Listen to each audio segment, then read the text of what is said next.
Who the heck is Pep Talks? I'm not gay, but I fantasize about Marco Rubio. Pep Talks. Pep Talks. Pep Talks. Let's eradicate the Kung Flu. I'm literally coming. Pep Talks. Pep Talks. Who the heck is Pep Talk? They want our women. They want our children. Pep Talk. Sometimes no means yes. Grab them by the pep talk. Grab them by the Marco Rubio. Obama is a racist. Pep Talk. I'm literally coming. I'm Pep literally coming. Pep Talks. We found weapons of mass Pep talks. destruction. My fellow Americans, it has been confirmed today from Pep Talks that we are indeed all high on politics. Good afternoon, everybody. Welcome to the Tuesday edition of High on Politics. I'm your host, Pep. Good to see y'all. Hope some of you guys are coming on over from this space. I had a good time on over there. Did a little double duty. We were anticipating the Trump presser that was such a bust. It was such a bust from the perspective of just being like, oh, is he actually sick or any of that? I hate to say it was a bustaroo. But the thing that came out of it was I noticed that he ain't doing well, man. He really ain't doing well. I come here every day after RTP talks. Nice. Hey, we follow each other, and he also has raided me a few times. Did you come through on one of his raids? Because, yeah, he has been cool to me in the past, so appreciate that. Man, what is going on with my autofocus today? This is the second time that it has been doing this. You know what? Oh, I know what it is. Probably a fuse. Well, okay. Immediately I was thinking about that, where I was just like, it did seem like he was on something. Oh, man, I gotta get these off. I just realized I don't even need them. But, there we go. Yeah, he definitely seemed like he was on something, slower than usual, all over the place. I'm gonna be real, like, if you could transcribe everything that he was talking about, you would just go, what? Hey, excuse me. Hey, you're gonna have to put a sensor bar on you there, buddy. What you doing? Excuse me. Jeez. I got, haven't tried before. Joker's candy. Oh, nice. Yeah, I just had something. I forgot what it was called, but it was really good.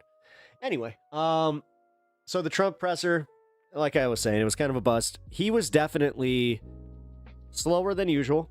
He was stammering a lot. And then, dude, he kept saying some weird shit. Like, straight up weird shit. What he was saying about Alabama, just, that was kind of weird. Is your dog doing better? Actually, yeah, you know what? Before I go into the Trump stuff, I usually do my, housekeeping.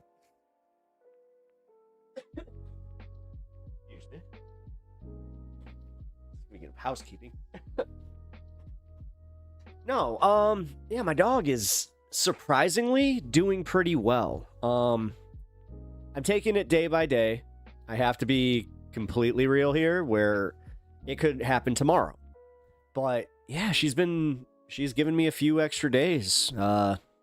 Since what? It's been almost a full 2 weeks, I feel. Because it was, it's been almost 2 weeks. Holy shit. Yeah, I don't know. She's the miracle dog that just keeps on going, because my whole thing with her was, if she can't get up by herself, then obviously that's kind of like the time to, hit that rainbow bridge. But she's not only been getting up by herself, but she's been her normal self, which is weird. I have to say, it's been cool. It's been awesome. I just gotta say, it's weird. Because, yeah, I was preparing myself mentally, and then all of a sudden, I woke up this morning. She was, sitting there wagging her tail, waiting to go outside, and I was just like, oh, okay, we got another one. Sweet. So, you guys know I'm not religious, but every day is a blessing with that one. So I really, I'm really happy for that. Hey, thank you for subscribing over on Twitch. Really appreciate that.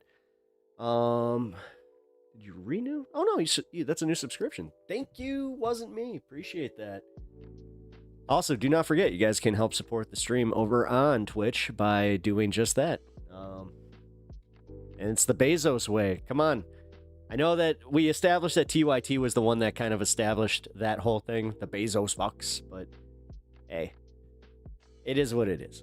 They are Bezos bucks. It's his money. Ish.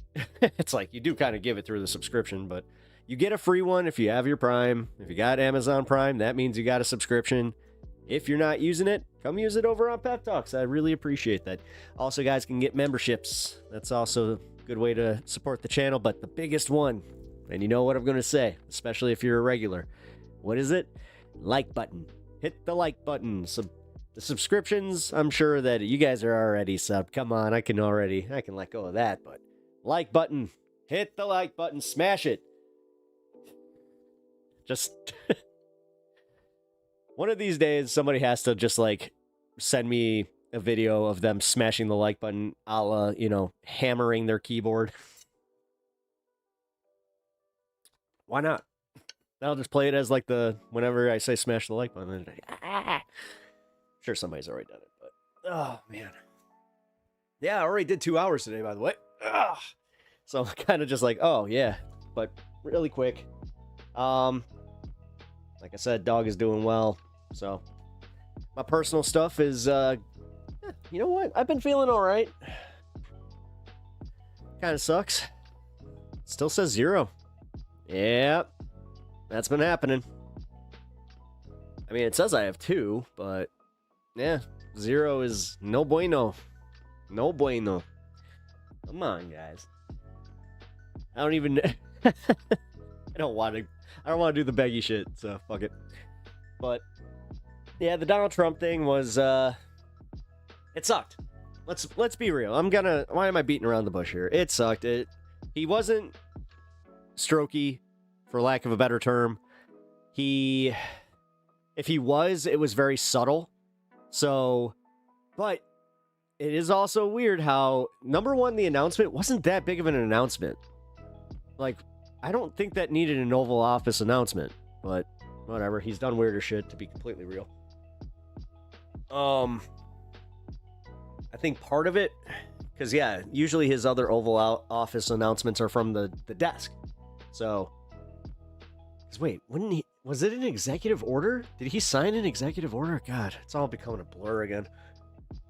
But yeah, he had Tommy Tuberville up there, which again reminds you just of Alabama. You're not sending your best. Like, if people don't want to be stereotyped, then maybe, just maybe, don't send up somebody that's dumber than a fucking cartoon foghorn leghorn. Like, holy crap. That guy is egregiously stupid. We saw a lot of the sycophantic BS that you expected to see, but when he went off the rails, he really went off the rails. Like, for real, I don't understand how we have all gotten so used to this, and we've just normalized him being a just utter putz. I mean, for everybody that would pick apart every word that Joe Biden said, and Trump kind of laid on this. He was like, you know what? I think that you guys only cared. I mean, I took a few days off. What's the big deal? And you thought the world was over. It's like, bro, what? Joe Biden took weeks off. It's like, yeah, except that was normal. You see, this is the thing. When you're outside the norms, this is when people start noticing shit. And then they go, hey, what up, Chillin' Jazz? How you doing? Good to see you. Alabama doesn't have any best to give. Hey, be nice. We don't state hate. We just hate certain people from states. There we go. Did he say anything about the shooting? He was asked about it. We're going to recap some of the later questions coming up here, but yeah, he wasn't exactly giving good answers. Like, okay, yeah, the school shooting thing, I now remember exactly what he said. He was just like, we're looking at maybe putting a armed National Guard unit in all the schools, but then he walked it back immediately because he was like, but hold on, there's thousands of schools, so that might be kind of hard. So I don't know, we might be looking into giving the guns to the teachers that have some, army backgrounds. It's like, is anybody hearing this and just going, what the fuck? Excuse me. What the fuck? Ow. Ow. The hell was that? Wasn't even spit. I have no idea what the hell that was. Your pepper plant is growing well. My pepper plant is growing well. I have one orange pepper on there. That means that that's going to be habanero. No, it is literally a perfect habanero. I can't wait. The only problem with that is, like, you do want to kind of just chop them up and eat them, the way that they're supposed to. But, well, chop them up. You know what I mean? Just eat them whole. But, nah. Those are going in some eggs. I already have, like, plans for where it's just like, nope, that pepper's going in some eggs. That one's going on a steak. Well, whenever I can fucking afford a steak again. What's the deal with beef prices? I can't be the original Mr. Beef with the beef prices being what they are. They're so expensive. I came here from that state and I can state hate. Oh. Okay, fair enough. If you're from that state, you can totally, you're just calling out your own. So that's a real thing. That's a real thing. But also, we got JB Pritzker.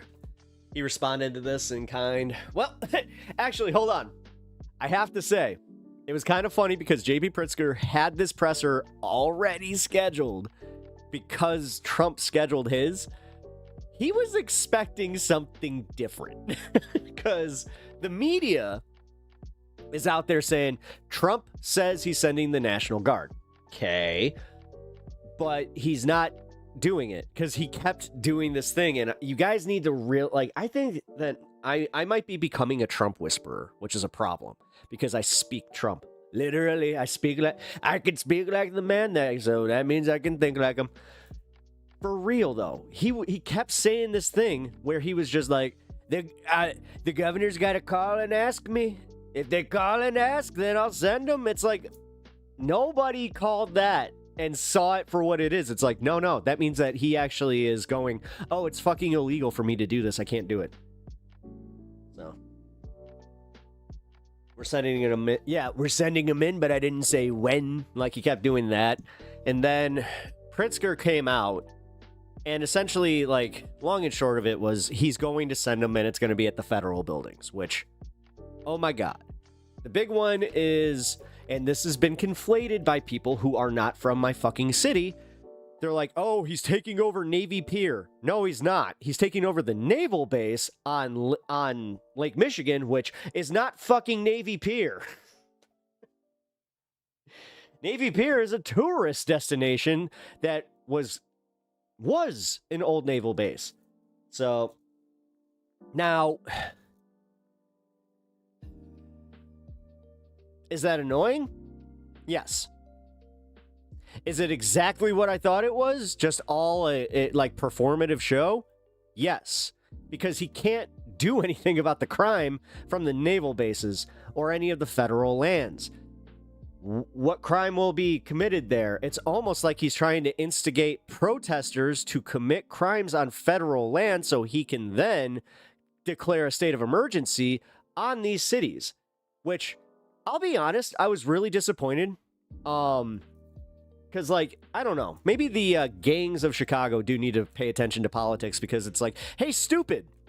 When you have a fascist saying that he wants to send in the fucking National Guard, I don't know. Maybe don't have multiple gang shootouts in the middle of our fucking city. I will say that much. That really pissed me the fuck off, where it's just like, okay, guys, here I am trying to be like, No. Like, my city's fucking safe. And then it's like, Jesus Christ. 52 people were shot. Yeah, within the same fucking, like, city. Like, I'm talking the same block. Like, there was a huge gang war. Like, okay? There was a huge gang war. It happened. This is one of those situations where if I was a politician, I have to be completely real. It's like, that fucking sucks. Good timing, jackasses. Like, if I was Pritzker, I'd be fucking mad.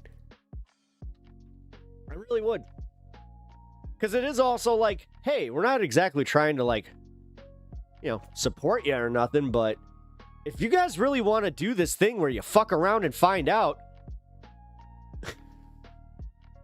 But I still have this theory that he's not going to actually send the National Guard into any of the hot spots. Plain and simple. Inglewood, not going to send them. Old Block, not going to send them. Again, because that's also, state sovereignty. You start playing games with that one, buddy. So, this whole myth that he's going to do something about the crime, like, shit, this is the one thing I'll say about Chicago. They could probably actually throw the curveball just by being like, oh, actually crime increased when you got here. Good job, dude. I don't know. I'm being real with y'all. That pissed me the fuck off. Is how in the fuck, what am I supposed to do? Where it's just like, oh shit.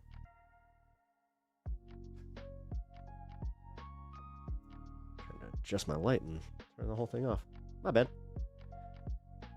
Kind of BS. Yeah. Well, no, the whole press conference was like complete BS. So I don't know. I'm trying not to look too deep into it. All right, that's it. I'm gonna sneeze, and I'm gonna my face is gonna explode. Give me a second.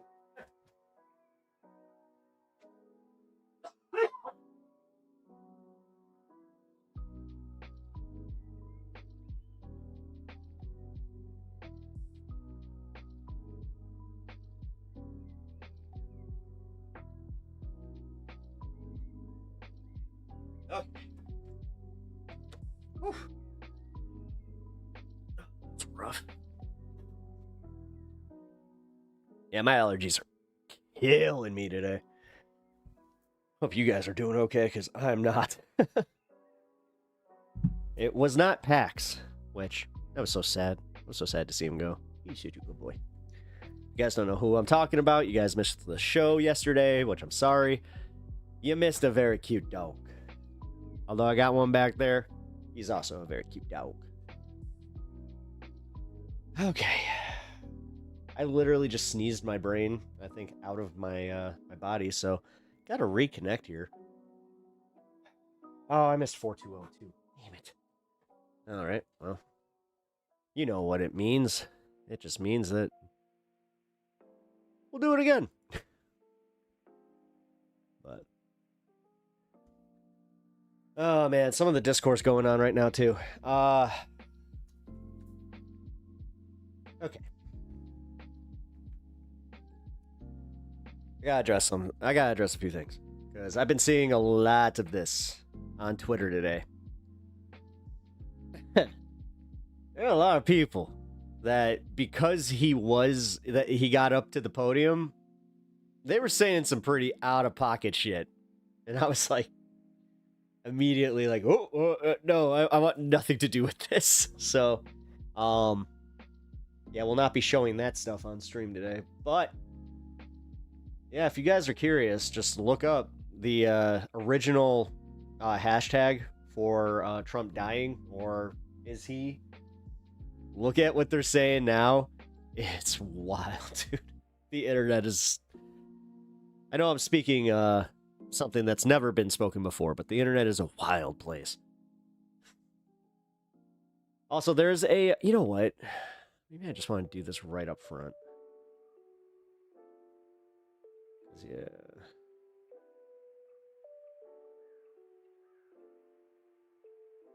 Yeah, you know what? I do want to do this right up front. Here.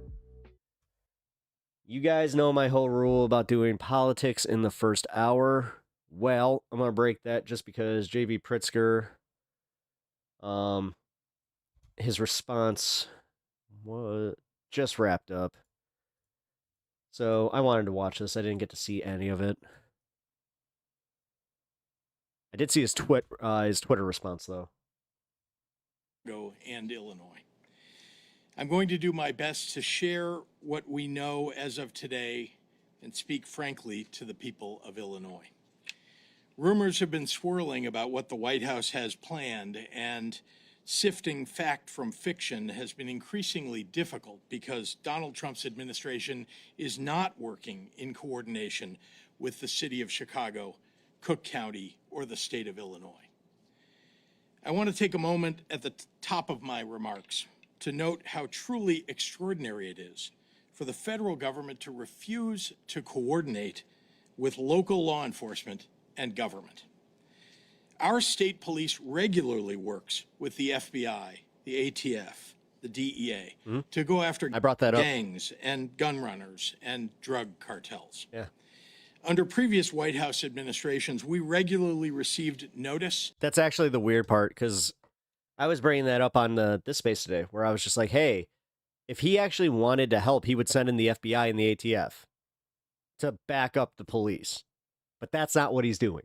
And He wants the big, because this is also where somebody tried to tell me, like, hey, you know, he just says things. It's like, no, dude, he's a child. He literally was talking about the big, strong men with the big arms. They produce strength. They project strength. They're the big guys. I love the big guys. So that means that he's like, I love the big guns. I love the big guys, and I love the big trucks. Everything's got to be big. worked together. God, he's such a fucking moron. And nobody needs, like, they need to like start doing the Biden shit. I swear to God, if we do this where it's just like we just give up on the cognitive bullshit and we're just like, no, you know, we thought he was dying for a little bit there and it's pretty touch and go, but no, you know what? Pay all that attention. We egg on our faces. On crime-fighting operations. This city has hosted major political conventions, flashpoint events like the NATO conference, and huge sports and entertainment gatherings over the years and across many presidential administrations. All those events required significant coordination between all levels of government. Some, like the Democratic National Convention last year, even required a limited deployment of the Illinois National Guard for broad security purposes, including especially preventing terrorism. For that four-day event, there were conversations and meetings that began 1 year before the convention between my office, the mayor's office, the county board president's office, CPD, state police, the FBI, the Secret Service, and the Department of Homeland Security. The mayor and I were briefed at the highest levels of government, and we pledged unwavering support in the effort to pull off a convention that kept attendees safe and This was all you can tell this was all pre-planned before his speech. protected the rights of all citizens to express their First Amendment rights. The convention was a true success because of that collaboration. Fighting crime requires coordination. We have experienced nothing like that over the past several days and weeks. On Saturday, the head of the Illinois State Police received a phone call from CBP's Chief Patrol Agent, Gregory Bovino, indicating that ICE would be deploying to Chicago. It's the first outreach we have received from the Trump administration on this topic. Bovino was short on details and long on rhetoric. So in the absence of significant federal coordination, we've gathered information from unauthorized patriotic officials inside the government and from well-sourced reporters about Donald Trump's plan, which is to deploy armed military personnel to the streets of Chicago. I'm aware that the President of the United States likes to go on television and beg me to call and ask him for troops. I find this extraordinarily strange, as Chicago does not want troops on our streets. I also have experience asking the president for assistance, just to have the rug pulled out from underneath me when execution meets reality. I refuse to play a reality game show with Donald Trump again. What I want are the federal dollars that have been promised to Illinois and Chicago for violence prevention programs that have proven to work. That is money that Illinois taxpayers send to the federal government. Oh, and that's it's fun. an insult to any and every citizen to suggest that any governor should have to beg the president of any political party for resources owed their people. I'd like to ask a question of my own, and it's one the press should be asking as well.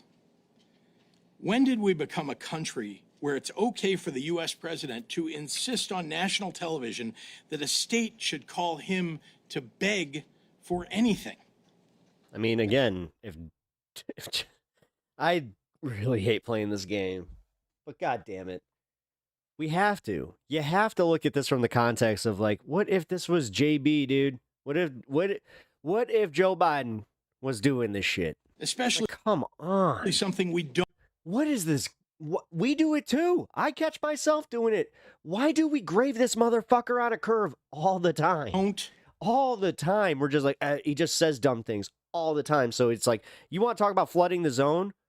It's just like, oh, he literally dumbed us down to just go, yep. You heard what I said. It's like, no, I didn't. Yep. We're sending the army in.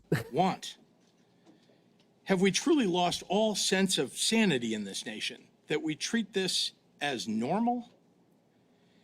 As I have done since becoming governor, I've been reflecting on my responsibilities to the people of Illinois. And one of those duties is to share with the public exactly what we know.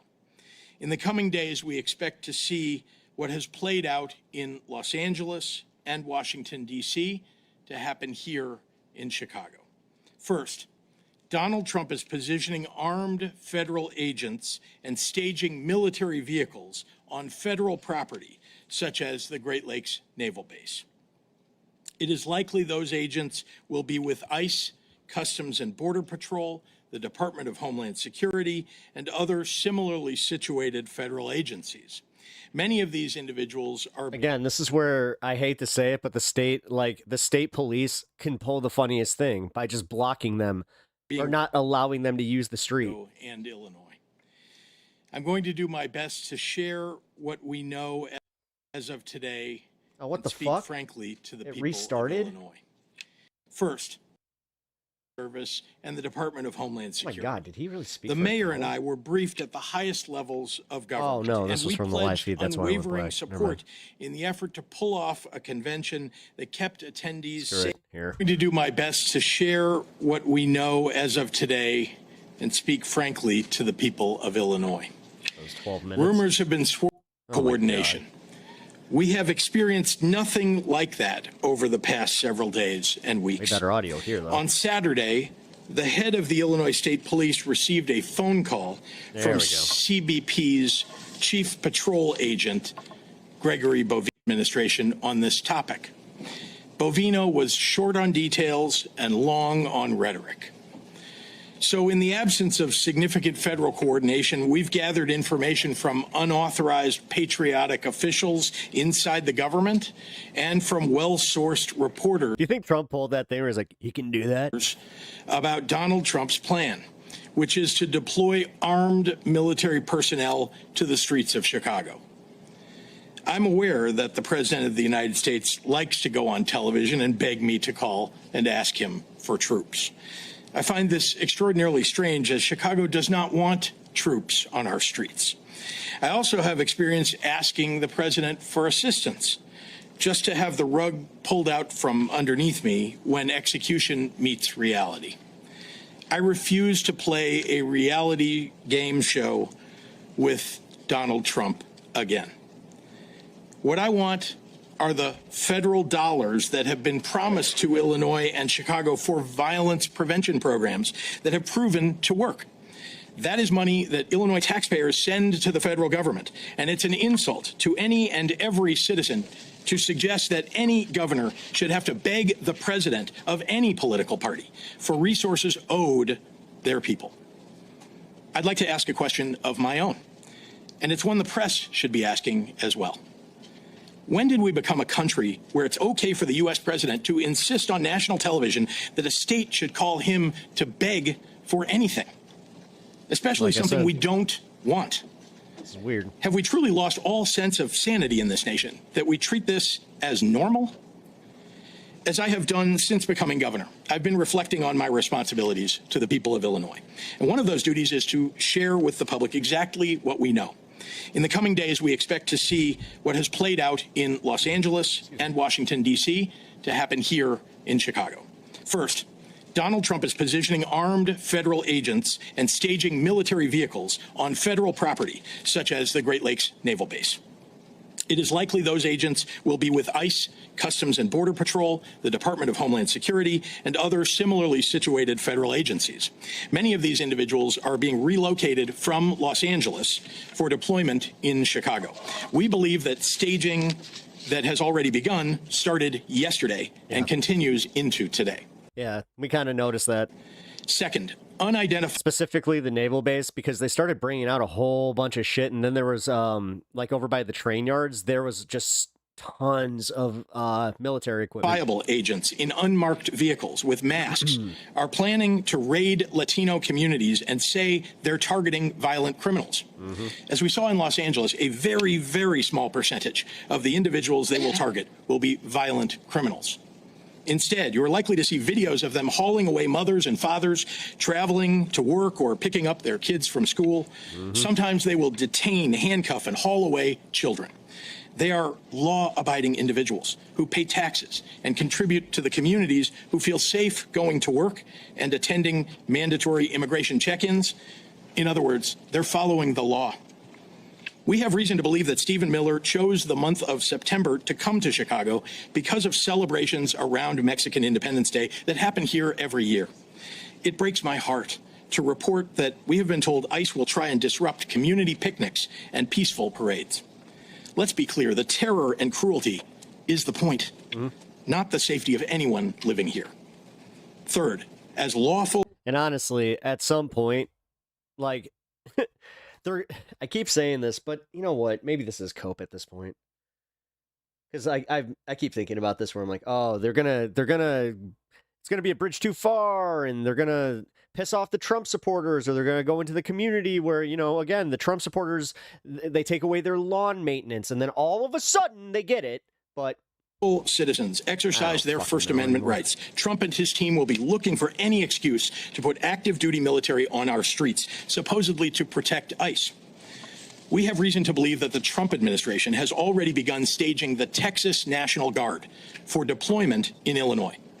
I want to be very clear on this point, and I want to speak directly to the press right now. We know before anything has happened here that the Trump plan is to use any excuse to deploy armed military personnel to Chicago.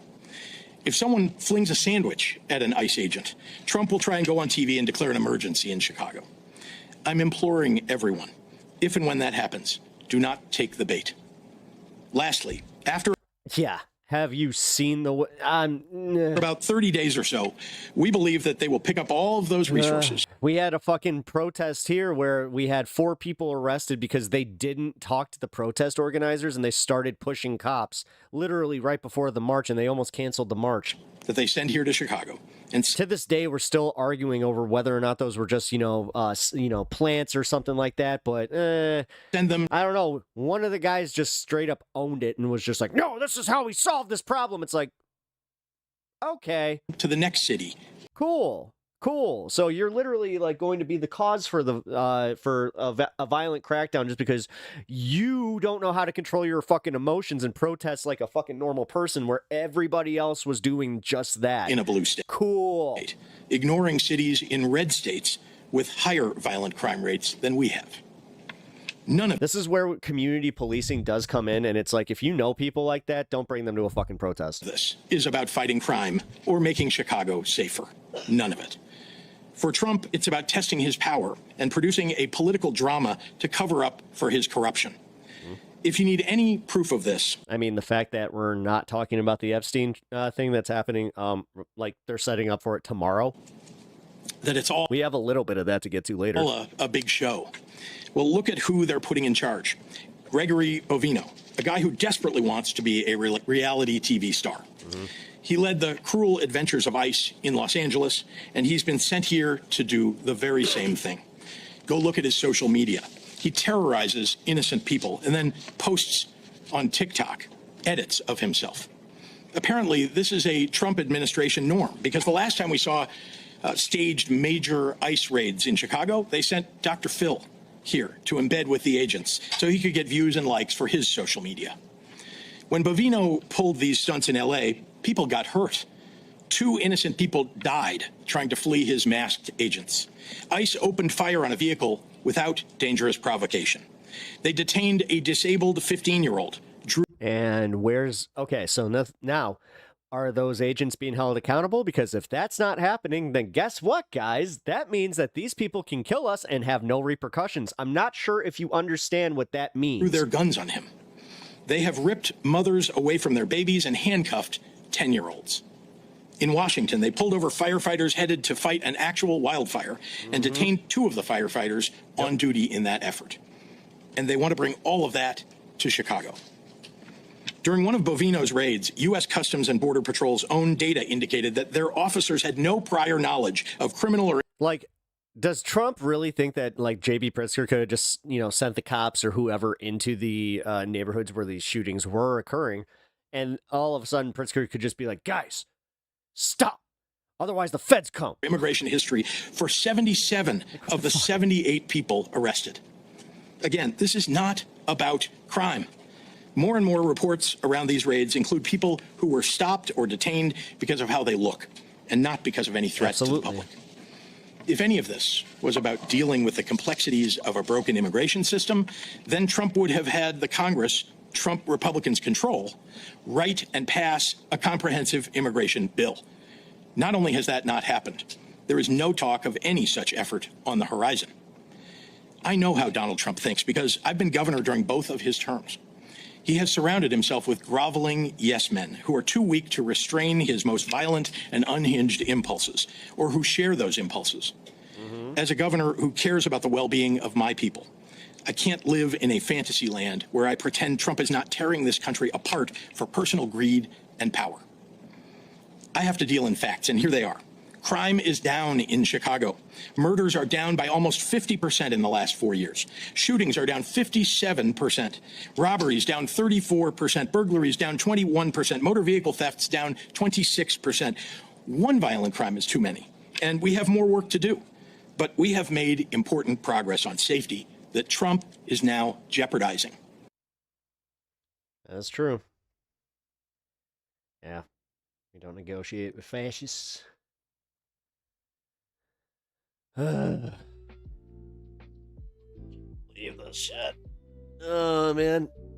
You know what really sucks is I know that I'm going to have to go protest, and I kind of wish you would just kind of give the day that they're coming so we could, I don't know, do it.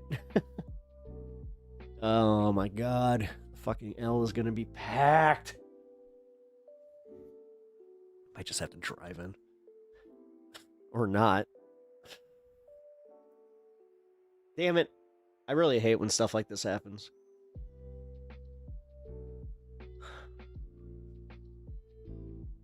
Well, what do you guys think? Do you think that he's actually gonna... Well, do you think he's gonna do it? Like, it's obvious he's gonna do it, but... Do you think there's gonna be a check on this? And also, what... There was no updates on what happened with those... The 2 people that ICE murdered. Like, they murdered in cold blood. I would use public transport for any of that. Yeah. Yeah, that's kind of where... That's what I already do. It's just a matter of where it is, because there are certain parts that are easier to get to. So, like, for instance, if I need to cross that stupid fucking bridge... State Street sucks. Let's just put it that way. There's a main in road and a main out road, and if you are anywhere near State while there's a protest, it's a little jammed up. Also, if the protest gets out of hand, they did this to us during Occupy. They will raise the bridge and then just tell you that the only way home is by taking a state-sanctioned ferry. And they only could board, like, I think it was like 50 or 60 people, like, per. It took forever. Yeah, that sucked. That really sucked. But that's back when we had Governor Rauner. That guy sucked. That guy was a certifiable piece of shit. Another, like, he was a Republican billionaire that just... You want to talk about, like, super ineffective? I love when Republicans have power in, like, blue states like this, and even their own supporters are just like, oh, you really are a disappointment. That's fun. Oh. All right, guys. Look at Stan. He's so cute. He is so cute. Anyway, if you guys haven't already, hit that like button. It really helps out the stream. Come on, come on. I see how many are in here. Let's go. Thank you. Appreciate that. Also, here, follow over on Twitch if you haven't already. The Twitch page is actually doing a lot better since I did a little experiment. I think that, and I hate to admit this, there might have been a wee bit of a TOS thing because of the way that I set up my chat. And somebody had warned me about that, so thank you. If you know who you are, because I kind of forgot, I'll be real. But, no, thank you for kind of making me aware that it was like, yeah, Twitch doesn't really like when you do that. It's like, oh, cool. Woo, let's go. What up, Etch? How you doing? Hope you enjoyed the propaganda hour and the hour I got to spend with Jake. I'll be real. Today's show was kind of all over the place because I didn't really know what was happening. Because based on Trump's like whole press conference, I was kind of worried about covering that. But man, the news was also all over the place. I didn't want to cover the chorus stuff because we did that for what, damn near 3.5 hours yesterday. That was good stuff though. You know what really sucks? I can't edit my video right now. I went to go and do some clipping, and apparently I stumbled across some copywritten content when I was showing that Polish millionaire taking that hat. So I have to cut that out entirely before I can do that. Go figure. Look, the millionaires are winning again. It's kind of messed up when you think about it. Where it's like, this guy steals a hat from a kid, yet I have to deal with the repercussions of even showing that? That's wild.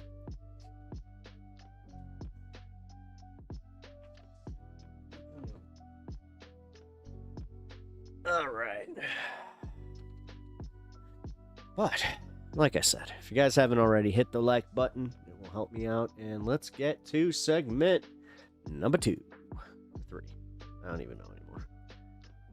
We're winging it today. Do it live.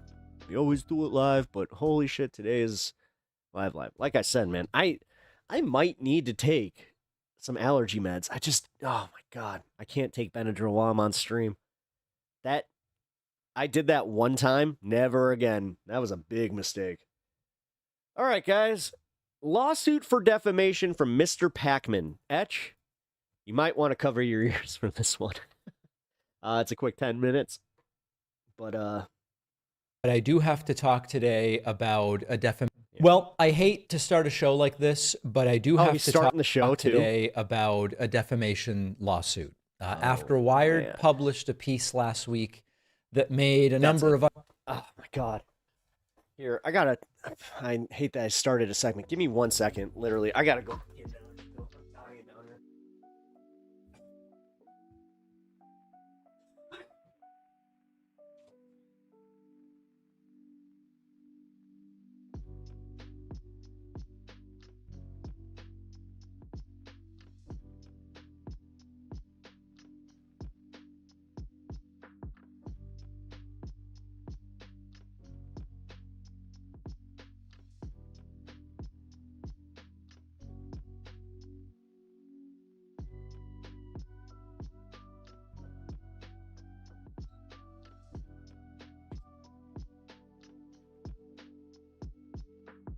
Much better. Oh my god.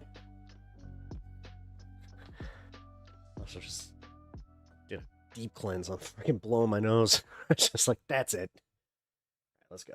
Untrue allegations and implications about me and other creators, claiming I'm taking money Trump's immigration enforcement got to him. in exchange What's up, lady? for How you letting doing? someone dictate the content of this show or restrict what I'm talking about, and many other claims and implications.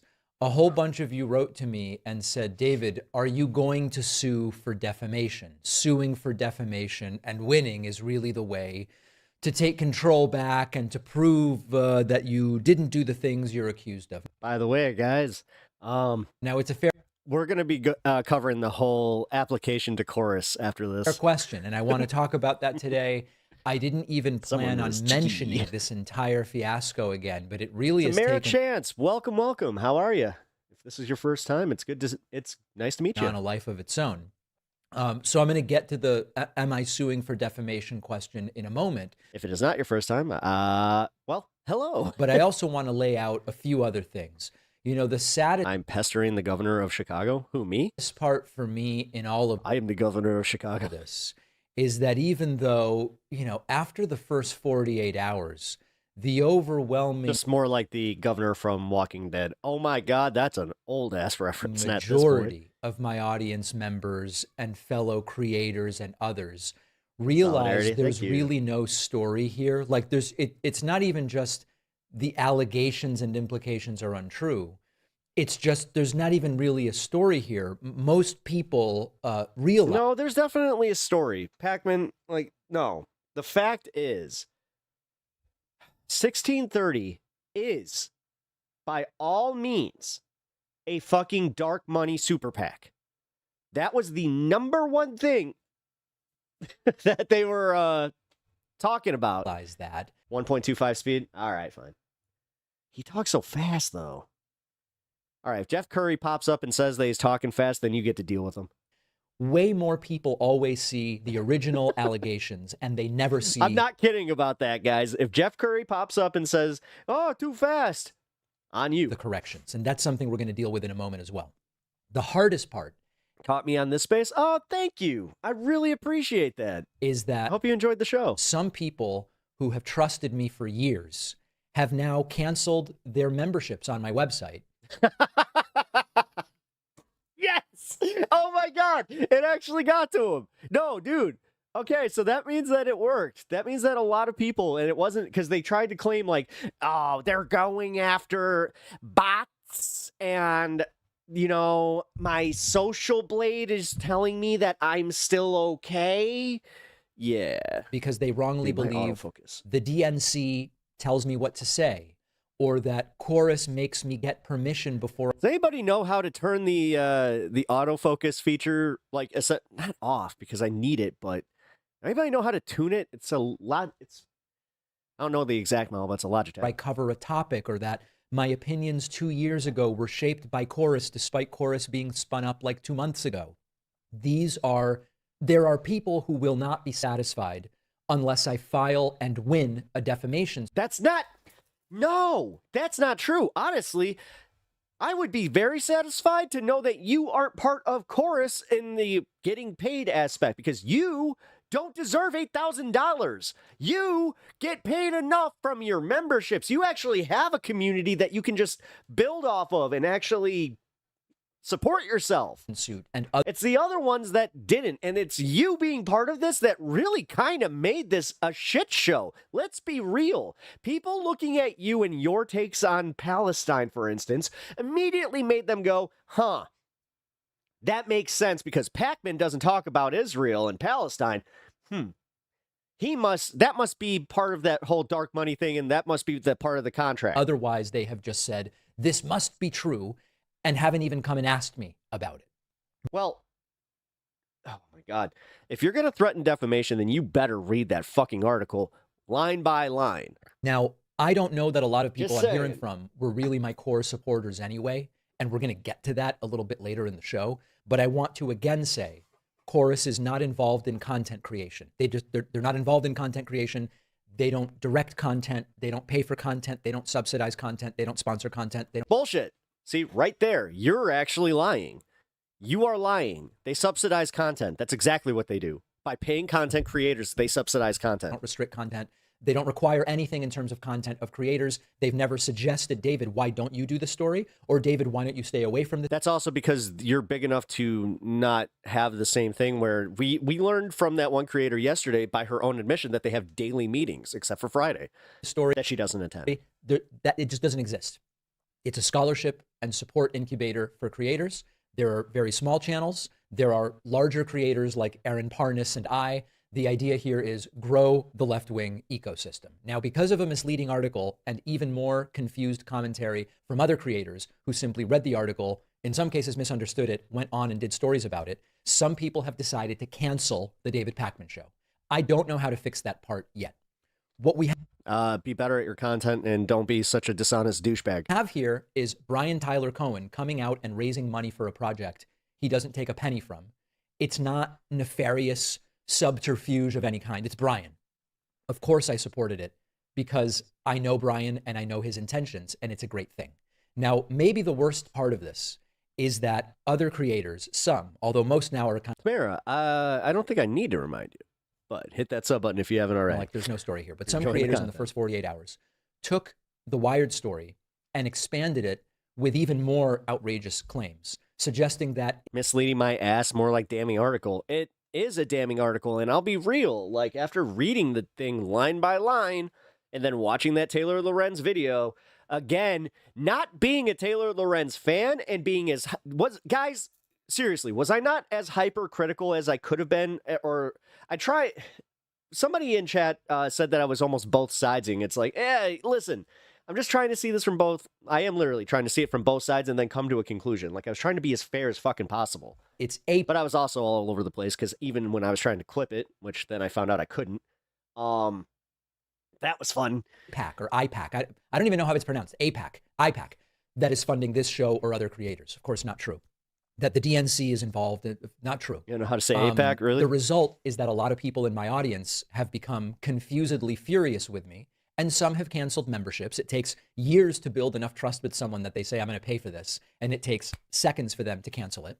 Others have unsubscribed from YouTube and other platforms.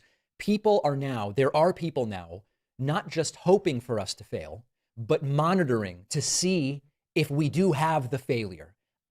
No, PACKMAN, oh my God, this is what pisses me off about these guys, is they will always blame, like, us, the left. Like, he's TYTing right now, because instead of holding that mirror up and being like, oh, why don't they like this? Maybe I said something wrong. Maybe I need to adjust. Maybe I need to actually engage with my audience and ask them what the fuck they think. Nah, you'd rather just blame the far left for going after your money. I don't want to let those people have the satisfaction. So we estimate about 6,000 YouTube subscribers. How's he going to sue? Well, again, he is literally a public facing figure, but the fact that he was named in the article by Taylor Lorenz as somebody who took all this money, like, she does have to prove that he is under that contract. Subscribers out of 3.3 something million, about 6,000 YouTube subscribers have canceled. Now, during the same period of time, I mean, Wired's editorial board is really, really good, but they have been sued before. 5,000 have signed up, but 6,000 have canceled. I'm not asking them to come back. Many of them have made their decision. If they decide to come back, great. What I am asking is, if you're a regular watcher on YouTube and you're not subscribed, there's about 4 million of you, consider subscribing. If you listen to the audio podcast, you don't watch on YouTube, but you have a Google account, consider subscribing. If you watch on TikTok, consider subscribing on YouTube. There's no downside, there's no cost. And of course, remember that this show primarily is funded by direct memberships at joinpackman.com. Now let's get to the defamation issue. Over the last few days, I've consulted with some of the top defamation attorneys in the country, lawyers who have won some of the largest verdicts, I think, in U.S. He's like someone you cast as a fake president. Yeah. And one thing I appreciate about good lawyers is they give you the full story up front. And most lawyers I've dealt with discourage litigation. They give you all the downsides. If you go to a lawyer and they go, oh, this is a slam dunk, let's start litigation tomorrow, I've learned to be They usually get these lawsuits thrown out. skeptical of those lawyers. And most lawyers It's kind of like what we watched with the Ronnie Radke suing Fontano. try to talk you out of litigation unless you, number one, really understand what you're getting into, and number two, you really want to do it. Now, I have not decided as of this moment whether to You haven't decided. You need to talk to a lawyer, dipshit. file a lawsuit. No, you're just doing the thing where you're like, I lost subs. These meanie bobinis, they said meanie bobini things about me, and I need to prove that they were meanie bobinis in court. I'm not even going to name potential defendants in Oh, please say meanie bobini. this segment. There's no reason to, but there would be. Get a judge to read that out loud. And you say, and I quote, on X day, they were meanie bobinis. Be multiple. If I were successful, the upside in theory would be I've cleared my name, at least in That'd some be funny. generic sense. And that would be great. Like legit, I'd keep watching that clip over and over, just like, But there are some Got 'em. significant downsides to getting involved in that. Number one is the cost. Unless you're in a highly public situation like the Sandy Hook parents suing Alex Jones or some of these other scenarios, you're not going to get a lawyer to take the case on contingency, meaning you start paying legal fees immediately. And I've been advised this could take 6 figures in legal fees just to get to the end without even a guarantee of getting the money back, right? I mean, hopefully you win. yeah, that's how lawsuits work. This is why they are kind of like frowned upon, especially. I don't know, man. You're doing this thing where you're almost proving that it's like, you said X about me as a bigger creator.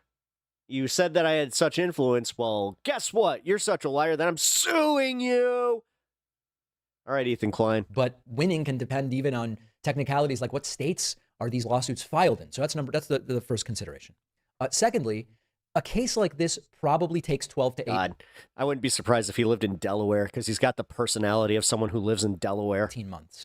And I'll admit, it would be extraordinarily stressful. I am not litigious by nature. I think all of you know that. I've never sued anybody. It would be stressful. It would be time consuming. Remember, I have a newborn at home. And it also likely would take me away from the show. He has 2 kids now? And so part of it is have a conversation with my audience. Is it best for the show? Is the audience best served by 12 to 18 months of litigation instead of just focusing on the show and focusing on the baby? And then number 3 is the reality of the outcome. You're going to read your AI book to him? Imagine that it takes 15 months and I win, right? Imagine I win. Maybe there's a financial settlement, maybe not. But even then, the damage, to the extent that there will be damage, is mostly going to be done. Am I really going to go 15 months from now and show the people that did So you're trying to talk yourself out of doing a defamation? Dude, just admit that you wanted to threaten this and that this is all just empty. abandon And you're butt hurt because you lost your audience. the show Like this was your fault. right now? The Good girl upstairs needs to get let out. I'm gonna keep playing this. I'll be right back. victory. And are they then going to come back? And, most defamation cases don't even go to trial. They end in a settlement. The settlement often includes that no one can talk about the settlement. So it's also like, if at the end of all of that, 6 figures in legal fees and all of this, if there is a settlement, okay, I get some money, but is it even really the public victory that might help from a publicity standpoint, especially if it's a settlement no one's allowed to talk about? So that's what I'm contending with right now. The damage, the possibilities of a defamation lawsuit, the effect on my audience, the effect on the business. So I want to hear from you. That's really everything I have to say right now. The really good news is that most of the people that are outraged by this aren't even in my audience, and I have to remember that. And that actually leads to the next thing I want to talk about, which is a sort of broader discussion of what's happening right now on the left. Ooh, what's that? What's that? I actually want to see what. Oh, I hate that. He did a little teaser. What does he have to say about the left, huh? Huh? Oh God, you guys, who wants to see it? I know there's one person here that definitely don't want to. Come on, for the content. Let's see. Is he as insufferable as we think?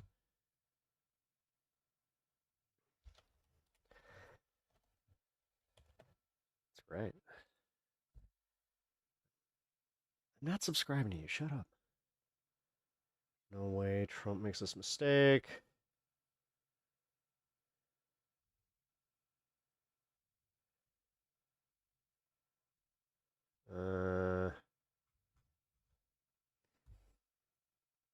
Watch this guy, PACKMAN. He's good. God, I hate the fact that he got that drop.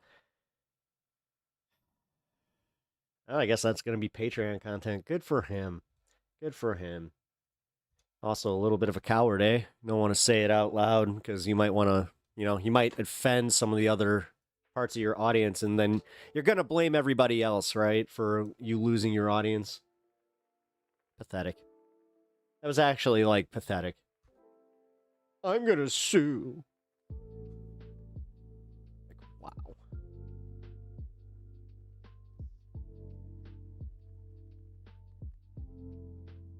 All right. Meeting on how to handle the court case. She sent a letter via her attorneys and said that she requested that we wait for the deposition until after the Supreme Court rules on her appeal.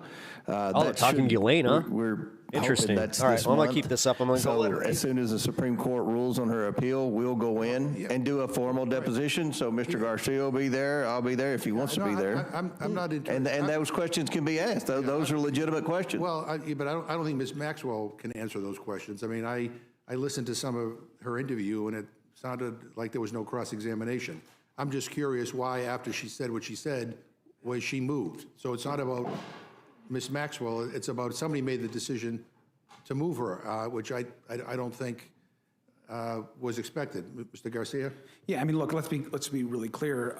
First of all, Democrats on the committee, we did not support moving Ghislaine Maxwell's testimony after the Supreme Court heard her appeal. In fact, that was a decision that the majority made that we did not support. We think that Ms. Maxwell, before she was interviewed by Donald Trump's former personal lawyer, should have been in front of a bipartisan committee in a deposition. And so, to be clear, and I think it's safe to say that it's an outrage and shameful that Ghislaine Maxwell was moved to a facility where she is now more comfortable and has more access to folks both on the outside and her ability to move freely, when she has victimized over hundreds and hundreds of women. And I'll add one more thing to that. We've written to the DOJ, the Federal Bureau of Prisons, demanding answers, yet no response from the Attorney General. We have no idea why she was moved and at whose direction was she moved to that facility. But she was moved, and correct me if I'm wrong, by this current administration, right? Absolutely. I mean, I think... I would think that, this is so outrageous that a big part of the investigation of your oversight committee should be on that as well. And I hope that you pursue that. But again, I think it is imperative that we pass the Massey Is this the first time that bill. David PACKMAN has dealt with Because I adversity? think it does have the force of law, because I don't trust this administration. I think so. To basically, something's going on here. I don't. I know honestly why. do. I think that's There's a why he's reason reacting why this way. Everybody went from we're gonna release the files one day. to the He's next been day called saying out we're for not. this shit before. So in the spirit of full transparency, Majority Report, I and the spirit remember. of demanding that they do what they said they were going to do. He lost a good portion of the Majority Report members because of his Zionist take. Than what we're doing. And then he essentially went off and blamed, the far left would fall for under the Department of Justice subpoena. So I think that's a Whatever fair the fuck. question that I'm confident if we don't ask it, Mr. Garcia will whenever. honestly, it's kind of annoying. I'll tell you, this whole episode has been outrageous and it's disgusting, and it's been strange, especially the way this Congress has dealt with it up to this point. And so some of us believe we ought to also pass the Massey kind of bill, and I hope that we will do that. And I hope my friends on the Rules Committee will allow us to offer it, because I'll bring it up as an amendment. I yield back. Thank you, Mr. McGovern. Ms. Fishbach, you're recognized. Thank you, Madam Chair. And I am confused because the Oversight Committee is trying to do the investigation, trying to get the information, trying to get it released. They have been working on it most of August. Yes. A significant part of August. So I am confused as to why the Democrats are opposing this, because you are doing it in the way that it should be done. Not some resolution added, like the Democrats attempted to in Rules Committee in the middle of, well, it wasn't the middle of the night, in the evening. You fucking do the same thing, you fucking jackass. But instead, this is a thoughtful way that you are handling this, bipartisanly. I understand, and so I am just really confused about that. And I just want to say that I thank you for doing what you're doing, because we obviously need to figure this out in a respectful manner, so we are protecting those victims who don't want to be publicized. So now that they actually have like We're doing public it in an victims, she's just like, organized manner, oh, you so guys that are things doing this happen so in well. a transparent manner, and we are going to, and my understanding is you are going to disclose and publish everything. Everything. And so I don't know if you have anything you want to add to that, but I just wanted to point out how confused I am about this, because this is just grandstanding. Well, you're confused because you're a disingenuous political asshole. theater That's why. From the other side, because you're doing what you're supposed to be doing. We want to know. I want to know. If you look at the There's a roster whole lot of of the committee, nothing. Marjorie Taylor Greene, Anna Paulina Luna, Nancy Mace, they want to know. I mean, they ask tough questions. And look, when Acosta is interviewed, there'll be some tough questions for him. He has a lot of questions that need to be answered with respect to some things. So we've not put a line down. We're only going after the Democrats. That happened in the past when the Democrats were in charge. They only went after Republicans. We want to get the truth, and it goes back. It spans. You literally have six bipartisan administrations. support for this, brother. So now you're trying to do the, well, okay. If Democrats just want the fucking thing, don't mess with the goddamn bill. Don't play the fucking, oh, well, maybe we can pork this up. Shut up. For God damn it. For once, it would be nice. I don't care which side does it, where they don't try that, where it's like, oh, this is why nothing ever gets done in this country. Right. for reason, Because you guys are also dishonest cocksuckers. according to the victims today, and Dr. Fox was in there, Mr. Garcia was in there. They've been giving interviews to FBI and other government officials, people in various departments of justice for decades, and name names, and nothing's been done. Again, I was Biden talking about administration had an opportunity to stereotypes and release like the the Southern Epstein files, accent. and they It would didn't help do if you didn't have representatives that were so fucking you stupid go back, that have that accent that make it like, this is oh, something that okay, we're that makes it committed easy. to doing, and we want to do. I want to be able to say the oversight committee. This was a big investigation. The American people are watching. I want everything out and open. So we're trying to do have it. And we're repeated trying that to be 4 times bipartisan, in different ways. Hopefully, my friends across the aisle, I think the majority of the oversight Democrats are sincere and want to do this in a bipartisan way. Hopefully the Democrat leadership will let this be bipartisan and not play political games. Thank you. And where's the Democrat to ask questions now? I'm confused too about something that Mr. McGovern said. That I mean, you're almost dead, so you're going to be 97% of what's confused about a been lot there, released hon. Was already public information. I'm not sure why that's negative, because they keep saying that, okay, 3% is new, but now it's all available to the public. Is that correct? Because maybe it was released to some people, but now it's released to everybody, right? So everyone can see it. Absolutely. And I don't know what the 3% I have a Southern is accent. that Bubba's like hadn't him, been mortify me. released before, whether it has any significance, but I'm confused, as the young woman from Minnesota is confused as to why are they downplaying that, or why are they saying that's a waste of time? I don't know. It's not. And, I think all of us during August, if we went out and met with constituents, they were all asking about this. The American people want to know. You didn't, though. You were on vacation. They would like. And the thing is, you guys got booed out of your constituencies. That's kind of weird. In the We're to see a Bernie Sanders haircut on a woman.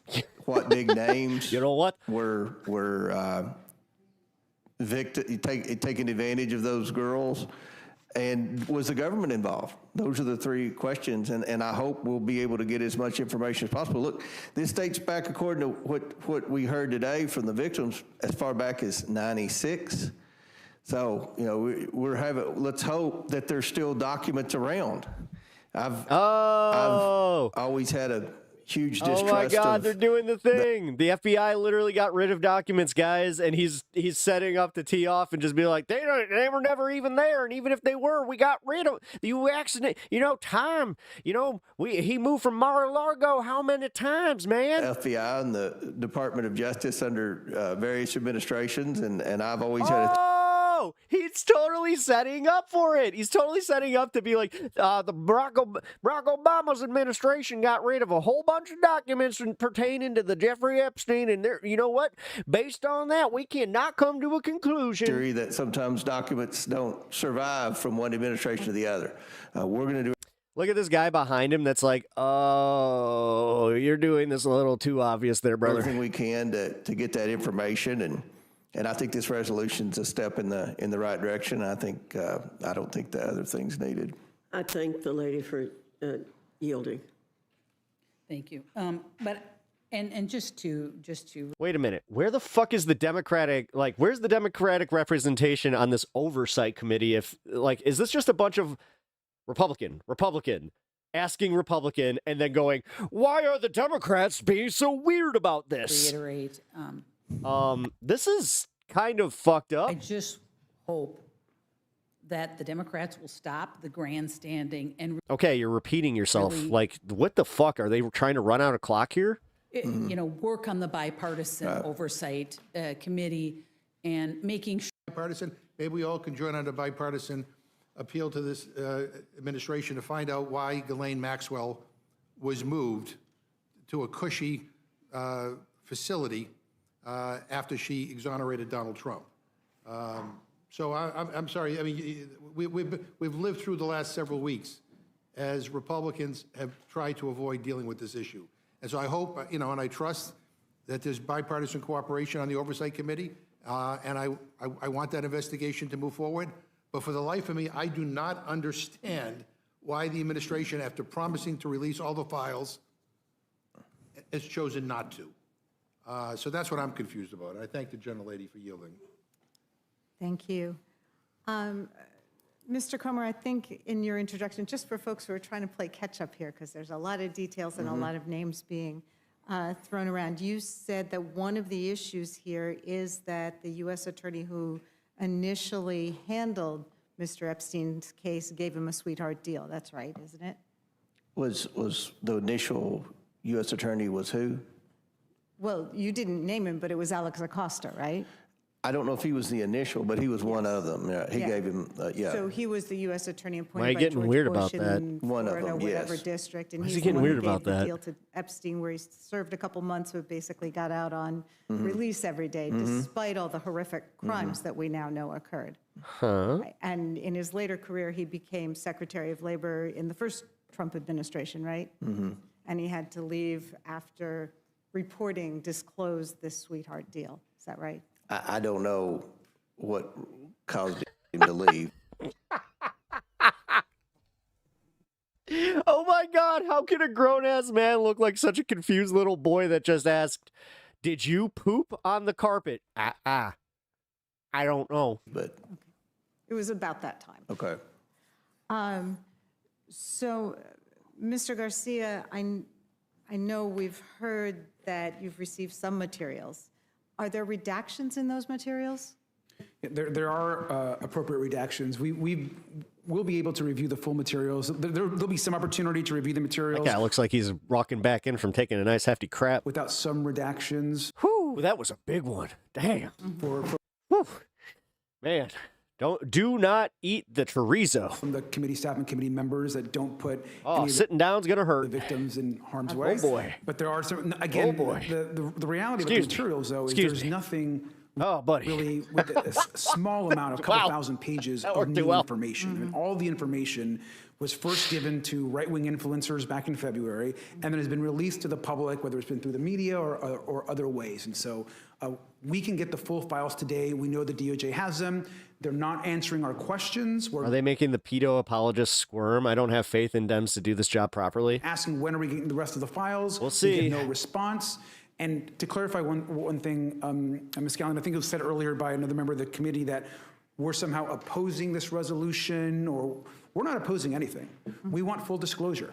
If the majority wants to put together a resolution to add to more disclosure. Jesus Christ. Okay, somebody once said when I was watching another Senate hearing that every time you pay attention to the aides behind these guys, you can follow their eyes and their face when they start answering questions and they know, they're like, oh, is he going off script or is he following it? Let's see. That's fine. But that resolution should in no way supplant the discharge petition.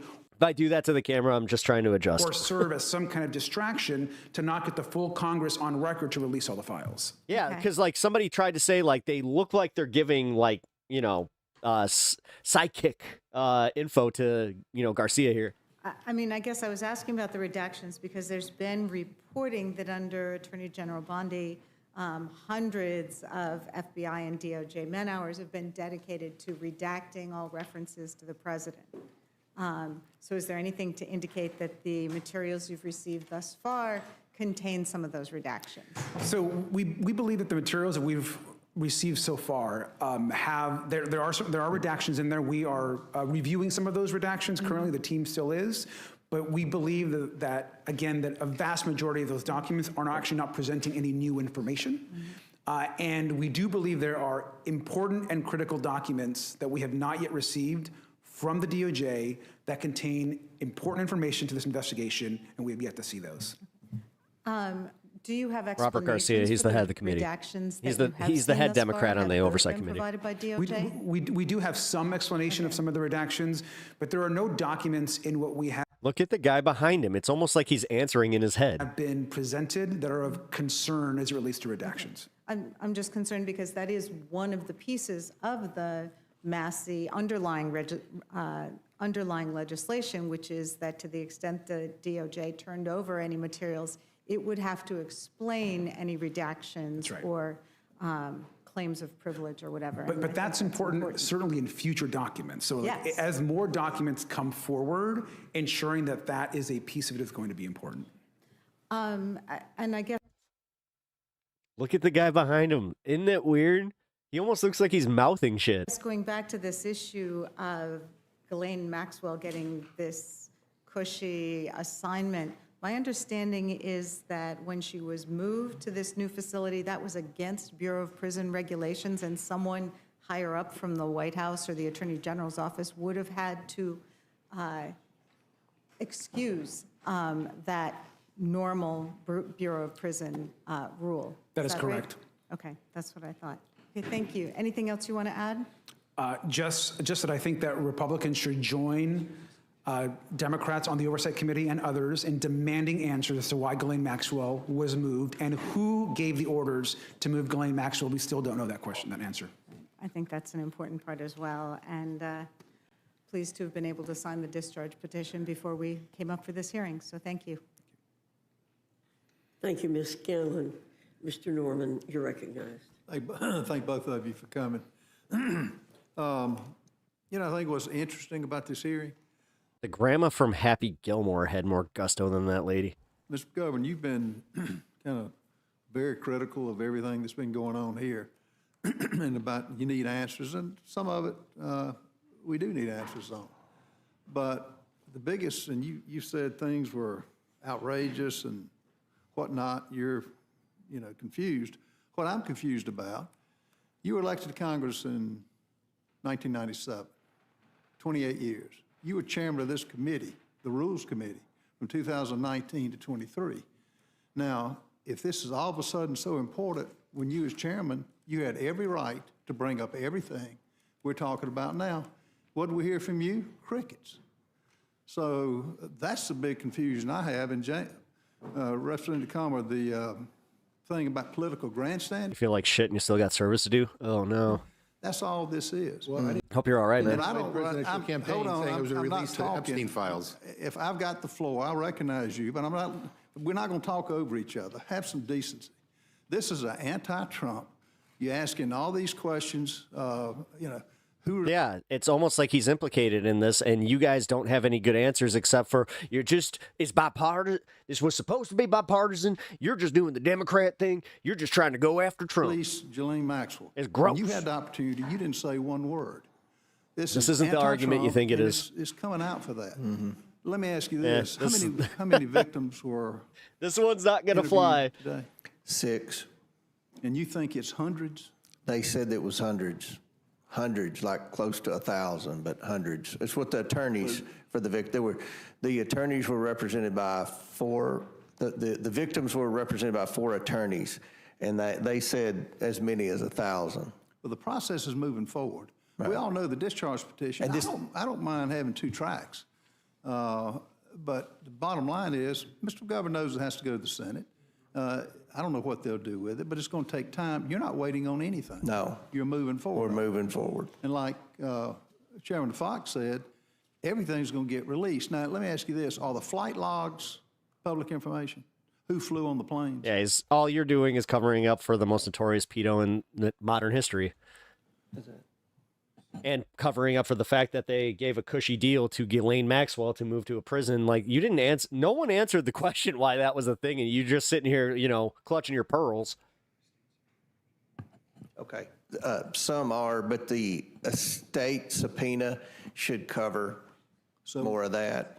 We all know anybody how far back would the flight logs? You can alter a flight log. PACKMAN and Trump show up to court on the same day for defamation suits. If you're flying on a plane, you can't. Back to 1990. Okay, 1990. We know people that were on that flight weren't going over there to have Bible studies. Right. They were doing other things. So we'll see, is your opinion, all the flight logs of whoever went, doesn't matter. Right. That will be released. Yeah. I mean, I want to know.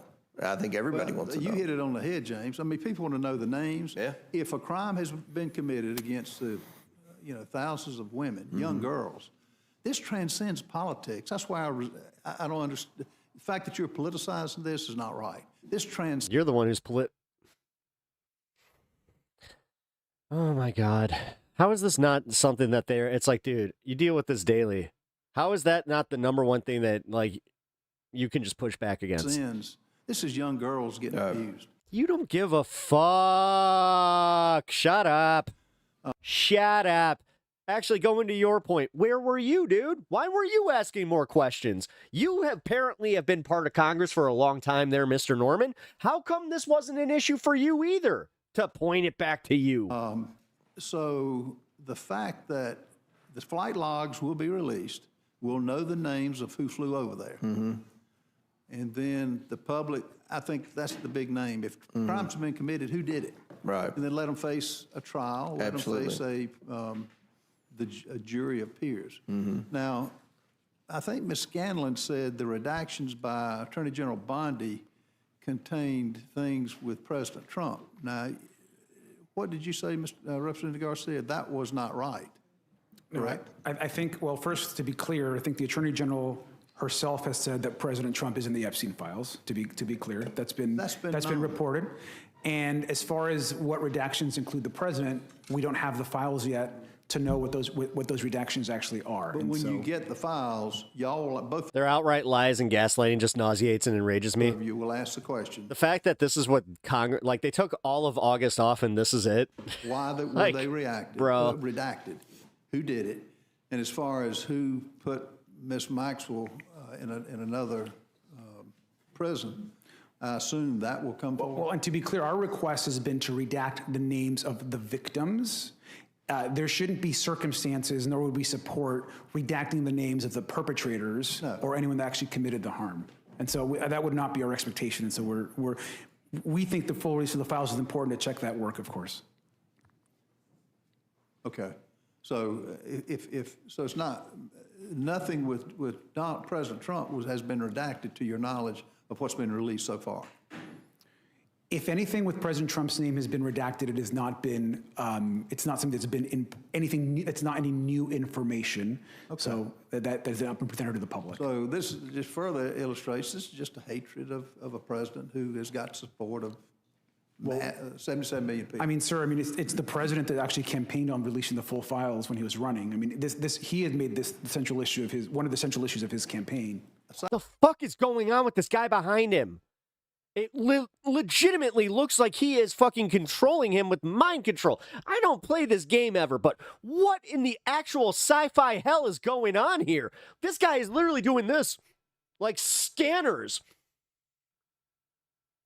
Aside from that, though, you had 4 years under the Biden administration. Fucking weird. He was chairman of a committee. He could have brought it up day one. He didn't do it.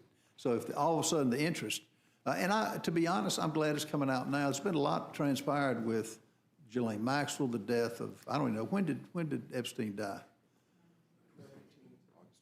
2019, August. 2019. Okay, so a lot's happened over the August 2019, when Trump was president. 20 years of this.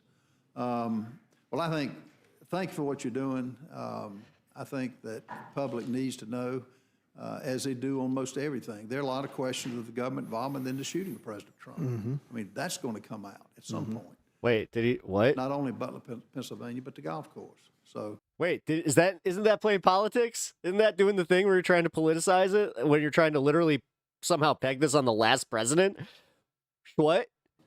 is there anything you want to add to I what? swear to fucking God, if they use the "but you hate him" like some goddamn cloak of invisibility one more time, I may explode. Mr. Garcia or any? No, I just think that, you know, the subpoena covers everything. I mean, if there are flight logs with the estate. Laziest misdirect ever. The thing is, I don't know, man. Maybe, just maybe. Garcia can have some fucking balls. Like, one thing I will always say, why in the fuck do, like, you want to talk about, like, the beta fucking thing? Why? Why do they always send the weakest fucking dude? The one that is always just, I have to be soft-spoken. You know what? I'm just trying to keep my decorum. I'm just trying to, so hard. I just want to be taken seriously on Capitol Hill. That'll fall under the. Meanwhile, you got fucking Foghorn Leghorn over here going, yeah, you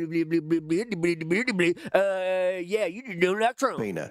If there are questions about why Maxwell was moved from Florida to Texas, that'll fall under the DOJ subpoena. So we are moving forward, and the Department of Justice has been working with us to turn over those documents. It takes a long time to gather and transfer 34,000 pages, and no, it doesn't, actually. We're hopeful there's more, and we'll look at that and then post it online as quick as we can. Okay. Dude, he just lied. We're just going to post it online as quick as we can. Did you see that? Like, he can't even.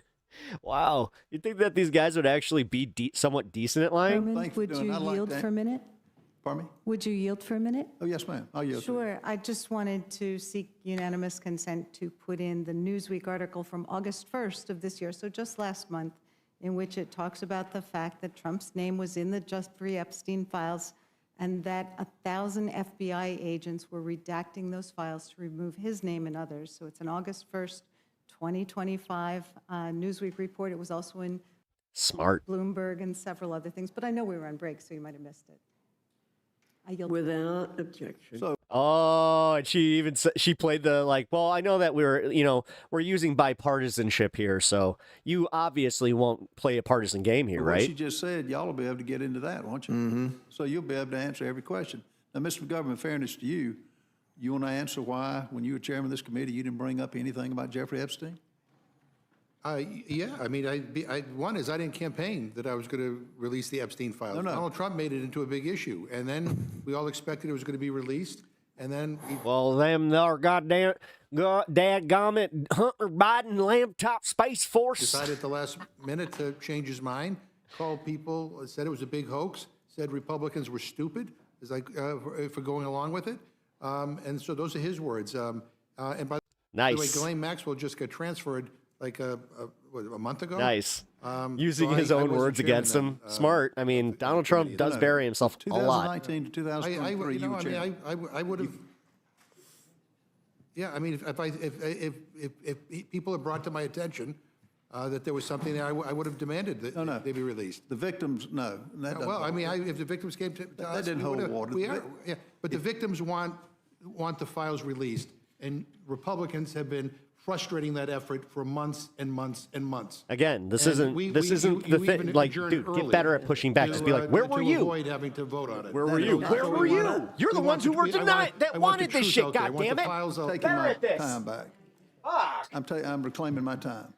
The fact is, if you had all the interest that you do now, it's just because of Donald Trump. You had 4 years to do it as chairman of this committee. You've been in Congress 28 years. You and I both know the victims. This has been out that young girls have been victimized for the last 15 years, and you did nothing, which is it shows you the hatred they have, and everything's political up here, particularly when it comes to Donald Trump. But the American people don't agree with you. Thank you, both of you, for testifying. I yield back. Thank you, Mr. Norman. Ms. Leisure-Fernandez, you're recognized. Hello, Chairwoman. We are back, aren't we? And we're back on Epstein, which is where we were before, indeed, Johnson shut down Congress early so we would not have to vote on a motion to put on the floor of the House the Massey kind of resolution to force the release of the Epstein files to the public, to pass a bill that would make it law that all of the files would have to be released. And there is no reason why we cannot still have that be a rule. And we can do both. But Okay, hold their feet to the and Trump fire. especially seem Getting there. terrified of those files and seem willing to do all kinds of things to avoid a vote on that bill. I know. Now, I want to go into some other things, but I'm going to yield some time to my ranking member. No, I would just want to respond to Mr. Norman. I knew there was some there when this administration was trying to hide everything. And that's, quite frankly, what, what has a lot of us concerned about what we're not doing here today, and that is not voting on the Massey counter bill. And my understanding is that there's some reporting out now, we're hearing, that the White House is calling Republican members, asking them not to sign onto the discharge petition. And I don't even know what the hell happened to your resolution that you brought up before we kind of abruptly left early for our August recess. But yeah, this doesn't smell right. I think we need to get to the bottom of this, and that means that all the files have to be released. I yield back. I thank the gentlelady. Man, I really wish I had this I am chair of the Democratic before I did my Women's wrestling Caucus, and thing. we on, are always concerned about the fact on that Jake's in show. this country, women and children and girls are attacked, they are abused, they are raped, they are trafficked. And they are done so by men like Epstein and by women like Maxwell Ghislaine. And I think that it is an outrage, as you pointed out, Ranking Member Garcia, that she is now been Wait, is this treated live? Yeah. favorably by the Trump Yeah, administration. this is going on right now. That's why. After Yeah, saying no, I'm some things watching. they like. Sorry. And what we haven't heard Oh, from wow, you, I should Chair have said Comer, that. Yeah, is a this is commitment live. not to say, well, it's going to be in the subpoenas, but to have a hearing on why. Will you commit to having maybe a like hearing 5 minutes behind to because of my determine pausing, why but she was moved to a more favorable conditions after that interview? We'll have a hearing. We'll have a hearing. Determine the crimes that were committed. The hearing's going to be geared towards What does that have to do with seeking her getting justice for moved? the victims, not scoring political points. No, what is that's not scoring political points. That's a literal fucking question, brother. And their request that someone finally be held accountable, because they weren't during the Biden administration, they weren't during the Obama administration. So they took the month to fucking get their talking points in order.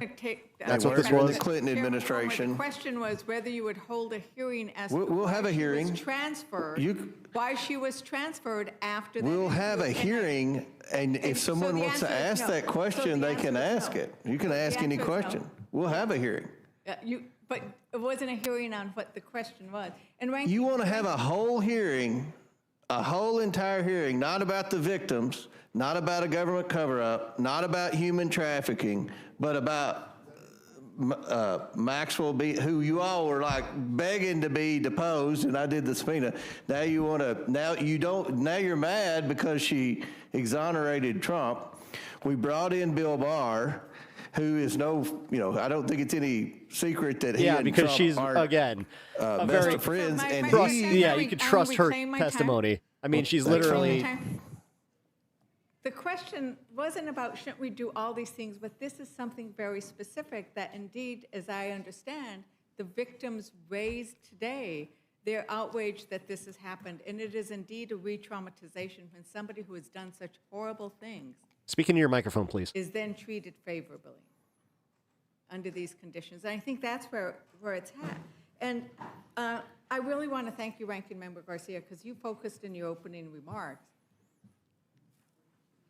about the horrors of what you heard today and of why it is so important for the survivors that they get justice. And it needs to come in many forms.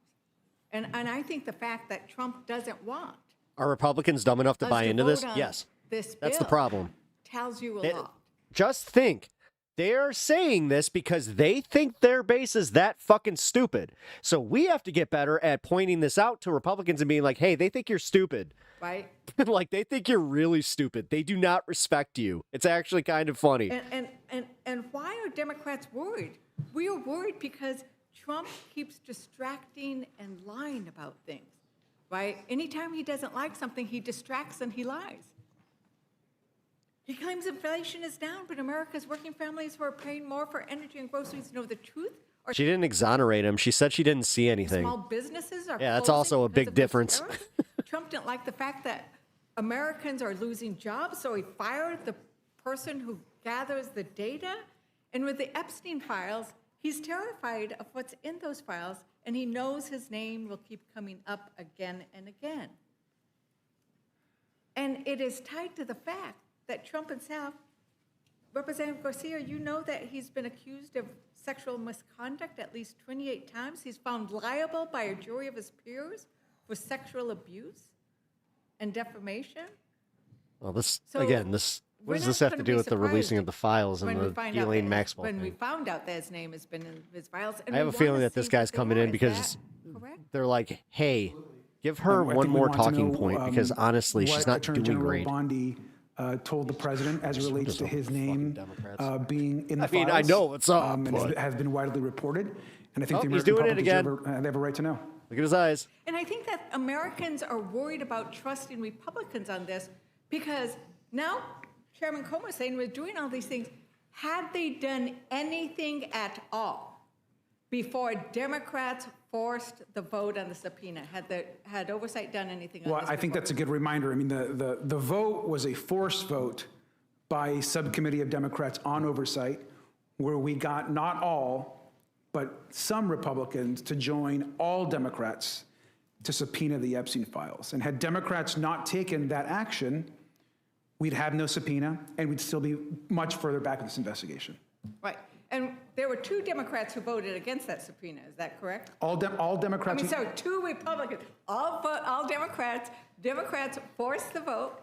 Oversight had not done anything with regards to this until Democrats forced the vote, and then you had 2 Republicans vote against it nevertheless. Is that correct? Including the subcommittee chairman, I believe. Including the subcommittee chairman. So leaders in the committee voted against the subpoenas. Now, they're taking, and so this is why Americans might be worried about whether they're going to be forthcoming. Now, Chairman Comer, this resolution would give you, and only you, the power to decide what information in these documents is redacted or withheld. Is that correct? Well, we're trying to do this in a bipartisan manner. Our staffs are communicating. I think.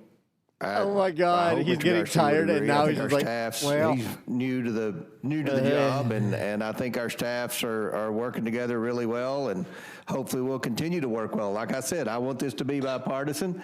I don't want members of the committee, and members of the committee haven't been making the accusations that members of the Rules Committee have been making that, this isn't bipartisan. We want this to be a bipartisan investigation. We want to get the truth, and hopefully we'll do that. And you're trying to, I feel like, create a false narrative here to say that the Trump administration isn't working. They have been turning over the documents, and I feel like we're on a pretty good roll here. So, Chairman Comer, I appreciate that fact that you said you want to work on a bipartisan basis on this, but the resolution does not require you to consult with the ranking member. The only thing that's going to be redacted are names of victims. Does the resolution give the ranking member any role in approving redactions? And if you want to be bipartisan, would you be willing to accept an amendment to? I'm making a pledge to work with Mr. Garcia. Hopefully, he'll keep Mr. McGovern and Mr. Raskin out of the room, and we can get some good things done in a bipartisan manner. Well, a pledge is a wonderful thing, but an amendment that actually puts it into writing would be great. Would you be willing to accept that amendment? I think the resolution's good, and hopefully we'll vote it out in a bipartisan manner. And if we need to use that as a basis in court to get more documents, we'll do that. Okay, so you're not willing to actually put it in writing that you will, that the ranking member will be consulted before you approve. I guarantee that I'll consult with him a heck of a lot more than Elijah Cummings and Carolyn Maloney consulted with me when they were chairman of the committee. I'm not asking about past. I'm asking about what's this. And this is nothing. the problem. And Yeah, the you didn't reason answer why anything, we're and you keep doing the concerned pivot. about The this pivot and the swerve. You're not good at it, bud. I've read accounts of you describing yourself as a Trump man. As a what? Trump man. I'm a Trump man. You said Well, I'm a Trump man. I mean, Yes. I So support the president. you support the president, and this is why it would be important to have in writing the bipartisan nature, because we want there to be bipartisanship, so that it is not a. I want it too, but you all are making a good case up here. But I'm hopeful that Mr. Garcia is going to see past the behavior of the Democrats in the Rules Committee. Madam Chair, Chairman Comer, I was speaking, and I think that it is important that we have people looking at these docs that are not a Trump man, so that we can make sure that everything gets responded to, because right now we haven't seen it. And that's why we want to make it the law of the land.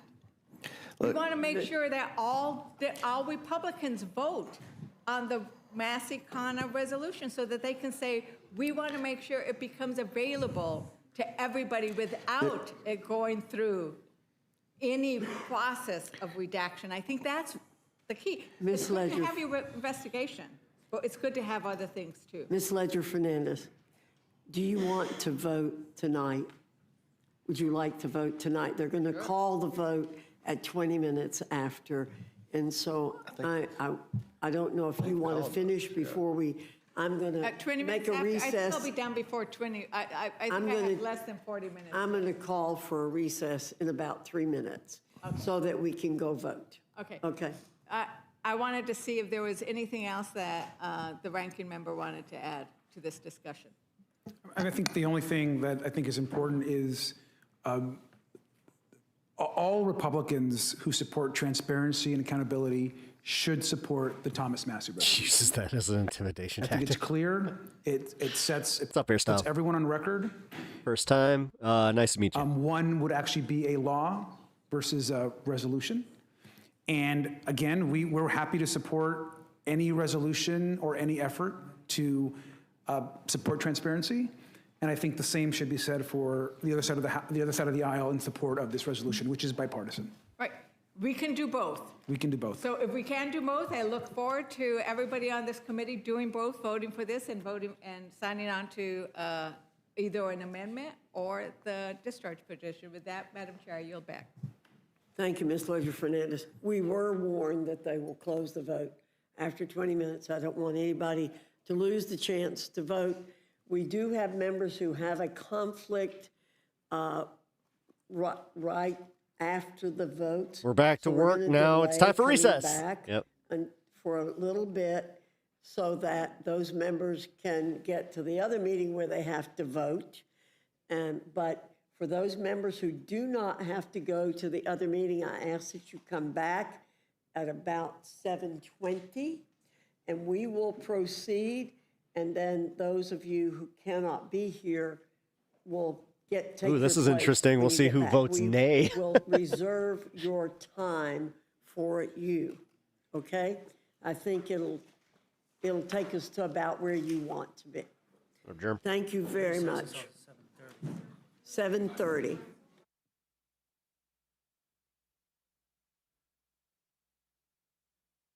It's the earrings. All right, well, we will keep this over here. Actually, you know what? I'll make this one small. And then bring this over here. Oh. Okay. What else we got? Oh boy. We actually have a new Piers Morgan, guys. Cenk Uygur, Andrew Wilson. Queen Andrew. Joke still hasn't lost its luster. Oh, yeah. Oh, popping elbows and shoulders, yeah. Good stretch. Uh-huh. You know it's a good stretch when it makes you turn into Macho Man. Oh, yeah. Uh-huh. Oh. Feel loose. There we go. Nate, what up? How you doing? Wasn't me. Take a breath. Take a breath. We will chill for a moment and then get into something that is also rage-inducing because this is Pep Talks, but we try to, we try to have fun here. We have fun here. Try to have fun here. What do we say? We have fun here. But when you have fun here, that means hitting that like button, people. I appreciate when you do. I really do, guys. You know the spiel. Free way to support the stream, blah, blah, blah. Same thing over on Twitch, but there is the Bezos way, where if you guys are enjoying yourselves, please consider subscribing to the channel. It really helps me out, and I am trying to maintain a nice little presence over on Twitter, because holy crap, are they going after left-wing content. It's almost like, I don't know, man. It's crazy. Like, they're just like this whole purge. But then, strangely enough, you do have the rise of, chorus? God. Okay, so, guys, I gotta talk to you about this. So, you know how we were being a little cheeky yesterday, where we were talking about how your man might try to apply to chorus. Well, it's a lot. Like, it's a lot to even just sign up for it. And, if you guys are dead serious, I will try to infiltrate. But I don't know what else to say. I feel kind of dirty. Like, for real. Even when I was looking at it last night, right? And I was just like, even for, like, the funny angle to this, and also just because, dude, I would get kicked out of the program like that. It's like, oh, you guys didn't watch my content, did you?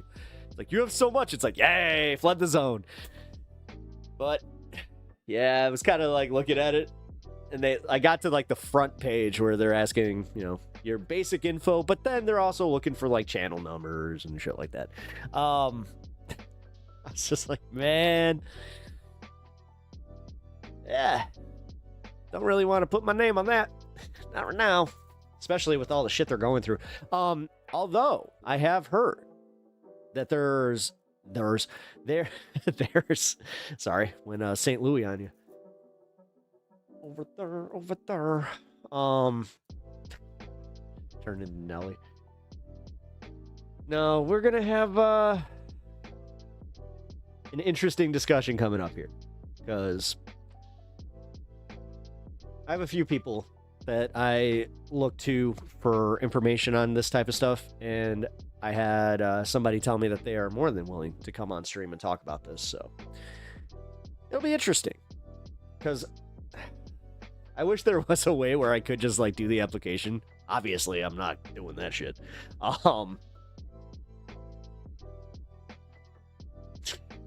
just so fucked. It really is. Like that dark money thing. When you really look into it, and you look into the 1630 like thing, and then I was just, I don't know. Nobody will blame you for getting the bag, but make sure you have an exit strategy, because it is it is extremely effing sus. The big thing is I don't want to get sued.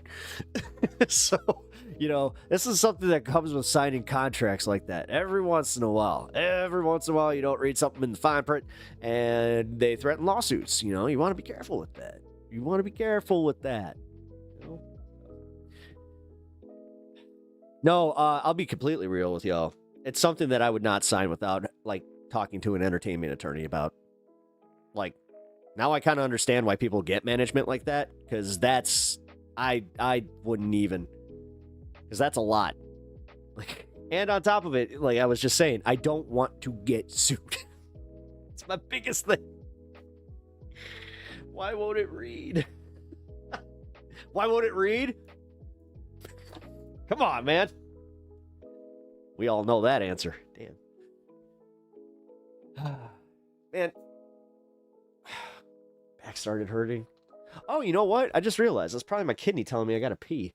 All right, so that's real. Let's find something to put on and then have Stan not take over because he bailed on me.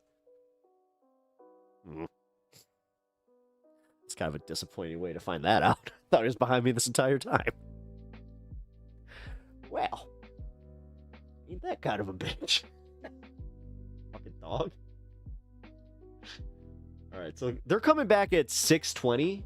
All right, so we got about a half hour to knock out here. Hey, you! Where'd you go? Where'd you go? Left me.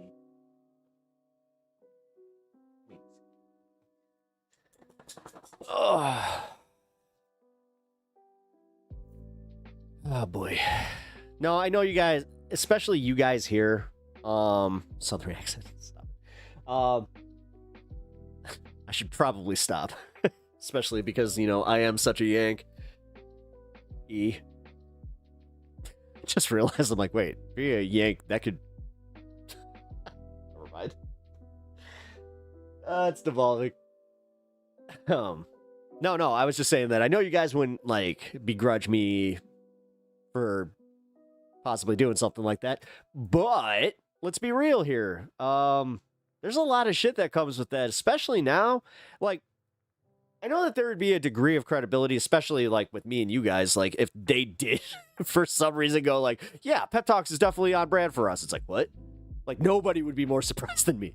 Or it's just, oh, wait, yeah, okay. Only a yank would take you that yank away. Oh, boy. No, I'm just like, I recently, were you boys playing Yankee Cranky? That shit made me fucking die, so just like, Alabama, Colorado. And that was weird. That was a really, really weird announcement. We're moving it to like that. Cool.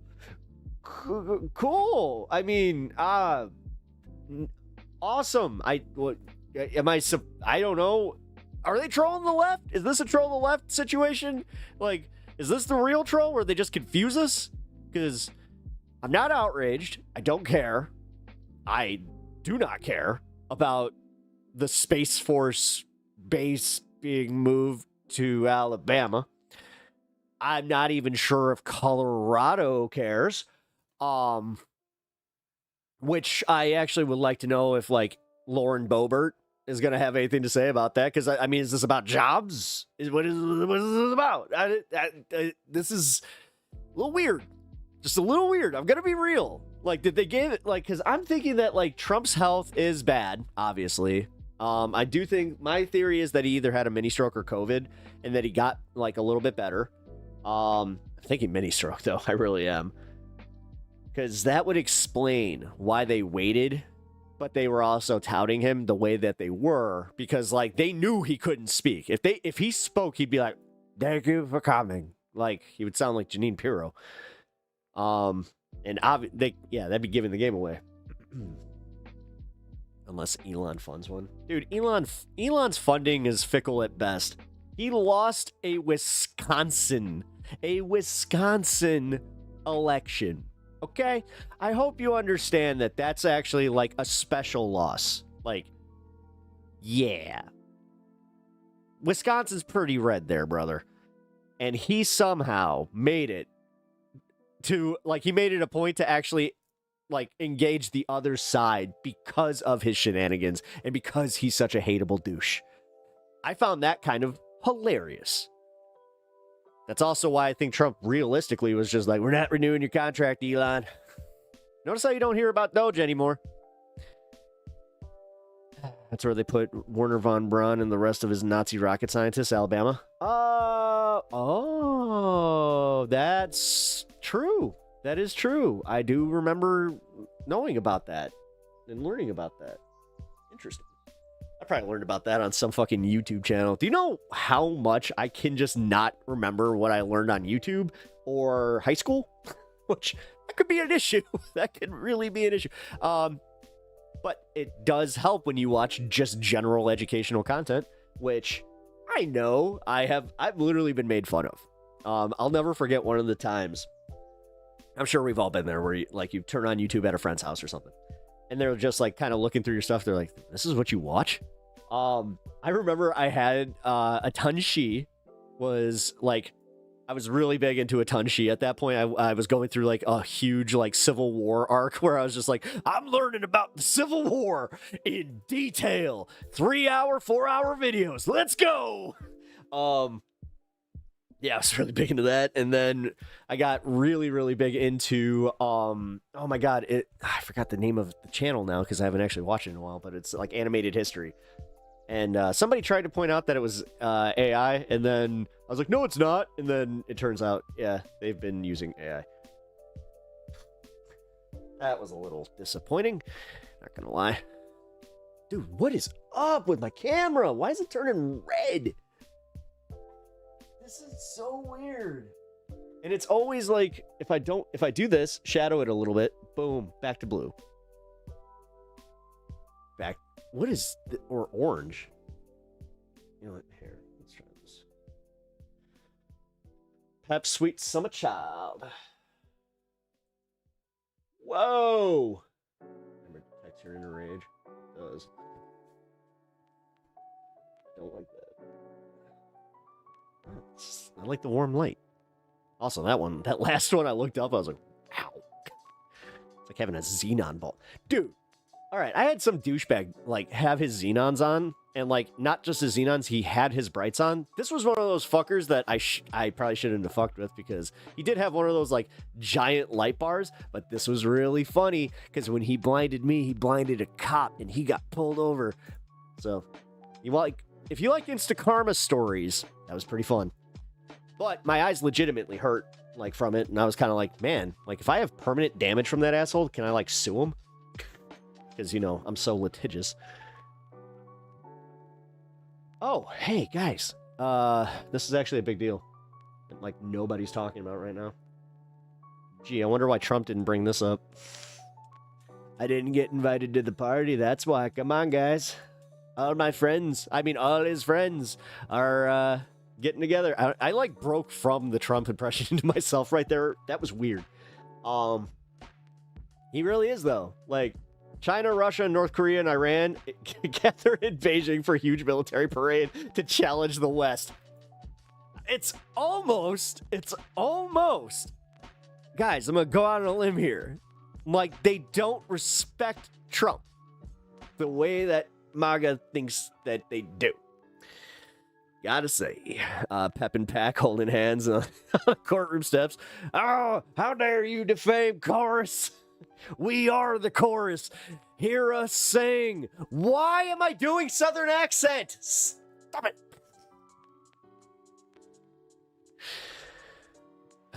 Okay. Back to my Midwest twang without the, the other, oh my God, I don't know what the hell's going on. Oh, man, all this stroke talk. Uh-oh, country boy at heart.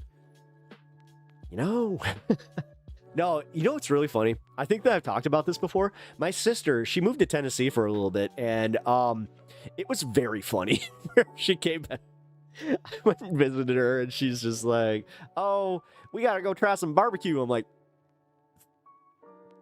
what? She's like, hey, don't make fun of me. I'm like, you have a southern, like a little southern accent. She's just like, oh, no. I'm like, all right, don't be embarrassed. It's kind of funny, like the mixed Midwest, with a little bit of that. It's, oh, bless your heart. Because I am classist. No, I am not. I am not classist. Actually, no. When somebody pointed out like that, the Southern accent is kind of like that. I'm like, no, like, I have to say there is something where it's like, no, you have to prove again. But then, no, that's not fair. I don't like making fun of people. Let's put it this way. I have a very consistent thing where if something hurts your feelings, I will generally stop doing it. I'm not one of those douchebags that's just like, oh, really? Well, double down, bitch. Like, I have never, like, since I was a kid, I've never understood people like that where I'm just like, well, if it hurts his feelings, why can't you just not? Some people are just dicks. They really are. What up, LT? Good to see you. Glad that you're here. Taking a break from this space. Chicago, famously not ignorant and racist. Hey, hey, we're a melting pot there, man. I actually live like amongst the Polish, so, and the Polish Ukraine. I actually live like near them. Like, I should shut up. I really do need to shut up because that's getting a little too info-y for you guys. Dual tabbing it? Yeah, dual tabbing it. Oh, you are? Hell yeah. Always give. This space their due, so make sure you go over there and like that stream as well. But like mine too. Come on now. All right, let's learn about Donald Trump not being invited to the birthday party. Okay, ignorant and homophobic.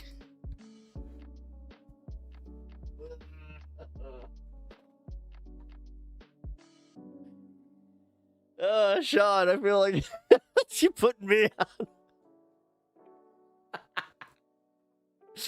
Listen, the sad part is, it's like, I want to stand up for my city. I really do. But every once in a while, you'll hear some shit on the street and just go, oh, come on, man. Like, dude, you're not helping. Fuck. Vance was able to collect all the Dragon Balls and wish Trump back. Squishmallow, thank you for becoming a subscriber again. For your subscription renewal. 9 months. Woo! 9 months. That's awesome. I really appreciate that. Oh man, we're gonna be getting up to a year here with some people. We're already in September. That's crazy. We're only 2 months out from me doing this for a year. That's crazy. Remember, chat, Pep will be on Hey Funny Book tomorrow night at 9 p.m. 8 Central on this space. Dude, thank you for remembering my bookings better than me. That was legit. I kind of went, Pep will be on. Oh, yeah.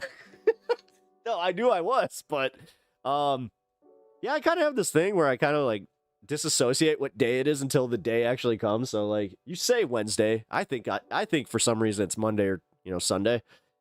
That could be a medical issue. Who knows? All right. As I said, I've been teasing this. Like the birthday party's happening. Oh, come on. Keep reading with a CNN subscription? Fuck off. Paywall bullshit mother effers. I got this from Grounders too. Well, here, let's read this first line since they're being kind of mean about this. Beijing, for the last 3 days, Xi Jinping has played host to China's busiest port cities. Welcoming leaders from across Asia and the Middle East for a carefully choreographed summit designed to showcase his vision of a new world order. See, they're just going for it. Holy fuck. They're just going for it. They're just like, no. You know how you guys were doing the deep state thing? You are one step below us, motherfuckers. We're doing the new world order without you. Man, why am I such a potty mouth today? I said that on this space too. It's like potty mouth Pep today. Just, you know what? Spicy. Also, fuck you, CNN. Paywall mother. I had to sit through your ads too. That is bullshit. They put 2 ads on there before they had the nerve to tell me, nope, you gotta subscribe. You know what kind of bullshit that is? What the fuck? Dude, I'm actually legitimately pissed about this. What the fuck was that? 2 ads to get to you telling me that I cannot read the article? What? One of them was a video ad. That was bullshit. Ooh, I'm mad. Ooh, I'm mad. What the hell? Oh, you gotta be real, guys. That really fucking... You know what grinds my gears? When they put shit like that behind a stupid paywall that doesn't belong behind a paywall. What? Let's hear Tim Pepper's opinion. Yeah, let's hear Tim Pepper's opinion about the fake news. This is why you guys need to watch my boy, Tim Pool. I'm trapped here being Tim Pepper with pep talks. I don't know how this happened. He played Magic the Gathering. He skateboarded, and I thought I was, and he's from Chicago. And then I ended up here. I ended up with the wrong guy. Damn it. Somebody tell Tim to come and save me. Please. My beanie. We have the same beanie. Kickflip. Is that merch? No. This is actually this is a Squishmallow that they released. It's wild. Here, actually, Tim Noodle for... Actually, wait. I just realized that, wait a minute.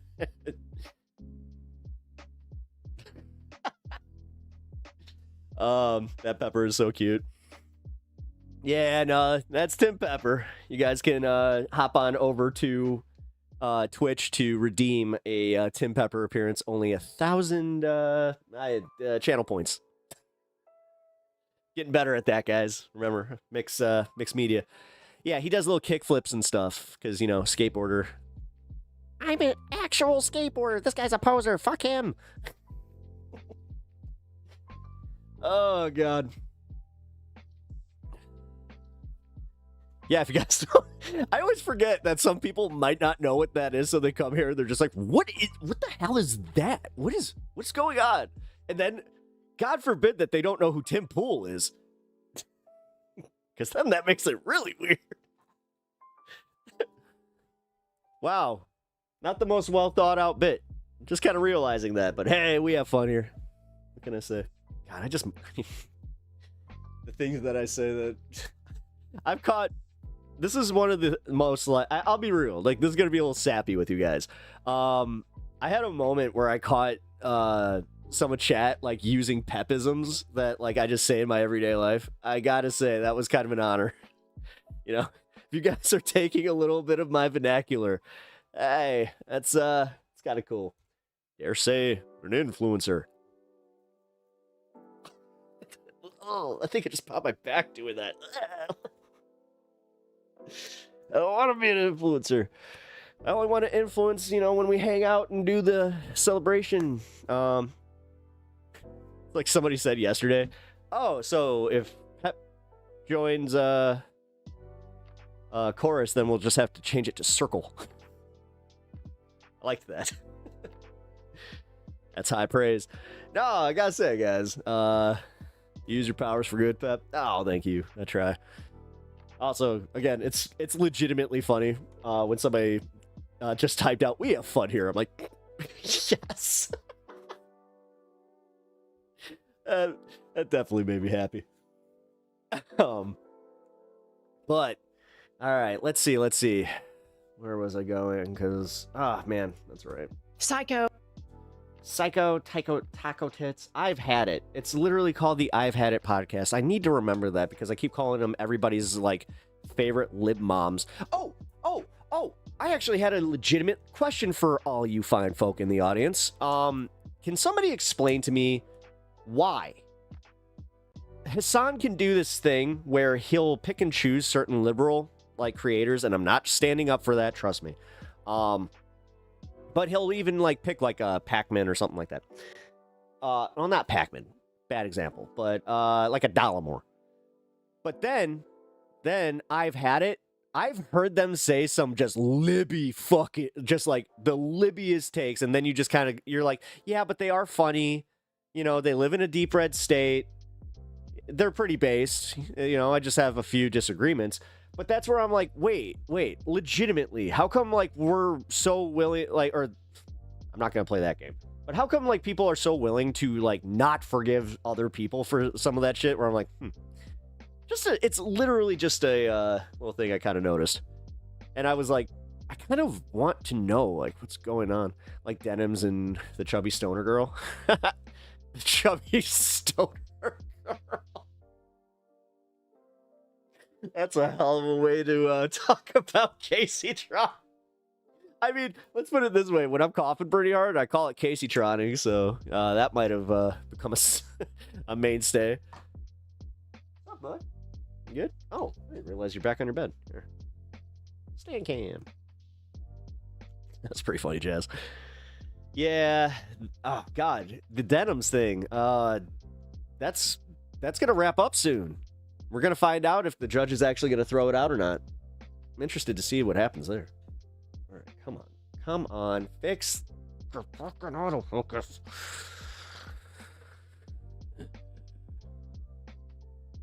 I feel people like Hassan should go on as many podcasts as possible, whether they are friendly to him or not. Well, that he always says that he's willing to do that, but then I've heard that he's like turned down other ones that were, you know, a little less friendly or a little too libby. No, and I hope that there's no misunderstanding there. I'm not like even asking like why he would go on those types of platforms. I'm more so asking kind of like, you know, like realistically, why do certain people get a pass? You know, even though they've had like shittier takes in some regards. Is it just because they're not as likable? Because I've had that where I found myself just not being as charitable to somebody just because I'm like, I don't like their face. You know? Human bias is a real thing sometimes where you're just like, I don't like your face. I don't want to watch your content. Sorry. There's this one guy that's like that. He's already like a right-wing douchebag, and I remember seeing him during like the Gamergate era, but I think his channel's literally like doesn't match face or something like that, where his voice sounds completely different than what you would expect him to actually look like. It is crazy. Like, he looks like this freaking fresh-faced kid that has like the deepest voice. And yeah, it's disconcerting, and I didn't like it. Outside of his, you know, shitty takes, where I'm just like, oh, honestly, even if you were like kind of a base dude, I would not watch your content just because of that. But IHIP isn't taking the same hardcore positions as Hassan. That's what I mean. Like, that's, I don't know. Like, as far as that even mattering, I was just more so noticing again. Certain people are not getting some charitability, and it's not even with the chorus stuff. It's just, I've noticed this throughout, you know, my time in content creation. At this moment, if they have that dog in them, I can tolerate them. But if they still act milquetoast and do cover for people like Hakeem, they can kick rocks. There you go. Okay, yeah. So if they're not bringing up like how the establishment Democrats suck, okay, I could see that. That makes me wonder about the politics girl situation and like the way that she's on chorus.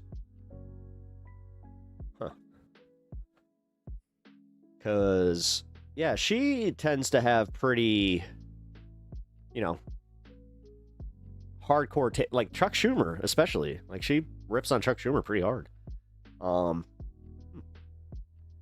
gotta look into that more. I haven't actually watched Politics Girl in a long time. Now I'm thinking about it, I haven't watched a lot of the people that I used to watch in general.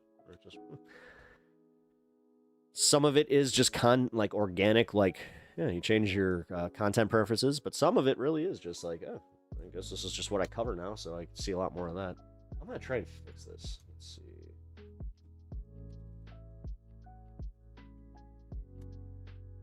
Let's see.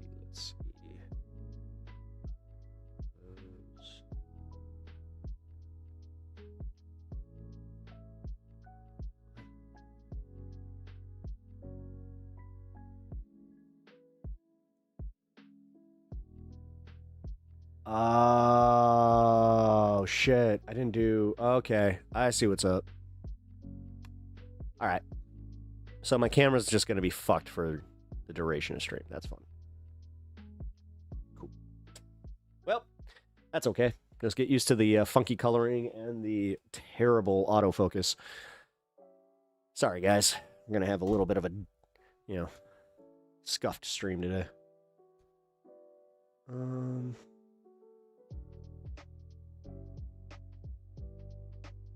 We can hear you? Good. That's what's important. It is. Yeah, if the mic cuts out, that's where we're going to have issues. It's like, guys, can you hear me? It's like, can't hear you. I've had that over on Twitch a few times where, like, for some reason, Twitch just does not pick up my audio. I'm like, but everybody on YouTube is like, we're fine. I'm like, yeah, but they can't hear me. And then I get all, like, in my head, and I want everybody to enjoy the show. Come on. All right, so these people are taking forever to make their triumphant return. We'll see what happens with the votes. We are going to keep up with that tonight, by the way. But in the interim... Oh, shit, they should literally be back in any minute. Because, yeah, it's 6:20 now. We'll see. Because I want to play this Piers Morgan thing. Come on. It's been a while. But, oh my god, we're only 2 hours and 20 minutes, huh? Weird. Oh, it's because I've done other like, why does it feel like I've done a lot more content today? That's why. It's like, oh yeah, I did a lot of content.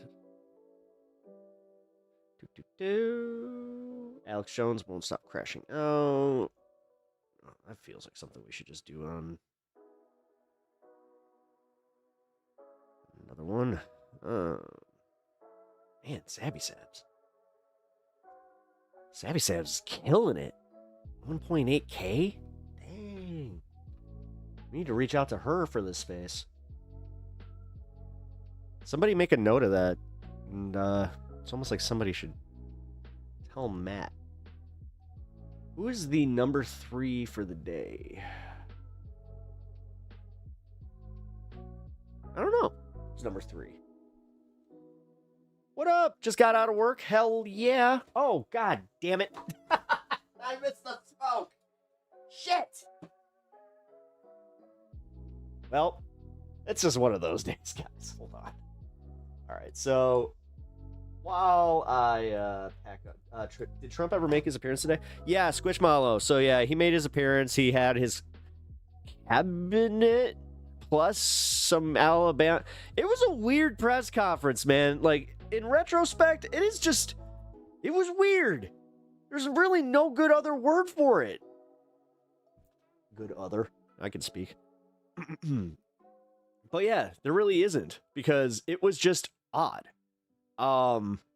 He made an announcement that they're moving the Space Force headquarters from Colorado to Alabama, which they made it like it was the biggest deal ever.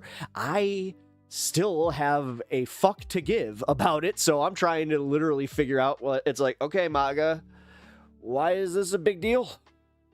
Anybody? And also, like, I don't know. You're gonna, like, he just did a quick, like, did you hear the rumors that you were dead? He kind of went, nah, no, that's ridiculous. That sounds like the left wing and fake news and blah, blah, blah. What up, Nep? How you doing?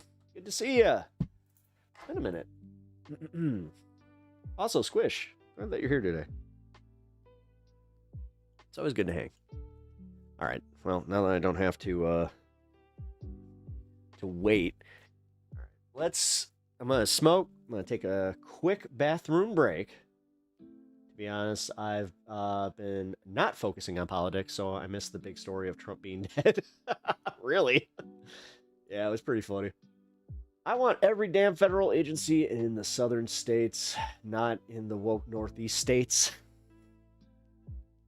Hey, he's literally sending them to the naval base in Chicago, which a lot of people didn't know we had. That was always funny to me, where it's like, Navy Pier? I'm like, no! Oh my god! It's like, no! This is crazy! Oh my god! And this is my locals! These are people that that live around us, that, like, they take the fucking bike trail where it's like, you should know this! What is wrong with you people? So did they build in Colorado? No. That's actually the weird part. They didn't really do shit. Like, I'm not sure if they... Does he think Space Force is kind of like the Fantastic Four, where they just have, like, the Fantastic Rocket just on the pad ready to go at all times? Like, we got to get up to space. There's an attack on one of our satellites. A lot of stuff Trump does makes me feel like we live in a simulation. Oh, yeah. Yeah, it does kind of, like, simulation theory, like, it does kind of hit occasionally, where it's just like, oh, man, this is really just too stupid. Like, really? This is it? This is our reality? And what I don't understand is how some of MAGA is just so, far gone, that they can't admit where it's like, guys, you made shit super fucking weird and crazy, and, like, it's just, you guys don't see it? Okay. Do you like washer? I have no idea what you're talking about. It's Twitter. Whatever. Listen, I don't like, anytime that my brain, and, like, if I can have the thing where it just brain, mouth, bleh, better for that than, oh, my bad, Twitter, because I don't like calling it X because that's what Elon wants me to call it. Whatever. I just don't care anymore. You get some of the craziest, possibly bot farms that reinforce stuff. Oh, it's always bot farms. It's always bot farms.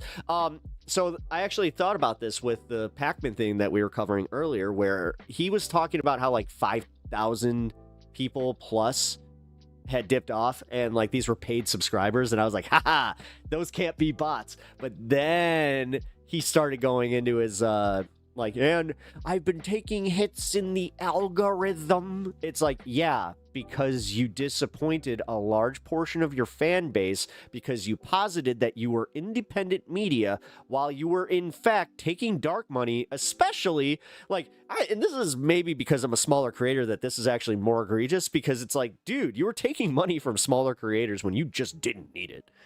Like, yeah. A liberal called me a communist bot on Blue Sky.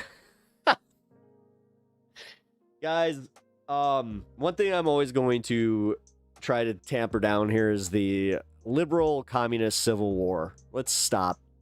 We're literally barreling towards fascism. Let's disagree on this shit later. Okay? I know, it's annoying.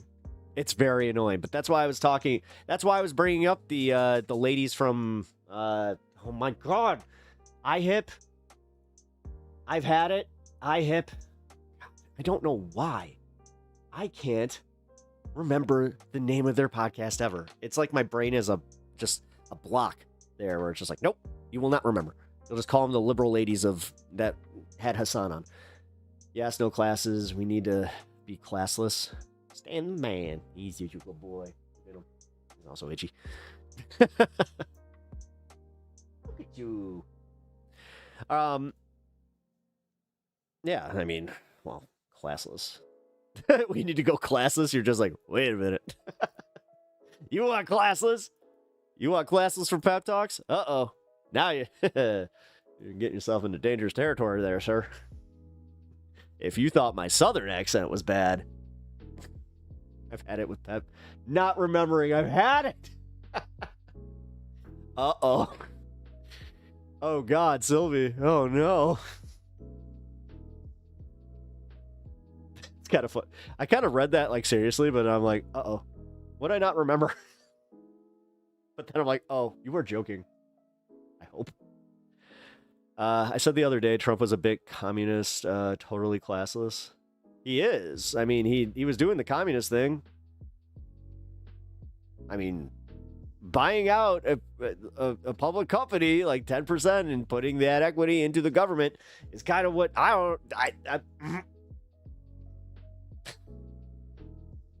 yeah, because that's the name of the podcast. I was about to say, you know, that I always love the people that come here. They're just like, what is this? Why are people not? Oh, hey.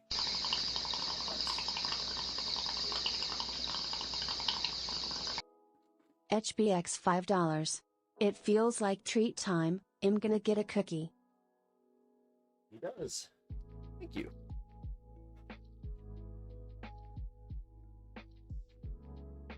All right, I'm gonna toss this one. 1, 2, 3. All right.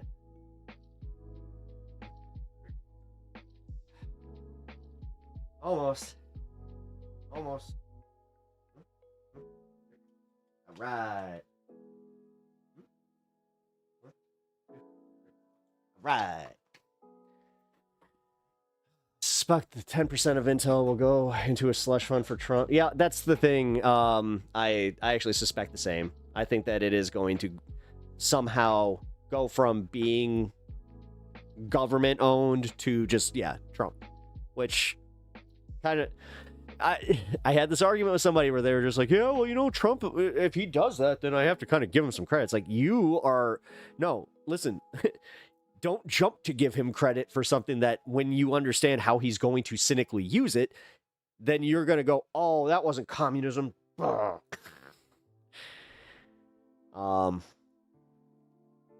Tim Pool issues formal apology to Sam Seder. Apologize to Sam Seder. Sam, I'm so sorry for... Whoa, breaking fucking news. Holy shit. Wasn't expecting this video. Okay, every once in a while, my YouTube algorithm will just surprise me like it's my birthday. It's not my birthday, but I'm gonna take it anyway. Yeah, grab the popcorn. We get... Yes! Oh, God, I'm so happy. I'm so happy. Yeah! Kickflip! All right. The fact that he just said those words, like, in sequence. This is wild. I gotta smoke. All right, this is gonna be fun. This is gonna be fun. I think that this is gonna be a segment, all right? Holy shit. I actually gotta, like, pee now, too. Guys, we have a segment. I'm clipping this. Just be prepared. That means behave in chat. I'll be right back.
All right, guys. Let's go. Come on. Hey. You already want to... You just got treats, dude. Come on. Chill out. All right. We're going full stream mode too. We're gonna headphones on. We're gonna go and have some fun. All right. That means hit record on this and everything. I haven't done this in a while, guys, so for a little bit of a throwback for all you guys that have been here since the early days of the channel. When I say for Gondor, that's where I'm starting this segment, and it's going to be recorded. So, like I said, no joke. Please try to behave in chat. It's just, yeah. But I know you guys. I don't have to worry about that. All right. For Gondor. So, Tim Pool is issuing an apology to Sam Seder. Without further ado, let's just get to it. I'd like to formally apologize to Sam Seder. Sam, I'm so sorry for hurting your channel, and it's rough. It's rough. But I want you to know that I sincerely mean this, that because I was sick for the past 3 weeks and you didn't have any videos to make, your views are down and your subscriber count is down. And it's all true. It's all true. He's down 5 million views for August because I was out for 3 weeks. He didn't make a single video about me for 4 weeks. He was also on vacation. Because I wasn't here. And without me here, he just couldn't do it. Wait, did he go to Social Blade? Oh, man, this is actually... Buddy! What Damn it! Loser. Welcome to the first video on the @TimPool channel. Shout out to YouTube for giving me the @TimPool channel, which I never had, but now we do. And I'm going to make just whatever videos I feel like making whenever I feel like making them. And, you know, the goal is, in the long run, to win back my own SEO. Because none of my channels are actually Tim Pool. It's like Timcast or The Culture War, Timcast News. Interesting. Or IRL. Everyone else who says my name but me, you search for me, you get them. I was like Sam Seder's a great example. That's why I want to shout out Sam. But also Red Bar. I was about to say, this is weird because he's using Red Bar. Who made this video and is talking about Sam Seder. I'm going to play the video for you. It's funny. And shout out. Here you go. I thank you. I appreciate it. Yeah, no problem. Thank you. But what can you do with this information? I want Tim Pool's name out of your goddamn mouth. You don't. Tim Pool is up here. You are all the way down in the sewers. Okay? You ever heard anyone... This is coming from Red Bar. Say that? Let me guess. Tim Pool's beanie. How wonderful. How thoughtful. Let me guess. You hate Tim Pool. You want to make fun of Tim Pool? I'm going to make fun of you the same way you treat Tim Pool. Okay? Sound good? I am livid at this, man. Let's see how he wraps this up. Let's see how he handles it. Whether or not it's true is not what matters. Though it does play a role. Not funny.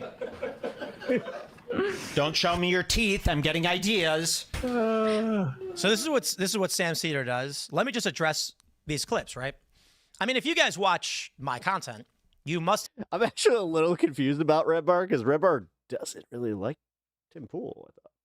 have a Weird. general philosophical Is Tim not getting the joke? understanding, moral philosophy, the philosophical consequences of quantum physics, all very interesting things. This is comedy on the right? Yeah. I will say that. Oh, yeah. One thing that I've mentioned over and over and over again in context is that as it pertains to the culture war, it doesn't matter what's true because people... It has the vibes of satire. Red Bar is generally pretty, you know... When he talks his politics, he tends to make fun of the right. People believe Let's whatever put it they that want. way. You can argue with someone day and night that we did land on the moon and that But legitimately unsure in 2025. Yeah. the Earth is round, but it doesn't matter. The truth is immaterial to these individuals. Thus, what Sam Seder does is, because his viewers are low IQ, and because Sam knows what he's doing, right? What basically happens is... Dude, you literally read the news and just like... You want to call them low IQ? I'm sorry, Tim. I've watched him like body you in the the marketplace of ideas, in a way that it's just kind of, I don't know, man. When you want to talk about like punching above your weight class. I will make a philosophical point that fucking in the dare context you. of a culture war, the truth doesn't matter. People will choose to believe things that are obviously fake because it fits their worldview. And they want Guys, I'm having trouble. I can't escape my room temperature IQ. to believe it. Sam will cut everything out and play a clip of me just saying the truth doesn't matter. It plays a role, but ultimately, and then It's called a drop there, dude. Like, you say some pretty, you package the way that you say things with some pretty stupid things. Therefore, it makes it funny. You see how this works? And then we clip it. Then we use it as a little short thing where we just go, and that's a real thing. Kind of like Joe Rogan. and say, ha, ha, ha, ha, look how dumb he is. He's telling people to believe fake things. If you're stupid enough to believe it, there's nothing I can do to help you. You know what's funny? This got here, so he inadvertently is trying to pull views back, I don't know, Tim, you only got relevant when you covered a Majority Report clip. Weird. Let's play more from Red Bar. I put in a Tim Pool. You want to talk about relevance? Thing in Slack. We could play it tomorrow, where his perspective on. Oh, you use Slack? I will be hacking that now. Nice. You just doxed yourself. On liberals and our perspective on. Talk about what just happened now. Liberals and I guess presumably the left as well. This is a typical leftist trick called taking a dip in the pool. Now, this is where you start Okay. That's actually kind of funny. immediately talking about Tim Pool to distract your audience from how badly you've been exposed. Oh, man. Taking a dip, they call it. Now, that must stop. You cannot erase me with some Tim Pool shit, and I am not doing a bit. No. Don't go, oh, I think he's doing a bit. I'm safe. You're not safe. Damn it. Broadly Legally. speaking, don't understand what slavery is. Because you're not having real conversations.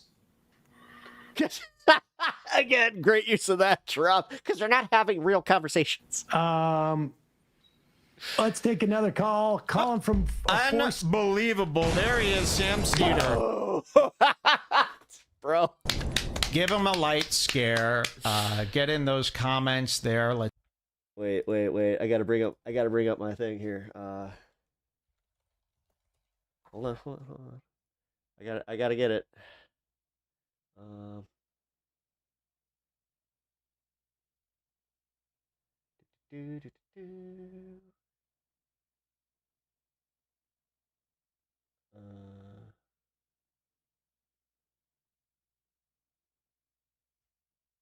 Damn it. Oh. Never mind. Let's see how we could rile this guy up. I would like to see soundboard is off. This video that we just watched as the start of a beautiful scare ship with Sam Seder, and I'd like him to be one of my regulars who I'm constantly catching off guard. Wouldn't that be lovely? Teaming up with Crowder. We're going to be teaming up with Tim Pool. Crowder How did. do you guys feel that now that everybody is into making fun of Crowder and Tim Pool, it's kind of mainstream? It is I feel mainstream. Like we now have to team up with them. Yeah. Well, I mean, just because that means like you're admitting that you're just kind of like doing the thing where you're stealing other people's shtick. Like them. I don't know. Oh my God. Red Bar? Thank you. I appreciate it. Yeah. So he doesn't know he's making fun of him. Yes. All right. This clip was just as good as I thought it would be. I don't mean that in any way disrespectful or anything. I don't know him personally or anything like that. I appreciate the kind words and mocking Sam Seder. About my apology. He was mocking you, you monumental dumbass. Here's This is embarrassing. Oh man, this is secondhand embarrassment right now. Like my palms are literally sweating. Like, oh Tim, oh bro. Sam Seder in yes, he was mocking Tim. July. He was mocking Tim in the entire like right-wing Crowder space. 40,000 subscribers. He's also mocking the Majority Report for doing easy jokes. Yes. Subscribers gained. Look at that. And oof, what happened in August, Sam? Yikes. We can see. I mean, if Sam doesn't clip the "I have to give an apology to Sam Seder," I mean, What are we doing here in this content space? For July 2025, he had 24 million views. Very impressive, very impressive. And then we can see in August only 19.5. That's 5 million less views. Oh my God, guys, this is the majority report right now. Yeah, Sam Seder did that in my toilet and he left it there, and now his show is just that. Sam, what possibly could have happened? What possibly could have happened in August? Oh, Tim Pool was sick for 3 weeks. That would be chip propping or clip chipping or clip propping. I was waiting for this moment. The last video he made about me was 4 weeks Tim Pool is dumber than ever. ago. Okay. Oh, 4 weeks ago. He's making great points, guys. I went to his channel, and it's one watery effect. I mean, Sean sent me the red. That's all I'm hearing from Tim right now. So bar thing, and he's like, "This is funny." It's South Park did it because he just makes videos about me out of context all the time. It's all he does. Dude came here. Check this out.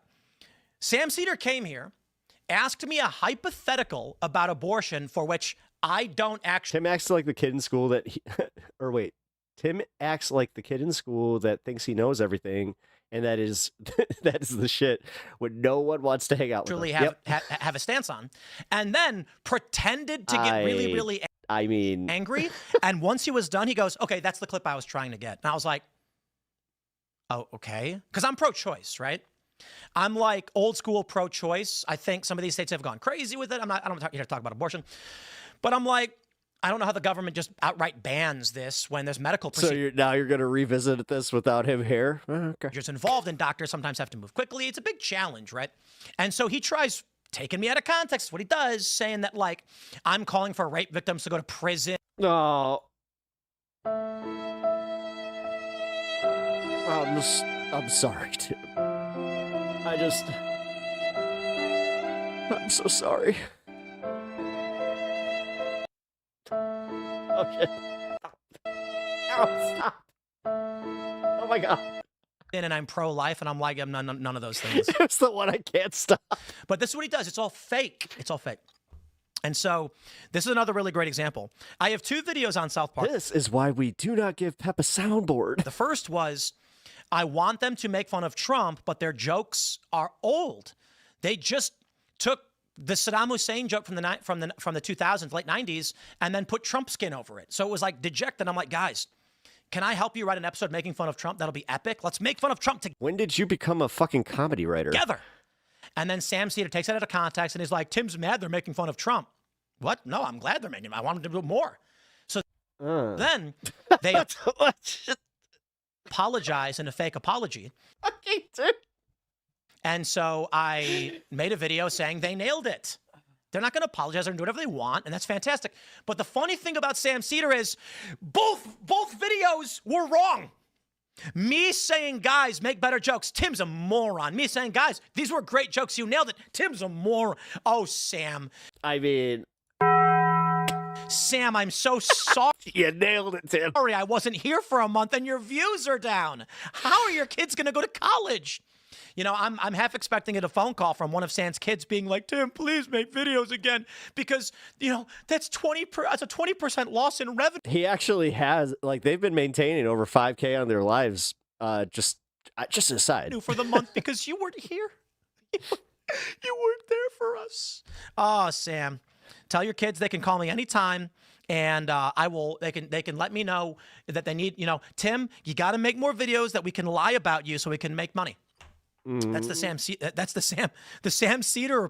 Can I just point this out again? Sam is down 30,000 subs for August because basically what he does. Congratulations on March though. He did a good March. Even in May, 20,000. That's Sam's numbers. 30,000. He's going up. What he does is, this is what I'm talking about with search engine optimization. Sam has got the best Tim Pool SEO ever. And it's because I never use my own name. I don't introduce myself. On Timcast IRL, I never say, I'm your host, Tim Pool. I never do that. Why? That's actually kind of unprofessional. Only recently, I started putting Tim Pool in the title of my videos. Also, you're sitting. You just complained that you weren't getting noticed because you were just like, oh, the majority reports taking my numbers away for you. They're besmirching my name. There's this guy, Pep Talks. He stole like 1,000 views. Because we were encountering this problem where fans of ours were like, I search for you and I don't get your videos. Yeah. And I'm like, see, this is why Sam Seder gets so much Tim Pool traffic, because he uses my name more than anybody else. Yes. So by your logic, you typing your name, searching for you, gets you to Sam Seder because he uses your name. Huh. Okay. Say my name, baby. Well, I'm actually a little worried because, one thing you're always trying to do in media, you're trying to get as much name recognition as possible. That's why I buy billboards. Did you know that we have over 100 billboards across the country right now? Many of you have seen them. They work, and they're not that expensive. It's pretty crazy. Pretty crazy. We've had, I've They don't know you have a channel. People all over be like, hey, man, I seen your... Oh, who doesn't know Pep Talks? Come on. I saw your billboard, and I'm like, wow. And the YouTube ads worked. Like 99.9% of fucking YouTube. Too. It's incredible. Name recognition. So it's fantastic. That's what we're trying to do, build brand and all that. So, look, there are people that are going to hate me and lie about me no matter what I do. Yeah, Tim, you tell him. You tell him. Yeah. It's a double-edged sword. The problem with Sam Seder is that he makes things up. Hate me for who I am, you're allowed to do it, but Sam lies about who I am. Oh, cool. Thank you. And what ends up happening because of scumbags like Sam is that I was talking to a friend recently. We're trying to hire somebody, and he's like, someone hit me up and said this thing about you, and I'm like, that's not true. And it's like, yeah, I thought it was weird. And then I talked to him about it. Sure enough, it's Sam Seder. He just makes things up. That's what he does. And there are people who don't know about it because they've been watching Sam for a long time. Well, okay, so I will say this as somebody that has a name that for some reason, there's other channels out there. They might have I think this one dude has maybe 10 subscribers, and somehow his videos always come up before mine, so whatever. Sam? You know what I don't do? Cry about it. You've exposed yourself. Actually, I'm sorry. I've exposed you, and I feel bad. I do. Oh, it must be so embarrassing to have your views go way down when you can't make videos about me anymore. Yeah! I half expected him to pull up old videos of me to try and squeeze blood from a turnip.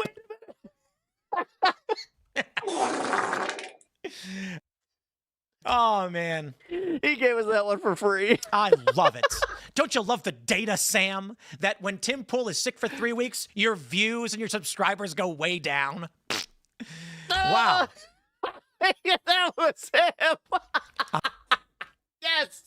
All right, this was fun. I'm going to refrain from swearing because it's a new channel. We're just kicking it off. But how pathetic are you that I can actually pull up the data? I'm going to tweet this at you, bro. I can pull up the data and be like, when Tim Pool is off, Sam crashes. Wait. Hold on. That must be embarrassing for you. How embarrassing for you. I'm going to tweet this out right away. Sam's views are down 20% and his subscribers are down because Tim Pool got sick. Aw. Now, to be fair, I guess that means I'm what?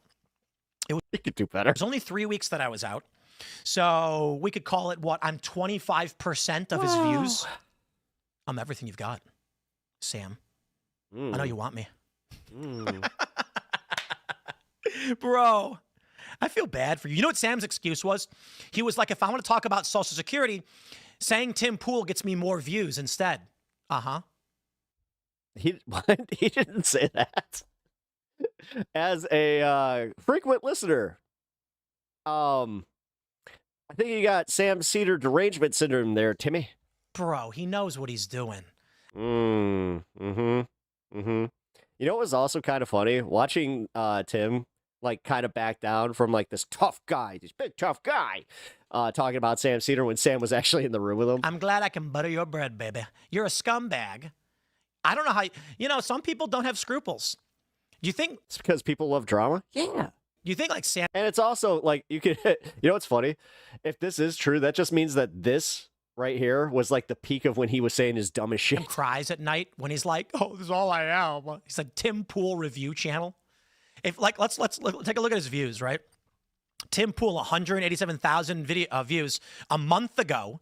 And then look at this. Imagine Obama 18,000, 36, 51, 53, 49, 35.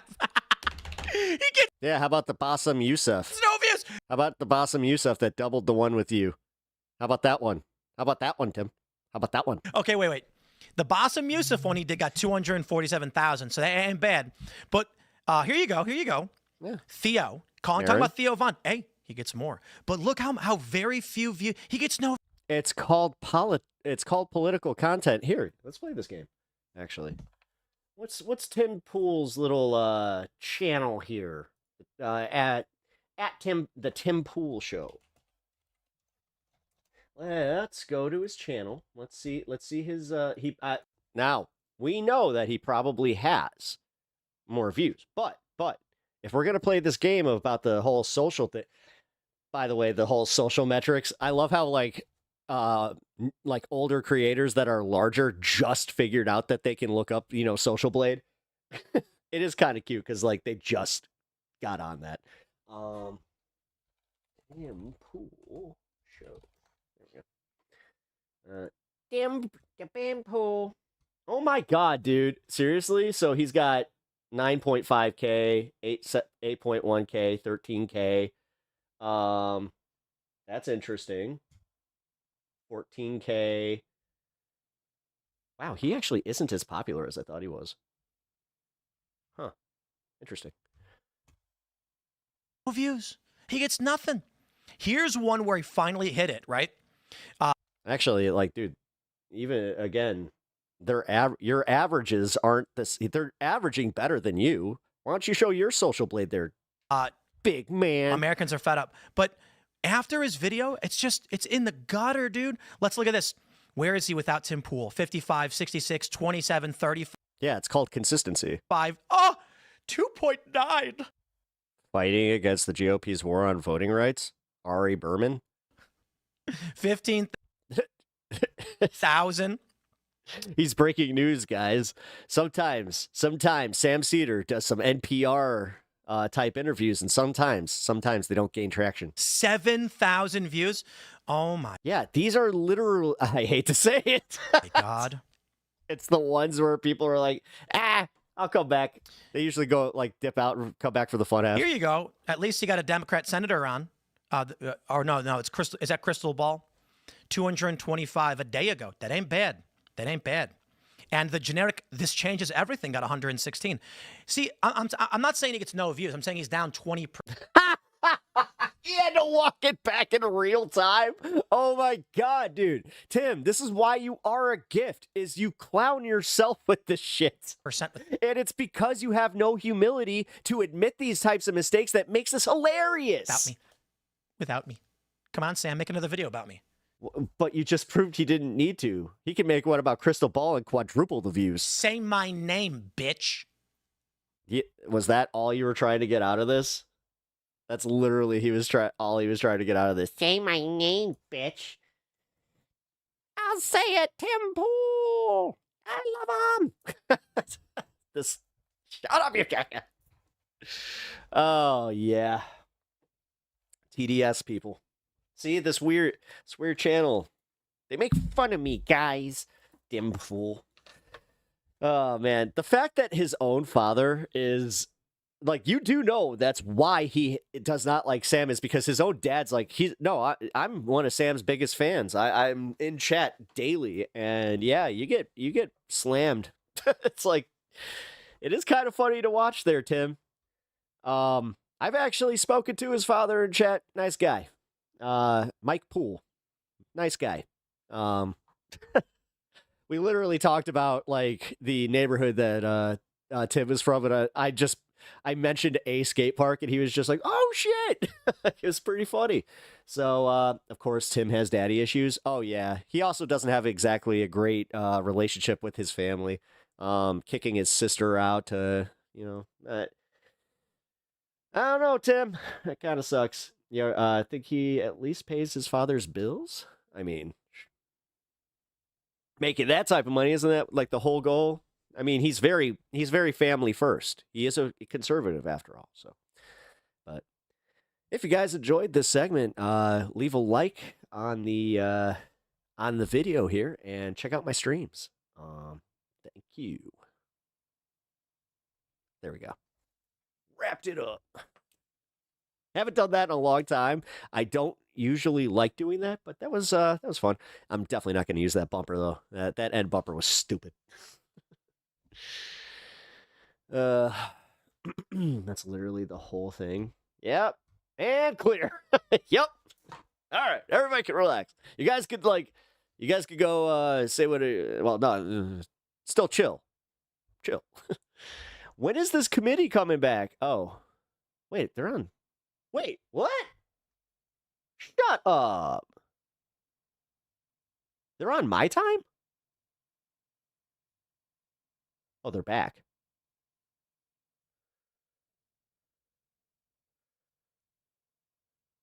Uh-oh, guys. Require any interviews to be scheduled? No. One of the things that I think disgusts me the most is when we talk about how Republicans are abandoning victims and we don't care about human trafficked women Sorry, and guys. children. I don't know why When under the audio just Biden went to administration, mono. we know that the Department of Homeland Security lost track of thousands of Did it? migrant Or did children. Oh, crap. They failed to provide complete sponsor Oh, no, addresses did my for headphones- 31,000 accompanied minor children. Without sponsor addresses, law enforcement had no ability to track them. DHS officers shit. under the I think Biden my, headphone administration might have failed broken. to enroll over 233,000 migrant children who crossed the border since I think it was her January kid, of too. 21. In immigration proceedings, increasing his sister the and risk her kid, of like being his human niece or nephew or trafficked and whatever. exploited. Of the ones they did enroll, 43,000 failed to appear. Health and Human Services failed to provide updated Oh, thank God. Okay. I thought I lost my headphone. sponsor information to DHS when sponsors changed addresses, Shit. further hindering Yeah, this is going to be hard to listen to. DHS's ability to find children. So we know that law enforcement has extreme concerns about the Let's see way if in which it's these just her children were mic. handled If under Comer the Biden doesn't come administration, back, but we then haven't heard our I'll Democrat go to a colleagues different feed. express an ounce of concern for the 233,000 children that have been misplaced and 43,000 who are at higher risk of trafficking. I worked in child services. I know what stringent requirements are necessary for making sure that children who are in placement are protected. The Biden administration Yeah, it's just in mine. did none Yeah, of that, my left too. and our Democrat Okay, colleagues good have to know. remained silent. I think that is horrible, absolutely horrible. To sit here today and lecture us on how we do or don't care about the victims of human trafficking when the Republicans are the only ones who've provided any transparency at all, I think it's despicable. Thank you, Madam Chairman, and I yield back. Thank you very much. Mr. Nope. Langworthy, you're recognized. Thank you, Madam Chair. I Oh, think man, that my it's- colleague from Indiana, Mrs. Hodgson, did a pretty brilliant job of going point by point through the Massey resolution and showing why it's not equipped to get the answers that the Oversight Committee is. And I want to thank the chairman for your work for the last 5 weeks and the ranking member. Let's see if I can find another We need feed. to Give me one replace a second. bipartisan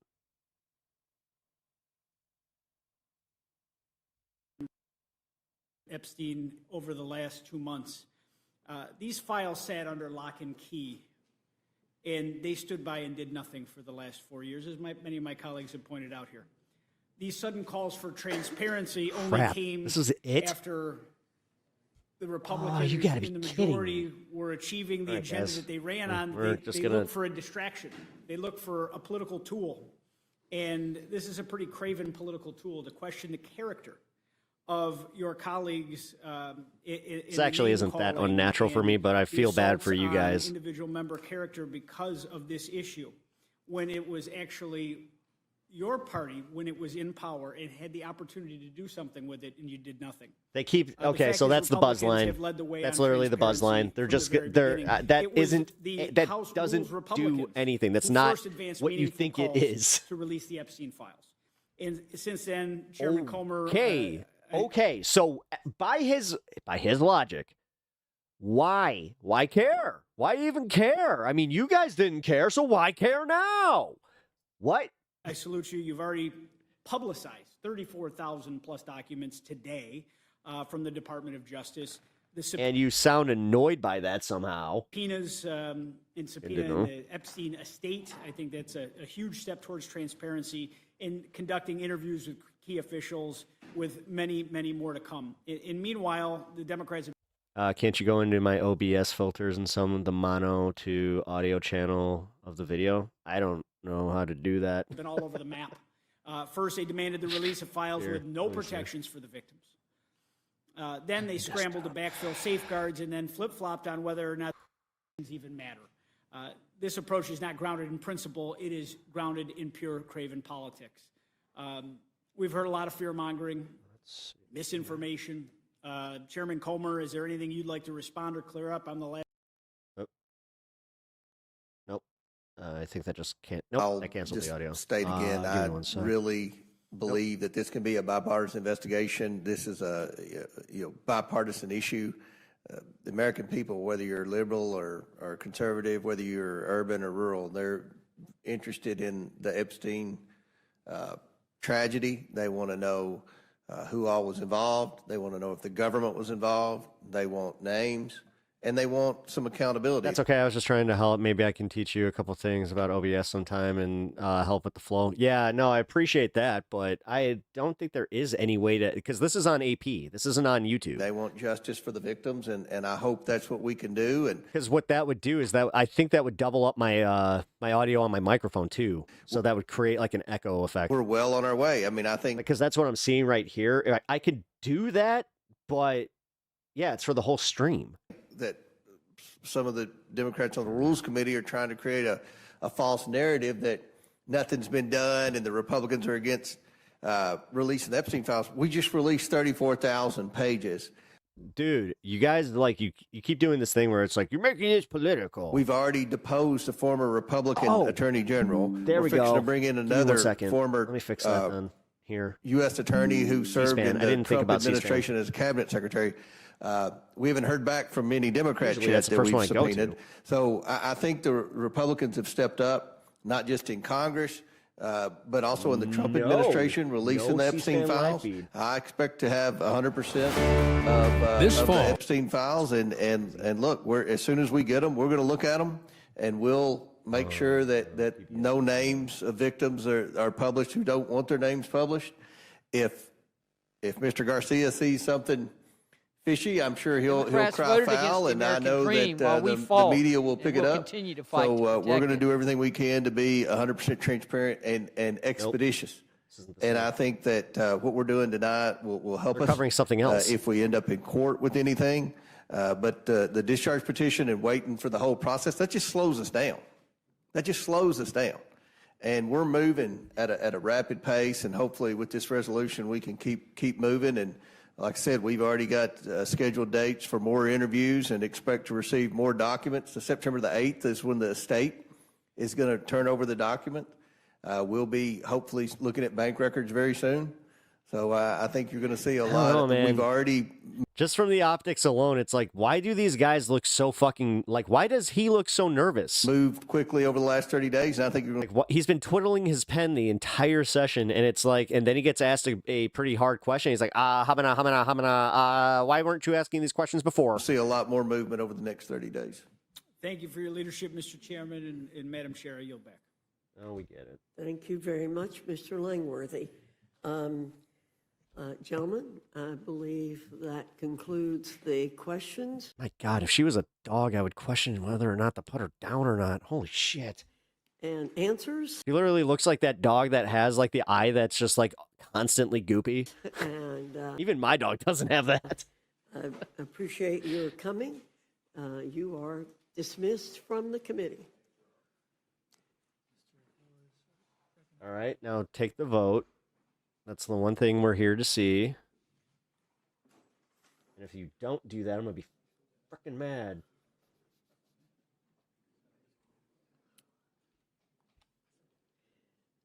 Chairman of the Financial Services Committee, Mr. French Hill, is here. I understand to offer an amendment. Thank you, Madam Chair and Ranking Member. Thank you for letting me appear before the committee to discuss my amendment to 4553, the Energy and Water Development Agency Appropriation Act, Amendment 43. As you may know, my amendment... Boring. Fuck off. All right. Whoa. We're all over the place today.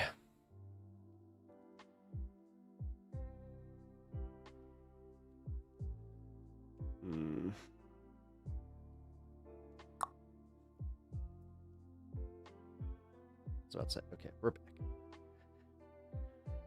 It's nice having full audio again. You don't know what you have until it's gone.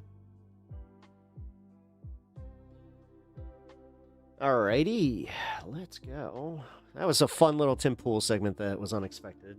That was also, okay, glad to know that that has, like, we took care of that. Okay. What are we at?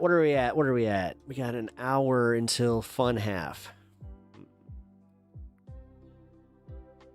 I usually do the Piers Morgan bits in the fun half because I really like to make fun of those. So screw it. IHIP. Let's go to I've Had It. Let's check out this clip of our favorite liberal ladies of the left.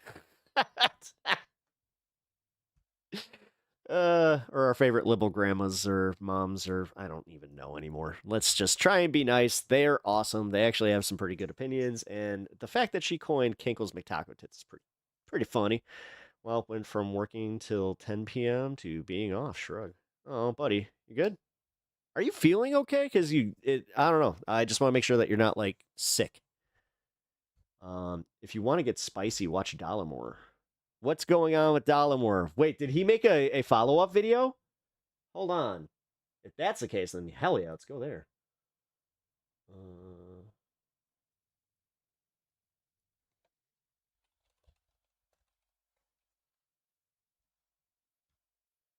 Where do they find these freaks? New Trump mouthpiece confuses herself. Army combat. Big scare. Watch current events radicalize your mom in real time. It's funny. Yeah, it's watch. Yeah, that's a great summary, Seth. It's the current events radicalize your mom in real time. Yeah, dude. I gotta say, before my mom passed, she was definitely on her way there. One of her. She was not a Trump fan. Let's put it that way. Really not a Trump fan.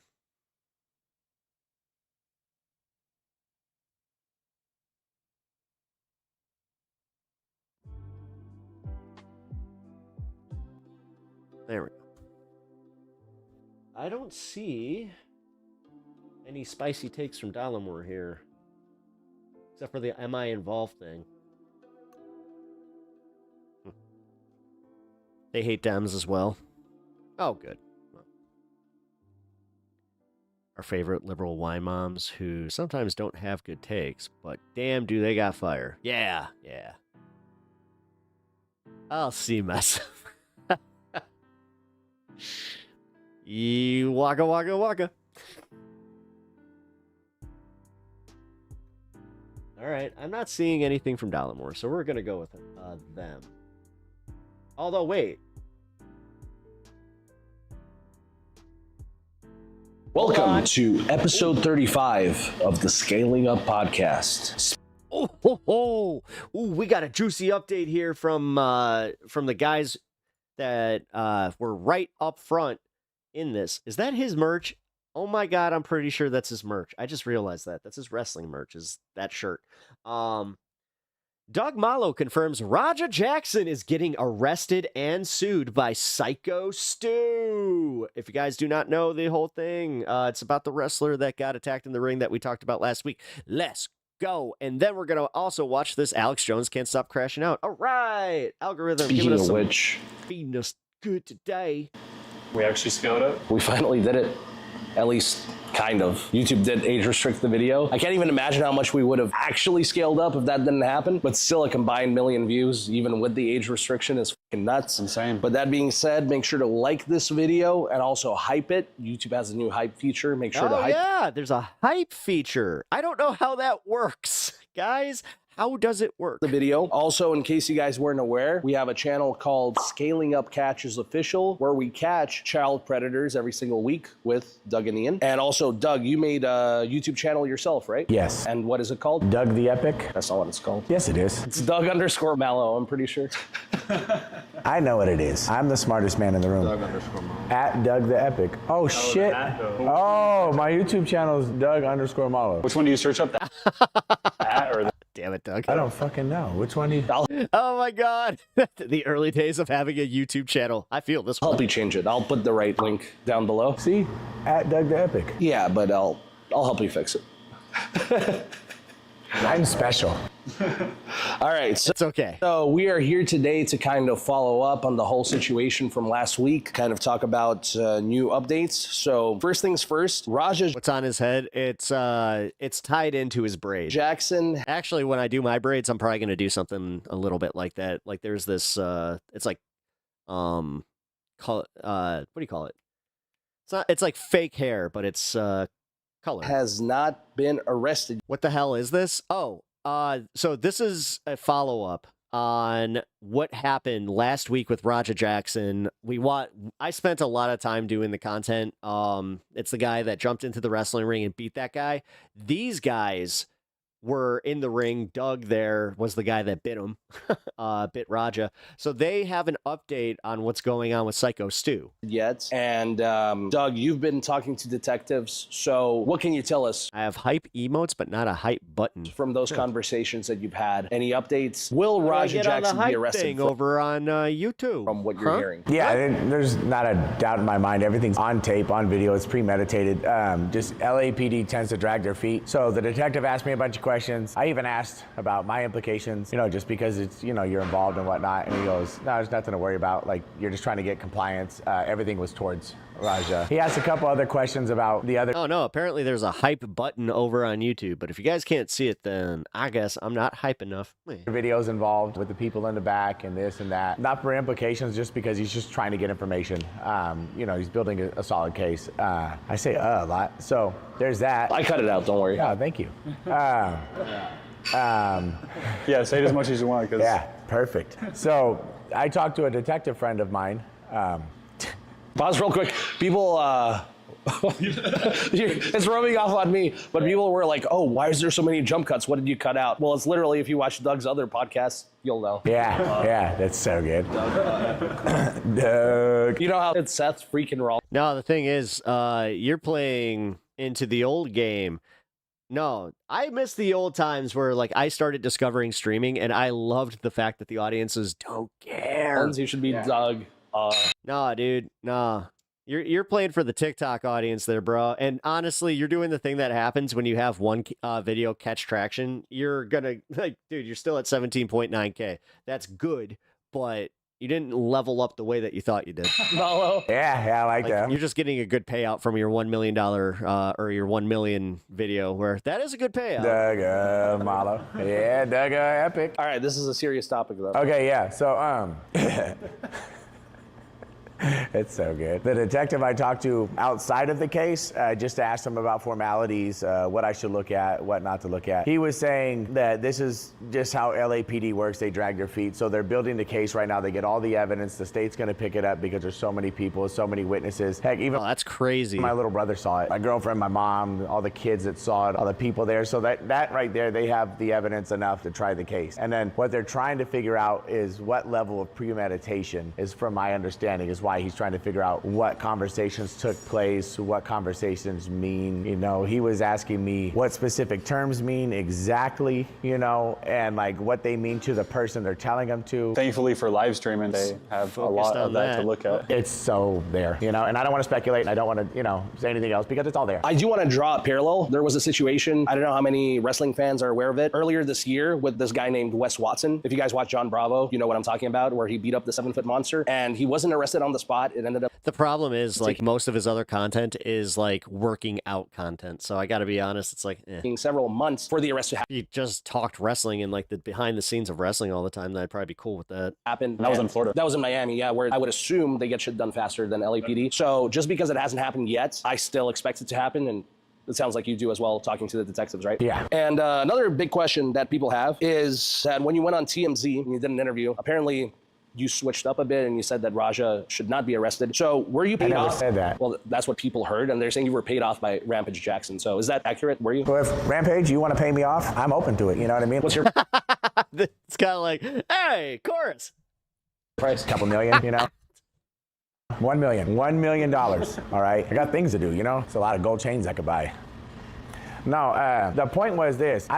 What is with gold chains, cars, and all this bullshit? Why don't you put it in a high yield savings account and just kind of live like comfortably and then do what you want to do? I don't know. What am I talking about? I'm just kind of a dude that just wants to make enough just to do his shit. But you do you guys. You make fuck you money and then fuck everybody else money and then just be part of the problem forever. At the time that there was so much going into that. This is part of the issue is like our culture in America just doesn't know, where it's just like they don't know when to just stop. It's all keeping up with the Jones mentality bullshit. And that's why, honestly, I think that like you want a conspiracy theory. Here's why people don't like leftists. It's because they are comfortable with a certain amount. And most people, they never feel fulfilled, so they constantly need more. God, you know how many people I've seen have full-blown families that they just like, you know, eventually lose because they are horrible parents, but they did it specifically because they were just like, it's just another goal. It's another thing. That this kid's so volatile that you... Cowboy hat is potentially fucked. Oh, yeah. He should have never been put in that situation. The guy... And he lost his job. Like, he lost his wrestling gig and he lost his real job. Also, he's in like deep shit with the law too, because he did instigate it. Who brought him there was supposed to be his coach, a mentor. And if I was somebody's coach or a mentor, I would never in my life allow them to be in any type of danger to themselves, to their livelihood, their lives, their family's livelihood. I'm responsible for this person. I'm their coach, right? So what I was saying is that he shouldn't have a max jail sentence over this, because there's so many moving pieces involved in this. I have a little bit of compassion, right? He's pushed into this bad situation. He's hyped up. He got all these moving pieces, and no. Oh. Thank you, Sylvie. Nobody wanted to be a freaking adult and just have a better conversation than, you know, what took place. So that's what I was getting at, is not a max sentence, a mandatory mental health evaluation, like a sentence that's substantial, but not overdoing it, with a mandatory of you can't have any type of parole or anything early until you have this mandatory health evaluation and therapy program. So those were your thoughts when you did the interview. Do you still stand by that? Yeah, I wasn't trying to say that he shouldn't be sentenced at all. Like, that never left my mouth. I was saying he shouldn't have this max sentence or this heavy sentence. Like, attempted murder, what's the max on that? Like 15 years? At least, probably. Right? So like he's 25. Like, it's messed up what he did to Stu. It's a serious situation, so he's gonna get what he's gonna get. I'm just saying it shouldn't be throw the whole book at him. Like, let's try to take a look at what happened and then maximize how much help he can get mentally, plus the sentence. But that has to be in tandem. It's not just go rot in jail, but with mental health and a forced therapy program and benchmarks to get to, then I feel like that's a saving grace. You know what I mean? That's something that I feel like that's an agreeable thing. So those are your own opinions. Have you talked to Rampage Jackson at all? No, but if I did, $1 million.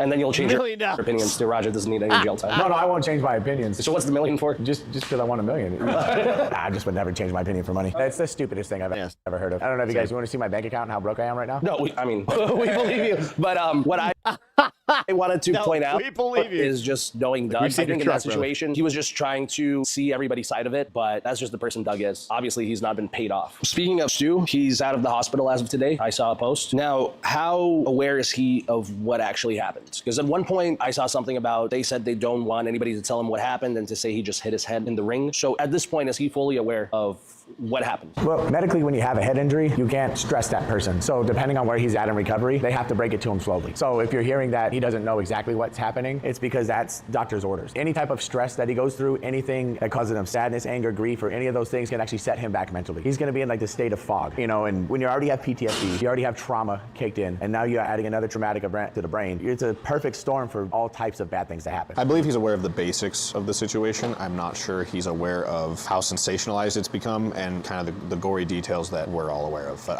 I'm pretty sure he knows like pretty much what happened. Because I noticed today the post was in third person. It wasn't him posting, so that made me curious too. There's a lot of negativity out there on the internet because the people suck. The internet has some of the most ruthless, heartless, most terrible people who make the most god-awful videos about tragic events, and they blow everything out of proportion. And for a man that's trying to recover with any type of trauma to his head, like I said, any type of depression, any type of setback will work against him making a recovery. You know, the whole goal of this is a full recovery. And I do know that he knows of the events because some of the people that shouldn't have been in that hospital room and gave his family space showed up to the hospital room and showed him stuff that he wasn't supposed to see. He doesn't have access to his phone currently, right? I want it. Let him heal. I agree with that. He doesn't need to be digging, like reading comments all day and digging deep into the story. Look what it does to me. They give me the best advice because, I mean, it's not a terrible amount of hate, but it's a massive water bill. Enough to perturb me. So I'm sitting there looking at stuff. Trust me, when you lift the amount that these guys do, Jesus. And I'm like, that's not true. That's not true. That's stupid. 90% of their wrestling money goes to just like protein and keeping themselves fed. Why would, like, did Rampage bribe them? Yeah, for people that don't know, me and Eric used to wrestling. do pranks, so we're not strangers to dealing with hate. Yeah, we saw Doug responding to a bunch of hate comments, and we literally showed him our Facebooks. I'm like, look, this is what you're going to deal with every day if you keep blowing up on social media. That's just how it is. Yeah. Even if you're the good guy, like even if you're doing the right stuff, you're still going to get hate. It's just the way it is. I mean, it's better than what it was before, I guess. I got nothing but dick God. pics on Facebook.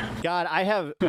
That's a true story. So I heard that Psycho Stu is suing, is he suing Raja specifically, or who is he suing specifically? I know from a decent source that there are lawyers involved, but that was on the internet. I think it was X posted it, and then a couple other ones. But is this confirmed, you know for a fact from your source, right? That there's lawyers involved. Is there any idea of who he's suing? I think their first name starts with an R and their last name's Jackson. Yeah, we know that there are lawyers involved, so let the process play out, and then we'll know it by ear. But I can say there's a high probability of that. That's what's going to happen to Raj?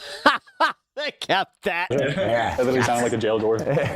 Straight to jail. That's where Rogers go. There's also one thing that needs to be cleared up from last week's podcast. You were talking about the crackhead with the face paint. Oh, yes. And so some people thought you were referring to the guy in the ring who tried to break it up first, when in actuality you were talking about a different person with face paint who cut a promo, a very tasteless promo afterwards. Yeah, no. Elias, the young 17-year-old who was the first one to make contact with Raja, is 17. He's not a crackhead. He's a brave young man who had the balls to do something he was absolutely terrified of, but still went and did it anyways, and he tried. He's 17. He's not a violent person. He's not a grown man. You know, at that age, he did the best that he could, and I'm glad that nothing bad happened to him. The person I'm referring to has a missing tooth, looks like a crackhead, walks like a crackhead, talks like a crackhead, and cut a promo outside like a crackhead. So now that this has happened, you've gotten a lot of positive attention, Doug. What's next for you as far as in wrestling and just in general? What are your plans moving forward? I don't know now. I want to get to an upper echelon, and I want to be somewhere, and I don't want to sit here and have to deal with all this drama anymore. I feel like I'm damned if I do and I'm damned if I don't. If I say how I feel or I just tell the truth, you know what I mean? I don't know.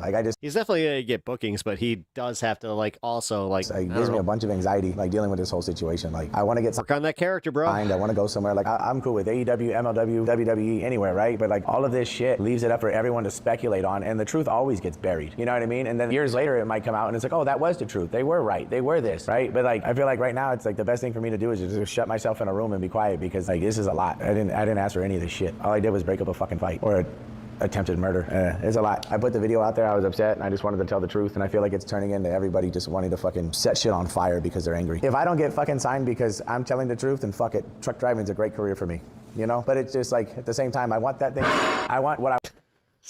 Stop slamming shit. I want so bad, but then I also have the problem of disobeying my moral compass, and I can't do that. And that's what I'm stressed about, right? That's why I'm sweating right now, because that's what I'm thinking about. Is all of this bullshit gonna cost me an opportunity because people are gonna overhype it, overspeculate it, take things the wrong way? All I'm doing is talking, and I get so much anxiety from it. But, if the truth's what brings me back to truck driving full time, then I'm gonna honk my horn and have fun. It's a bad situation. I have no certainty. I don't see anything outrageous that you've said, but at the very least, you've built up a bit of a following, and people definitely appreciate your truth from what I've seen for the most part. It's just the truth. I have all this attention from fucking people. I don't know what end is up. It's just got me fucked up. You do have to be I'll say this, when you get traction, true traction. I remember when one of my videos, I covered the Elephant Graveyard, Joe Rogan thing. And at the time, for some reason, Elephant Graveyard had to take that video down. But I reached out to him personally. And he was one of the first content creators to ever just get back to me. And I did start thinking oh, this is how it works, where they just get back to you and they're very cool. Not all the time. Sometimes they just leave you hanging and you're just okay, fine, whatever. But I specifically asked, I was like, hey man, do you have a problem with this? Also, I noticed that they took your video down. He's like, no, I took it down because he was dealing with some stuff and he was just like, no, go ahead and keep it up. So I got a little bit of traction from that because when they searched the video, they found me. And with that came some attention that I was not used to. All right, so on that note, I guess we're gonna wrap it up. We'll keep you guys posted with everything they said. It's just like, it's wild how shitty people are, and just where it's like, also they will come to a channel. At that point, I had under 1,000 subs, so I was just like, wait a minute, I'm under 1,000 subs, and you guys are putting this much effort into making me feel like shit. It's like, you guys need a hobby.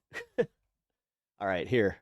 Owen Schroyer is a baby sucking on a pacifier. He's an elitist, arrogant dirtbag. Owen Schroyer is scum. You think I'm here to be shit on? Do I look like a fucking toilet to you? There's no more filter. It's gone. Yes. Oh, we get amped up, Alex Jones. All right, we're in. Anybody this is gonna be funny. with me is gonna get the full truth, and nothing but it. So help me God. So And then you want to God. Give me a show help.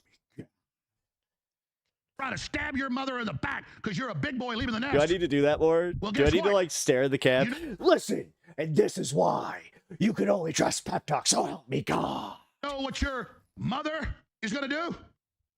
Piss on you. All right, so it looks like He really does have like wrestling energy. Alex Jones is going through it again. You know, it's been a rough past few months for him with all the Epstein stuff, and now this. A longtime employee of his, Owen Schroyer, who's been with him for a decade, just announced he's leaving, which obviously Alex isn't handling very well, and he had a complete meltdown over it, because also Owen did a 5-hour live stream addressing why he's leaving, and he said he felt like Alex was pressuring him too much to not talk about certain things and to be more positive about Trump. So that's what really set.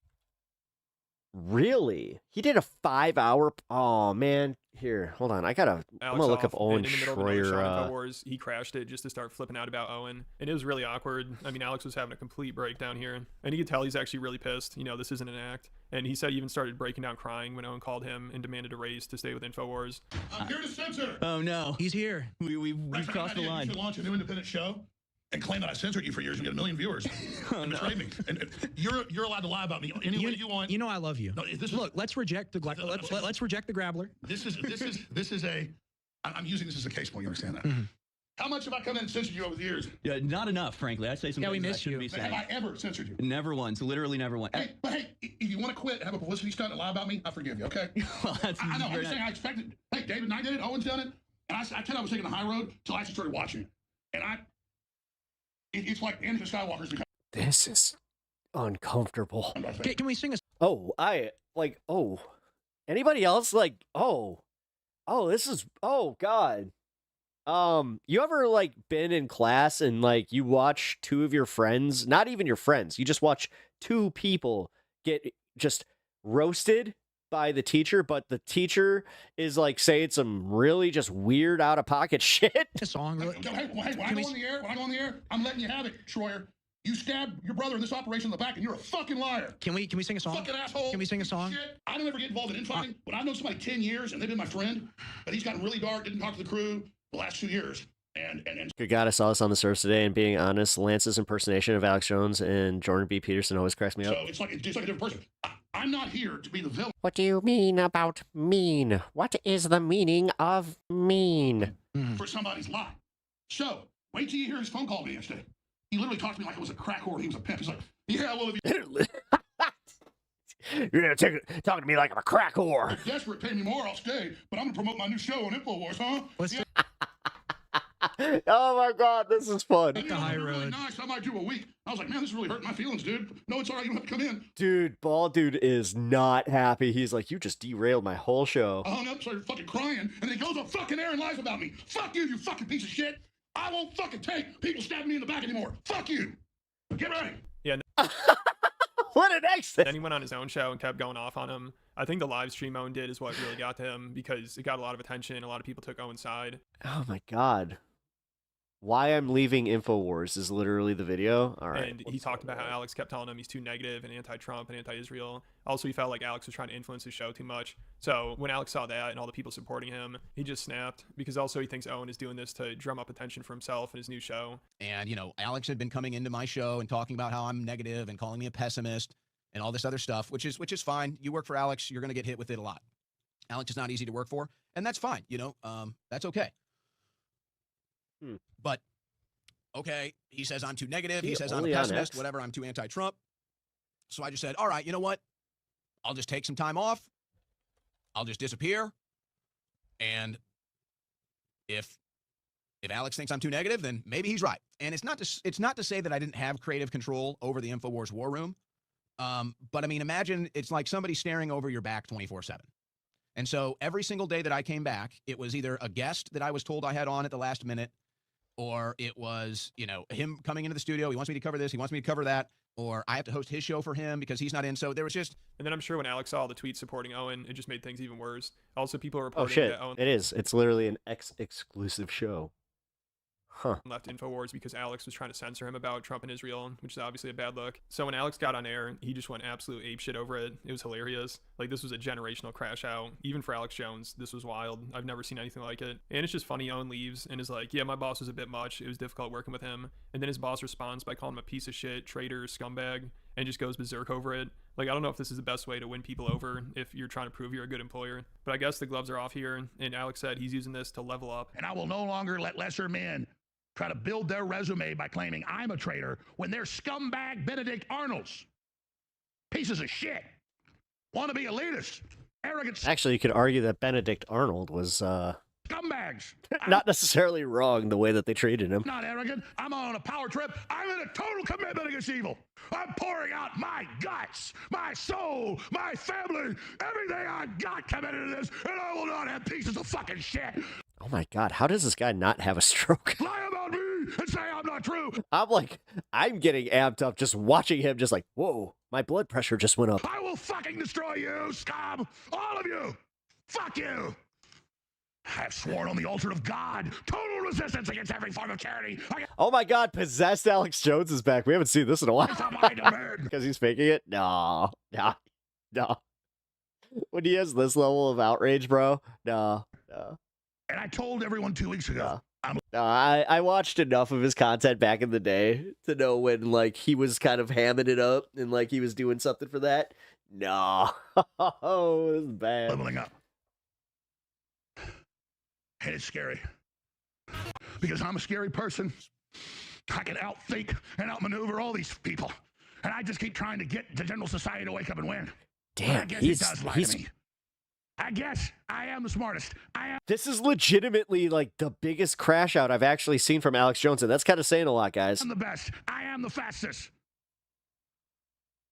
Wow. The problem is, interlocking into this information is very frightening. Locking into this, very frightening. It's bringing out the demons. The demons, they called. And I answered. Beelzebub is here. All hail the demon Alex Jones. So, what the fuck is he doing? No. I wasn't expecting a werewolf transformation. This is weird. This must be done. So I will do it. Oh my God. I will do it. This must be done. The sacrifices I make for these people. Dude. I'll never watch another movie. I guess I have to become celibate because I can't get my energy up to sex.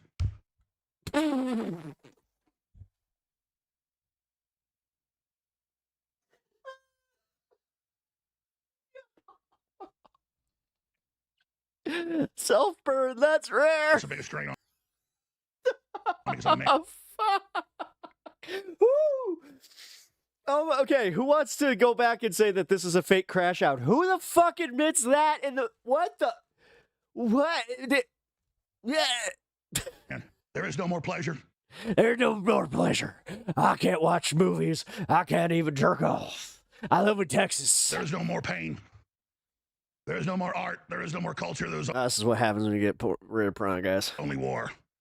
And I commit myself to total war against Satan. Is he this character, right? This character. This is like he's doing a wrestling bit. This is a wrestling bit. Like you're gonna hear like a song drop in just Infowars.com. Oh my God, King. Oh my God, we have got another conspiracy theorist dropping his hat in the ring. I believe God direct me and commit me to his arms and to become a complete vessel of warfare against the Alex Jones with the steel chair operation. And I repent for all my sins, and I ask now before everyone that you lift me up to be an absolute battering ram against the enemy in God's will. In the name of Jesus Christ, the Son of God, amen. Wait, did he just do an... So he had a demonic possession that turned into an open eye, like not just an open eye, a stare prayer. And then let the demons out. Yeah. So everybody be on notice. Yeah, so that was something Jesus, it sounded like he had the worst freaking like GERD ever. And while Alex was losing his mind and going off on Owen put out this compilation of his favorite moments on the show and said it was an epic ride. I wish nothing but the best for the entire Infowars team. Wow. So while Alex was just going absolute ape shit and calling him a traitor and everything, Owen's like, we're all good. I wish you guys the best of luck. That honestly was really weird. But that didn't make Alex back down. He's been going off all day about this. And he thinks Owen might be possessed by a demon or he might be on drugs, because he claims Owen's been really rude to him the past few years and he saw this coming. So Alex calls him out on that and him trying to play the victim and trash Infowars on the way It out. ain't no Care Bears there. Owen Schroyer's dead to me. If he goes on air and repents to Jesus and apologizes for being demon-possessed or whatever it is he is, then I will forgive him.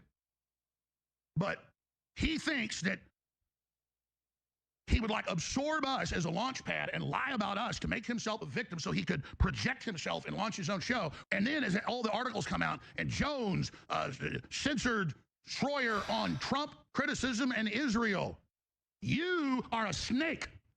You are a rat. You are a fraud. You are a backstabber. You are a handbiter. All fun and games until you get possessed by a demon. You are a disgrace. He'd walk The conspiracy demon. It got me. by me and say something like,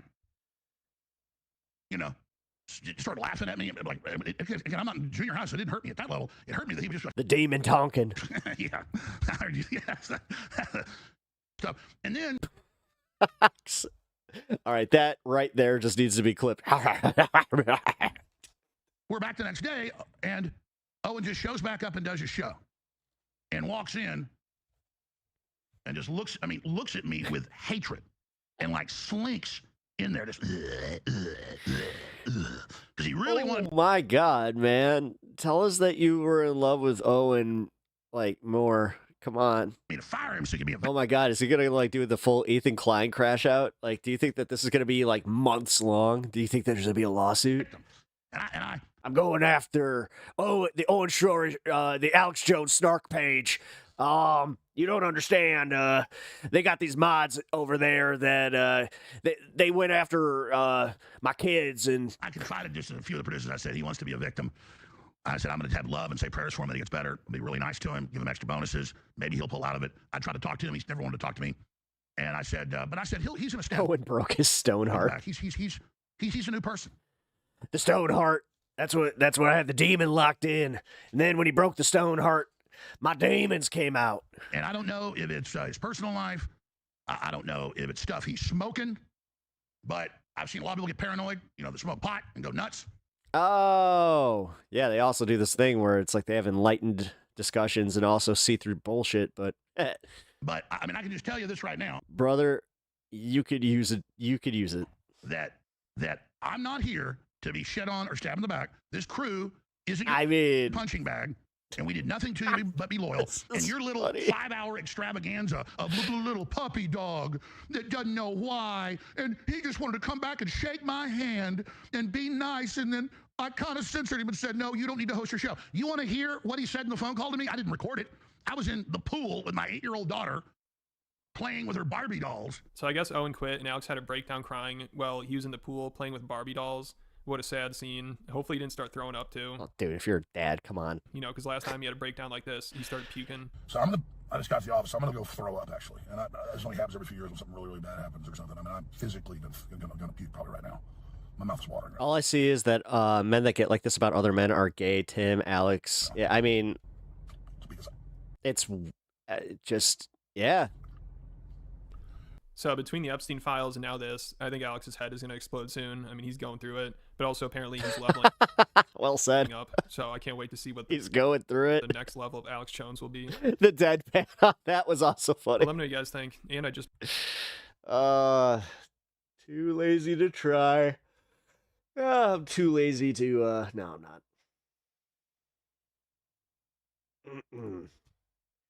you guys want to follow some of Too Lazy to Try's other fun stuff, check out his page. It's got some cool stuff over there. I used to hate the George Costanza bit, but I got used to it. He does pretty enjoyable stuff, so. The left are crybabies. Oh, really? Dude, you're literally in a leftist chat crying. Cool. Way to prove your point there, bud.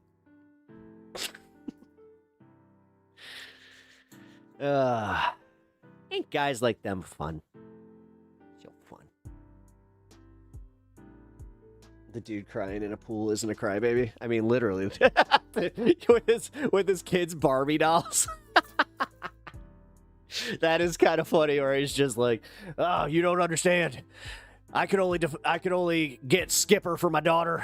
They took all my other money, so I could only afford, Skipper. Crying in his car, saying he's got to puke. Yeah. Oh, you banned him? Oh, come on. You gave him a badge of honor. Now he's going to do this. He's going to do the thing. He's either going to make an alt account, or he's just going to go to another page and just be like, I just got banned from a left-wing page. Banjo. They don't care. They're just going to leave. There is a special type of masochist that likes to come here and do that. Just remember, I like to try and engage him a little bit. But nah, you made the right call on that one. We wanted to play with the mouse for a while. Yeah, I was like, wait a minute, I was having fun. No, it's okay. No need to even worry our little heads about it, because whatever. Ow! Oh, what'd I call? I called it. Literally, an alt account. Boom, like that. Yes!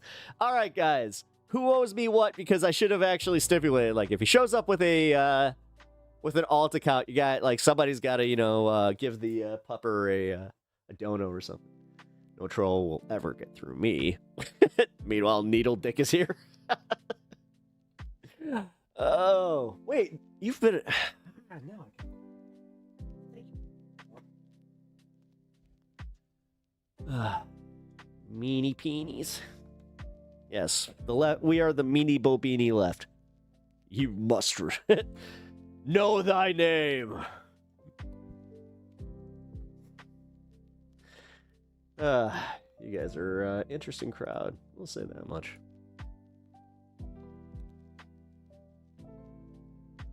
Oh, dude, these liberal ladies are gonna mess with him. Almost like he is used to it. Yeah.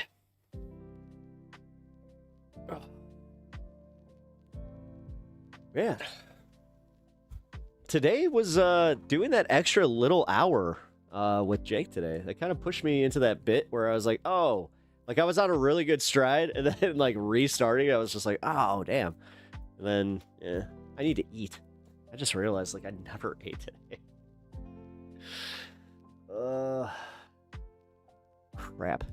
Oh, wait. What am I talking about? I totally ate today. You ever have that one? Where you totally just forget that you had a full meal?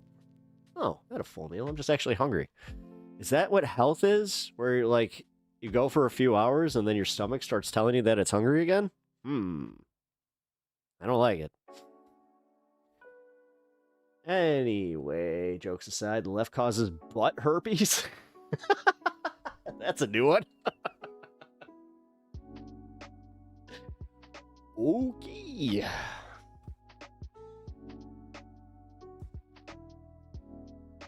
And they probably got them from your mom licking our ass.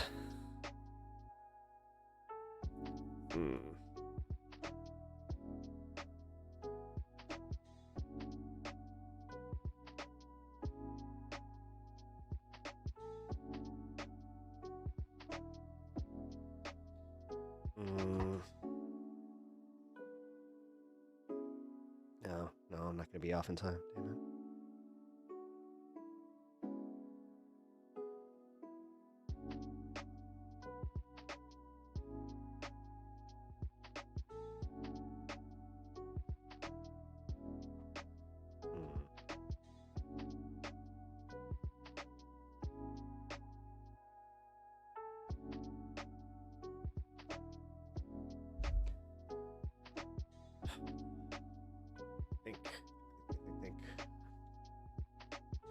trying to decide what would be good for dinner.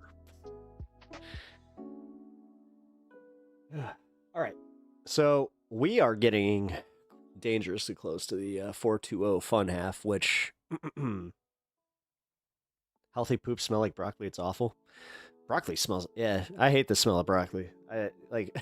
There's nothing worse than when you're like making a dish and you just smell the broccoli. You're like, why? It's like it tastes good. Damn. What up from Detroit? Oh shit. Well, if you're a hockey fan, then we are bitter rivals. But welcome from my sister city. We share a lakefront. Chicago. If you didn't figure that out. Go Blackhawks. But anyway, welcome to stream. Appreciate having you here, Cole. We are about to, you know what? I'll just do this. Cheers. Cheers with a quick one, because I got the big one loaded up for the 420 fun half coming up. Oh, God, there it is. I was waiting for that. All right, so we got just enough time with this clip. Oh, and I can tell you that our new friend is not going to like this content. Driving, I like it so far, Rock on, man. Hell yeah. Thank you. I appreciate that. Definitely, yeah. Now this is where I ask just something minor of you. Hit the like button and hit that sub button if you haven't already, if you are truly enjoying the content, because that really helps me out, brother. So appreciate it. And again, shout out Cole. Welcome to the show, man. Your bowl is always filled? Nice. Ban me, please. Oh, God, it is a kink. I knew it. I knew it. I know. You see, I can always... I see it. It's like, oh, come on, ban me. Ban me, daddy. Ban me. I want to be banned so bad. It's been a fun stream. Edge. Hell yeah. No, I like having... Again, this is what I do. I like having fun with y'all. I know that we cover like heavy topics, but I was explaining this to somebody. Tony, what up, dude? Good to see you. Glad you could join us. You missed today? It was fun. I mean, I'm not ending, so we got plenty of fun to be had in the fun half. So. Nah, see, you see what happened? Now they're asking to be banned. Now we're just doing the thing. This one.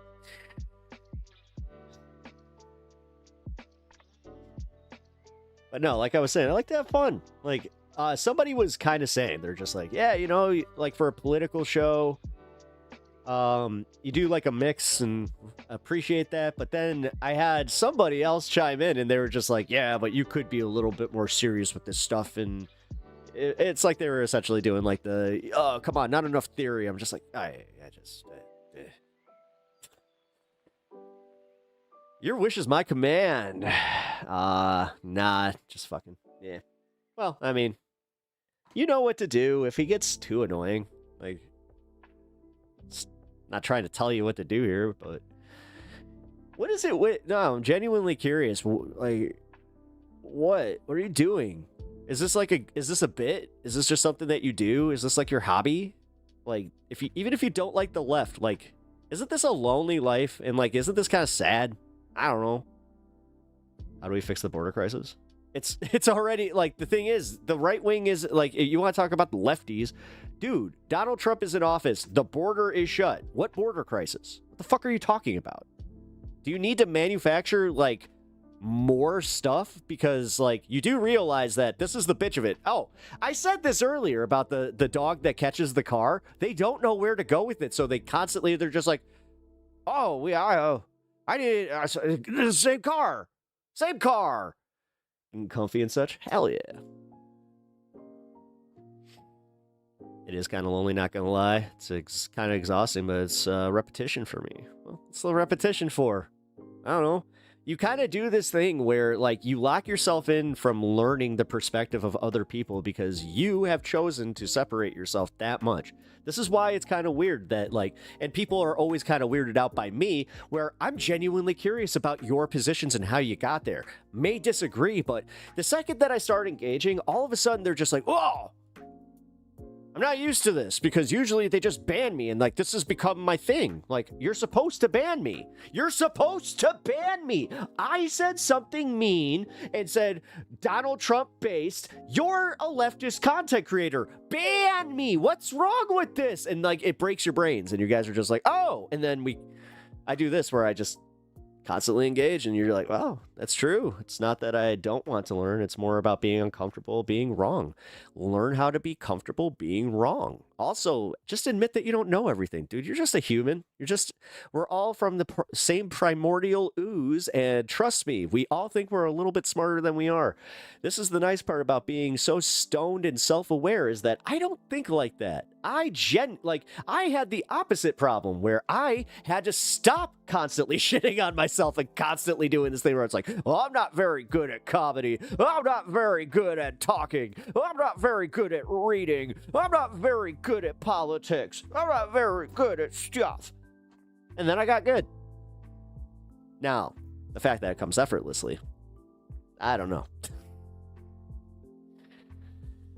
It's never easy being wrong, but I understand what you're saying.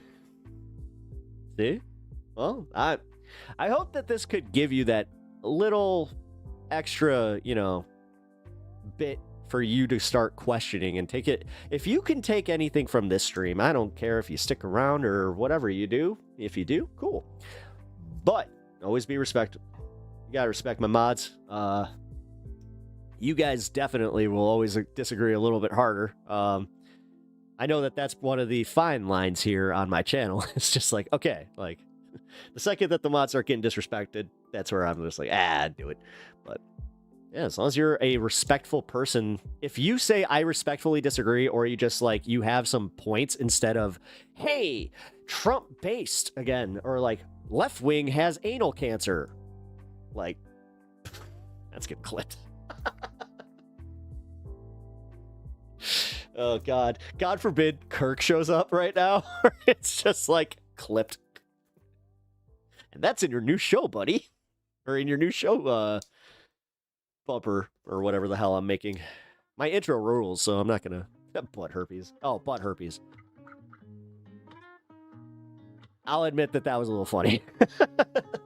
So, when you said butt herpes, it did make me go, ha! So, hey, you got the streamer on that one. Also, Fred! Hey, buddy. I hope I said hi. I think I said hi. If I didn't say hi, hi. But, I'm glad to have all you guys here. I was trying to make you laugh. Well, you did. So, good job.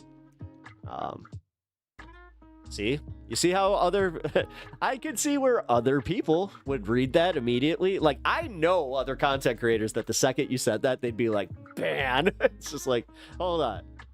Let's hear them out. But this is where I could be annoying to some people. Trust me, I have been told this to my face. I have been told this as a content creator by other content creators where they're like, oh yeah, your show's a bit much. It's like, yeah. I don't know. I got strangely comfortable not being everybody's bag. Whatever. You like me, you like me. You don't, you don't. No love lost. If there's something I can improve and you have a genuine critique, cool, I'll work on that. Just an opinion. Looney might be a little trigger happy. It could be contextual. Looney, LT is one of the premier mods on the left.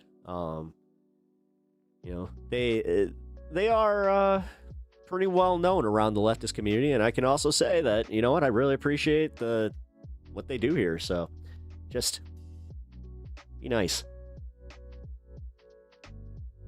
Be nice. Don't make their job too hard. Honestly. I'm kind of surprised that I defused this. I'll be honest, because usually with ban evaders, that's that extra layer. Notice how I called it. that was really funny where I was just like, and they're gonna either, do the alt account or they're just gonna, dip. The fact that they alt accounted, we have the best mods. We really do. No, I love it. I love my mods. I love my audience. Like, you guys, I feel legitimately like I have the best audience on YouTube. Like, I know that we're a smaller corner of YouTube, but like, you guys, like, you show up for me. We have a lot of fun. I hope that I can make you laugh in these dark times that we are living through. So if I can offer that little bit, and also just, we can have disagreements, but I do have, my opinions where I am of the left. Trust me. It's kind of I always like this one too, where like somebody's just like, oh yeah, you grifted piece of shit on the, leftist blah blah blah. It's like, dude, if I was a grifter, do you think that I'd be making leftist content? Come on. I remember having that conversation early in my channel too. They're just like, oh yeah, you ever thought about like, and they didn't even know the term grifting, because one of my friends asked me that. They're just like, oh yeah, could you ever like just pivot on a dime? Like, if you're not making, not making the money, but he's like, if you're not getting the audience you want, I'm like, no. What? I'm like, no, there are people that do that, which that's even crazier to me, is the people that have like no convictions, that they just like, they get into political content because it's like niche or something like that.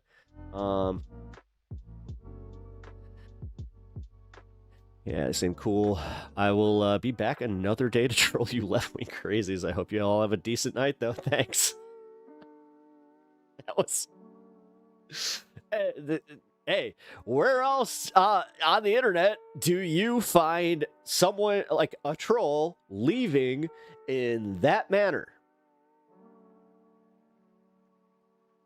Oh, by the way, Bloodstone, have you noticed that it's been very quiet without a certain PS in chat? It's been kind of nice. Just say slurs to a kid, right? We'll just give you cash. I mean, that's literally... you really shouldn't be surprised about getting banned when coming in hot with butt herpes. Again, if it wasn't something that made me go, because I'm me, yeah, I could, again, this is where I kind of saw it. I'm a very cool person, but I F like a... Nice way to turn that around. I like that. Like when that Bad Bunny... Oh, yeah, Kira Chats. Yeah. That's it. I brought her up last Friday because I was talking like about how you guys can support the channel and how it really does like help out the channel to do all the free stuff, to subscribe, like all that. But also like, it does help when you get memberships and all that stuff. It is still true. But during that, I was just like, but I'm not like turning into Bad Bunny where I'm just like, yeah, I know all of you have $5. You all have $5. What are you doing? Why don't you give me your $5?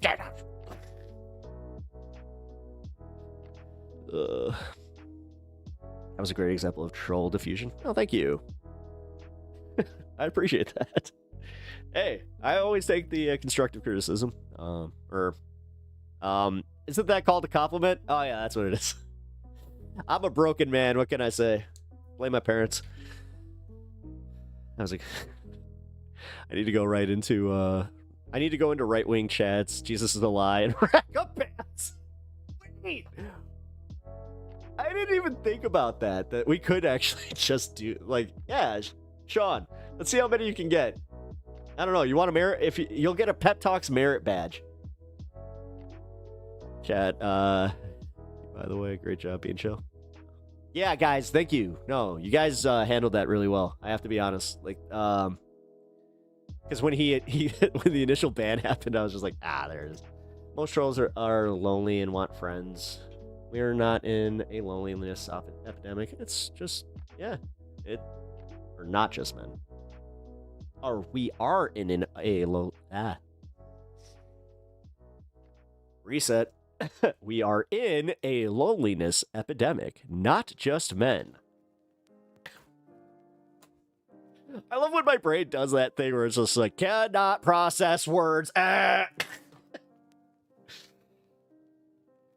fair enough. I'm just a lonely person in general, and anger and insults usually help with the anger problems. I understand that's not productive. No, it's not exactly a productive way to make, friends and meet people, I, personally, I'm interested in just knowing how people function, so it's also coming from a place of genuine, like, if you are sad, I would like to make you less sad. I don't understand. I know there's people out there like me, but I haven't met many people that are just willing to engage the way that I am, but I've always considered that like a bit of mental illness almost, where it's like I've always had like a just genuine curiosity about everything. I was literally that kid that would piss his parents off. Why? But why? And then I would also follow up so they would not, it wasn't just me being annoying. It's like, but why is the sky blue? Why is there buoyancy? Why? Like, just all shit. God. Now looking back at it, now I kind of know why my dad was the way he was. By the age 5, he was probably just like, this fucking kid. Always asking me questions. I wonder where I should go if I want to see what the right wing is actually chatting about. You can always go to, like, Geeks and Gamers is one that I have found is a good way to gauge right-wing chatters. Quartering. Still doing it. So, Quartering, go check out his chat. He definitely does not disappoint. Dude, his chat hates him so much. I am convinced that like 90% of the Quartering's following is either bots or just hate watchers. They are mean to him. Like, very mean to him. You found a space that wants to be better than the current discourse, but oh yeah. It's such a long name. Your alt is such a long name. You could also, it's funny though, a little bit. The fact that you're so honest about it, that's kind of crazy. Like, not everybody, I got to give you a little bit of credit on that one. Not everybody is able to just like do that. So I'll give you that. I'm not left, so I probably won't be engaging here on a serious note, but I will probably lurk. I like the host. He seems like a genuine dude, politics aside. Oh, thank you. No, you definitely disagree with my politics. I can tell you that right now. I'm a Democratic socialist, brother. Zoran Mondani is like, hey, get used to that shit. But, yeah. Also, I hope that we can help you be a little less lonely and maybe you can engage. I don't know, man. Be a little more open. Like, this is my thing. If the right wing didn't do this thing where it was all about, like, and I'm going to generalize a little bit, but just bear with me. It seems like it's always coming from a place of insecurity, cruelty, and selfishness. Like, these are 3 things that I just don't really have, so I'm like, I don't get it. I want people to kind of get theirs. I want billionaires to pay their fucking bills. That'd be nice. And also, like, I hate the way that they, like, cynically use people on the right. And they prey on this mentality of, like, oh, you see the left, they don't want you to have money. They don't want you to be happy. They don't want you. It's like all this shit. It's bullshit. Pep Therapy TV. I'm 50 and a noob to live YouTube, but I really dig this. I'll be back. Oh, cool. Thank you. Appreciate that. Yeah, definitely hit that subscribe button. That's how it feels. Sorry. You don't have to. The left just shames right-wingers. I'm not trying to shame. Like, see, that's the thing. I'm not trying to shame. I'm trying to understand why you feel that way and how I can maybe, like, and this is where it's going to sound weird, but, like, sell my politics on you, where it's just like, hey, yeah, like the stream before you go. It really helps. I'm gonna just keep. I hate the fact that I'm getting to that point in YouTube where I'm just like, it almost like rolls off so naturally that it's, oh, you don't actually mean it. It's like, no, I really do. Don't act like the right doesn't have an entire cottage industry dedicated to shaming lefties and centrists. That's true. But without, like, again, turning the mirror back, I'm actually just trying to figure out where it's like, hey, where's the common ground here? You know, like, is it Luigi? Is it the fact that, you know, realistically, we're all getting fucked? And it's kind of the same, like, general class doing it? You know, I'm not a big fan of Democrats. We could agree on that. I'm thinking I did, but we'll double check. Awesome. Appreciate that. I'll let my dog out. You know the rule. She's the good girl. Here, let me pull this guy up. You guys can play a little I Spy while I go do this. I'll be right back.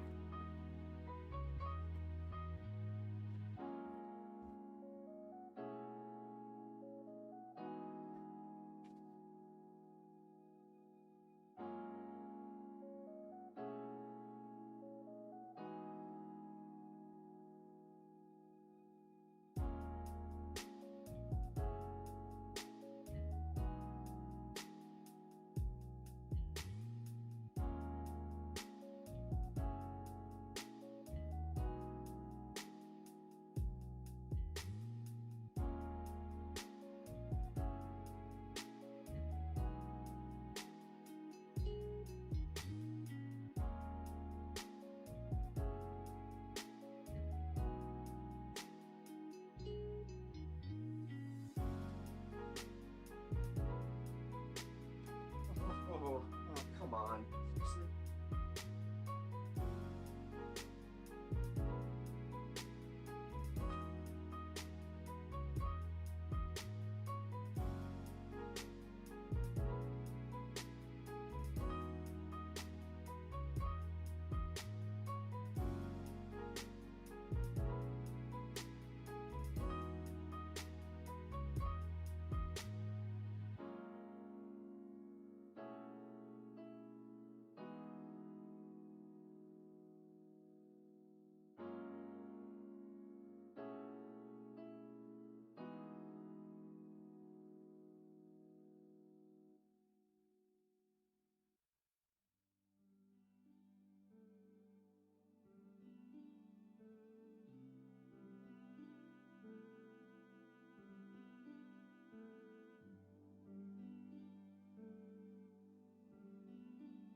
Literally got down here and immediately just heard her go, ah! It's like, come on.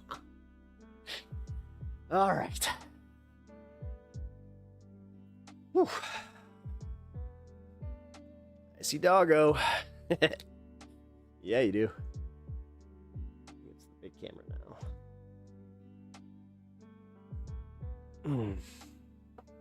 If I go to a bar and say POC, there's an army of right-wing dudes chomping at the bit to shame me. What's funny is the right wing don't like us and the Dems don't like us either. In fact, they hate us more than the right. At least it comes off that way because they're always threatening. You know, I mean, dude, David PACKMAN like doing the I'm gonna come on. It's lame.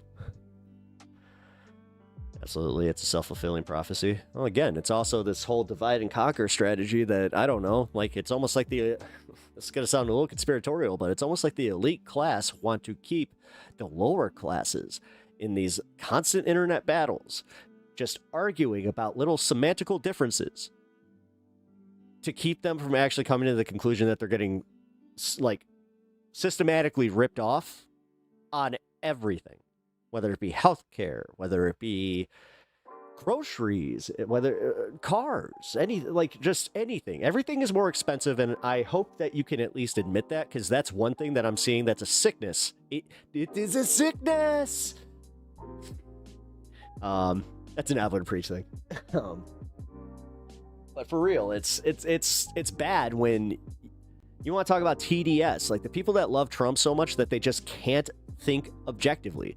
They have this sunken cost fallacy mentality of just like, I have been part of MAGA so long that's the only thing that makes me feel like I have a community. So if I abandon that community, I have nothing. You know, which the left does too. Trust me, this isn't like monolith territory, but when you look at it from just the perspective of one guy, it's so weird that, again, nobody there can admit when he's wrong, when he says some just weird shit. Like if you heard Biden say it, you'd be like, huh? Like, what? Like the dude just was like talking about, you know, the windmills and the birds, like shit like that, where you're just like, what? Like, this fucking guy's weird. And then on top of it, like, they do this thing where they get so close to being like, oh, well, maybe we can agree on that. And then they walk it back so quickly because they're just like, no, dirty leftism. Fox News told me to hate you. It's like, well, there it is. When in reality, it's essentially like about like class solidarity bullshit. Like, trust me, they don't want me going on a hunting trip or, you know, going to the gun range with you, even though you assume that I'm a leftist and probably don't like the pew-pews.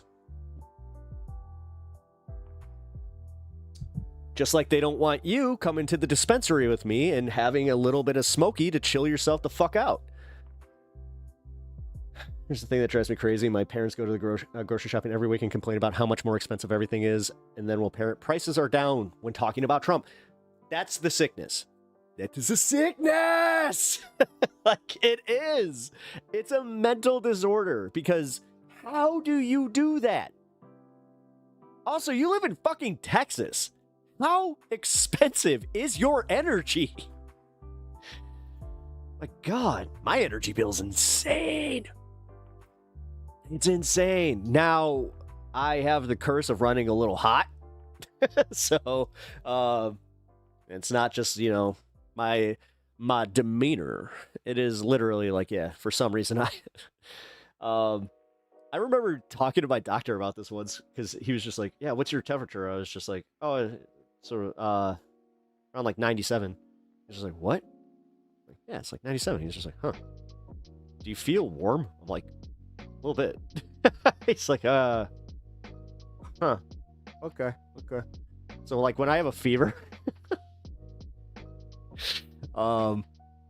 it's not normal, I'll tell you that. Because like I'll get 99 and I'll just be like, but I'm like pouring sweat, like because I have like that opposite thing. I don't know. It's weird, but I always need a fan. I'll say that much. Dems are the problem. Leftists are pretty cool. Yeah. Although, listen, I'm not trying to make it like, Sylvie, I don't want to make enemies out of anybody. If I can find common ground, and then I can kind of move on that, and that just kind of like, oh my God. Like, I have my limits. Trust me. Cognitive dissonance is real, yo? Yeah, it is. Yeah, because like, yeah, listening to that is just, that's wild. Oh my God, are you kidding me? Give me a break. My dog just convinced my wife to let her out, and she's like, can you let her back in?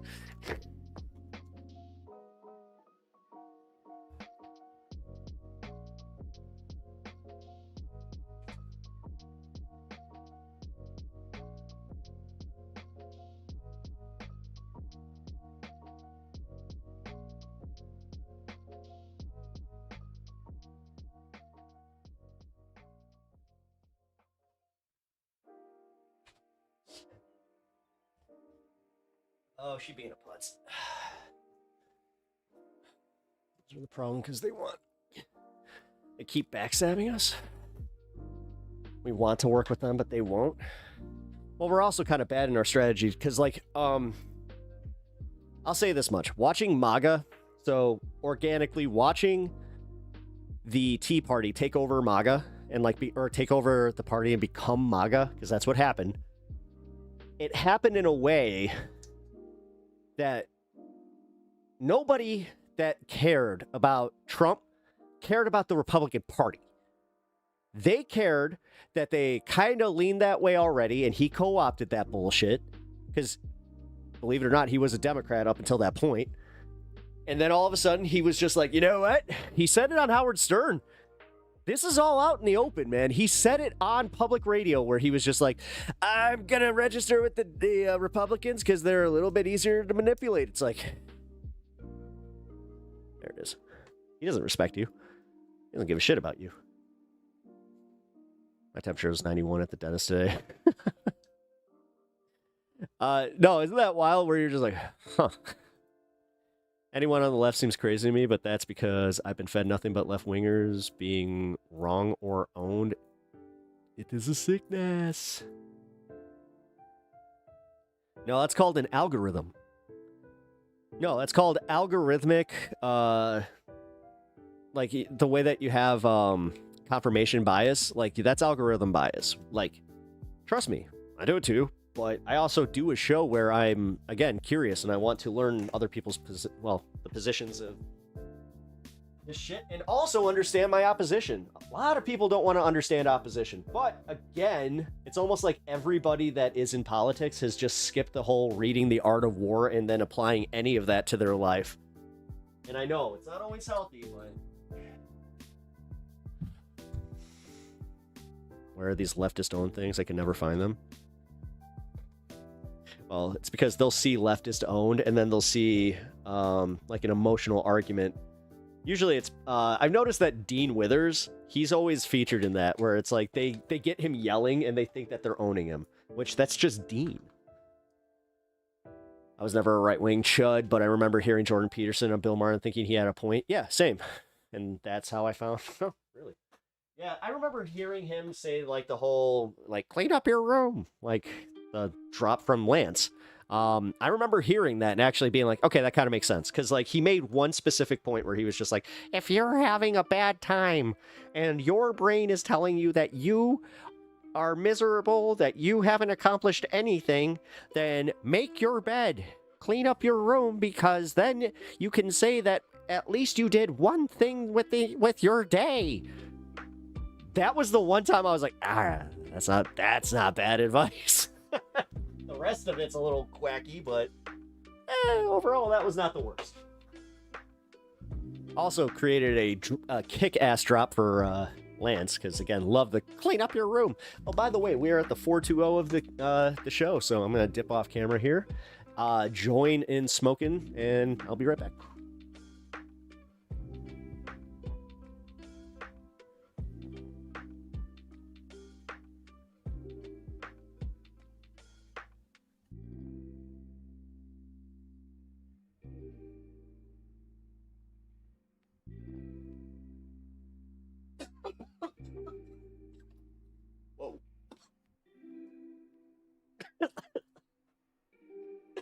That moment it hits you halfway to the chair.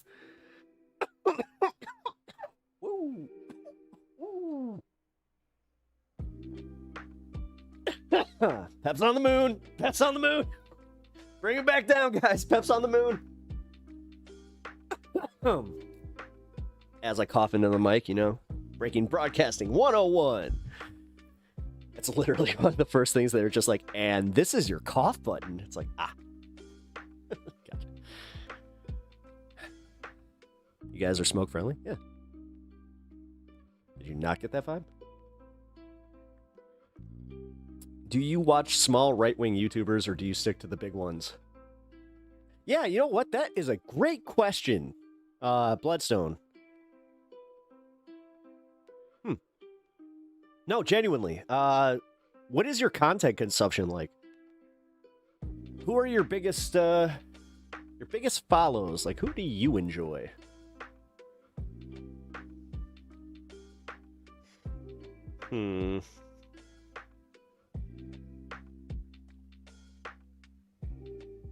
Okay. Damn it, I gotta figure that out.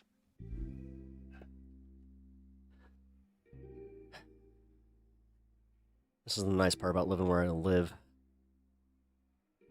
If it gets too late, then Grubhub. But Grubhub is also just we've all been there where you're so hungry, you're like, I don't care, and then you look at the tip, like the tip in the delivery fee is like, I care. I'll go hungry. Legion of Men, Buddy Brown, Bald Book Geek. Never heard of any of these guys. Are they smaller, or like what would you say, like they're Legion of Men? That I wonder what they talk about. Clearly, it's one of those ones where they're holding their mics all the time. Just the welcome to the Legion of Men podcast. Whatever. Watch a handful of right-wing influencers. Smaller. It's like 500K to 1 mil. Oh, he ain't a small guy. He's definitely larger. Oh, okay. I mean, they're not smaller. I'm small. Like, I'm a small content creator. I'm like, as far as the like type that like get traction that also stream as much as I do, yeah.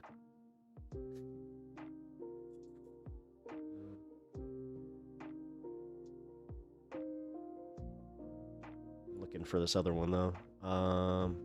Buddy Brown is the other one. Oh, I actually know this guy. Like, I've seen him before. Yeah, he's like a country artist or some shit. Yeah. Okay. Yeah, I've seen him on something. I forgot what it was. It was a debate show or something. Smaller than Ben Shapiro and Friends? Wait, in right-wing circles, you're telling me that, like, Ben Shapiro, like anybody that's smaller than Ben Shapiro is considered a small streamer? Ugh. Yikes.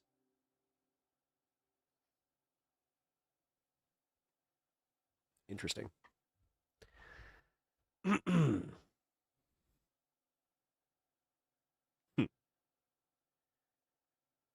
Yeah.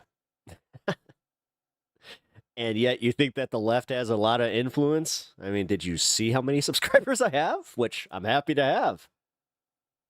But if you like our show, do yourself a favor. Hit the like, share, subscribe, and become a member. It does help. And yeah, I got some fun members-only content. I'm going to be doing a lot more because I do feel bad about that. So I've actually got some stuff in the irons in the fire to create swords for each of you to use.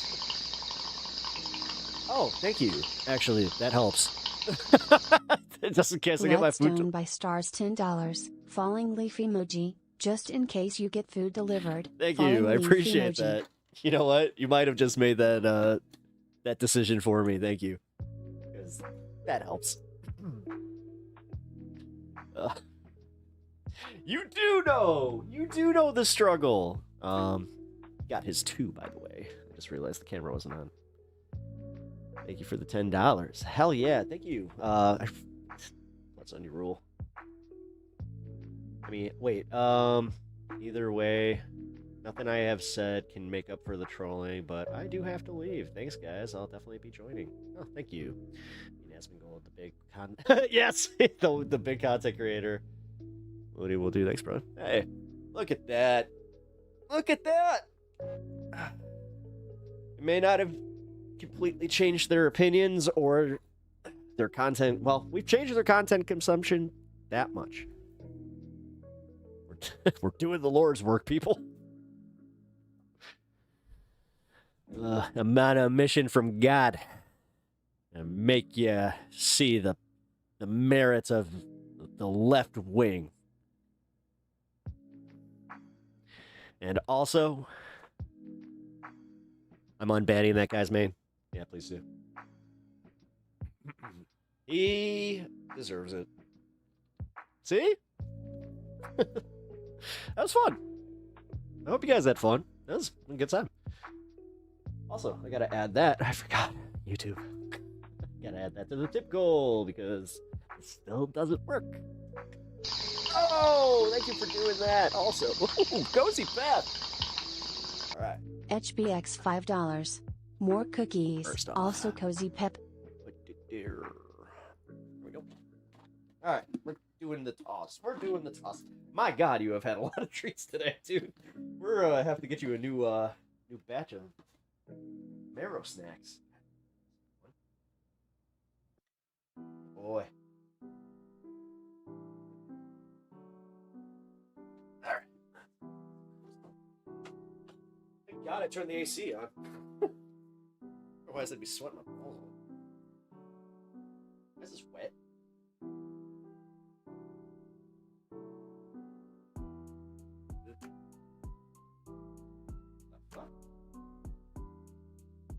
Oh, you were licking. I was like, why is what? Ow.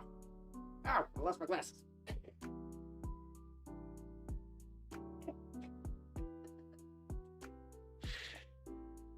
Ugh. All right. Yeah. Hold on, I gotta get the headphones.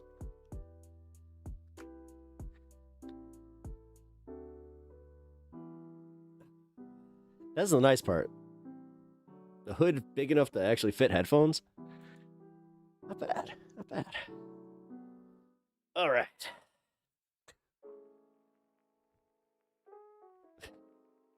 He's looking at me like he looks like a chew toy. I know, Stan. I know.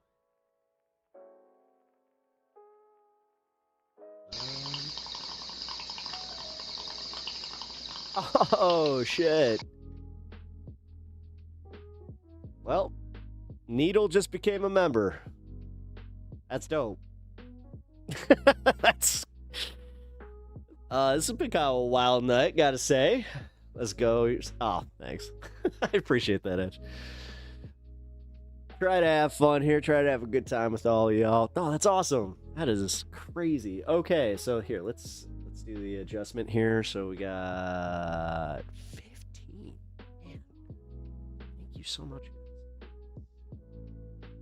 Oh my God. Wait a minute. Oh, no, I gotta add the super chat too. Or the membership. Oh. I always gotta figure out my YouTube percentages too, because I want to be honest about like what I'm getting. So let's see.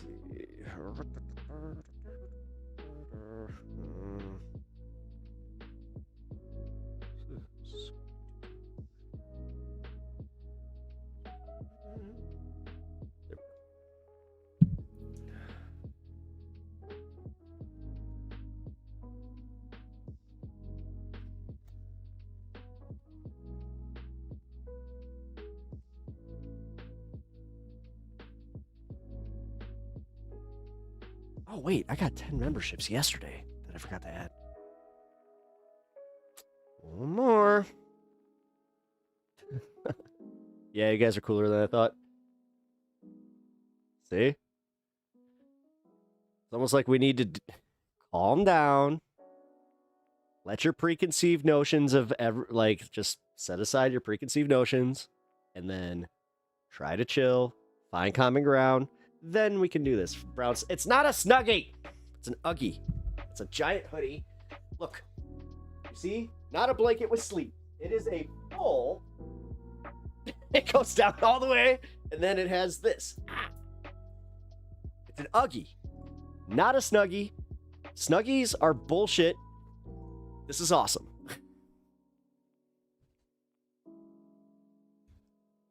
Oh, no. Damn it. Not boom.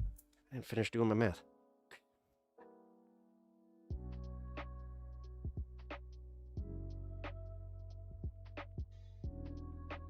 Ah, there it is. It even, yeah, got a pocket. A little pocket pouch. Trust me. Show some respect. It's an Ewok costume.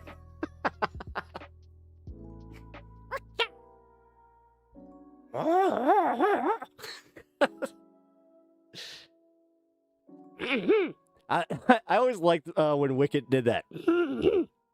That little noise. It's always funny. My pleasure, brother. Oh yeah, man. No, I'm glad that this was cool. This was really cool. This was a fun little conversation. And Needle, yeah, your main has been unbanned, by the way. So if you would like to come back to your main account, because I'll admit that's a little long, but that's the one that now has a membership. God damn it! I just realized that. Cool. Wait. Oh, wait. What happened? I want Epstein in history books forever. Okay, never mind then. Cool. Thanks. Oh, this is your main? Oh. I felt like you came here to troll me once before, because I kind of remember, like, I kind of remember, like, handles that make me laugh. And I kind of... Do you have a Twitch? Yeah, that's where I saw it. I have a few times. Oh, that's what I thought. Okay, cool. Yeah, see, I got a semi-coherent memory. Don't let other content creators hear you say that. Oh my god, he's saying shortcuts.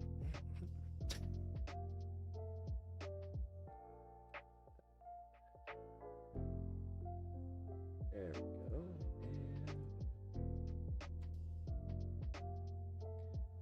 Wait, that doesn't seem right. No, because I had 3. No, shit, it was 383. God damn it. I just did that snap and point, like, with such conviction. Arrgh! Andrew Wilson. Oh, shit. I'm actually about to watch him on Piers Morgan. That's funny. Oh, wait, you were watching the debate that night? Oh, God, dude, that was not my best. I hope you understand that I was, that was, like, the worst COVID bout I've had. Ha ha ha, Snuggies rule, whatever. As comfy as... It is comfy. That's why I said Comfy Pep. Let me change this real quick. It's 3, 2. Haha. Well, now. This is what we call the act of mating. 10 points if you get the song.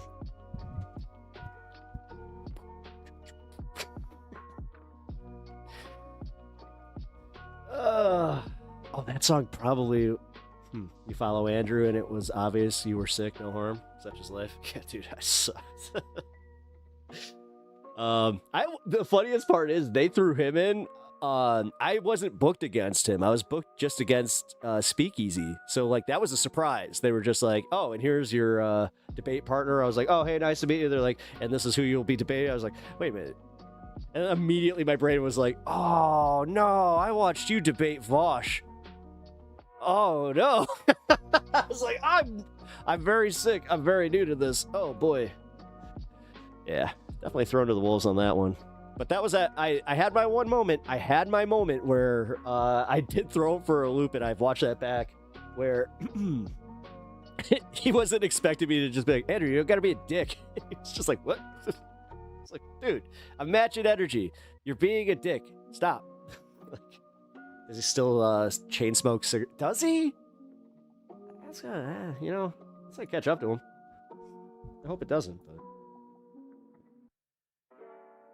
that was an interesting night. Yeah, it was. Oh, Bloodstone, you were losing your shit. I remember you were losing your shit in chat. Like, oh my god, yeah, you and Uni, you guys were just like, I felt the rage come through that chat. I don't remember the name, but I know the song you're referencing, and I hate you for reminding me about it.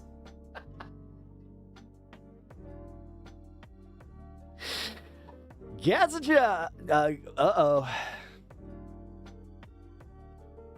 I'm glad that I can't read, because I almost say... Hello, Gaz. I'll just call you, I'm going to call you Gaz. Because I don't know if your name is one of those ones that's trying to make me read something silly. Come on. Andrew's a very talented... He's good at what he does. He's very good at what he does. I've just watched enough wrestling to know a character from, you know... Like, I know he believes a lot of it, but I also know that he will always do the thing where it's just like...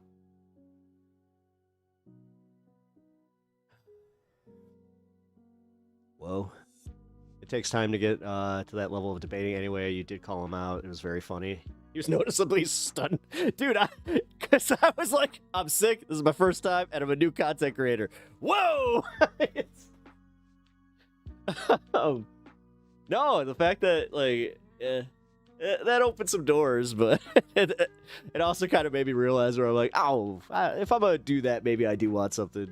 He truly believes it. You think so? You really think so? I don't know, man. Watching that one, I forgot the guy's name, but it's the dude that always like brings on the girls and like puts them in a like round table, and he had Andrew's wife on too. I don't know, man. He says some stuff that it seems just too trolly. But if he actually believes it, then hey, I'm shocked. Because, I don't know.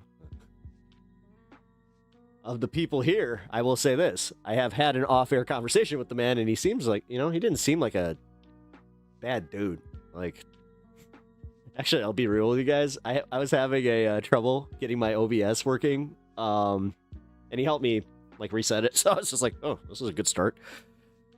That's why I was like, maybe this is a character, There is this whole level of, like, whatever, but you have to be have any reasonable amount of brain power to be smart. He is a sad little queen. I detest that man.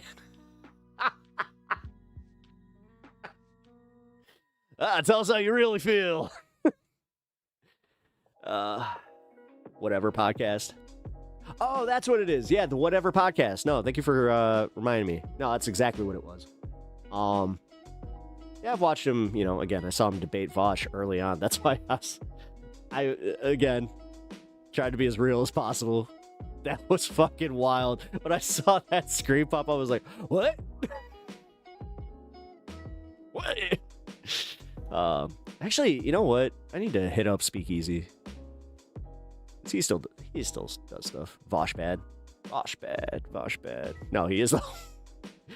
Dude, he was telling on himself oh my god! He was telling on himself the entire time with every donation. Vosh bad.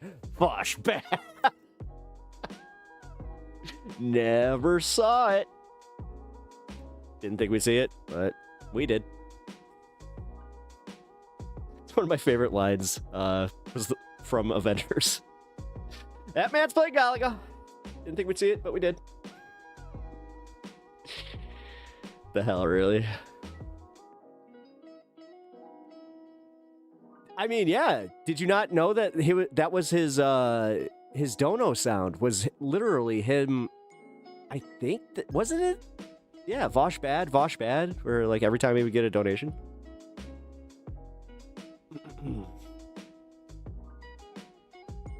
I also saw, and this was like back before all this, but it was like I think he debated Destiny too.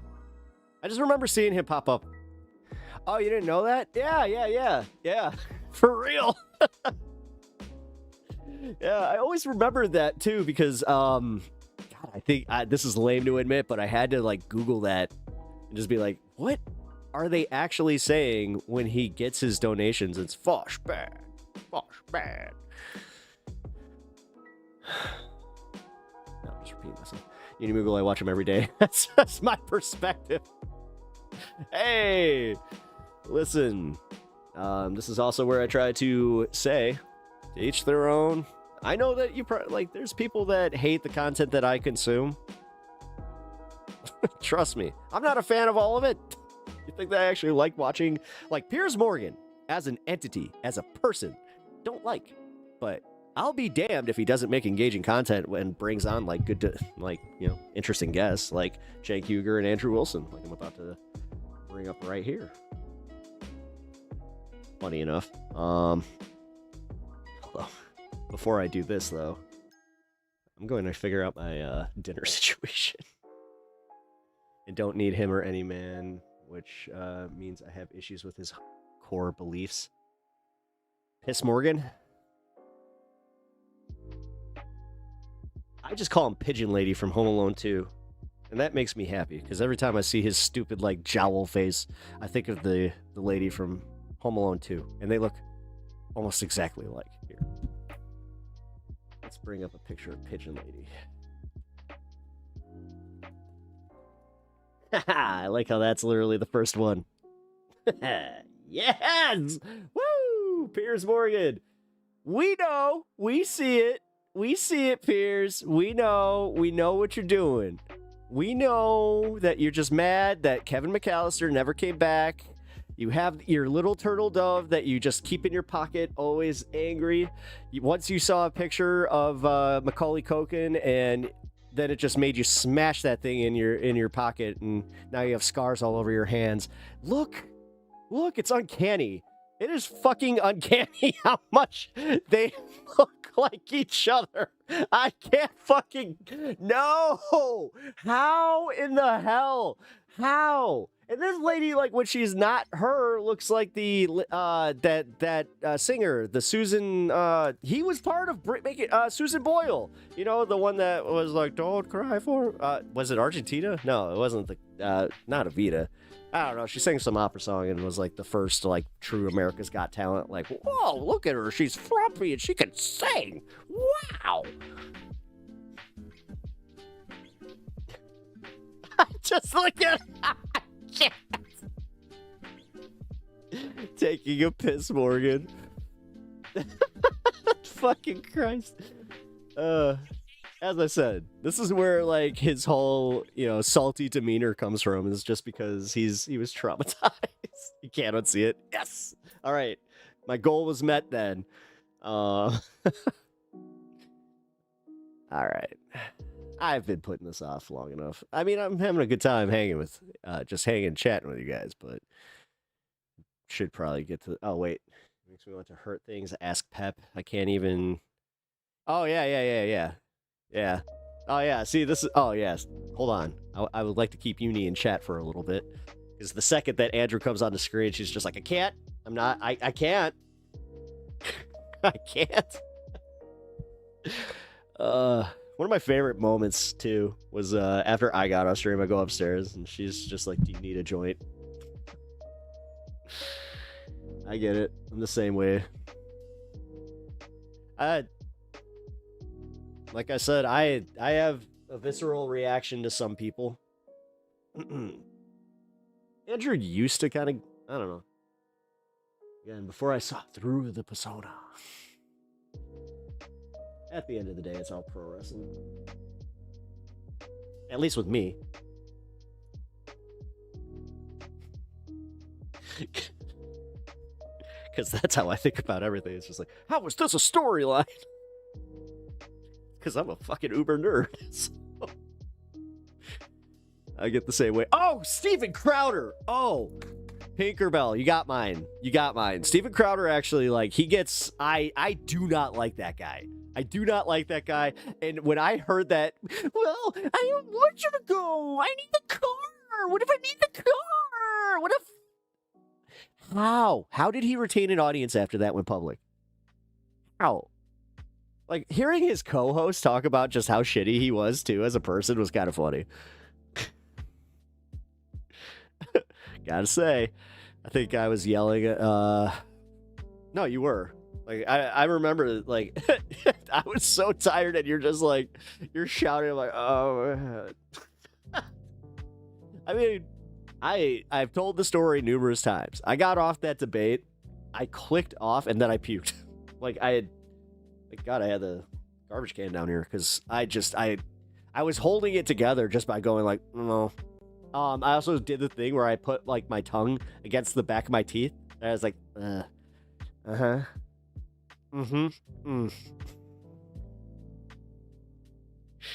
Dude, doing debates while you're sick sucks.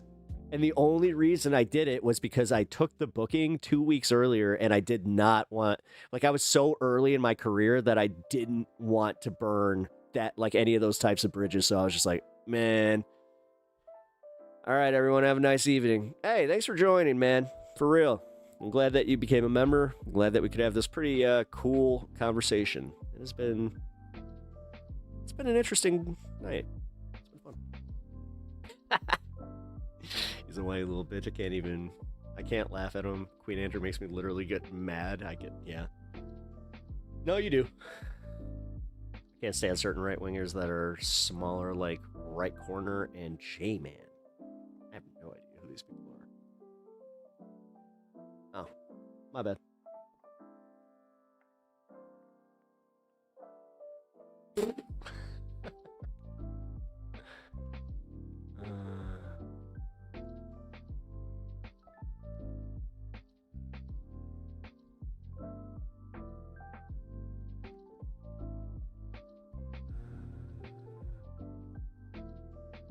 Oh.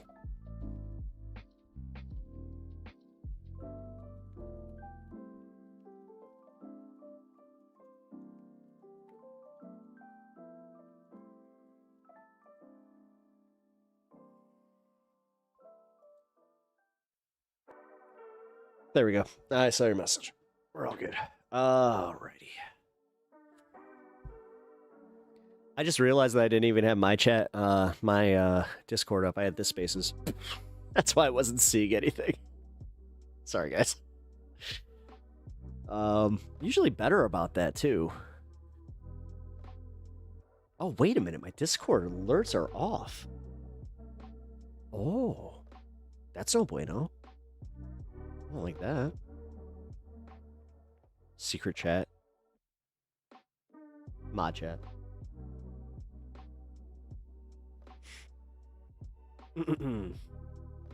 Secret chat. Yes. Secrets are so fun when they aren't for everyone.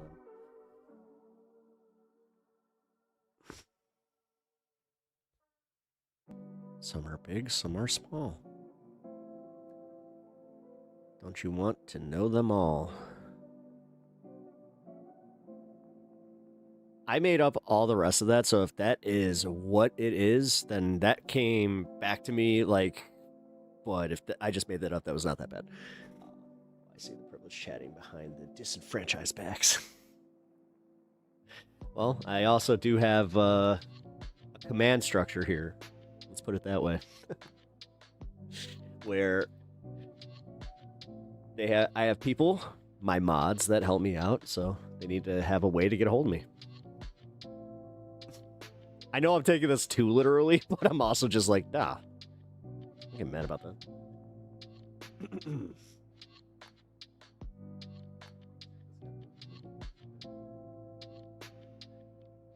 What's going on with this keyboard?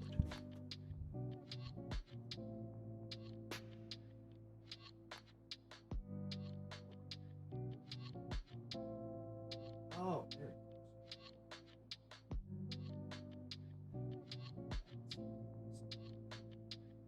There we go. That also might be why I was... Nope. The autofocus. Autofocus. Okay, for reals. Good night. Good night. Our channel has a Discord, man. They all have back. Yeah. I was about to say, isn't this normal? I mean, I hope you guys enjoyed the Discord. Also, shout out to our mod who... It's almost like she has another life or something, but Rectangles. We haven't seen her in a while, but she's there. If you ever have any questions and you need to get a hold of another person where I'm not available, you can always get a hold of her. I think she has her info labeled in the Discord. So anyway. Wow, I'm actually, just to decompress a little bit, that was cool. And Needle, thank you for joining if you're still hanging. Like I said, that felt good. It felt good to, disarm that, and also just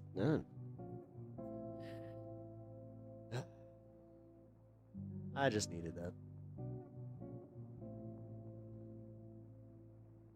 Oh yeah. Yeah, I find I think that I'm not sure if you guys are new here, that no joke, I have a pretty mild form of dyslexia, but it's just enough to where I misread things and have a hard time with certain things like that. So, yeah. Appreciate the help. It's also why every once in a while I will misread things. And if you have a name that has an I and an E, and it is swapped, and it's got like that funky I before E except after C kind of bullshit. I hope he is genuine. I want him to be. Yeah, me too. I think he is. I think, trust me, the more that we watch political content, it's probably going to trigger him into having more disagreeable conversations, because that's usually how it goes. Because he kind of said it, like where he's just like, all right, I'm not really into this whole left thing, but the host is cool, kind of thing. Shit, this is how I got Kirk. Kirk is my favorite one to tell people, where it's like, nah, he's like almost day oneer. He came here to troll me. And then he ended up not only sticking around, but becoming a pretty pivotal part of the show. Aw, man, Kirk. Who is probably in Sleepy Land right now. He tends to do this thing where he's just like, I took the good night pills. All right. So, I'm going to figure out my food. Let's do this real quick. What do you think, guys? Oh, follower over on Twitch from follow from LT 9000. 9000. Hell yeah. Thank you. No, I appreciate that. Oh, that's what I got to do. I got to get a... What? 9,000? Surprise! God, everything is just fried ass.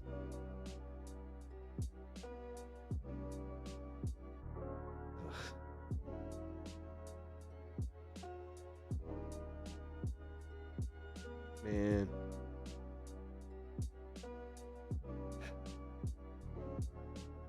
I don't know.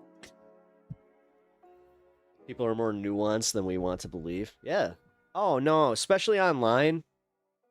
That's so true online. Like, everybody wants to just have this preconceived notion of who this person is. It's so much easier.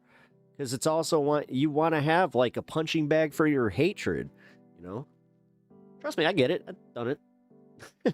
Like, I've literally done that. Or, I have a bad habit of going to, like, my local neighborhood page on Facebook and just getting into arguments with people. Which, you want to talk about balls, I might actually see these people. I just happen to know where it's like, oh, you put your shittiness on full display here. I'm going to call you on it. They don't like it. It's always boomers, dude. Always. I've never once had like just a mid-20s or like mid-30s right-wing dude just popping off in these pages. It's always some middle-aged 60 dude just being like, why are there black people in this neighborhood now? It's like there always have been. Oh, I don't like them. It's like, ugh. Oh yeah, the ATV thing. Legit. That's something that like we get where they're just like, oh, they have ATVs. These kids have ATV. Oh, teenagers is a big one though. Like it doesn't matter what race. Like they are big on shitting on the teens. The electric bikes has been like a big one. Although it is a bit of an issue, I will say. Like every time I see one without a license plate, I'm always like, oh, all right. And they're always weaving in and out of cars. I'm like, okay, that's not cool. Because that also makes me wonder. It's like, do you even have a license? Like, damn, we used to like actually have to go through like lots of training to get a motorcycle license, but woot woot bubble. Oh yeah, I love my dono noise. I just I know that there are a few instances where like I had to change something because like for instance if you put the lighter sound, that apparently is a problem. Locking eyes with an online person you beefed with in a cafe on your day off is one hell of a trip of Tuesday afternoon. Ah, I see you like seafood too. Interesting.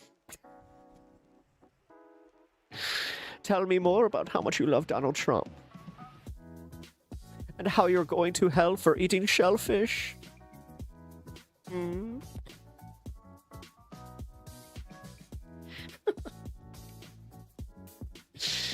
I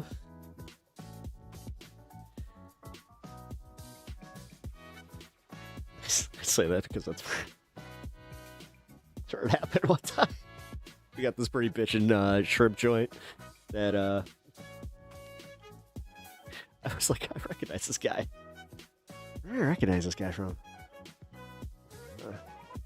God has terrible taste. Shrimp is fantastic. Thank you. Thank you. At this place, not gonna say the name, but they have butterfly shrimp that are like legit the size of my fucking fist. Like, and I'm talking like this. You pull two out, you're like, what the? Mutants! I didn't know shrimp got that big at one point where I was just like, these are insane! But they're so delicious! Of course! Jake's shrimp. Jake's seafood, come on down! It's delicious, of course! Just don't get the crabs! Coconut shrimp. Oh, yeah. Oh. Okay, yeah, there it is. There's hunger tummy. Oh, that hit me. At the same time as talking about it, I got the craving and I was like, oh. I want more cookies. That just hit me. I'm like, oh, I am hungry. I'm very hungry.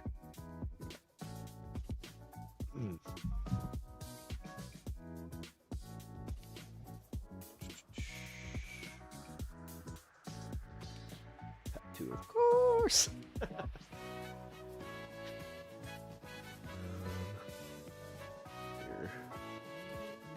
Oh man, I haven't heard this song in a while. Oh damn. If we're at bonus points, that means that we're at the end of the track list. Okay. Got to be careful with that. Every once in a while it'll put me on like another lo-fi track list that's totally, copywritten. It's like, oh, balls.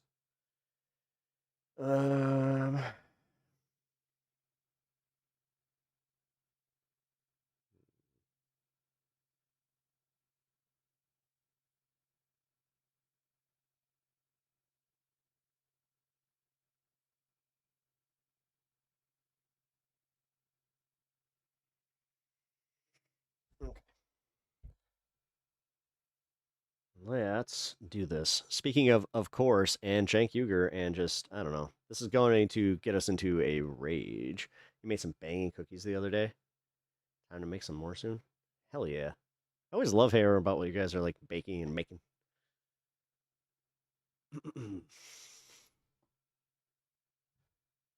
How long is this? Oh, balls.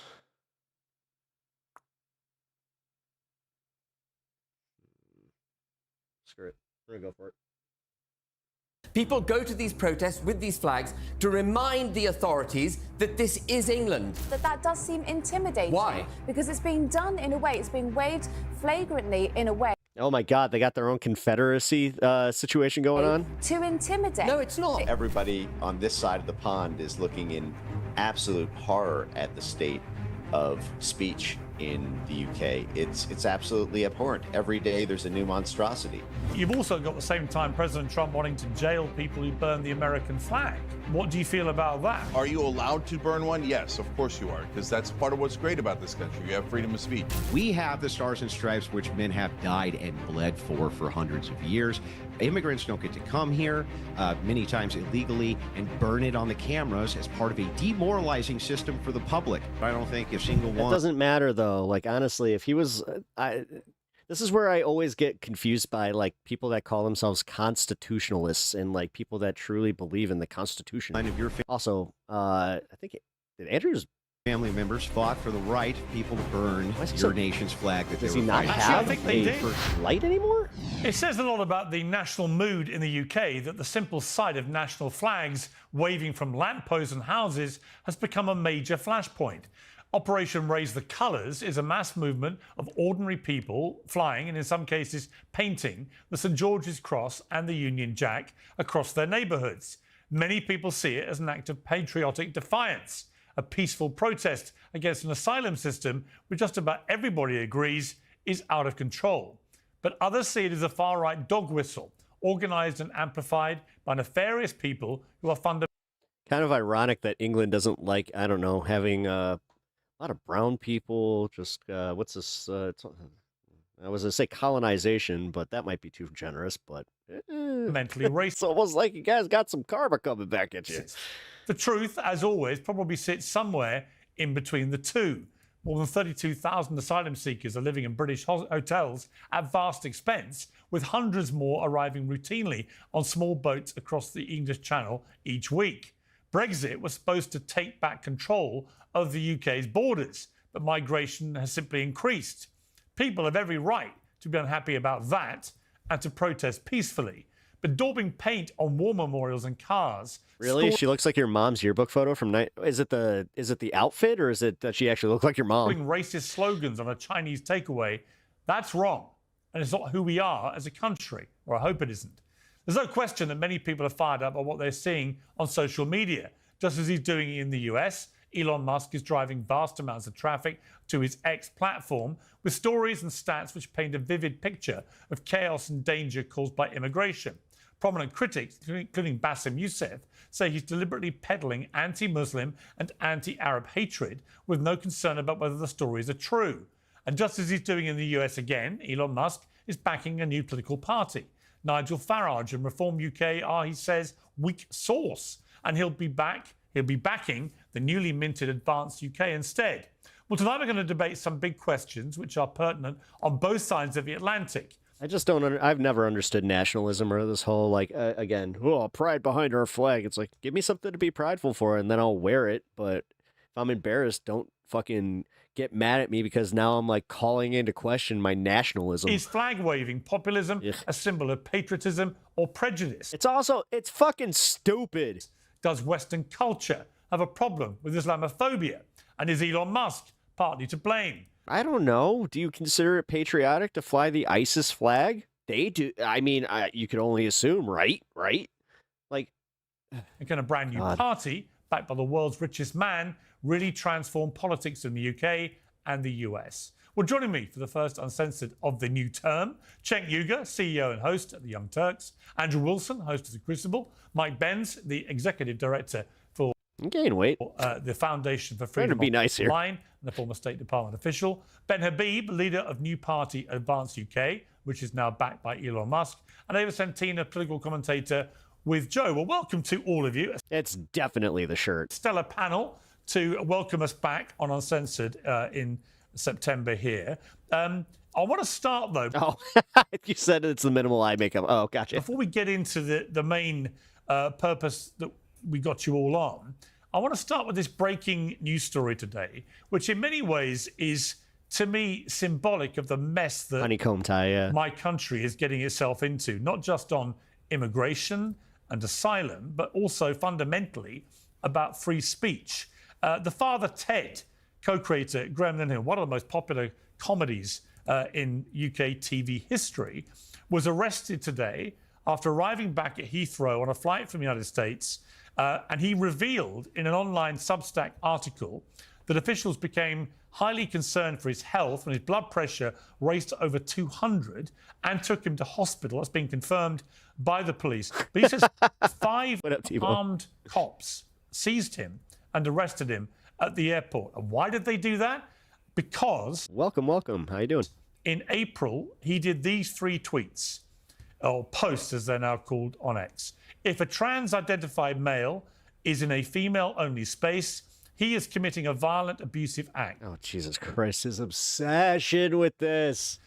It's so disingenuous when it's like, dude, even the right wing admits that they just don't give a fuck at the end of the day because it's not making their shit more expensive, and it's not the threat that you try to make it out to be. It's actually disingenuous and gross that you constantly have to do this. Call the cops, and if all else fails, punch him in the balls. The second one, Commenting on a picture of a trans demonstration, he wrote, "A photo you can smell." The third one, "I hate them. Misogynists and homophobes. Fuck the M for them." Let me start with you, Ava. No one would dispute that the language he uses there is inflammatory. He's a comedian, so he would argue he's being funny, but also making a mocking point about the massive issue of the last few years, about the issue of trans women in women's spaces, be it in sport, be it with safety, be it with equality. Is it right, in your mind, that he should... He always does this. He literally does this every, like, he went on vacation, so this is appropriate that his first show back would just be right off the gate, like, right out the gate, transes in sports. Be seized by 5 armed... When I say trans like that, I'm making fun of the way that they think. Police officers. I should probably preface that a little bit better. On his re-entry to United Kingdom. Do you feel comfortable with that happening to some... Stop licking your teeth! Now that I saw you say that, I can't stop. Oh, no! For a few inflammatory, comedically intended posts on social media? I think you're... Well, that answers our question about the cigarettes. going to be very surprised by my answer, and I would say that I don't think it's right that he has been arrested. I think that he has made a career out of being hateful.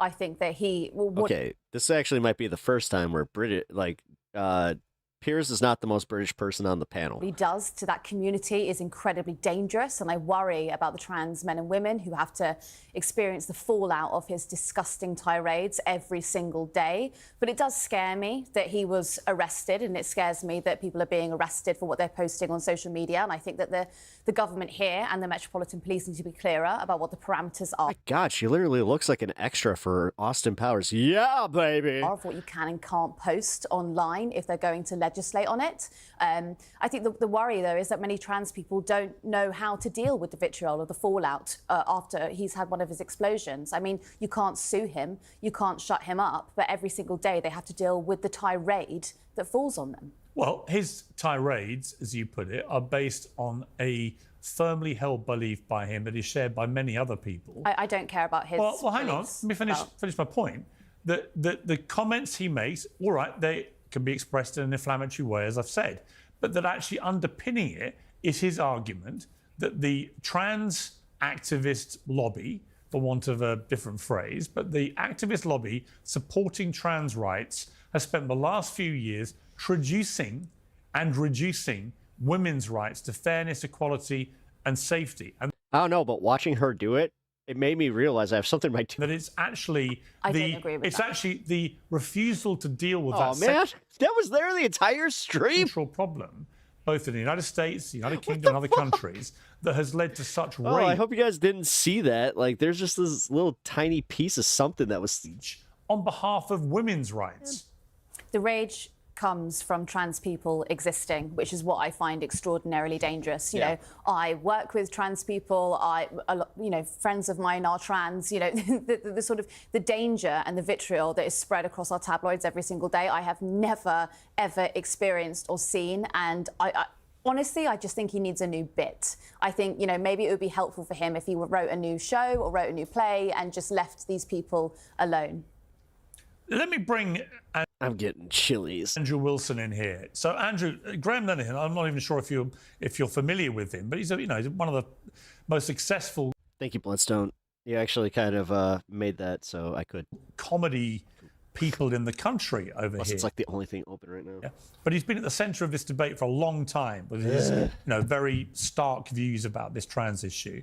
He's been bailed by the UK police, but only with the condition that he doesn't go on X. He wrote on Substack, in a country where paedophiles escape sentencing, where knife crime is out of control, where women are assaulted and harassed every time they gather to speak, the state had mobilised 5 armed officers to arrest a comedy writer. What is your response to that? Well, his tweets are satirical in nature. It is comedy based. She's right. He shouldn't have been arrested, but she's also wrong in the fact that, look, people are done with the trans thing. They've had enough of it. This whole, they're just kind of regular people like you and me. But actually, no, they're done with it on the other end. Where no, they're done hearing about it. They're done hearing people like you doing that thing. They're not going anywhere. So shut the fuck up. Accept that people can be different, and you might have to see somebody that's aesthetically not pleasing to you. Happen to dress up like with no, that's not really what's going on. Jesus Christ. Or just jerk off to him like a normal dude. You've Sorry. unleashed an entire fleet of mentally ill lunatics on the public, and now we have to deal with the fallout of it. We have to deal Or a normal right winger, I meant. with having to deal with these people on a day-to-day basis. A lot of people are sick of it. This guy is just echoing the thing which is in a lot of our minds, which is that, hey, we're kind of tired of these mentally ill lunatics. Sorry if you were drinking something at that moment. In our streets. We really are. Ava? I find that really frightening. I mean, why would you say someone was mentally ill? What's up with this guy in the corner? Just when her sucking her teeth was annoying, he's sitting there like... Because they feel they were born in the wrong body. I mean, does that give you pleasure or joy to just stamp down on someone's, He doesn't look like he has much pleasure or joy right now. He actually looks depressed. I'm kind of worried about him. personhood? What's the intent here? Do you value truth? I mean, I know finding humanity for someone is so inhuman. Because or humane. here's what truth, yeah. good. Then here's what's true. What's true is that if you're a man, you can't be a woman, and if you're a woman, you can't be a man. That's what's true. I don't think it's helpful to get into the... Hang on. I'll let you talk, but let me finish. Your attempt to gaslight everybody into the opposition of this truth builds resentment.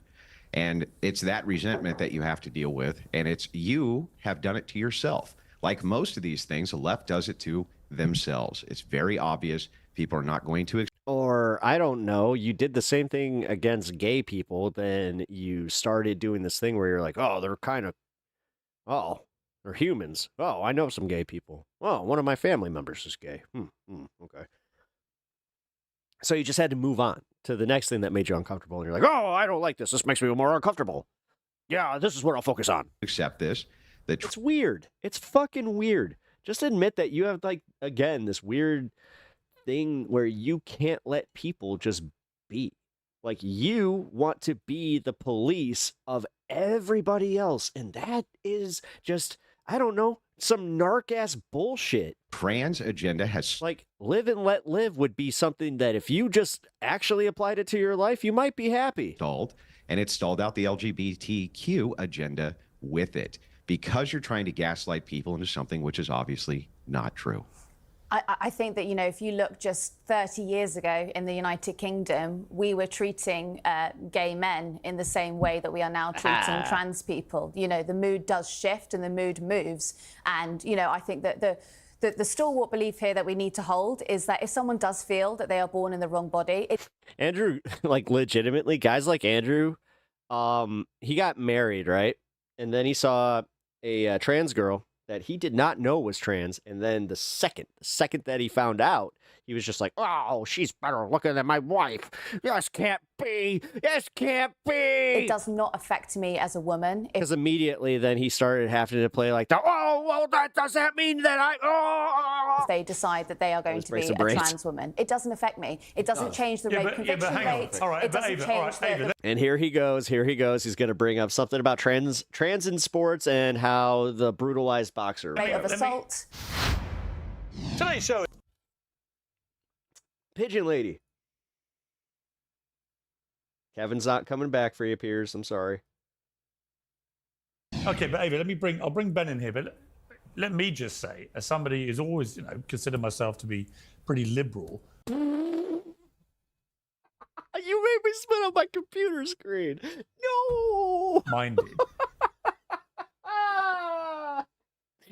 That was legitimately some of the funniest shit that has come out of his mouth. I'm pretty liberal. I'm a liberal guy, The moment this campaign started, for example, to allow trans women who are biological men. God, I'm so good at this. And they become identified as trans women. Okay. Wait. Where is it? He sniffed the what now? He sniffed the what now? I've got no problem with people being trans. If they want to do that, I respect them. Baby. I want them to have rights to safety, equality, and the rest. It looks like he sniffed that after going to a certain place. But the moment somebody tries to persuade me that allowing biological men who identify as trans women to compete in women's sport against actual women with women's bodies, which are, because we separate the host isn't supposed to let this man his own shit. Sexes and things like the Olympics, which we know are inferior in terms of power and strength, endurance, and so on. The moment people try to persuade me that is fair and equitable, I think they are absolute lunatics. And I'm not even sure they even believe it when they say it. So part of the problem here, it seems to me, and I'll bring Ben in here to comment on this. Part of the problem is that the trans lobby has brought a lot of this stuff on themselves. Right? If they had just gone about this in a different way and had simply fought equality, I would be absolutely leading the charge. But cease to exist. Well, hang what on. do you want them to do? I want them to have equality and safety and fairness, but not at the expense of eroding women. Did you just cut a heart, Charles? That's what I call women's rights. Ben. That's what I call that. I agree with that. And fundamentally, the feeling that you're a woman when you're in fact biologically a man is a mental health issue. That's how it's defined. And of course, if someone wants to identify as a woman, even though they are a man, fine. That's their prerogative. But for the regulatory and legislative environment... It looks like an evolution of sadness. we now live, effectively... Oh my God! The way that Jake was also... progressively discriminate That was funny. in their favour. Not for them to be equal, but for them to have the right to go into women's loos, compete with women in sport, go into women's prisons. All these things is an assault on the very form of liberalism that emancipated women and brought women to an equal footing with men. And now, in the pursuit of what I would call ultra-liberalism, we're setting aside women's rights. We've lost sight of common sense in our society. And what we've got to go back to is that commonsensical position. Just because a man identifies as a woman, that does not make him a woman. And he should not be... I mean, every time that, like... Because I just thought about the criticism where he's like, oh, yeah, you know, I can smell that picture. It's like, dude, Andrew, just every time you go like this, I can smell that room that you're in, which I can assume is like either a basement room or maybe an upstairs room. But ew. Be allowed to infringe on women's space, personal When was the spaces. last time that Well, actually, I mean, it's no longer a question of opinion here. Yeah, equal. When was that? Of individual opinions. The UK Supreme Court said this. Exactly. The British Prime Minister has finally come around to saying this. Let me bring Cenk in here. I mean, Cenk, we've discussed this issue on and off for a few years now. But what's happened to Graham Linehan here in the UK really disturbs me. You know, it's interesting because, you know, many people in the UK would... Can somebody clip that? Can somebody timestamp that whole Taco Bell thing? Because I kind of want it. I want that out there as a short. Consider Ben to be right-wing. Some would say he's far-right. I think that's an exaggerated term that is overused. But certainly, I would not normally readily agree with somebody who's on the right about what I would consider a liberal issue. But here I do, and that, to me, is the most interesting part of this debate. The woke left have basically lost their minds to the extent that they want us all to sign up to disbelieving in science and biology. Here you've got a comedy writer who's been calling this out for years, now being arrested. Mirror World Emma? For clearly Oh, wow, yeah. comedic. I mean, this first one. No, it's her British cousin. You know, Gemma. Make a scene, call the cops. If all else fails, punch him in the balls. It's an obvious... Gemma, we need you to speak up a little bit more. Joke. Come on, Gemma. You might think it's crass. You might not want to laugh. But actually... You did a good job in front of Piers Morgan. You did. The point he's making is that biological men should not be in women's spaces. What is your view of what's happened to this guy? I mean, J.K. Rowling, who's no friend of Graham Linehan, in fact, has had a pop at him a few times. My dude looks like a truck stop urinal came to life and was thrown into a microwave. Wow. Before said, what the fuck has the UK become? This is totalitarianism, utterly deplorable. Elon Musk calls us he replied to her, it's a police state. What do you think of this? You would never speak to my American cousin Emma on the Majority Report like that. Sorry, I can't do a good English accent. Mine's always like Cockney. Yeah, so as you know, look... Oi, I don't like when you speak to her like that. I maybe some folks on here disagree with trans activists 95% or 200%. I disagree with them about 5% about professional sports. And nevertheless, I've been attacked just as viciously as anyone on this panel. So I cry harder. Get it, guys. I get. It's also because you're doing this. Like, I don't know, guys. After all the silliness, what I like the way that I handled that chatter tonight. I like every time I hear Jake doing this bullshit, it's just like, dude. Get the trans activists sometimes. There's a way. This ain't it. Drive people away. First of all, they don't represent all trans people. Second of all, the bigger problem to me is that... No, but you just capitulated right there. You just literally... The first thing you did was capitulate. The hatred that trans... LT, I don't think he's a transphobe. I think he's an idiot. Trans people are getting that is irrational. So this guy, when he does the tweets about the... Anna, on the other hand, I would definitely... she's... I don't know. She crossed over into turf territory that you cannot walk back. The smelling and the homophobia and misogyny and all that stuff. I don't. Again, Andrew talking about people smelling. Rich, that microphone. Oh my God. Care. Those are just his opinions, and no one should ever be punished for their opinions. There is something equivalent to Satan's asshole. It's got to be that microphone, specifically the microphone cover. Even if they're terribly obnoxious, right? When he gets into beer, depression, and cigarettes. Yeah, good mix. Hey, if you see it, oh man, the halitosis on that guy. Trans person in the wrong place starts screaming about them and maybe physically assault them. That depends on the laws in the UK. But if you're threatening violence like that in general, yeah, it might be something the cops should talk to you about. He never cleans it. And having nothing to do with your opinions about trans people or this is my second mic cover. Or anything else. It's just because I got like a whole thing about that, and I clean this thing almost daily. That you're threatening violence. And then this other guy, the dude with the beard here. I mean, actually, it's funny they just said beard. Because do you know how gross it is to think about that? Like if my beard touches this, and then it's just like, Ugh! Okay, so this is a common thing that the extreme right does. Okay, in my mind, there is no such. Then again, I was also kind of trained to work with other people, and other people's mic socks. Hell no. Thing as. Hell no. Is feeling like a woman. And I agree. I don't have that in my mind either.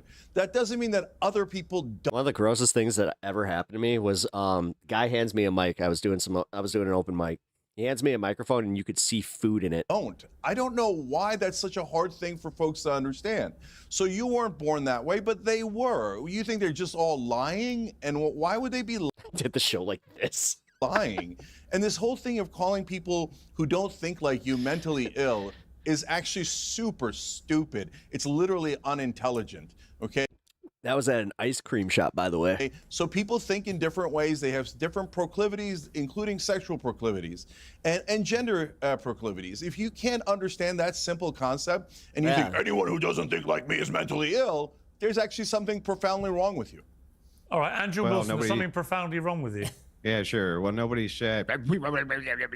Yeah, what was articulated to you was something which is yeah, it's pure actually logic, kind of exactly what you said. Well, yeah. What was articulated to you was pure logic. Pure logic, and I'll explain the pure logic. You have no comparison to make as a male for what a female does even feel like. That's how we know it's a mental illness, Sank. It's really simple. It's the law of identity. I hope that you know what logic is, because that's what that is. This is why he's literally a wrestling character. I'll tell you something, brother. I have the most disagreeable opinion, and I will make you upset about it because it gets you upset. I just call it you sank because I don't know how to do pejoratives. Law of identity. You can't make a comparison for what it is to feel like a female, Sank. It's not possible because you're not one. That's how that works. Stop trying to gaslight me. Stop trying to pretend that I don't know what a male is, what a female is. Stop trying to pretend that I don't know what mental illness is. The mark of mental illness is irregularities in behavior. That's how you know what it is, Sank. How else would you even know? Jake? Andrew. So, okay, that doesn't make any sense at all, and it defies logic completely. So first... He's shaking. His literal, All right, have your little cozy stick. It's okay. We know you need it. First of all, you say, how would I know what's inside their heads? That's my point to you, brother. It just seems like you... I'll tell you something, brother. You didn't make a very good point. I have a better point. It's the left-wing point to your right-wing point. This isn't politics. This is wrestling, brother. Trouble understanding simple, my question to you is, how can you which make is, a how would you comparison? know... So triggers. I mean, honestly, What's in it? he's got the same look. His tell is that he's not used to being called on his bullshit, which is kind of fun. Trans person's head. Damn it. I'll be right back. I gotta fix something. Give me 1 second. Yeah.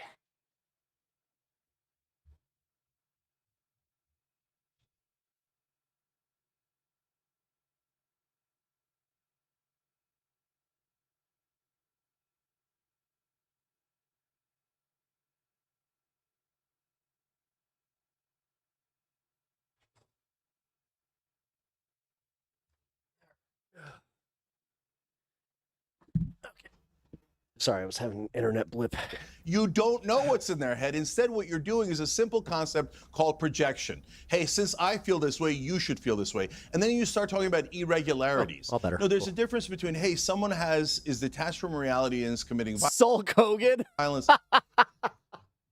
Let me tell you something, brother. You haven't battled depression like I have. Erectile dysfunction doesn't come to you easily. Okay, that's It came to me genetically and at an early age.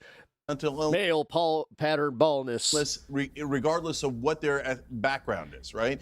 But when you say irregularities in general... And a bent small donger, brother. Definitely makes a mixture for a very, very miserable man. Oh, what is regular? And let me guess, you're going to claim that whatever you think is regular and everything else is mentally ill. It's defined. And then you call that logic? Oh my God! Speaking of bent dongers, I saw this really funny commercial. I want to watch it with you guys. Bent carrot. It was literally. I was watching Alien, and it came up. It's like bentcarrot.com or something like that, or it's talking about Peyronie's disease. It's like, do you have a bent? It's literally a bent carrot, and the lady's just like, oh, I'm so glad that your carrot's straight now. It's fucking ridiculous. I was just like, dude, these guys are talking about bent dogs. It's the last thing from logic. How can you ever... And then I can never see the name Peyronie's the drink the same ever again. Identify what mental illness was unless it was irregularity in behavior. It wouldn't even be possible. Not only that, you still didn't address the point. It's you not never just addressed irregularity. any actual point. Yeah, but that... Hey, talking politics, maybe, get a bent dog everyone, thrown in. That would be the process for... That talks. The identification of mental illness is irregularity in behavior. There's my commercial. Cut it. Of the mind. That's what psychology is. Also, you didn't address the point. How is it that a male could have any comparative cognitive function to know what a female feels like? They can't. It isn't possible. You just said you don't know what's in their heads. They're soft. Don't need to. I know it's not possible for a male to know what it's like to feel like a female. It's not a possibility. Okay, So you think hang on, guys. every male feels perfectly masculine? Check. We're getting. I think we're getting has slightly. nothing to do with masculine. But you or get that that's an feminine, you absurd... I bet my Wookiee. But hang on. dork. You have no idea what you're talking about. All right. So there is no such Logic's thing as not your masculine or forte. feminine. Given Billy Mays here with another fantastic product. It's called carrot spray. You spray a carrot in the face to make her go to jail for disturbing the peace. that neither of you think the other has any idea Thank you for what that. they're Logic talking is- about. my And given logic we're is drifting- Nobody said it. Gemma looks sad. Guys, we're drifting. I like how she's now just Gemma. Literally, She's sucking her teeth again. Fantastic. Time out. We're, given that neither of you thinks the other one knows what they're talking She's totally making this noise. about, and given we're drifting away from, I think, the real core issue of this debate, let me just try Ooh, and that kinda hurt. wrestle it back here. Let me bring him. Oh my God, that was a giant. That is an unnecessarily giant coffee cup. Mike Bence. I mean, Mike, it seems to me, putting aside what people think of trans people, I happen to think they're entitled to exactly the same rights to fairness, equality as me, and safety, but not at the expense of eroding women's rights. But let's put that to one. Jesus Christ. We are 20 minutes in, and you're still on it. Side. It seems to me I thought we were talking about flags. This is a flags. this is a fundamental battle going on in the UK in particular. Oh my God. Holy shit. This isn't quirky eccentric weird. This is restraining order weird. Hide your drink weird. Cover your children weird. Don't let him touch your cat weird. For free speech, where we're seeing a number of people now who are being arrested. They're being imprisoned in some cases. This guy walks past the cat. For articulating quite incendiary views on social media. He only hears cats in low growls. Media. But in the case of a woman who was jailed for I think, nearly 2 years recently, just been released due to specifically when they're fighting with each other. Public pressure. You know, she was articulating views, which she then, when she calmed down, because it was articulated in the wake of an appalling attack on young girls where 3 were murdered. She then realized the misinformation had affected her judgment. She deleted the post and then apologized. But despite that, got jailed. This was all within a few hours. She got jailed for nearly 2 years. Now, this strikes puffed up tails. Yeah. Me as every dog walks up to him with their ears back. Completely wrong. What is your view? Nice puppy. From a free speech perspective. U.S. national debt. What do you know about it? You've never made me prouder that we did the Tea Party. Thank you, Piers. Every time. You actually truly make me proud to be a patriot. Free information pack. Fuck Britain. And fuck Piers Morgan. Text Piers to 989-898. Well, I'm proud to be an American where at least I know I'm free. I think everybody... This guy's American! Oh my God, he finally spoke! Whoa! Wasn't expecting that. On this side of the pond is looking in absolute... His face doesn't match his voice. ...horror at the state of speech in the UK. It's absolutely abhorrent. Every day there's a new monstrosity. The statistics are over 30... Can you go back to being quiet? Yeah. Watching his little, like, I don't know, his weird lips was kind of fun, but... And like his reactions there, but now that you put a voice to him, I don't like this guy. The arrests per day in the UK. That's about 12,000 a year, I think, was the estimate by the Times from a report in April. Who had $50 on American? Huh? No. 1,000 people a year arrested by their government for the speech they have online. Piers, I was mortified when you said not only was that comedian arrested, but the bail condition there was a single bail condition. I had to look this up in the background to confirm I didn't mishear this. Yeah. The one bail condition was that he was not allowed to post on X. Yeah. So either he has access to his X account or he spends the entire term in prison awaiting trial. This is the sort of thing that, you know, I would imagine would happen in Abu Ghraib or some sort of... I mean, this is in England, right? So, no, it's almost like, I don't know, not my problem. Third world prison hellhole where you're trying to stop ISIS propaganda from terrorists or something. And even then there are civil liberty concerns. Right. And so one of my questions actually is... Civil liberties? To Ben from the Advanced Party here. What would happen if you campaigned on, since it doesn't look like there's any momentum within the UK to actually shut down these laws, what would happen, do you think, if the Advanced Party used these laws against its political enemies the same way the system is using them against Advance? What if, for example, speech about heterosexuals or speech about straight white males or speech about... Not getting to post on social media is the same as torture prison? Great point, guy. The majority of the population for... Let's waterboard them and then take away his Facebook and see which one's worse. Whatever term that is, or speech about conservatives or speech about... Nope.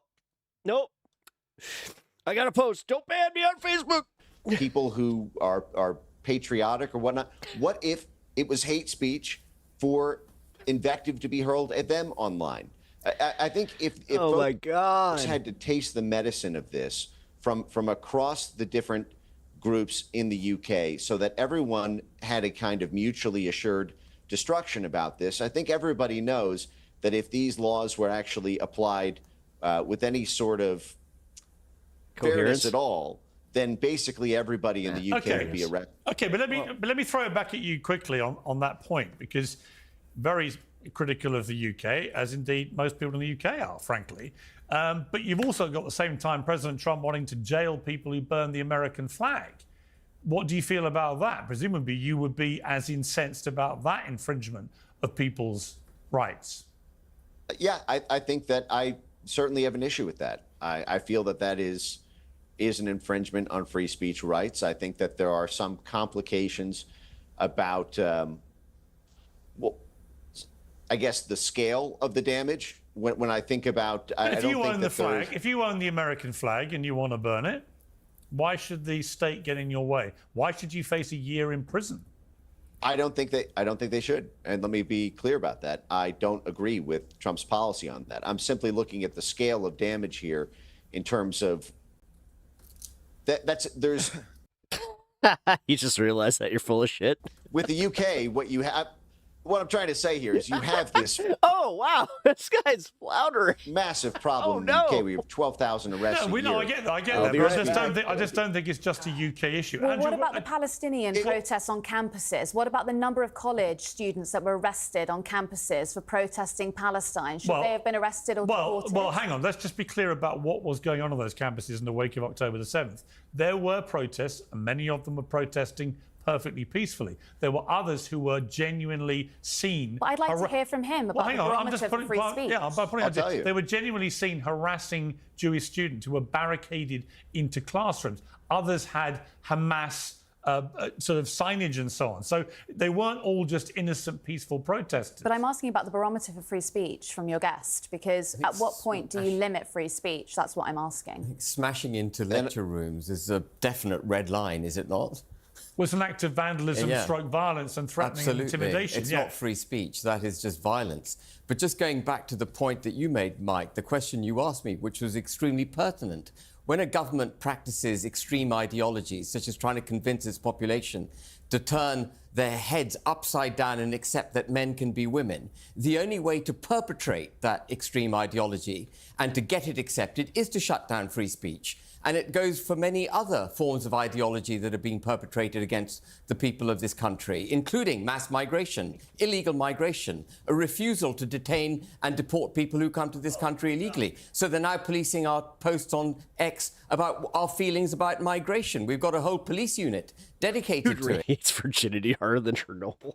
We have journalists, and I'm sure peers will agree with me here. We have journalists being all right, that was good. Questioned by police for non-crime hate incidents. They're actually termed non-crime hate incidents. They're not criminal activities, but they have the police turning up to their doorstep on a Sunday morning. And this is all anti-democratic. And I think that was the underlying point you were also making, Mike, that when you have minorities being protected with this extreme form of ideology and the shutting down of free speech, effectively the damage that's done is to the majority, to the democratic voices within this country. And that is what is happening.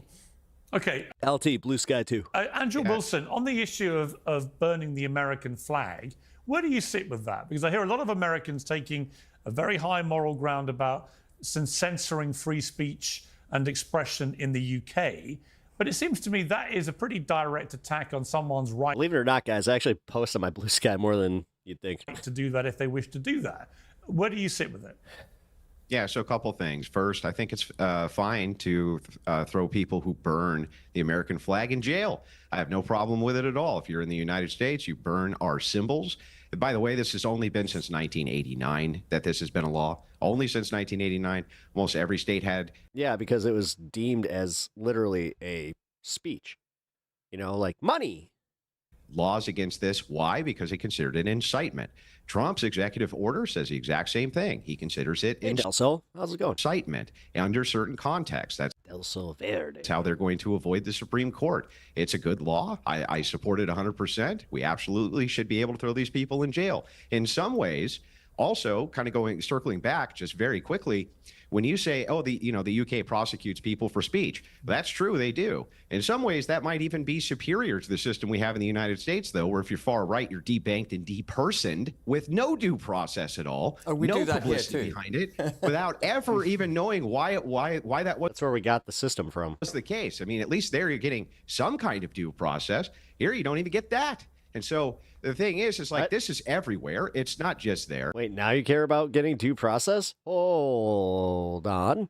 The idea that we have to allow our How come Jake's not chiming in with like, now you care? enemies to pick our battles for us? We have to let Sankey Gers. How many cigarettes do you think he's gone through? He's from I think 4. Say either it's the case that you he seems like a 2-pack a day. Allow your enemies to burn the flag while they tear down all of your monuments. They tore down the Confederate flags. They don't care. They don't care about free speech. I'm not letting them pick our battles for us. Sorry. Meanwhile, this motherfucker would just be like, oh, look at you sucking on your vapey pen. Oh, do you need it, little baby? You burned our symbols. You do these riots in California where you combine a Mexican flag and an American flag. While you're burning our American flag, it looks like an invasion, not a riot. And so, yeah, you know, there has to be a line in the sand that we draw, and I'm going to draw it at the symbol, and I'm not going to let lefties tell us one way or the other what we can or can't do. Let me ask the two lefties here. Let me start with you, Cenk, then I'll come to you, Ava. Cenk, as one of the two lefties on the panel. Ava's actually not far from Emma. We could have just gone with that, but Gemma I like better because, I don't know, she looks more like a Gemma. Your response to sucking on a clinker. The flag burning. He's just mad that that's what he's literally mad that his wife has the Hitachi and, like, you know, support. We get it. Trust me, he's the first one to be like, clinker. Yeah, with the hard R. Hitachi one. We're being jailed for that. What about the what now? Bye, Andrew. I knew it. He hides the batteries from his wife. .com/hits. Yeah, so I believe in and I love freedom of speech, and I'm principled on it as Mike is here, and obviously Andrew is. That's an unreasonably large glass. Isn't. Look, I also love the American flag. I think you should bring the flag to all protests because protesting is one of our fundamental rights in America. That's part of why we love America, especially if you're going to an immigrant protest. Please bring an American flag. So I would never burn an American flag. I think it's the dumbest thing in the world. It bothers me viscerally. But are you allowed to burn one? Yes, of course you are, because that's part of what's great about this country. You have freedom of speech. But our freedom of speech is being taken away. There is one particular case where it is super aggressive, and that's if you criticize Israel. If you criticize Israel on a college campus, you'll be arrested by masked men and whisked away. And there's threats of taking your diploma away, never being able to get a job, arrested, denaturalized, deported. If you criticize Israel in America, you're in a world of trouble, and in a lot of other countries. So if you want to talk about abuse of free speech, there is one giant abuser, and that is Israel and all the politicians that they buy in all the Western countries, and especially America. Hated agreeing with him. Okay, let's go to our second. He's right about that. It is atrocious that there's even a proposed legislation that if you burn the Israeli flag, you can go to jail. Has nothing to do with American symbolism. Has nothing to do with our flag. We have the Stars and Stripes, which men have died and bled for hundreds of years. Yeah. Do you know how many people have died and bled for other flags that don't even exist anymore? That's kind of the point, Andrew. It's silly. Immigrants don't get to come here many times illegally and burn. Someday you'll be gone, and I don't think that you'll care. It on the cameras as part of a demoralizing. But cool. Stars and Stripes. I mean, are you going to get bent out of shape when we add a 51st star? Because, you know, change system for the public. To hell with that. We don't have to allow that at all. You don't have to allow it, but Andrew, I would say we this. Shouldn't. But Andrew, and then it's just going to be a thing where they're obsessed with like, it's uneven. We got to get more. Puerto Rico, Costa Rica. I would say this. Like Costa Rica. Wait. Venezuela. My family served in the UK Armed Forces. Yeah, they suck. Warfare. Sorry. No, they don't. Actually, his family, if they served in the UK Armed Forces, that means that if they were pilots, they were piloting Spitfires, which are pretty cool. Including in World War II. And they fought for the freedom of people to actually exercise their right to free speech and expression, even if it's very offensive to other people. I mean, isn't that the point of fighting for freedom? Well, no offense, you are allowed to then express yourself in ways that other people find offensive. No offense, Pierce, but I don't think a single one of your family members fought for the right of people to burn your nation's flag that they were fighting. He unironically loves Springtime for Hitler. Springtime for Hitler and Germany. For a second, I would any say more they than I did. believe that my countrymen and my family members were fighting in war so that we Honestly, one of the greatest musical bits ever written. could have more gay butt sex and more freedom to go and make sure that we can have gay pride parades. I don't believe it for a second. I don't believe they were So fighting. you don't believe in freedom? Fighting for trans rights. I don't believe it. No, I don't you're believe missing any the of your point. countrymen stormed Germany for trans rights. They were fighting. Don't be stupid. Be a smarty. Come and join the Nazi party. They were fighting. Nonsense. Yeah, but Andrew, they were fighting for the freedom. Fucking Mel Brooks. For people to have the freedom to live their lives as they want to lead them. I mean, isn't that the whole point of the World War but II the thing is, it's like you defeat have of to the also Nazis? have- The Nazis wanted us all to behave a certain way. But you we also decided have to as a have world. Can you tell I love the producers? We're not going to accept it. But you have to have freedom from the very oppression of the people who are now invading your nation. If you've never seen it, please do yourself a favor, watch the original with Gene Wilder, but also give the Matthew Broderick one with Nathan Lane was actually really good too. So. And taking it over, Just God damn it, Will Ferrell. It was so funny in that. destroying the very And I don't usually like Will Ferrell movies, by the way. things that these people fought for Yeah, under that's bullshit because I love Step Brothers. All right. those symbols. It's a you very don't have to powerful allow I just didn't like the Talladega Nights. Whatever. point. Are the Germans invading America? No, but What- Andrew's making what's a very going on? Andrew's making a very powerful point. The people who've come to the United States, people who've come to the United Kingdom, are using the very freedoms that we've granted them effectively to No.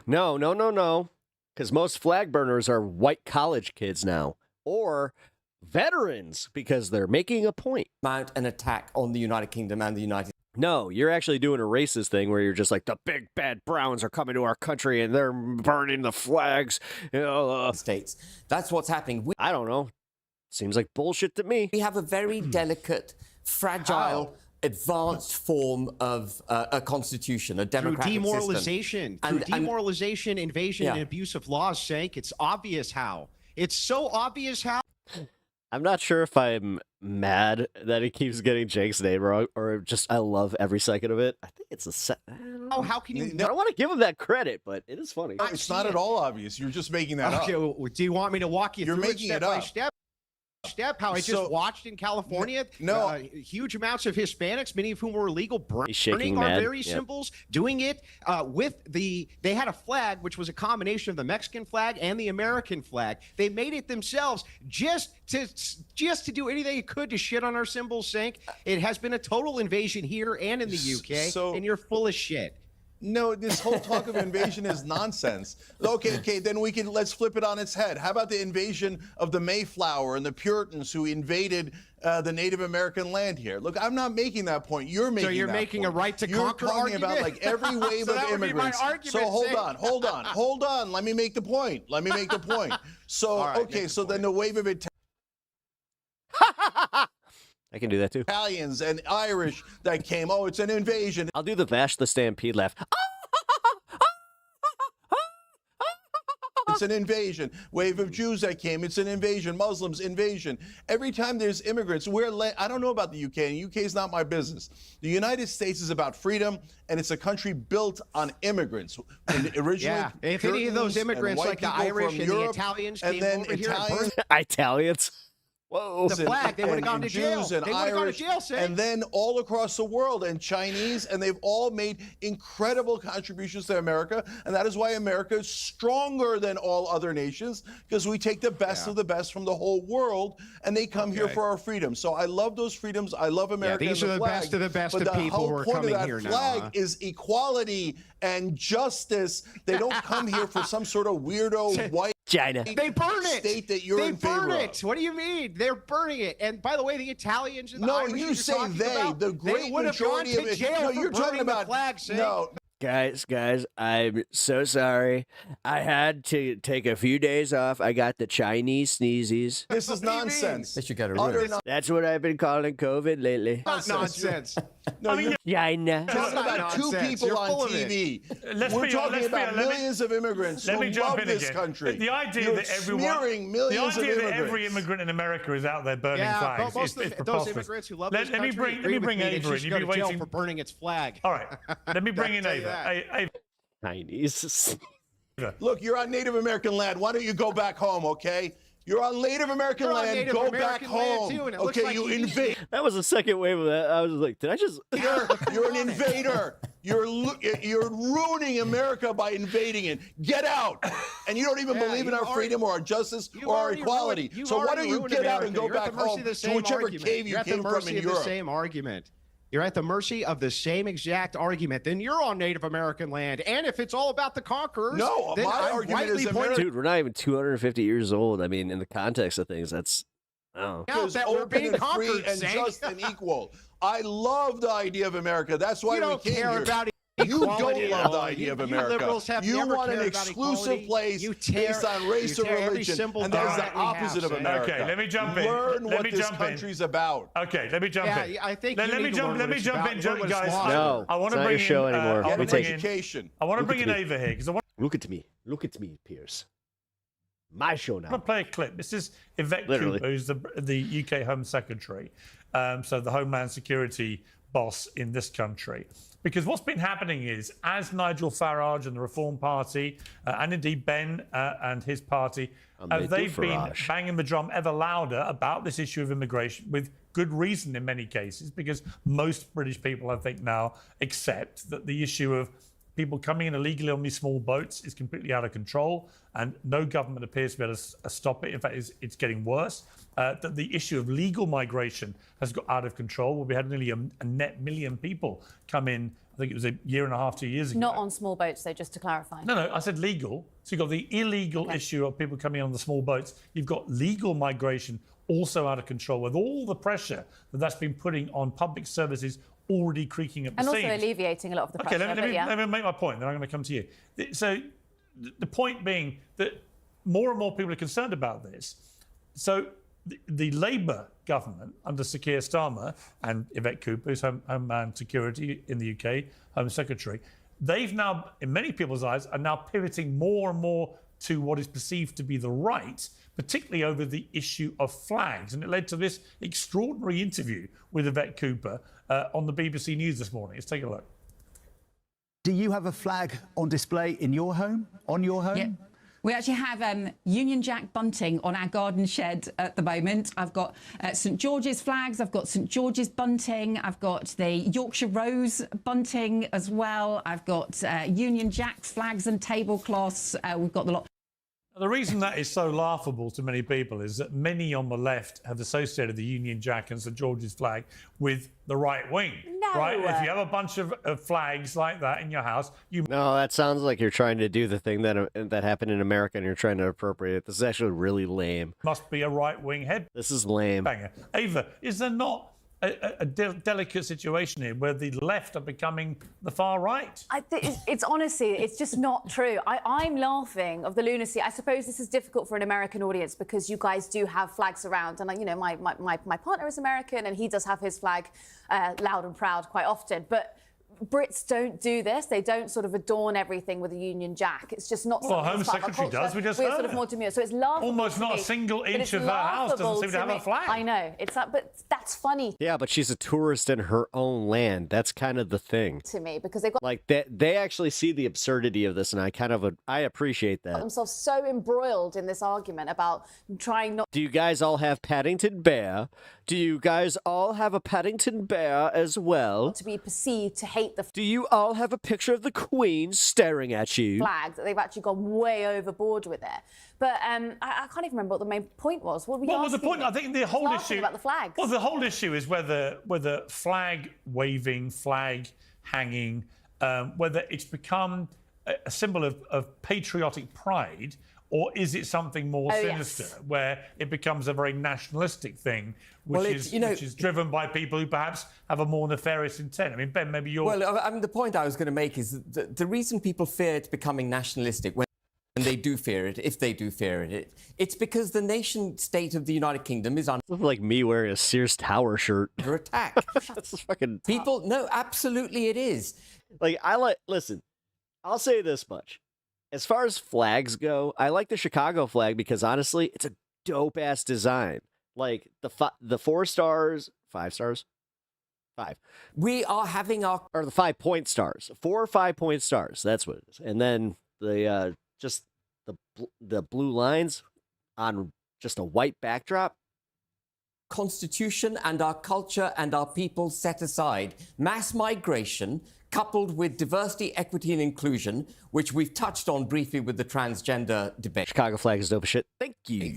Puts a protective It really is. I love our flag. blanket around people who come to this country. I actually need to get one. I've been like, I'm not gonna have it in the background, but I'll probably have it like over on my wall here. Celebrates their culture, promotes their culture. 6 point. 6. Shit. And sets ours aside. We have a whole employment right agenda from the RAF. I can count. To public service. Literally, I based my hockey team on that too. This is to GCHQ. But Red Stars can also mean something else. All employing ethnic minorities over white British people. They're designed to do it. And so our flag waving is not divisive. It is an act of defiance when we do it, because we're saying we are British, we are English, and we want to be recognised for it. Okay. And we want the government to do what's right for the United Kingdom smoke, yeah. and for England. That's what we want, and it's a perfectly reasonable thing to demand. Hang on, let Ava respond first, and I'll come to the others. So this is confected outrage. It's not confected outrage. Well put, right? Every single, twice a year, we will celebrate the England football team. We will celebrate that. We just celebrated the Lionesses, the English football team, winning the Euros. It was incredible. Everyone is waving the St. George's Cross, which is the English flag. No one fears the flag. What they do fear, which I think where this sort of conversation has been born out of, is that when there are times of, say, instability and there is a fire underpinning, there's sort of like a rage burning out of the far right, those people do tend to... Far right. Did I even make the point yet? No, but... Oh, dear me. I'm even like... Pardon me. But you go straight Pardon? far right. What's the far right got to do with I haven't said it yet. But believing in your national symbol, being proud of your flag. I could have been pouring water on, my own argument. You don't know yet. Go on, finish your argument. The point being, when there is, say, a protest outside of rude. An asylum hotel that seems very dangerous or vitriolic, those people do... Damn, and excuse me, I'm speaking. Waving these St. George's crosses. And sometimes there are people who point out that does seem intimidating. Why? Because it's being done in a way, it's being waved flagrantly in a way to intimidate. No, it's not. It's not saying... It's sending a message. My British values are we are inclusive, we go to wars to protect... He's already defending because he knows he's full of shit. People who are at the subjugation of a dictatorship. My British flag does not represent people who are burning effigies outside an asylum hotel. Also, hey, sir, yeah. The extreme policy of mass migration, coupled by the protection and promotion of minority, ethnic and cultural rights in the United Kingdom, is an assault on civil society in this country. It is basically the only 2 countries who make underwear out of their flag are being high and mighty over the desecration of the flag. It's an assault on the skid marks don't matter. United Kingdom. People go to these protests with... Which, these are the 2 countries that definitely have skid marks. These flags to remind the authorities that this is England, that this is the United Kingdom. All right, but Ben, please protect us. All right, but Ben, let me just hold you... Hang on. I just want to talk to Ben about something you said in April last year when you were talking about what should happen Julia Hartley-Brewer. to people coming in on small boats, right? And you said, let's not infantilize these people. They have free will. If your flag touches nuts, how sacred is it? I'm not going to be held to ransom by their claim. That's why I wear the British flag, to show those British fuckers who's boss. They deserve protection as soon as they get to teabag this bitch to our territorial waters. If they choose to scupper that dinghy, then yes, they have to suffer the consequences of their actions. In other words, drown. Now, the reason that created such a furore. I thought Brexit solved migration years ago, almost like they lied 10 years ago. Yeah. I don't recognise a country in the UK where we are that contemptible towards anyone who may be seeking genuine asylum. Yeah, actually, Mr. Anderson, good point. Most Americans who wrap themselves in the U.S. flag also support the Confederate flag. Yep. Asylum. Mr. Anderson. In our country, coming from a war-torn country, particularly, by the way, if we've been involved in waging an illegal war in that country. Take Iraq, for example, right? I don't like our elected officials to be talking about, let them drown. Well, right? As a general comment about everybody coming in, some of whom are obviously genuine asylum seekers. That's not to say they all are. There are. It's almost like you should have a basic form of humanity. I don't know. I feel like me and Andrew have been on this bridge before. It's almost like there was a certain person jumping off the bridge that he wasn't going to entertain because the person was, I don't know, they were asking to be called the Queen of England. Many people on these small boats coming. I still can't believe, listen, that debate might have sucked, but I'm glad that happened because that realistically was kind of like a... who are clearly young men, economic migrants, on the make, wanting to make a better life for themselves in the UK. That's fine, but if you want to do that, do it the legal way, which is the way it should be done. And we've lost control, and that's wrong. But I don't want to have a country, Ben, where we are so heartless that we think everyone, including women and children, who might be coming in as genuine asylum seekers, should just be left to drown. Well, I'm very glad you brought this up, Piers, because I know you had a debate on Question Time about... Like my Ohio brother wearing a shirt that says the South will rise again. I would ask him if he's good.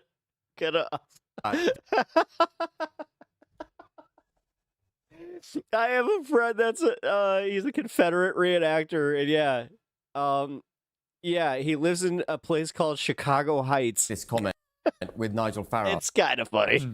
And it's got to be put into context. The argument that Julia Hartley-Brewer was making. Yeah, man, I'll be there to defend the Confederacy after I get myself a sick-ass beef and go to the Cubs game. Was that... the argument I had made was that She was the interviewer from She was the TV, interviewer. And the argument I had made is we need a dedicated trained force which... We all know Confederate, Chicagoans support the Sox. We know how it is. ...intercepts these dinghies and prevents them from entering our territory. Okay, that might have been a bridge too far. ...oil waters and sends them back to France, which, by the way, under international law is our right. And she said, what if, Ben, one of the dinghy people... You keep saying dinghy, and I keep going, heh. ...on the dinghy produce a knife, and they stab their dinghy, and they end up in the North Sea. Would you rescue I'm a fucking child. them? I'd say, well, I said, give them another dinghy. Yeah! No! And they can go back.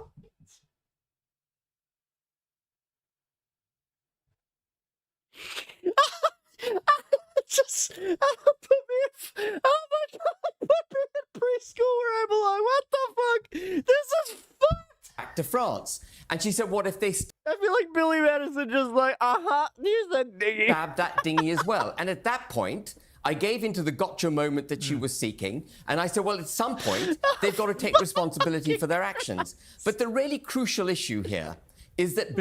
You said it with a funny accent, folks. You phrase that. Well, I regret the fact that it's been taken out of context and repeatedly used against me. Well, oh, Jesus Christ, Herman. I was being fucking... They choose to scupper that dinghy. Billy Madison, You then, Back to school. Gotta prove to everybody I'm not a fool. Yes, they have to suffer the consequences of their actions. If someone repeatedly puts themselves in danger, are you obliged to allow them to assault your civil society in their protection? I think there is a difference between someone who's coming in as a perfectly fit and healthy economic migrant from a country that is not a war-torn country. Which is France. Right? Yes, flash. They're all coming from France.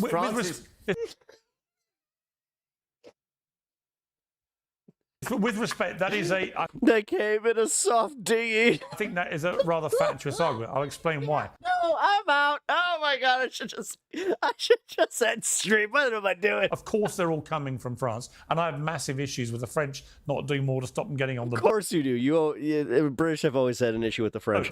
But my point is, where is their point of origin? And if you've got women, fucking Christ, and children.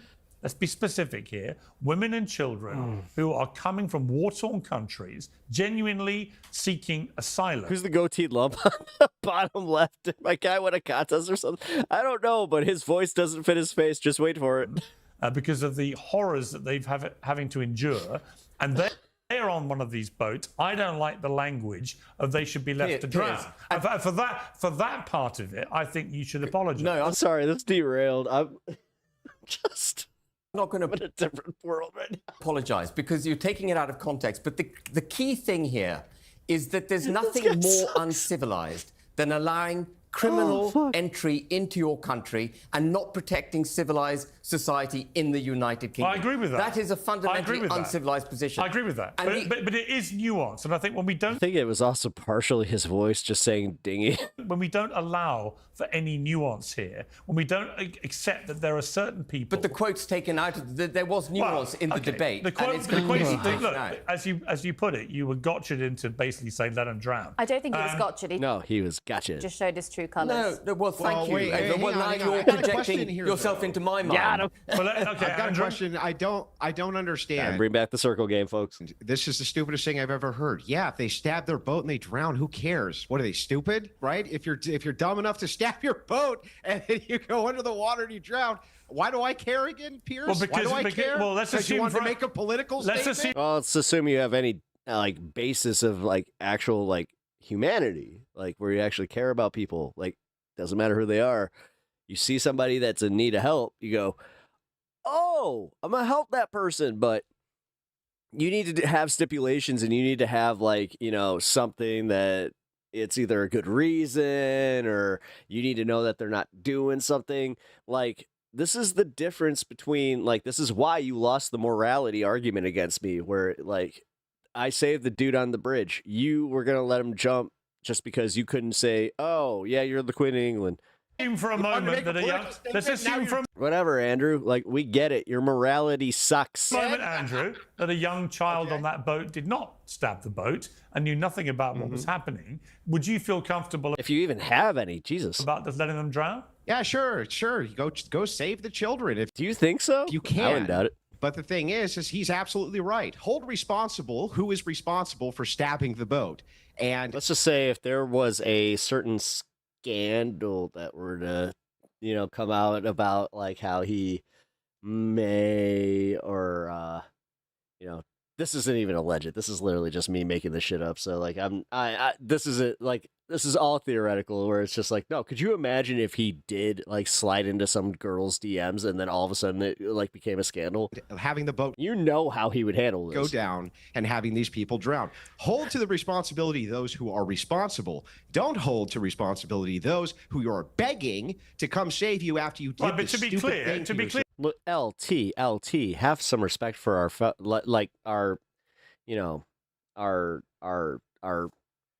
community here, where I don't think that anybody, I don't care what their identity is or what their sexuality is, they would not fuck him. Unless I misheard you, you said you should try and save the innocent people. Men will be men, bro. In that scenario. Yes, but the accounting... Dude, when he goes into, kiss his wife with that, cigarette mouth... Morally... Right, so you wouldn't let them drown, is my point. Yes, but the account morally... that's the point we're talking about. And halitosis. You either let them drown, or you try and do the humane thing, which is you save their lives, and then you have the arguments about what to do with them. Yes, but the thing is you're not beholden to that. You're not beholden to this idea the whole that people can hold you hostage. Yeah, listen, honestly, I look at what Trump has done on the southern border, and I wish we had a bit of that here. Right, he's basically shut that. I like when things are just simply stated. That was good. That problem down. Can I just? His walls are brown, dude. His resale value on his house is tanked. There's one more point. Oh my god, especially if he lives in Middle America. Oh, he's fucked. The Belgians have developed a specific force to intercept dinghies leaving Belgian shores. Unless he got his mortgage pre, 2015, 2016. He might be okay.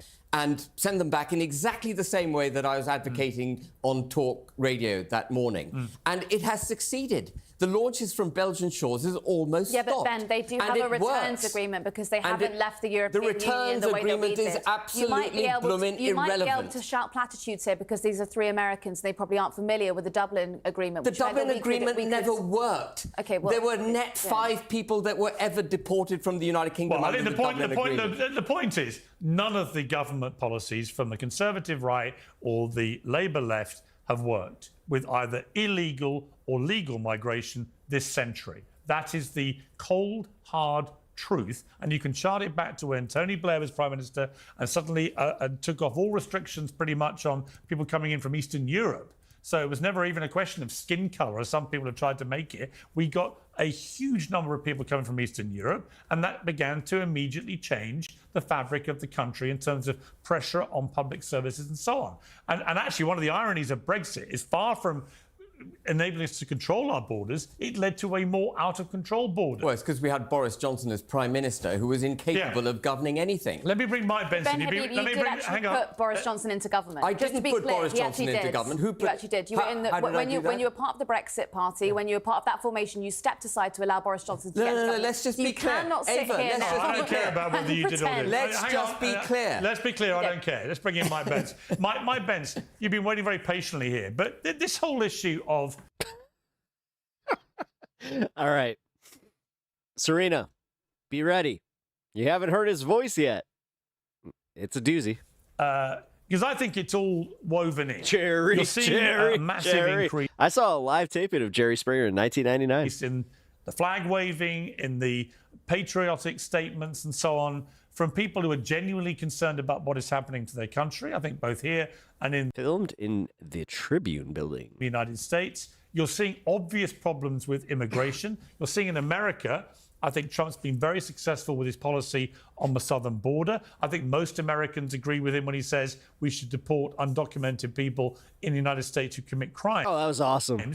I got to meet Steve. I got to meet Steve. He shook my hand, took a picture of me. He was a really, Steve was a certified dude. Where the I gotta find that. flashpoint has come is that people... I have a whole thing documenting that because we sat through 6 hours of taping because they filmed pretty much the entire season at that point. Largely, the majority of Americans in the polls I've read... Steve Wilkos. Woo! Do not agree with Donald Trump when he basically says that anyone who's in the country is undocumented should be deported or should be encouraged to leave the country. That's where it seems to me the flashpoint is. What is your view of how everybody is handling this issue of immigration? Well, I'm not sure what polls you're citing there. I wouldn't be surprised, I guess, in either direction.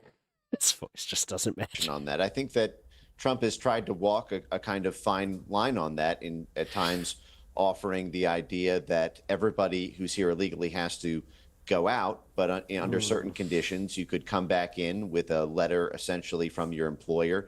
I think this was proposed in the agriculture space, for example, where many U.S. agricultural industries and Lumpy had all this time and said, what?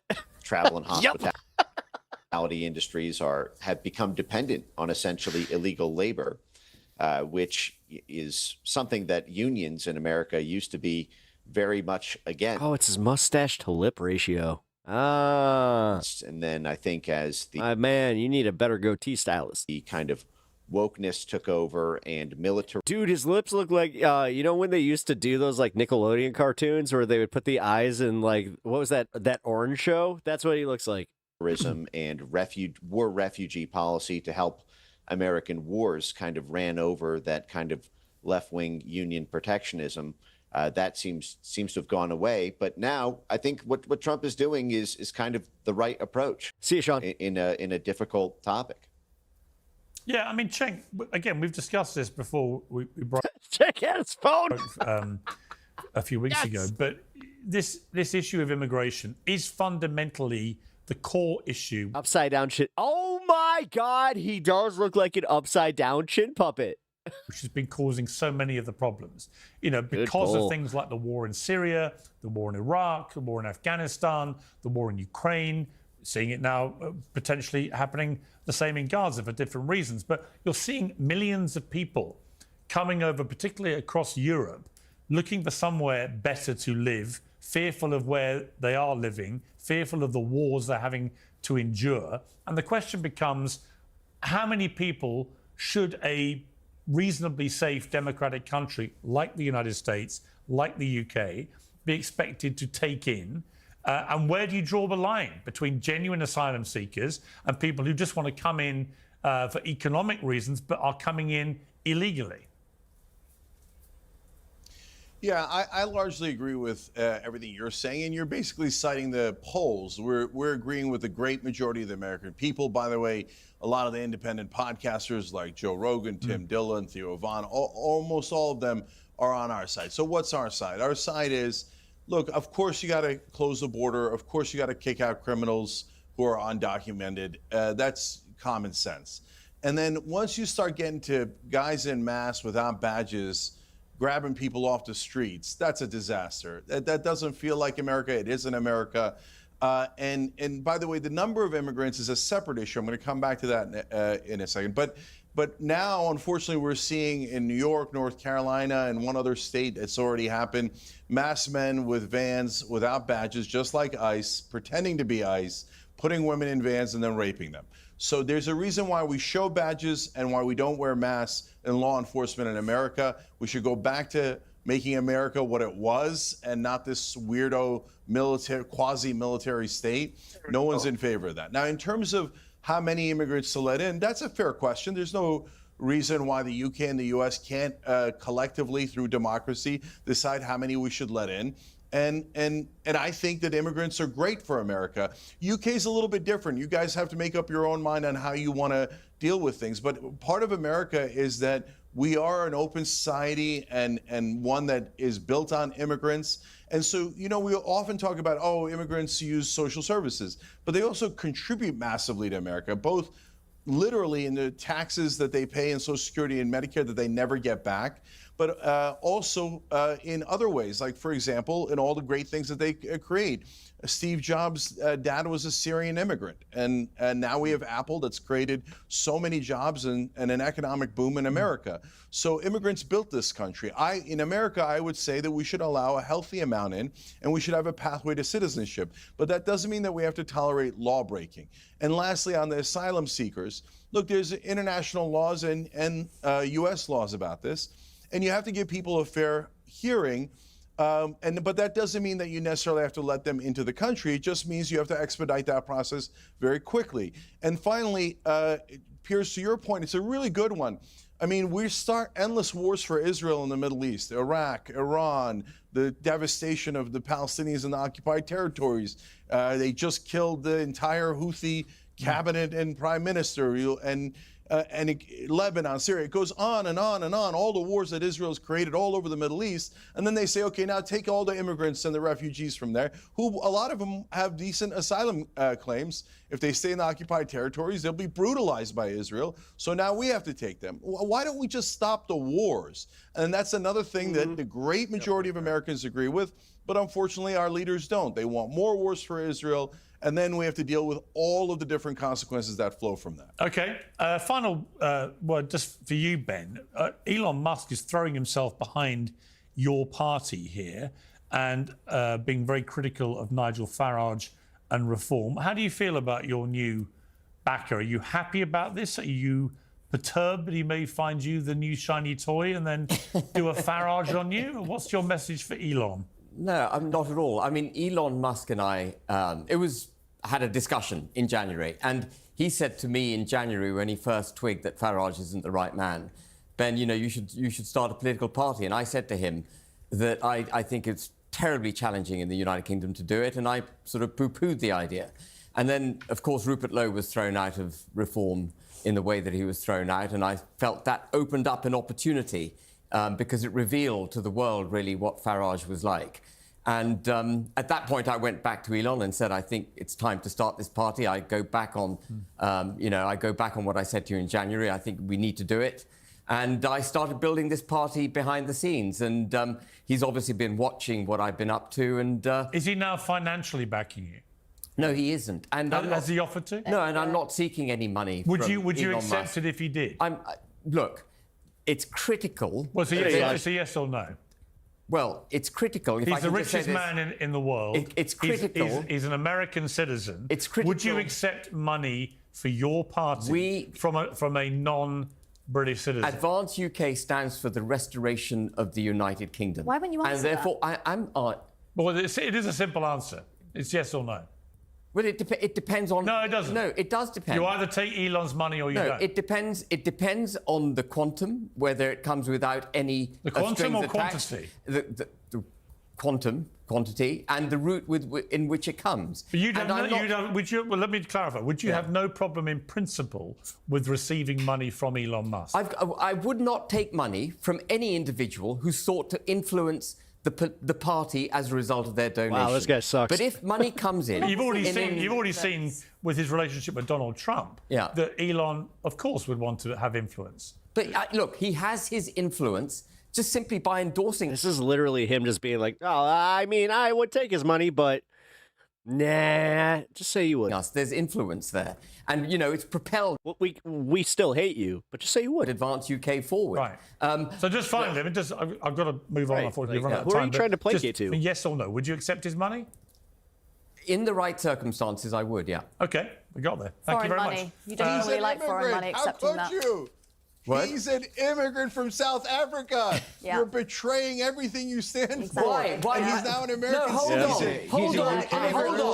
Hold on. Who says that I'm against immigrants? Who says I'm against immigration? I'm not. Oh, no. I'm against mass immigration, and I'm No, against you're against brown immigration. There is a difference, and you're just a disingenuous prick. illegal migration. They're completely different things. Just say you're... Oh, my God. I don't like the guys that, will constantly, they'll just be like, oh, these sand ninjas. That's this type of guy.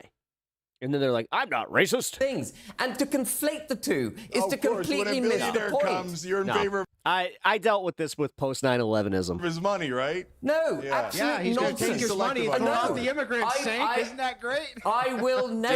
Yeah, he's for quotas, but the quota's 0 immigrants. So I can say Elon's something. money and throw out Elon. Yeah. I'll say something absolutely categorically now. I You just will made that point never about Steve ask Jobs. Elon Musk for money. I will not ask him for money.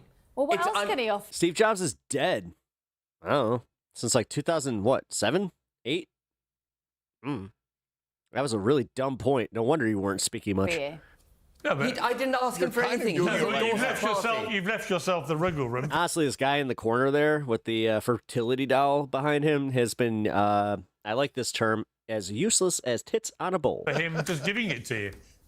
Well, if someone... And you've already said if he gives it to you, you'll take it. If someone generously offers up money through the correct legal process and doesn't seek to influence the direction of travel... It sounds like the chorus drama. ...of your political party, then why would you not take it? I think we're in knots here, aren't Ben we? Habib, I will take Elon's billions. I didn't say that. We will leave it You're there. not getting that gotcha moment. I've just got it. No, you haven't. I've just got it. No, you haven't. Thank you all to my panel. I mean, you did just say it, and, he didn't say it.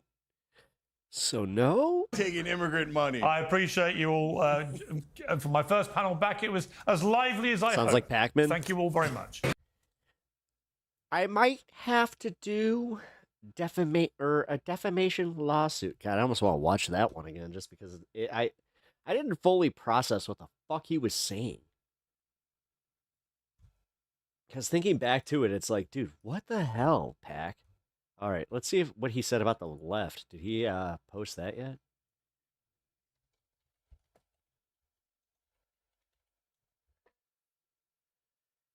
Mags. Watch this guy Pac-Man. No, don't watch this guy Pac-Man. Shut up. All right. U.S. losing influence says Trump health fears grow. Is he alive? Blah, blah, blah, blah, blah, blah, blah. Nope, he's got that one behind a paywall. Ain't that fun?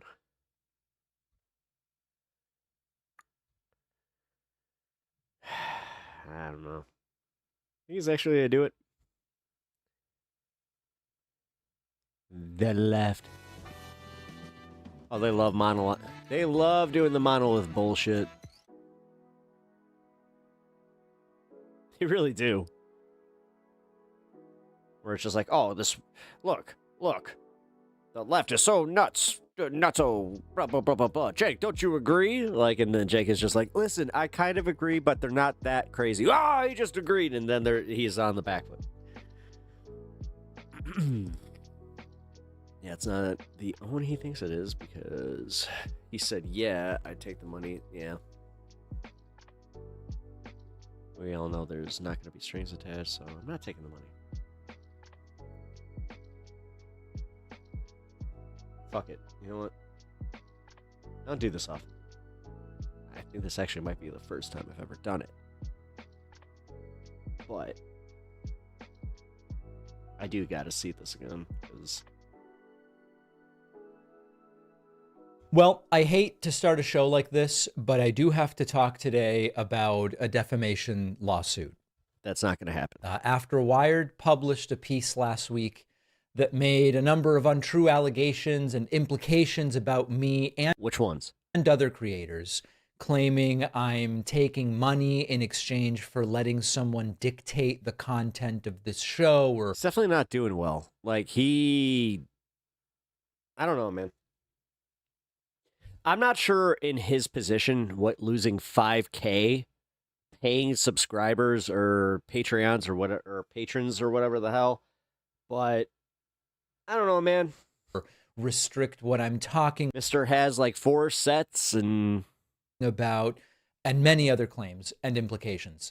A whole bunch of you wrote to me and said, David, are you going to sue for defamation? Suing for defamation and winning is really the way to take control back and to prove that he's cooked. You didn't do the things you're... He's cooked. I don't know if this is actually gonna like do anything, because like people just don't unsub.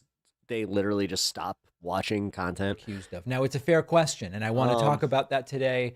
I didn't even plan on mentioning this entire fiasco again, but it really has taken on a life of its own. Yeah, because you're a fucking grifting piece of shit.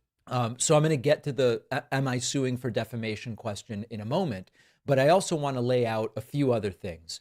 You know, the saddest part for me in all of this is that even though, you know, after the first 48 hours, the overwhelming majority of my audience members and fellow Second time we're doing creators and this. others realize there's really no story here.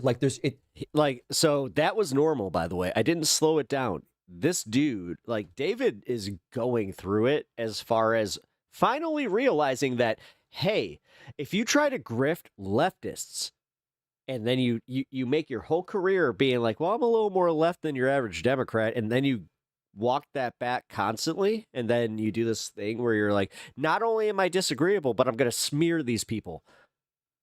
Maybe, just maybe, expect a little bit of pushback. It's not even just the allegations and implications are untrue. It's just there's not even really a story here. Most people realize that. Serena, what do you think of the whole chorus thing? Way more people always see the original allegations, and I covered this extensively yesterday, and I covered this video earlier in the show, but they never see the corrections, and that's something we're going to deal with in a moment as well. The hardest part is that some people who have trusted me for years have now canceled their memberships on my website. Yep. Because they wrongly believe the DNC tells me what to say. No, it's the fact that you willingly did this, and it's not like you're offering yourself up like and say, oh, well, I was a mentor to this program, and yet like you've been dishonest about it, you've been disingenuous about everything that's come out about it, and then you've been aggressively fucking like pushing back against anybody that's questioning you about it. Or that chorus makes me get permission before I cover a topic, or that my opinions 2 years ago were shaped. Serena, is that why I got weird looks when I asked DNC adjacents? Like, I was at that event, and yeah, I asked a few people where I'm just like, oh yeah, are you guys like terribly adverse to like the DNC? By chorus, despite I got a few weird looks. By chorus being spun up like 2 months. Oh, I got an interview with Mike, by the way. Months ago. There are people who will not be satisfied unless I file and win a defamation suit. And otherwise, they have just said, this must be true, and haven't even come and asked me about it. No. Now, No. The thing is, they know. David, they know. Like, they read the article. And the thing is, they looked at your content and they looked at the way that you do this. And they said, I don't know that a lot of people I'm hearing from Bro, were Matt. really my core supporters anyway. And we're going to get to that. Oh, LT, I don't think you were here earlier for this. So a little bit later in the show. But I want to again say, Chorus is not involved in content creation. They're not. Yes, they most certainly fucking are. When you are hiring content creators, influencers, if you will, that means that you're in content creation. Involved in content creation. They don't direct content. They don't pay for content. They don't subsidize. Were you here for this? Subsidize content. They don't sponsor content. They don't restrict content. They don't require anything in terms of content of creators. They've never suggested, David, why don't you do the story? Or David, why don't you stay away from this story? That it just doesn't exist. It's a scholarship and support incubator for creators. There are very small, That's what I thought. channels. There are larger creators like Aaron Parnas and I. The idea here is grow the left-wing ecosystem. Now, because of a mistake. No, it's not, because you put up the dividers. You call out this audience and call out, as much as I'm not a big fan of Taylor Lorenz, you're literally threatening to sue. Like, David, take the L. You are a centrist shill. You got called out for it, and now the leftist audience is moving on because they realize that you're not what you used to pretend to be. Misleading article and even more confused commentary. God damn it. Him and his stupid big mouth, the way that it moves, like, it really pisses me off. Like it always has. She always talks like that.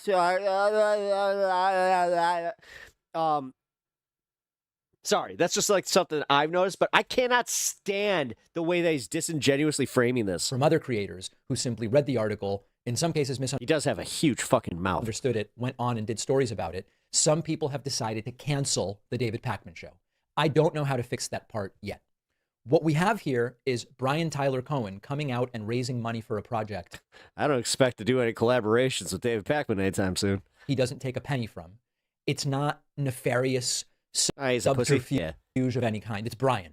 Dude, do you remember like a few months ago, he was just like, I might have to quit content creation. Donald Trump is coming after me. He's threatened to deport me, but I'm going on vacation again. Of course I supported it because I know Brian and I know his intentions, and it's a great thing.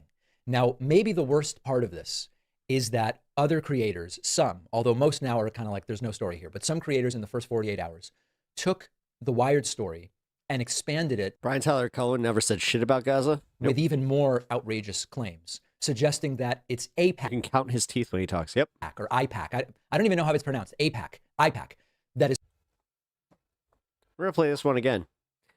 You don't know how to say APAC? Well, you should, because they're paying you. And the thing is, it's obvious. Because you're such a lying sack of shit. You see this face? You see this face? This is him realizing that his audience that's trusted him for years caught onto his bullshit, and right here, this is it. Suggesting that it's APAC or IPAC. APAC. I don't even know. I don't even know how it's pronounced. Right there. That's fucking gross. Bro. All right. I don't know. Maybe it's because I'm smaller and because I don't rely on the bullshit that you do, but we can see through this, brother. IPAC, that is funding this show or other creators. Of course, not true. That the DNC is involved, not true. The result is that a lot of people in my audience have become confusedly furious with me, and some have canceled memberships. It takes years to build enough trust with someone that they say, I'm going to pay for this. Oh, so you're saying that the subscribe account didn't bother you, but the paid memberships did? What, is your AI art not going to sell itself? And it takes seconds for them to cancel it. Others have unsubscribed from YouTube and other platforms. This guy sucks. People are now... Like, seriously. I admitted it. Like, I watched him during January fucking 6th, and I was just like, yeah, you know what? He had some good coverage of that, but... there are people. Yeah, he's so funded by APAC, it's not even funny. Now, IPAC, APAC, I don't even know. AFLAC. Not just hoping for us to fail, but monitoring. APAC? APAC? To see if DPAC? APAC? DPAC? we do have the failure. AFLAC? I don't want to let those people have the satisfaction. So we estimate. That's accidentally called a fucking flock of ducks in about 6,000 YouTube subscribers out of 3 something million. About 6,000 YouTube subscribers have canceled. Now, during the same period of. Oh, did they? How many? Wait, I missed that. So I was making a flying V joke, you know, Mighty Ducks. Million, about 6,000 ducks stick together. YouTube subscribers have canceled. Now, during the same period of time, 5,000 have signed up, but 6,000 have canceled. I'm not asking them to come back. Many of them have made their. Oh, so you're saying a net 1,000 has been lost, but you're crying about a net 1,000 paid subscribers. I think you're lying, but I don't know. That's just an assumption on my part. Decision. If they decide to come back, great. What I am asking is, if you're a regular watcher on YouTube and you're not subscribed, there's about 4 million of you. Nah, I'm not doing that. Consider subscribing. If you listen to the audio podcast, you don't watch on YouTube, but you have a Google account, consider subscribing. Nope. If you watch on TikTok, consider subscribing. No. I'll say this, and I will piggyback off this. Consider subscribing or hitting that like button if you like authentic content. Subscribing on YouTube. There's no downside. There's no cost. From people that won't fucking lie to you about the stupidest bullshit. And of course, remember that this show primarily is funded by direct memberships. No, it's not. You get an $8,000 dude. Seriously, for most Americans, $8,000 a month, that's pretty good. But no, you gotta go on more vacations. At Join, you gotta pay for your girlfriend and your 2 kids. Like you gotta do your stuff to make yourself more than comfortable, like more than comfortable. PACKMAN.com. Like I'm fine. Like trust me, I'm not gonna begrudge people that make some money, get a nice house or whatever the fuck. But when he's like this, yeah, I'm sorry. I'll be a little more hypercritical and then make AI books and just constantly play the capitalist game where it's like you do the littlest work possible. But how much you want to bet that he owns houses? Like that multiple houses that honestly are investments. Now let's get to the defamation issue. I just asked, do you want to bet? Didn't actually say, because this isn't even a legend. I'm just asking. I'm just asking questions here. Over the last few days, I've consulted with some of the top defamation attorneys in the country, lawyers who have won. So you're saying fuck you to all those who unsubscribed? Yeah, essentially. Some of the largest verdicts. Yeah, but he doesn't have the balls to even say it. I think in U.S. history. Landlord energy, fuck yeah. And one thing I appreciate about good lawyers is they give you the full story up front. Yeah, they told you that you don't have a case, so you're just coming out here just doing vague platitudes saying, oh, I might do this. And most lawyers I've dealt with discourage litigation. They give you all the downsides. If you go to a lawyer and they go, oh, this... No, that means you saw a specific lawyer talking about a specific case and they told you not to do it. This is a slam. Discovery. Come on. Dunk. Let's start litigation tomorrow. No, discovery. I've learned to be skeptical. I've learned that I'm full of shit. Of those lawyers. And most lawyers try to talk you out of litigation. Unless you, number one, really understand what you're getting into. Still can't get over how much he looks like the preacher from fucking Deadwood. And number two, you really want to do it. Now, I have not decided as of this moment whether to file a lawsuit. I'm not even going to name potential defendants in this segment. There's no reason to, but there would be multiple. If I were successful, the upside in theory would be I've cleared my name, at least in some... That's not happening because, I don't know, man, you keep digging the hole a little bit deeper. Generic sense. And like, they handed you a shovel and you were like, fuck this, I have a backhoe. That would be great. But there are some significant downsides to getting involved in that. Number one is the cost. Unless you're in a highly public situation like the Sandy Hook parents suing Alex Jones or some of these other scenarios, you're not going to get a lawyer to take the case on contingency, meaning you start paying legal fees immediately. It shapes like a gumdrop. And I've been advised this could take 6 figures in legal fees. No, so that means you don't want to do it because that's a gamble, right? Because 6 figures in legal fees, I don't know. To get to the end without even a guarantee of getting the money back, right? I mean, hopefully you win, but winning can depend even on technicalities like what states are... Bro, why aren't you married? Like, just an aside, like, you have 2 kids with this woman. Why aren't you married? These lawsuits. Like, I don't know, you afraid that is she litigious? You afraid she'll leave you and, like, take some money? Oh, I'm asking questions. Filed in. So that's the first consideration. Secondly, a case like this probably takes 12 to 18 months. And I mean, he cares about money, so obviously the tax deductions might actually fucking, I don't know. Maybe he wouldn't need to worry about money if he got those tax deductions from being married. I'll admit, she only had 2 of your kids. It would be extraordinarily stressful. I am not litigious by nature. I think all of you know that. I've never sued anybody. It would be stressful. It would be time consuming. Remember, I have a newborn at home. That's 2. And that's 2 kids. It also likely that he could read his fake AI books to. Would take me away from the show. And so part of it is have a conversation with my audience. Is it still not married best for the show?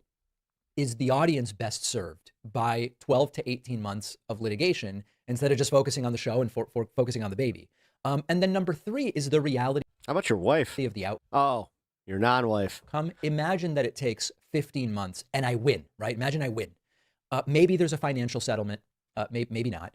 But even then, the damage, to the extent that there will be damage, is mostly going to be done. I don't know, man. He's always kind of like, he's smarmy, which smarmy and funny, cool. Smarmy and just, I don't know, a dry rag. You're just a smarmy douche. Am I really going Maybe she doesn't want to be trapped in a marriage with him? Okay, fair enough. Go 15 months from now. But she wants both his, now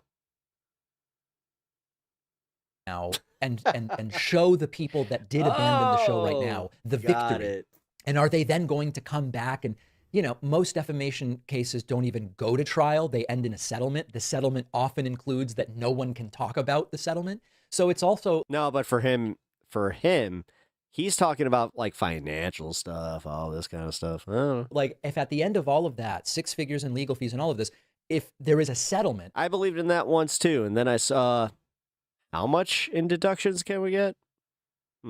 Okay, I get some money, but is it even really the public victory that love and taxes, love and taxes, move to Chicago and you might question it? Might help from a publicity standpoint, especially if it's a settlement no one's allowed to talk about. So that's what I'm contending with right now.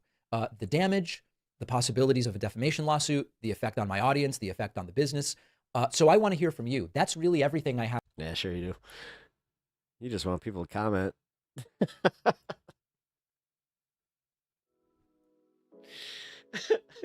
When accused of something, you can do one of 2 things. Either you unilateral disclosure, or you're innocent. If you're innocent, or this. Yeah. Yeah. Yeah, Serena. Like, I mean, the stuff that's come out about this, I mean, dude. So, Kat, like, she was, I gotta give her credit. Like, she wanted out, like, of that, because they got her in, when she was part of Media Matters, and they were using her likeness without her consent, and that ain't cool. Ain't cool at all. I know she's busy, but I will also say this. Just remember, constituent. Like I said, I'm going to be interviewing Mike Simmons. He's going to be coming on the program coming up.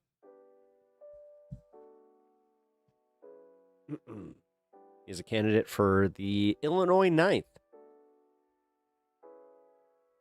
And a current state senator.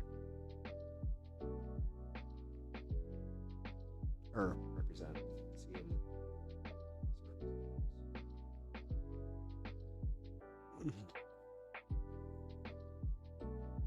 I'm trying.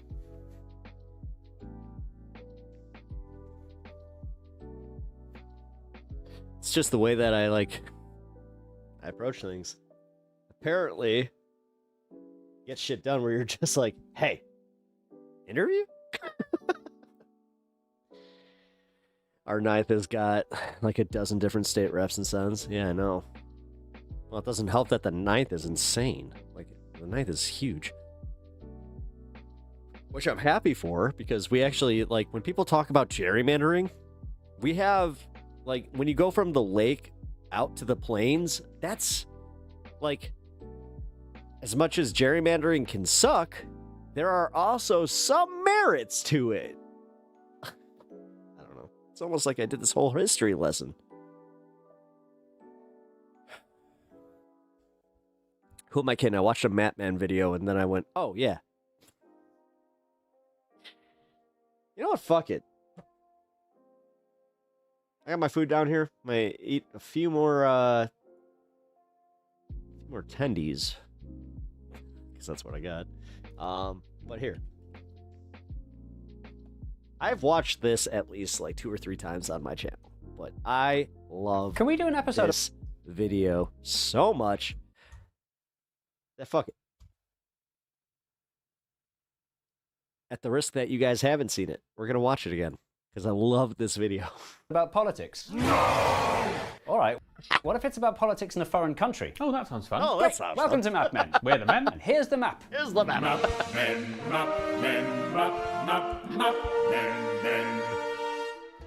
This is a map of the 435 districts that the USA is split into for the purposes of voting for members of Congress, the powerful people who pick the policies the president can pass. Because elections have to be fair, it's important that the map is fair. That's why every 10 years the boundaries get redrawn to make sure every district always contains, as closely as possible, the same number of people, about 700,000. Which means that this map is actually a very handy way of glancing at population density across the United States. For example, sparsely populated Wyoming has just 1 district and just 1 representative. Hello. And densely populated New York has 26. Hello.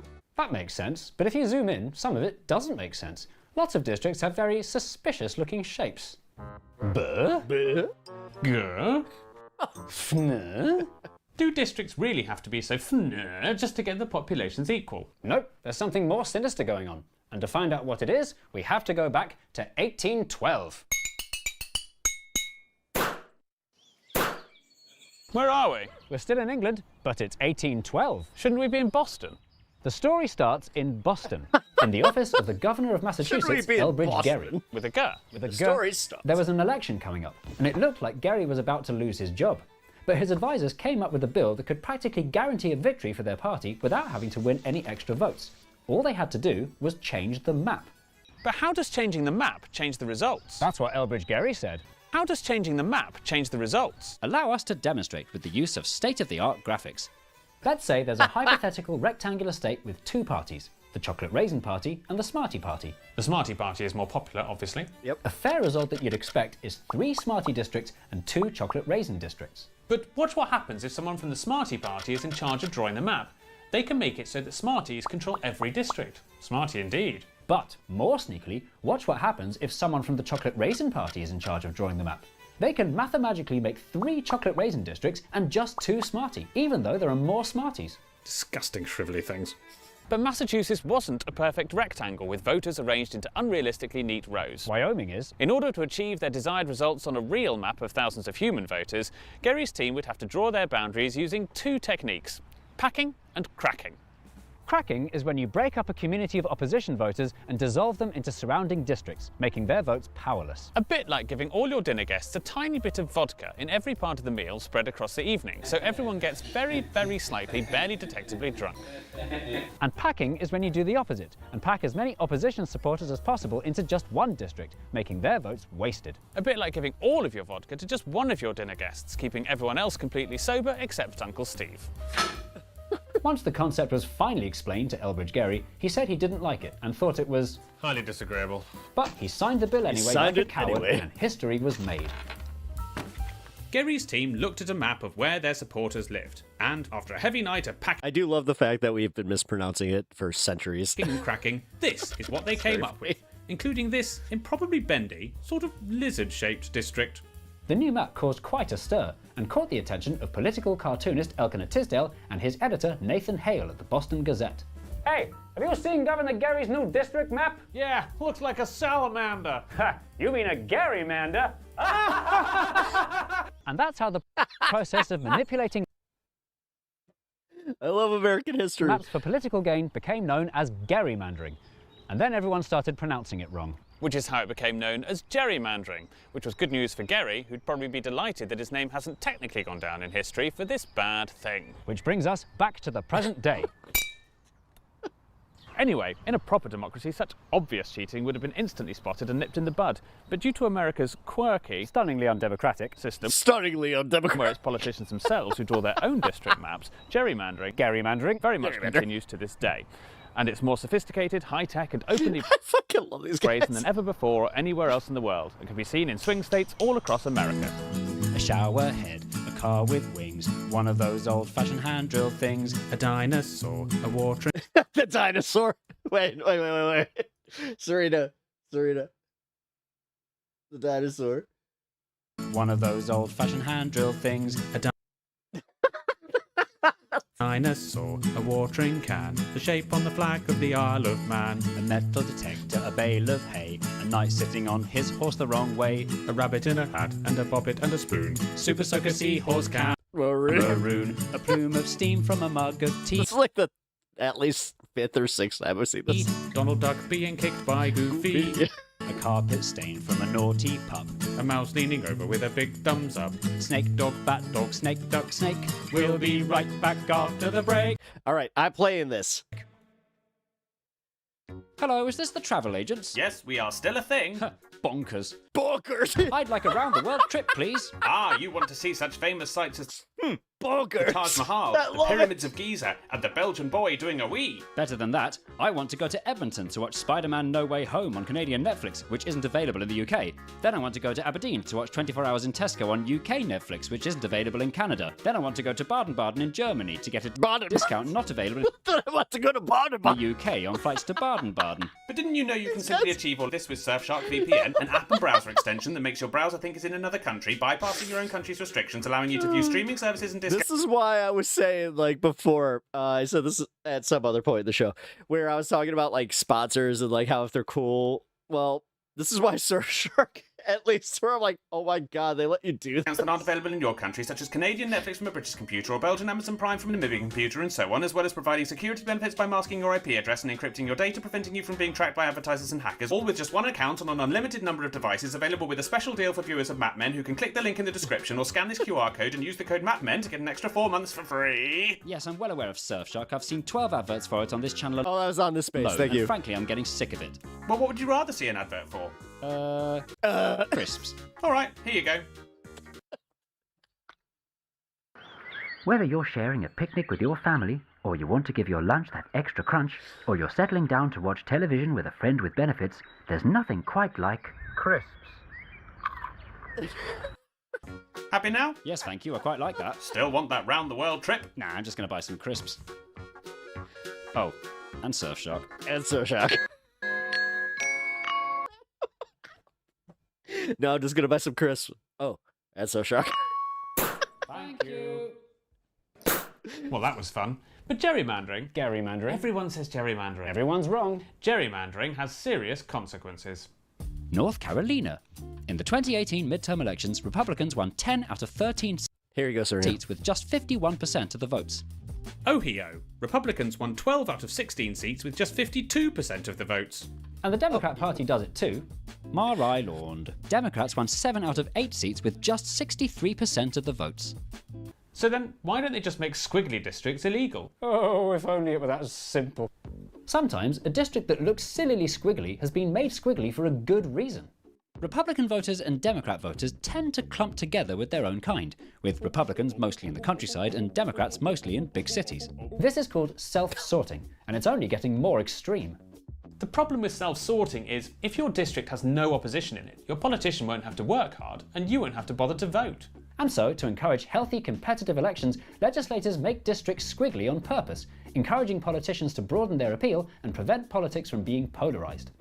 Competitiveness is not the only good reason for bonkers-looking map squiggles. Take a look at Illinois. Here we go. In central Chicago, you'll find the famous Earmuffs district, Illinois' I was about to say, Chewy. 4th, which wraps around the 7th, barely holding itself together with the I-294 highway. 294. Both the 4th and 7th districts are solid Democrat, so why in the name of all that jazz were they split this way? Members of Congress don't just make up numbers for their party. Each one is supposed to represent their community. A so-called community of interest can mean people from a certain industry or housing type or education or race. For decades in America, minorities were terribly underrepresented in Congress. After much campaigning, in 1965, the Voting Rights Act was passed, which made it illegal for any state to do anything that made it difficult for minorities to get elected. Which included drawing voting districts that broke up minority communities. What this practically means is every state is now required to pack voters of the same race into fewer districts. No one wants it to be necessary, but it's the only way to make Congress reflect America's true diversity instead of its true racism. Which explains this. This is a mostly African American community, and these are two mostly Latino communities. So immediately we can see the problem. You can make districts compact, or you can make them competitive, or you can make them keep a community. But you can't make them all three. That's what makes fixing gerrymandering so hard. No one can agree on which is the most important C. Which is why all attempts over the last few decades at fixing gerrymandering have produced various amounts of not much success, including, most notably, terminate the gerrymander in California, with the strong support of Governor Arnold Schwarzenegger. It's time to say hasta la vista to gerrymandering. But in almost every case, any attempt to fix it has only made things worse, serving only to highlight how impossible it is to make everybody happy. Since we're not in America, it's easy for us as outsiders, living in a country whose democracy is practically perfect in every way, to tell Americans how they should run theirs. So, just in time for the next round of redistricting in 2031, here are Mattman's top tips for how the USA can fix gerrymandering. I'm sorry. 1. Instead of giving districts boring numbers, make legislators give them actual names. The longer the name, the harder the shape will be to justify. 2. Get computers to draw your districts for you. AI is a powerful tool these days, and the robots know what's best for us. 3. Abolish geographical districts and divide the country by communities of internet. The people who share your priorities that need representing in government are all across the country, and not just physically close to you. 4. Increase the number of members of Congress from 435 to 435,000, so each district contains just one street. You can't say it wouldn't work. And 5. Stop worrying about democracy and just let a dictator take over. Before we start blaming America's politicians for cheating at democracy, it's important to remember gerrymandering is only possible because voters are predictable. You can't draw lines around how people are going to vote if you don't know how they're going to vote. Today more than ever before, people support political parties like football teams and are less likely to ever allow their minds to be changed. I blame Twitter. And the more this happens, the harder it is to draw anything apart from depressingly predictable districts. In the last election, 81% of Americans lived in districts where it was extremely obvious who was going to win, leaving it to just a tiny handful of swing voters to decide the result for the whole country. It's impossible to draw a map that will make everybody happy, but fighting for fairness is worth the faff.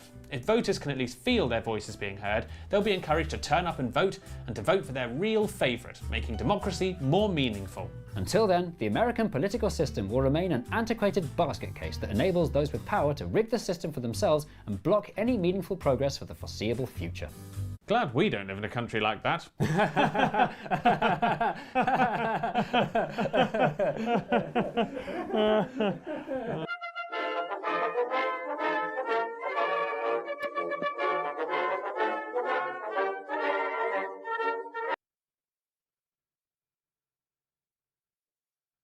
Like I said, enjoyable content.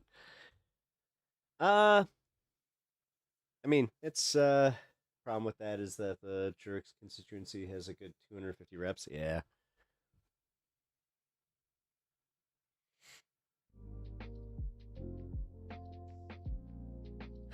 But in Illinois, we all know how that works.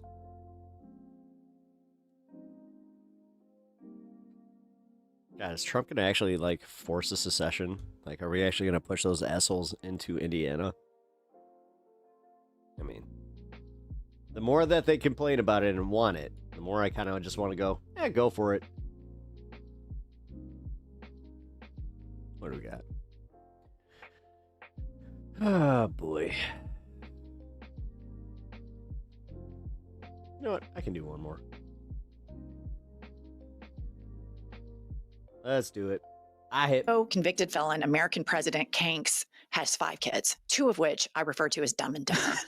And Dumb and Dumber, I think you can figure out immediately who I'm talking about, Don Jr. and Eric. Dumber has announced that he wants to run for president. Eric Trump floats replacing his dad with a 2028 presidential run. So this is just, run him.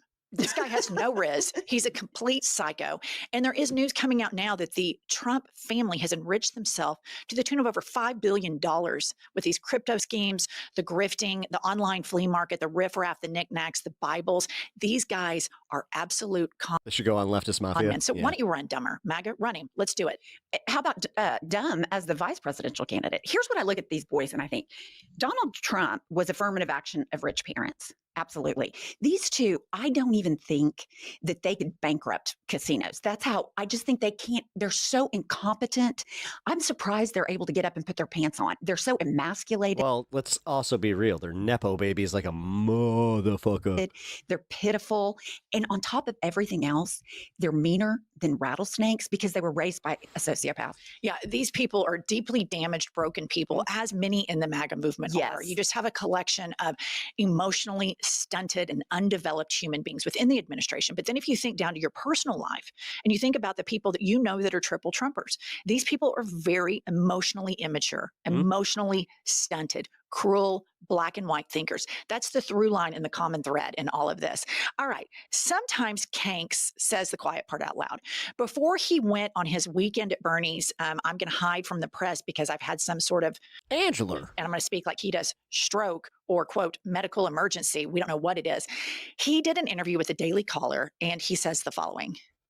Israel is amazing. Israel was the strongest lobby I've ever seen. They had total control over Congress. And now they don't.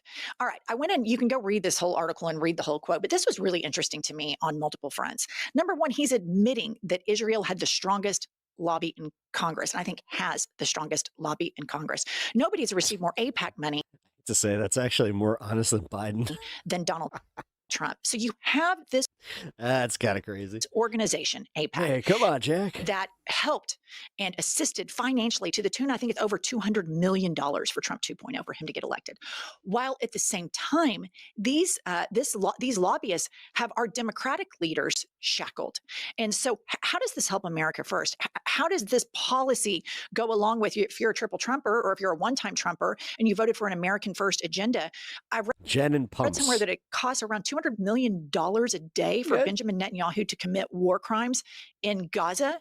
And I didn't even know that their names were Jen and Pumps. I thought it was, I've had it. And Americans without health care are paying for this. But what the second part I want to address about this interview that Trump had with the Daily Caller I enjoy them. Is that Israel is losing popularity both with the left and with the right. And you see people on the right like Massey and Marjorie Taylor Greene speaking out against this. And don't be fooled by that because they don't give a shit about human rights. They cherry pick which human rights they want. And if the Democrats don't step up and fill this vacuum and have moral clarity on this issue, we are going to hand over this country for decades of fascist rule. Truly, I really believe that. If Hakeem Jeffries, Chuck Schumer, and all of the... Oh, finally. All right. We did a roll call about a month ago episode. If they do not get out of this very precarious, horrific situation that they have put themselves, their constituents, and this country in, they're going to leave a vacuum for grifters to come in and fill it. Well, world leaders are gathering this week to talk about the genocide in Gaza. You know who's notably absent from that? The United States. Because why? Because we have so much money being poured in to support Israel that we are sitting there watching a genocide and everybody's acting like it's normal. And you're right. If we do not do something, Democrats and Republicans are going to be voted out of office. I really believe that. All right. And then here's another coming out of the White House, you guys, they just lie and lie and lie. And it's rarely checked by legacy media. Pop this up. So the White House puts out, the president just claimed $8 trillion in tariff revenue. And that actually has not happened. With the steel chair. Justin Wolfers, who is an economist at the University of Michigan, says it's his imagination and we're just lucky to be living in it. And he made a chart which actually puts the total actual tariff revenues are $115 billion. So think about that disparity. $8 trillion is what Trump and the White House say. And the reality is $115 billion. A judge recently ruled that these tariffs were illegal. And now there is talks that the United States government is going to have to refund these tariffs. This administration is an absolute shit show. They do not know how to govern. They have these ideas from these grifters like Peter Navarro and others who, again, are broken, emotionally stunted wannabes who think they can come in here and rule and dominate and make history. And they're crumbling our nation before our very eyes. And think about it like this. The conservative party, the conservative movement, I don't know, 7 or 8 years ago, if they would have seen United States of America military soldiers on their hands and knees rolling out the carpet for Vladimir Putin, who since the summit has been even more provocative in his attacks on Ukraine, which shows what disrespect he had for that entire summit. I even saw a little conspiracy theory online that when Putin shook Kanks's hand, that maybe he passed some sort of, Putin's notorious for poisoning people. Kank's health, it wasn't in great shape then, but it sure has face planted since then. What's your take on that, Pumps? Okay, on the tariff stuff, on the revenue, we have Doge lying about what they did. We have the CDC now putting out false data. Job numbers have to be redone because he doesn't like it. The reality is the United States of America cannot be trusted. What the White House tells us is not trustworthy, full stop. And in terms of the Putin thing, I've really thought about this because I think Putin's best friend is Donald Trump because he's so incompetent. He doesn't give a shit. He dog walks him all over. He humiliated him over the weekend. No. Puppet. Best puppet. Yeah. He is the most useful idiot because if you got somebody else in our presidency, you might have some pushback. You might, even in the Republican Party, you might have a competent plan to stop Putin, but not here. In a normal presidency, Putin would have never been in Alaska. There would be sanctions out the wazoo. We would be united with Europe in making sure that we keep NATO intact, in conservative or democratic presidency. This is a man who is clearly compromised by Vladimir Putin, and everybody surrounding Donald Trump engages. Once they capitulate to him, they become worse of a human being than they were before. And I'll just use the example of Ted Cruz. If 10 years ago, if I said, Pumps, do you think Ted Cruz could be worse? Do you think he could be a bigger piece of shit? You would have said, I don't think it's possible. Enter Donald Trump. Donald Trump calls Ted Cruz's wife ugly. He says your dad killed JFK. Your wife is ugly, Ted. Ugly as a dog. How does Ted Cruz respond? He gets to the RNC, where Grindr crashed twice, by the way, where everybody had on maxi pads on their ear. Kenzie! And he says with a straight face, God bless Donald Trump. The moral collapse of these human beings surrounding him is breathtaking. And here is what the American people think about these illegal tariffs. Play the clip. Note, it was not just the base, it was the overall American public, and they have turned against tariffs the same way college football pundits have turned against Arch Manning after his performance in Columbus on Saturday. What happened to Ariane? Why does he look so different? Look at this. New tariffs on imported goods. You go back to November of 2024. Look, the popular position was favor. They favored new tariffs on imported goods. 52%, 48% opposed. You go to this side of the ledger. Look at that. The opposition up like a rocket. We're talking about 60% opposed. It's almost like they learned what it was. Come on. Okay, and this is just these are the results before they really start taking effect. Right. And it's important to note that Trump is underwater on basically everything, but because he energy costs alone. That motherfucker energy is gonna be so cheap. You don't understand the Texas energy grid. You have no idea. Windmills, we're gonna get rid of the windmills. But here we are. Operates a propaganda. I know that my energy costs went up like damn near $100 a month. And a machine, and I'm not using anything extra. Like I'm actually using less. Authoritarians do, like all dictators do. He is either told by his handlers who are really ruling the country, oh, you have a 90% approval rating. Oh my God, we have $8 trillion in income. So you have these optics of this propaganda machine that's feeding this bullshit to the American public that isn't intellectually curious enough and is very intellectually lazy, that all they do multiple times a day is pull up to Fox News and receive that. You kill so many birds there, Tinkerbell. You have no idea, so many birds. Information is fact, when in fact that information is false and dangerous and is going to harm their families and their communities and their countries more than the legacy media has the balls to tell them. And lastly, I want to leave you with a headline that I found incredibly interesting. Pop this up. The New York Times, finally, a really good headline here. Crime festers in Republican states while their troops patrol Washington. GOP governors who have mustered troops for duty in blue state cities may re-examine their deployments if federal intervention brings crime down. So we live in a red state, as all of you know, Oklahoma. The crime rate in Oklahoma. Did you guys know that the birds aren't real thing actually gained traction on Howard Stern of all shows? Just so sad. Oklahoma is higher than it is in California. And you would think that the Bible Belt states, and these are the most parasitic states, these He was supposed to come back today. I think he's coming back tomorrow or next are week. the bottom 10 states. These are the states where the people in their communities have their religion weaponized against them, where they have the politicians scare them about drag queens, about liberal white women, about black people, about immigrants. And meanwhile, they erode their hospitals, they erode their services. There's no infrastructure spending at all. These people are lied to by these fake Christian politicians, and they are sending our state troops to Washington, D.C. You would think that these governors would be begging, we have high crime rates, Trump, please send it here. But no, they're about states' rights. They want to take away your right to go to the OBGYN and have an appointment by.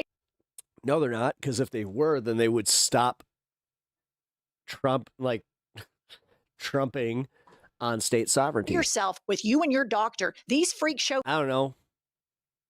Maybe it's because they're coming to my city. Fake Christians want to be right in the middle of your pap smear. Well, not only that, they want to prevent any blue city. I mean, the more I think about it and the more I read about it, this is all, they were going to have troops in every blue city before the election, so we don't have a midterm. I mean, I hate to say that, but I think it's coming. And thank goodness we have some Democratic governors that are speaking out, because we certainly don't have any leadership in U.S. Congress speaking out. And we always get people on the left get accused of being hyperbolic. And I just want to note that right here on this podcast, I Have News, and our other one, I've Had It podcast, during the election, we spoke about Trump rounding up immigrants and putting them in concentration camps. We suspected that that's what the plan was. In fact, that's what they're doing. And they're not just doing it on American soil. They're shipping them to Uganda, to El Salvador, and other places without due process. That's weird. Like the fact that they're just like, all right, Gilmar. You ever been to Uganda? No. Well, you're going to Uganda. Huh? Okay. So when you hear Pritzker and Newsom talk about what he's trying to do, he is trying to subvert democracy on purpose, because these policies are that unpopular. And think about it like this. All of these God-fearing, triple trumping patriots. I'll say why I'm supporting Kat here in the 9th. We need someone speaking up beyond AOC and just AOC and Bernie. They used to talk about the founding fathers. They used to talk about the Constitution. I'll just say this. Her team's got to get better at this shit. You never hear that anymore. You never hear it anymore. All right, please. She's literally running out a platform of be like, oh, I will talk to any constituent except for those that have media requests. Support us, Pumps and me, by going and buying our book, which is still available. It was the hottest summer read, and now we're just segueing that in. Meanwhile, Mike's like, I'll see you at the time that you got. It is the hotter than hot fall read. And so you can buy this, and the link below is in the show notes. Subscribe and like, and we'll see you all later. I get it. She's like a national thing, but I don't know, man. For more news. I think she's got it, though. If you want my honest opinion, I think that Kat's got this shit. I hope. But I'll be honest, I also got a little issue with her not being from the 9th. Like, Serena, I'm one of those. Like, I want to ask her, why? Was it just because Jan was retiring and that this was the easy way in? Or does she actually give a damn about the constituents? Whereas Mike has lived in Illinois, is a constituent, or like he literally knows what it's like to live where we live. So I don't know, man. This is why I want to interview her. I want to ask her these questions, but she's from Texas. She grew up in Texas. She moved here. People have accused her of being a carpetbagger, and she needs to, like, honestly, those are the situations that if she wants to make it past the primary, she needs to get better at. Before Jan announced her retirement. Oh, okay. Well, it's okay. But Serena, was it because Jan was the easy target because she was already toying with it? Because Jan's, what, 80? 83 or some shit like that? Listen, if this was Lauren Underwood, this would be a totally different subject.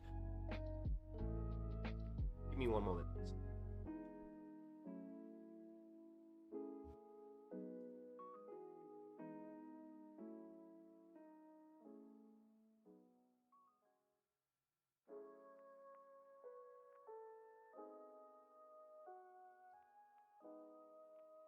I'll just say this, Serena. I grew up here. I was born and bred in this exact Well, not exact, but I was born in a certain area of Illinois, and I've lived here my entire life. I would like to know, I like your platform. I like your platform too. I don't not like your platform at all. If anything, I've actually been like a supporter of her. The problem is, if she, and I don't want to be that content creator, but it's like, yo, you literally ran and are running. It says it right here that she will speak to any constituent.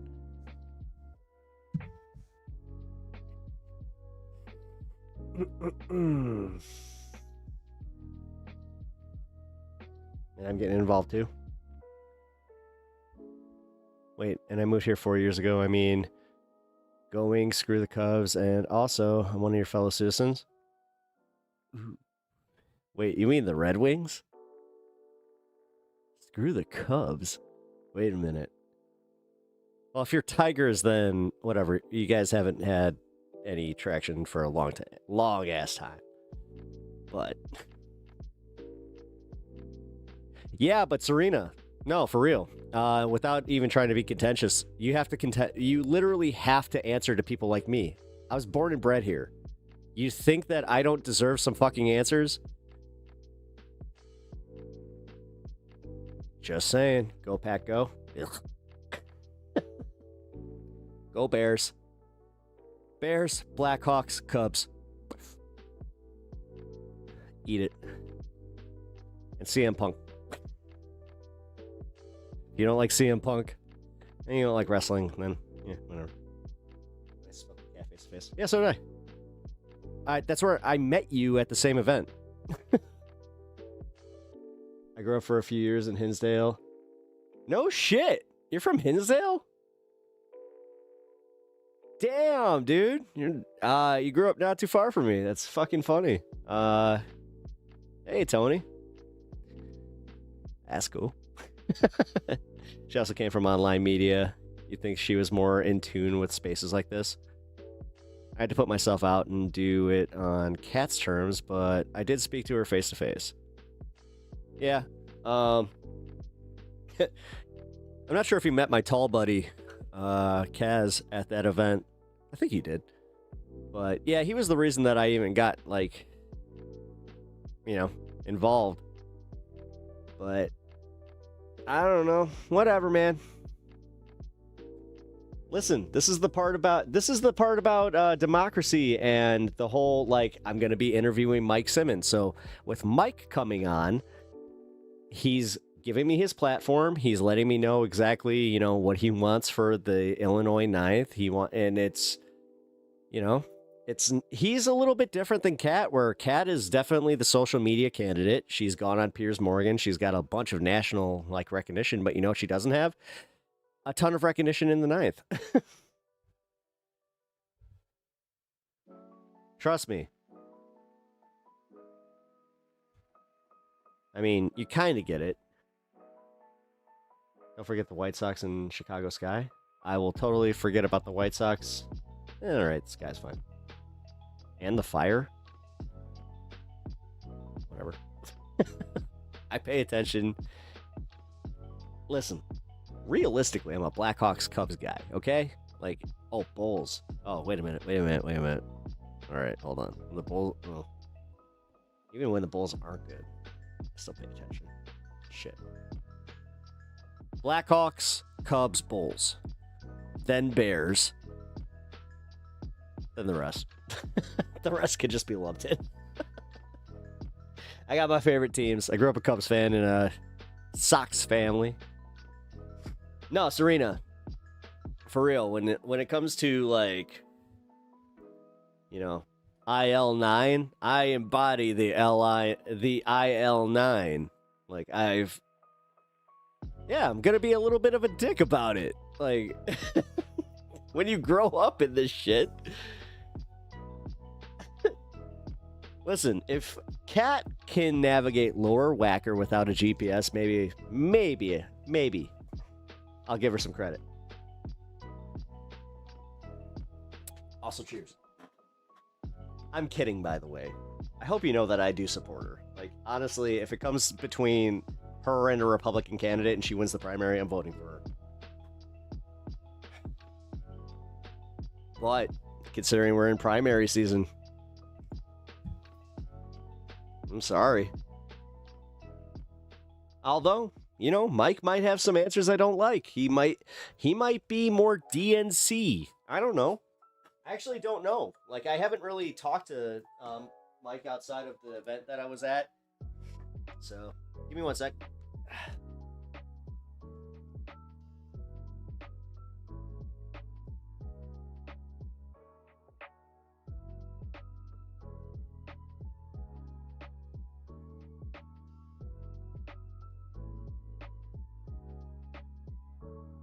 I've got to take it.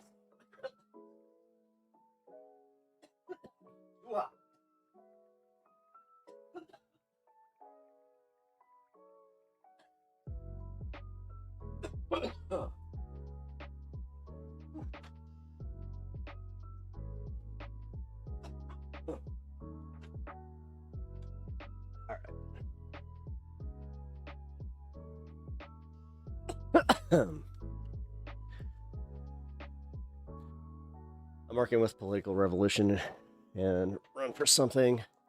Build a coalition of non-establishment left-wing candidates. I want trust me, that's why I like Kat. Trust me, her platform is great. But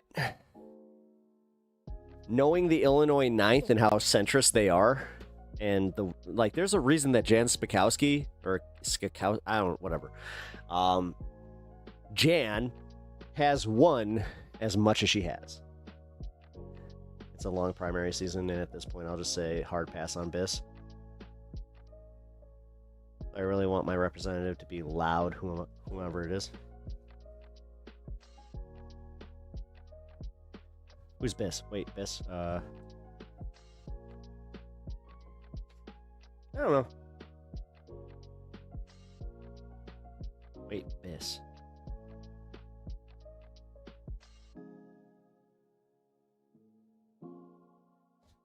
Wait a minute. Really? You don't like this? Wait.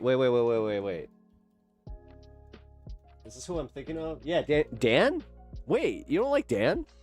He's like one of the first I didn't work for his campaign or anything, but I knocked doors for him. You don't like Biss? Really? What's the deal with him? Why do you not like him? I haven't paid attention to his campaign since he lost, so I'll be real. I am willing to listen, but Dan's a nice guy. I was like, wait, are you talking about the same person?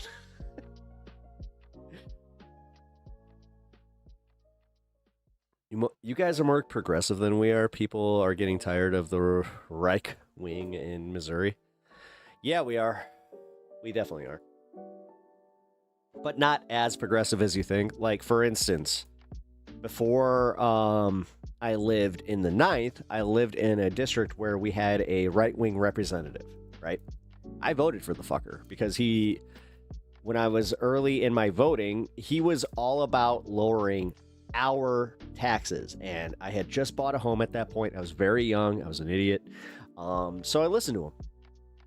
And the first bill, and this is nationally, by the way, he was in, National Congress, and first bill he votes on, he voted to increase my fucking taxes. That was the first time I was ever like, single issue or not, go fuck yourself. What are you doing? You know, sell out your whole constituency like that. And then a man named Sean Casten won. And then I moved. So.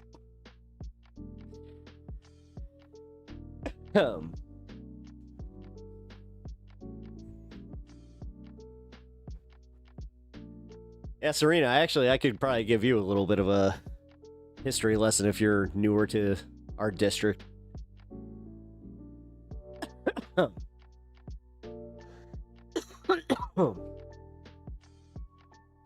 Roskin. That was his name, Raskin. God, that guy was a douche. Oh my God.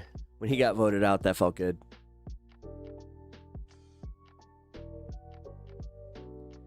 Listen, again,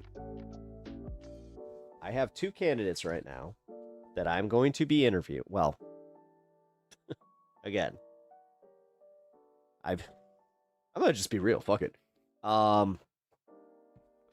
This was an interview that has recently gone past its interview date, so hopefully I'm getting some updates there.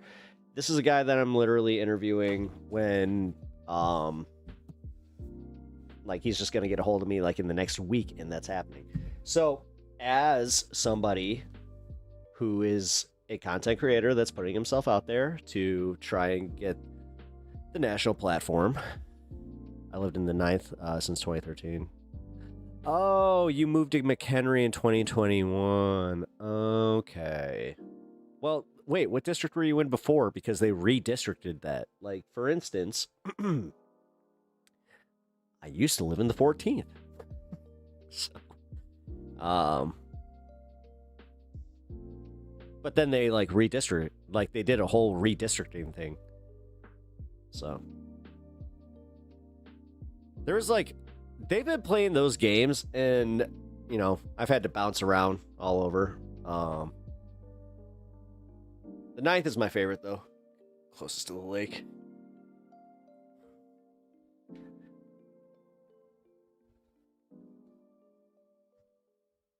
Oh, Buffalo Grove? Yeah, whatever. Wait. Wasn't that Chewy? Yeah, that was Chewy, wasn't it? Buffalo Grove is in the Horseshoe, I thought. Huh. I thought I knew this a little bit better.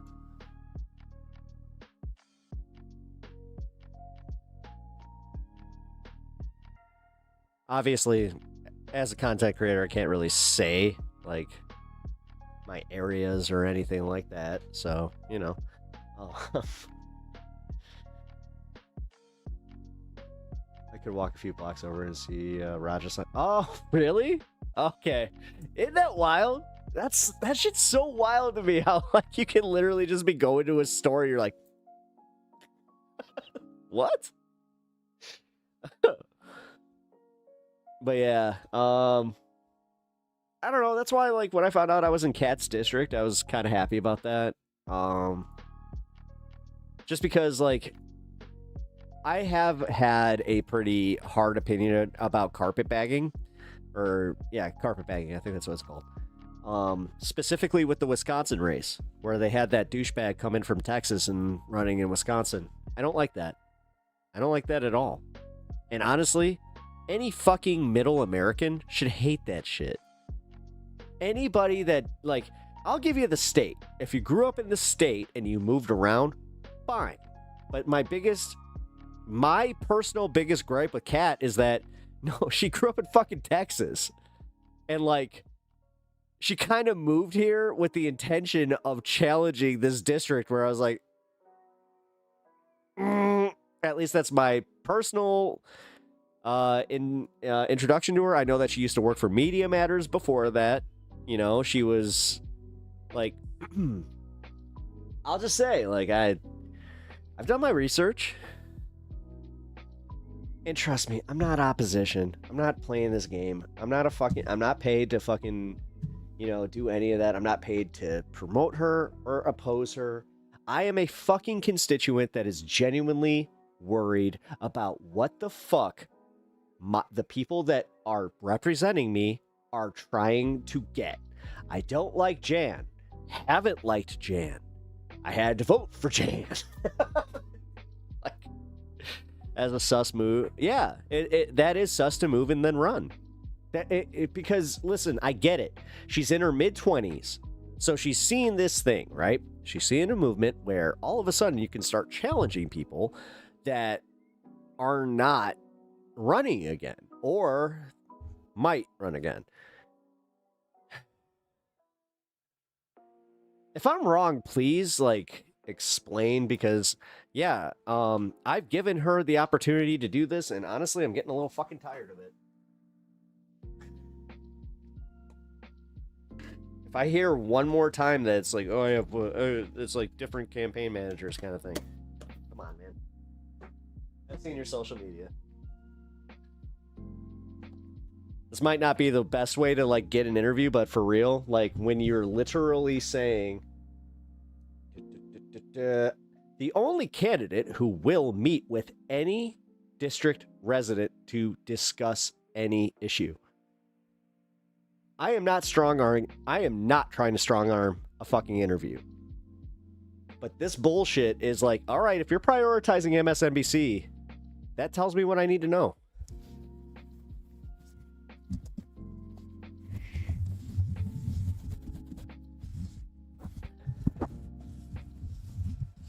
All candidates? No, they're not. They're really not.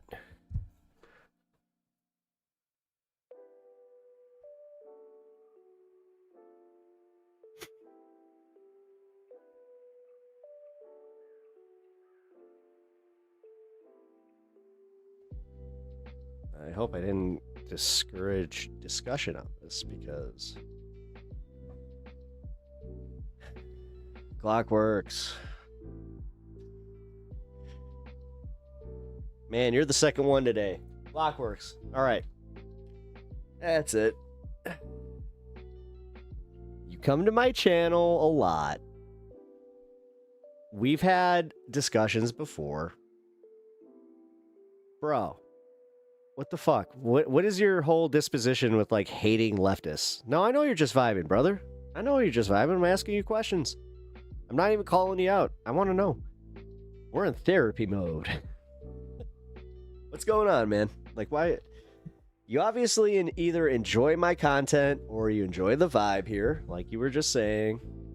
I know that we disagree on some things. We have also... Dude, I remember that me and you were getting into it, like, back and forth in Honeybee's chat back when she was streaming, so... Oh, don't worry about it. Serena, that's why I was like, more so, if you wanted to discuss this privately, we can. Hit me up via Discord and we can talk about it because I do have, like, I want to know about this.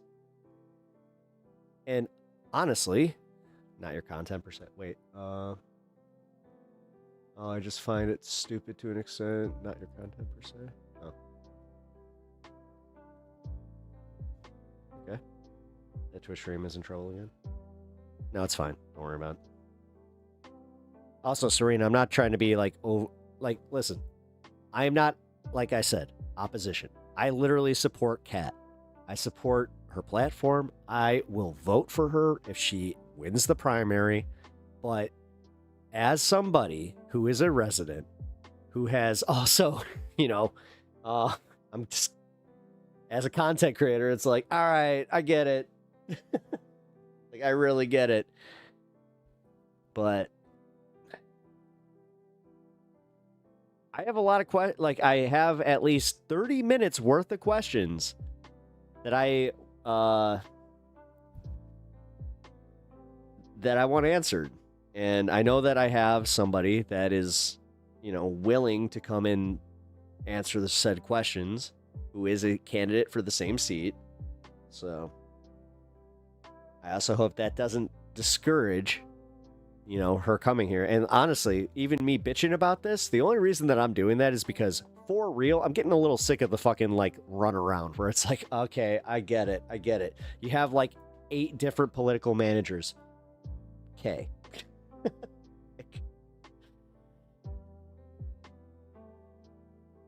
If that's the case, then what makes her any different than any of the other candidates running? Or like any of the other candidates that like have come before, where it's almost like, oh my god, you have this whole thing behind you. I thought you, like, I don't know. I'll be real, man. This is the bitch about having my platform where I'm just like, I think if she lives there now and it's not just a second home, and then that's okay. Is Illinois her second home? That's what I want. I was gonna ask her that. I think that she moved here because if she moved here before Jan even made the announcement, then she would have had to move here before even, registering for the primary. Now, did she do it at the tail end of doing so? I want to know that. And I hope she's honest about that.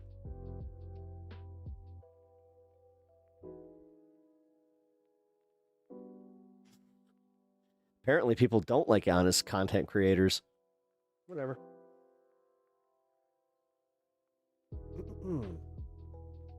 You don't vote? Well, Glockberg, don't worry about it. Hold on.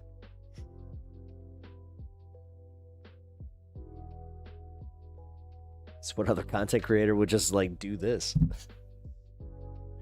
Even if she did, that's commitment? No, it is. Again, that's why I'm committed to supporting her. Listen, if it's between her and a right winger, fuck yeah, I'm going to support her hands down. It's about who I want to commit my time to, who I want to door knock for. Or does the constituency actually not matter?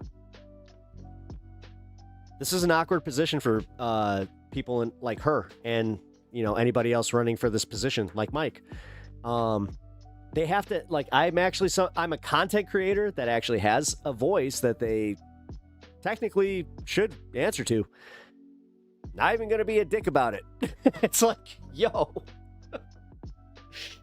You want to have a platform? You want to get your viral clips? You can, you want to talk about me using them? Fuck that. They could use me. And then I can get a little bit of, advertisement from that. That'd be cool. Again, other entertainers have more of a sense for this and don't just continue talking like I do. Because, whatever. But if that's what you got, honestly, if that's what people want, I'm glad that you guys stick around with me for whatever I'm doing here. Fucking A. I really, realistically, with all the chorus stuff and everything, all this discourse going on lately, I'm just oh, wait, am I supposed to take the money? Am I supposed to, do the fake content? I don't know. Honestly, getting people out here in McHenry County is not easy. Well, McHenry County sucks. Let's be real. But that's just because it's your county doesn't mean that like I said, the ninth stretches into I think 3 different counties. I'm pretty sure that it's McHenry, Kane. Ooh, wait, is DuPage part of it? I know that Cook is. But either way.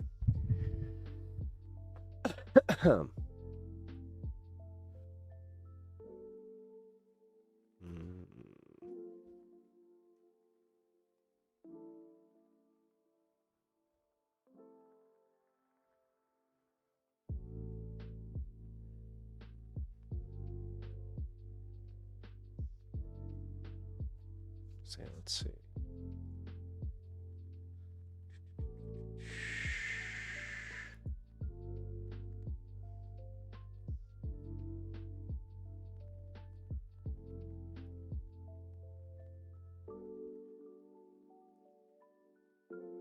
McHenry and Cook. That's what I thought. Oh, okay. Well, definitely Cook. Kane is 8th. Who's 14th? I was about to say, don't they have 14th too? I don't know. With all the redistricting that's happened recently, like, it's crazy. But either way, like, I know it's definitely Cook.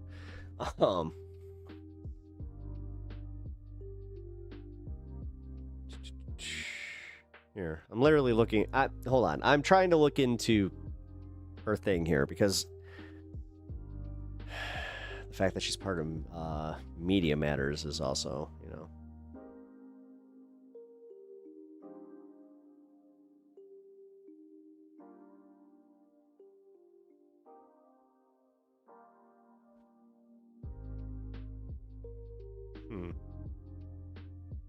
Okay. Interesting.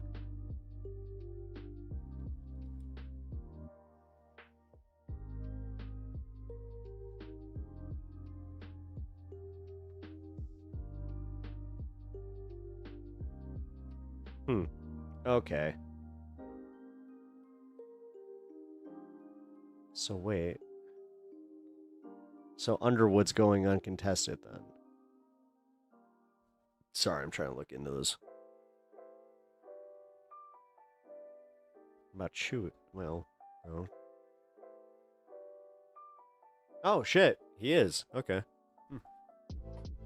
Interesting. Well, that means I have to say, yeah, I don't feel bad. Cool. Honestly, this is kind of one of those interesting situations where, like, I'm gonna come off as a little bit of a, like, dick here. Trust me, I understand it. But I'm in a very rare position here. Especially for how many people are, like, gearing for her to, like, come on for appearances and shit. Like, I don't know, man.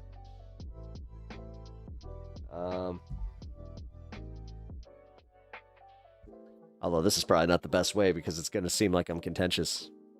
I'm not. I'm honestly not.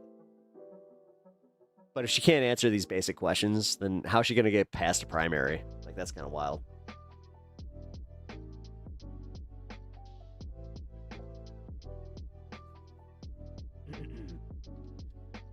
North part of Kane, adjacent to us, is 8th. And the 8th is open because of Raja running for Senate. Oh!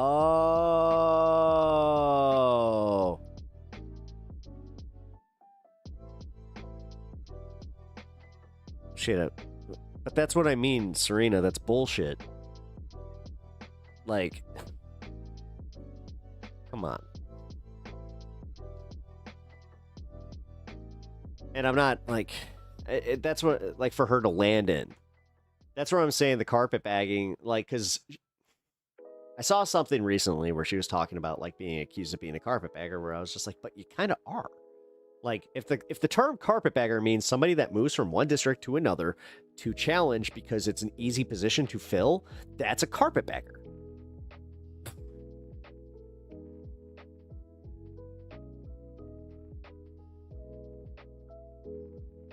Am I being pretentious? My bad.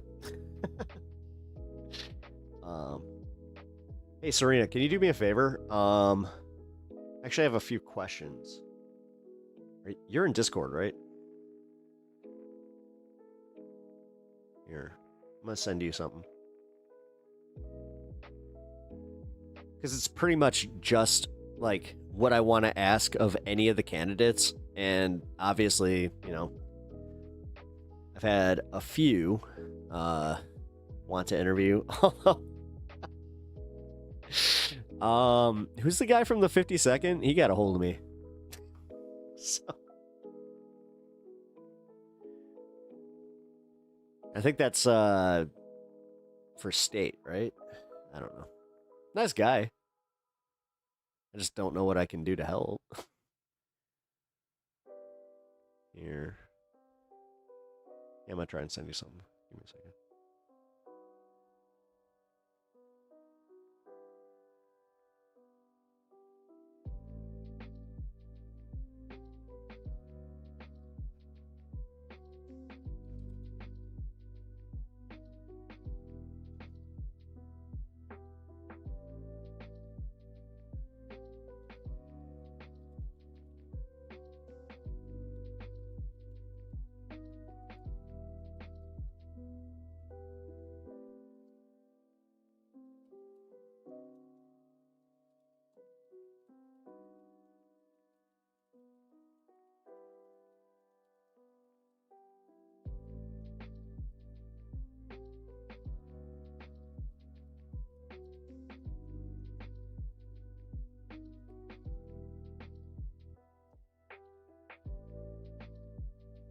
Okay, so he's state level. Okay, nice guy. I might do it. Yeah, here, I just sent this to you in Discord. Just give it a quick check.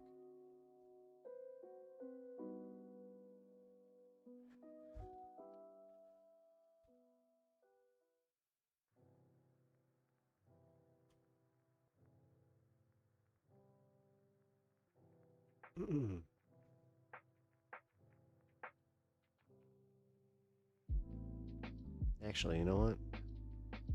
Good night. Good night. Oh, you're gonna take off right before I was just about to watch one of Kat's videos. Fine. I see how it is. Night, Angela.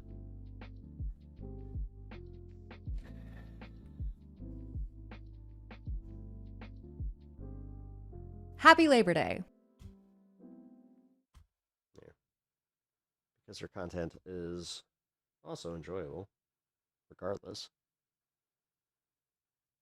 As I said, I am fair.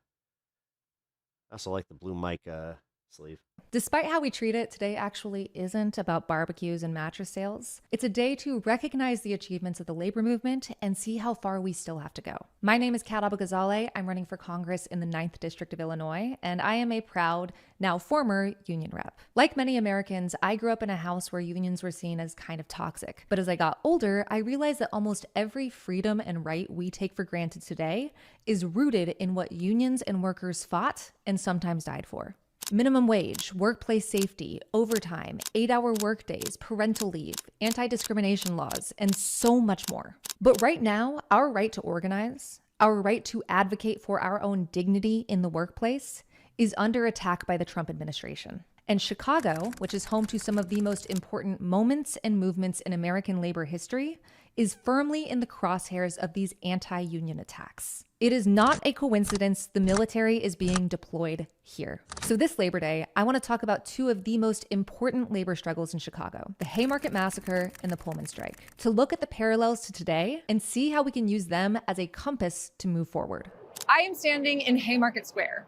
That name might sound familiar, but you've probably heard it in the context of the Haymarket Affair, the Haymarket Riot, or the Haymarket Massacre. This was the site of a massive labor demonstration that took place on May 4th, 1886. 2 days later, workers confronted strikebreakers at a company plant, and tensions rose until police shot in the crowd, killing 6.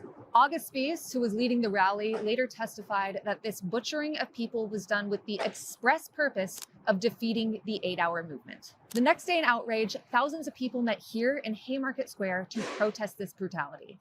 Police advanced on the peaceful crowd, and after an unknown person threw a bomb at them, gunfire broke out. Nearly all sources agree the police shot first. The negative effects of this incident are hard to overstate. There was a massive backlash against the 8-hour movement and a crackdown against organizing in general. Union halls were raided, workdays were restored to 10 hours a day or more, and anti-union propaganda flourished across the country. 2 of the prominent organizers at the Haymarket rally asked for clemency and were sentenced to life in prison before being pardoned 6 years later.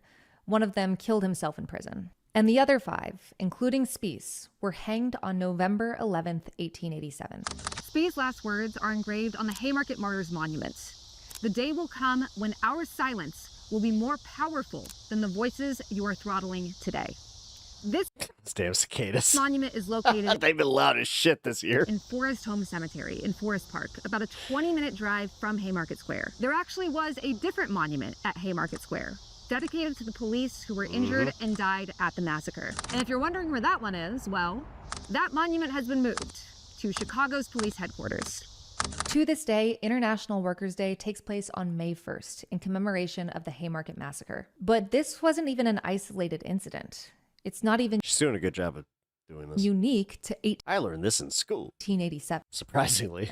Authoritarians and abusive workplaces still use the police to silence organizing today. This is The thing is, we learned about this from the police's end. happening right now. It is getting worse. What up, Try? Right now. Union busting and intimidation are tactics to diminish that power, and police are their tool to do it. We need to prepare ourselves for police to be used in this fashion more often now. Yeah. I mean, listen. All right, see, this is where I'm going to pull, like, just because I don't want to ever do this, like, in an interview or anything like that. But I will say this. Because I grew up here, and because when I was in high school, I was into the Occupy movement. So when the Occupy movement went to, River North, we tried to camp out. We essentially marched around the loop for like 4 days, just kind of like bouncing around. we did have a few like moments where they would let us kind of just, chill, but there was never like encampments or any of that bullshit, but it was a lot of protesting. This is kind of where we started to learn, where it's like, like we had like a bunch of like circles and it wasn't just drum circles as much as like people want to make fun of it. It was literally learning the history of policing in Chicago. And this was something that I learned at that point. Donald Trump is already de-recognizing federal unions, many of whom have workers in Chicago, Evanston, Skokie, and Illinois as a whole. But it's not going to stop at federal workers. And I promise you, if they are willing to have our own military, Skokie, Al Capone land, occupy our own he lived there, cities, they will absolutely, like that's where he lived with his family, use it to force you to work, which is unfortunate. Then he had a hideaway in South Elgin. Fortunately, an appropriate segue to the Pullman strike. I'm at the Pullman Historical National Park on Chicago's South Side. This is where one of the most important strikes in American labor history happened. George Pullman, this guy, Cantigny rules. owned the By the way, I love Cantigny. Pullman Company. They manufactured railroad cars I go visit Cantigny just like for fun. and had a monopoly on sleeping I went to go see one of the Civil War reenactments because, I had nothing else better to do. cars, which revolutionized transit by rail. This is a few years ago, okay? He employed thousands of people who all lived in a company town, the area of which still today is called Pullman. A company town is basically a place where it's its own society, and the company you work for owns all of the schools and the stores and the facilities that you use. So all of your wages go back to the guy you work Bonus content, yep. for. And that's especially a problem if you're employed by George Pullman, who cut wages by 30% while keeping the prices of housing and other items exactly the same. This resulted in a strike. I just realized I'm about to hit 8 hours, which means 10 hours of content today.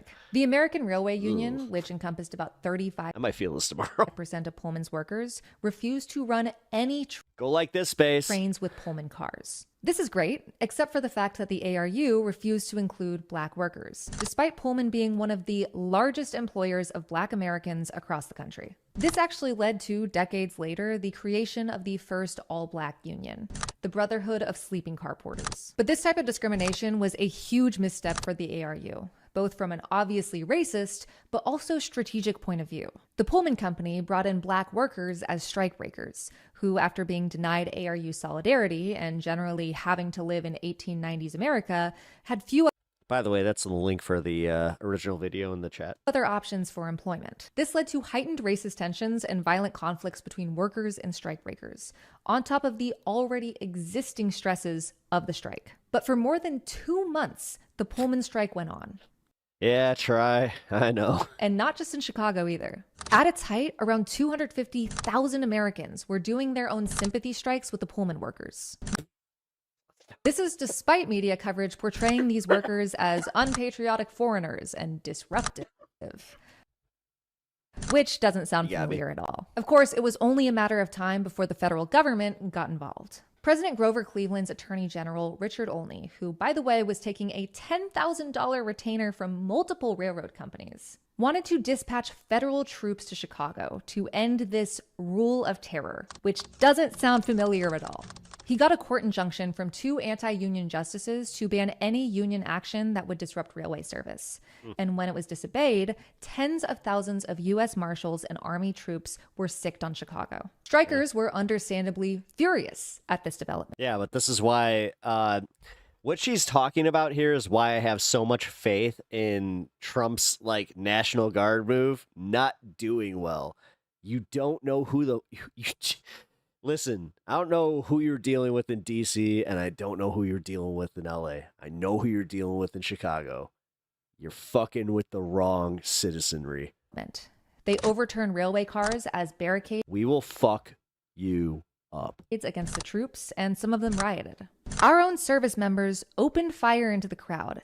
And we won't have to fire. We won't have to do a single act of violence. We won't have to do any of that. Food poisoning is a bitch, motherfucker. Killing around 70 and oh, you like that Chicago beef? Injuring dozens. Yeah, second you come in with a fucking cop's uniform. Listen, Chicago police already have it like rough. Now you just made like seriously, if they start actually protecting us, you just made those motherfuckers like heroes, and they're actually gonna get like, maybe a beef sandwich that doesn't have some hair in it. which doesn't sound familiar at all. Just by the way, Grover Cleveland is Not admitting to anything. I'm just saying that, you know what? You're going to be a narc. You're going to get a fucking narc sandwich. the first of only 2 presidents to serve 2 non-consecutive terms. You've probably heard that history That's the one comfort that I have, that Donald Trump has had every meal served to him. Do you know how much jizz that guy's eaten? doesn't repeat, it rhymes, but sometimes it just repeats. Which brings me back here to Pullman National Historical Park. This is where Just give him a lort. Hey! Hey, you want to see something? everything I just described happened. This is where those workers fought and died for our dignity. You can also visit the A. Philip Randolph Pullman Porters Museum that documents the vivid I got history this. of Black I've got this for a viewer. That when you do it, I will send that out to you. Americans in the labor movement, and especially the Pullman Got one of my Porters, friends here, the too. first all-Black union in America. What these people did was important. Just 6 days after the strike ended, President Grover Cleveland pushed legislation through to make Labor Day a federal holiday. And of course, that wasn't perfect either. Originally, because it was a federal holiday, only federal workers got the day off. But unions across the country encouraged workers to strike every Labor Day if they weren't given that time.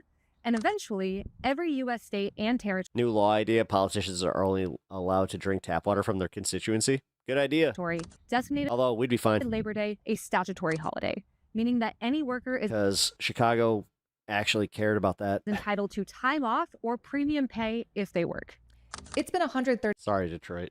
years, and we have made a lot of headway in workers' rights. In 1913, we established the Department of Labor, which governs workplace I can't get over how much her top looks like a suit, like the Saiyan armor. safety, oversees unemployment benefits, and establishes standards sad. for wages and hours. In 1935, we passed the National Labor Relations Act, which guarantees the private sector the right to collective bargaining. And today, decades later, millions of Americans belong to a labor union. But those wins are under attack.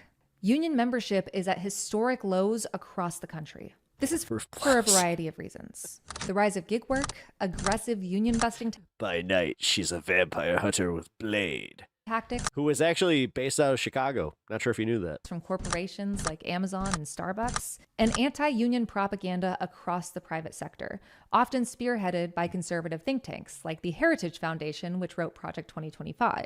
Right now, 60 million workers across the U.S. could be unionized, Oh, but Flint. they're not. And it makes sense. If you try to start a union at your company as an at-will employee, you could be fired. Of course, I don't know. You gotta have some lead if you like the Red Wings. it's not in retaliation, but for some other bullshit reason. Hell, they might even close I'm a diehard hockey fan. I'm sorry. I'm not taking that one back. down your store. And in this economy, that not only screws you over, but it'll probably I will proudly shout, Detroit sucks. chill union talk amongst your coworkers, which is the point. But all of that was happening before this administration. It's just getting even worse now. Throughout my campaign, I've been regularly attending protests for the AFGE, the American Federation of Government Employees. This union represents around 800,000 workers across all sectors Hockey season is just around the corner. I can't wait. I can't wait. of the federal government. I've talked with employees from the VA, the EPA, and several other agencies, all of which have had their union Me and Jake should fight about it. contracts Oh, we will. terminated. And the ones that are still employed Jake's got his coming. are the lucky ones. Thousands Clip it and send it. Let's go. of workers across the government have been fired. And these aren't glamorous jobs. This is civil service. These are people that are trying to I enjoy doing content with Jake. make I our gotta say, like, I've had a lot of fun over on this space, and Jake's, you know what, doing fight night, I was just like, man, this is so much fun. lives better. EPA workers, for instance, dedicate their career to making sure we have clean air and water, which personally I like. But that didn't stop Me too. Trump from firing nearly 400 workers less than a month into his administration. And it's still happening. When I talked with a group of EPA employees in my district, they said that every week, every day is an exercise in anxiety. Each of them are waiting for the email to tell them that they've lost their job. And these are people doing essential yeah. work. Scientists Hold on. But we do have state environmental protection agencies. Just gonna say that much. who are trying to protect us are losing their jobs, so Donald Trump and his Chicago hockey team is loaded now with young talent. Yeah. buddies can Yeah, we just got a new. We have one of the top scorers in the NHL. We have one of the best goalies as far as like the young guys, and we just got two solid defensemen. Which, listen, listen. I've lived through the dynasty, and that's how we built it. I mean, we get one more. We get a second line forward. I don't care. Play center. I don't care. But we get that second line. Oh, and then if we get the PK, you get a PK. Oh, exploit our natural resources for. I am looking forward to hockey season. For their own profit. Profits that we will never see a dime of. Like I said, their union contract isn't valid anymore. But I think it's really important to note this. The second item in the EPA union contract was about scientific integrity. The right for EPA workers to conduct actual... I'm gonna be honest, like half of my questions, like for most of the, like, you know, politicians is gonna be like, all right, so outside it, like, of all of the policy, favorite hot dog, favorite beef, favorite sports team. It's going to happen. Scientific research and not just push propaganda for those in power. And that's why they're under attack.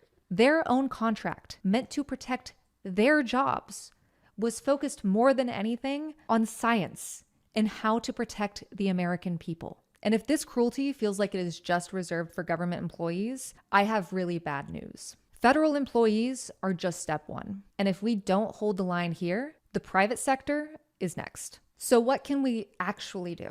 Well, supporting unions, even if they are derecognized, is a good first step. AFGE is still fighting for its workers, with or without recognition by this administration. But supporting unions isn't just a warm, fuzzy feeling. We're probably going to see more labor action over the next few years, and it might actually inconvenience our lives. But please remember, that's the point. The Pullman strike inconvenienced a lot of people, but it inconvenienced the rich and powerful most of all. And the impacts of that strike didn't just stay with the Pullman workers. They rippled out. It served as a basis for so much of the labor movement in the 20th century. I mean, we're celebrating Labor Day today, something that was won in the Pullman strike. Yeah. That strike helped shift the conversation to help more workers get better conditions. And strikes today do the same. There might be times when we have to go to a different hotel or buy a different brand of cereal to avoid crossing a picket line or padding the margins of corporations that are abusing their workers. But that's good. Remember, these protests and their outcomes set a precedent that will affect you too. Similarly, we have to take to the streets. We have seen some of the largest protests in American history since the start of this administration, even if major outlets refuse to acknowledge it. I know it's easy to feel helpless. Like, I know Labor Day had some good ones. Your voice is just one in millions. Is this even making a difference? It is. Mass action from millions of people terrifies the rich more than anything. That's why they pretend not to hear your voice, even when you're screaming. Maybe if they acknowledge it, it'll go away. But we can't let that happen. Because a protest sanctioned by the people you're protesting against is just a parade. Another way we can fight back is joining a union or starting one at your workplace. Like I said before, easier said than done. This can pose a risk to your job. That's why one of the most important things you can do is get your coworkers on board. That's kind of the whole point of solidarity. Because the dirty secret about our economic system is these companies need you. You deserve to be able to afford housing, groceries, and healthcare with money left over to save and spend. You deserve to thrive, not just survive. We all do. And finally, we need to be pushing our leaders for more. Sounds like a damn communist. If and when Democrats get back in power, we need to immediately pass the PRO, or Protecting the Right to Organize Act. This law would expand already existing legislation to target union... I love how she's literally talking about, like, you know, things that would totally benefit, you know, anybody on the right, but nah. Busting, right to work would be the politician answer if you ask them Cubs or White Sox. And other anti... Well, that's what I mean. It's like, if they answer Cubs, oh shit. I gotta be careful with that. I gotta make sure that doesn't bias my opinion. Because I can love everything they have to say, and then the second that they say White Sox, it's like labor practices. But we need to go further. We need to Turning worlds. What's up, man? Federal workers. We need to put actual funding into the things that make our country work. And we need to make sure that every piece of federal legislation is benefiting the American people and not just a tiny portion of super rich dudes. Democrats should not be showing anything except unflinching solidarity with workers right now. When the police get called, when the military invades, when corporations are allowed or even incentivized to exploit workers, Democrats need to be aggressive and loud, not only in their messaging, but in their actions. This means showing up. This is Kat Abou-Ghazaleh. This means working with unions. This means... Oh, not... there you go. Kat Abou-Ghazaleh for Congress. There you go. QR code. Yeah, there you go. Means showing your values and not just telling. Politicians can't keep trying to cut pensions and engage in pay to Like how I put mics up. play schemes. They need to be held accountable to not take money from corporate PACs and billionaires. They need to understand that if you are asking for power, you need to give people a reason to give it to you. Nice. Because your vote matters more than their job. So this Labor Day, today, as our military is set to invade Chicago, Illinois, I want people to think about our history, of our leaps forward and our steps back. I want us to think about the workers murdered at the Haymarket Massacre and the Pullman strike, to understand the dangers of a federal government. I mean, I kind of want to go out and protest and not have that on the back of my mind because I don't know. That works exclusively for the rich. But no matter what tricks oligarchs try to pull, how they try to silence us, there will always be more of us than there are of them. Be safe, fight back, and happy Labor Day.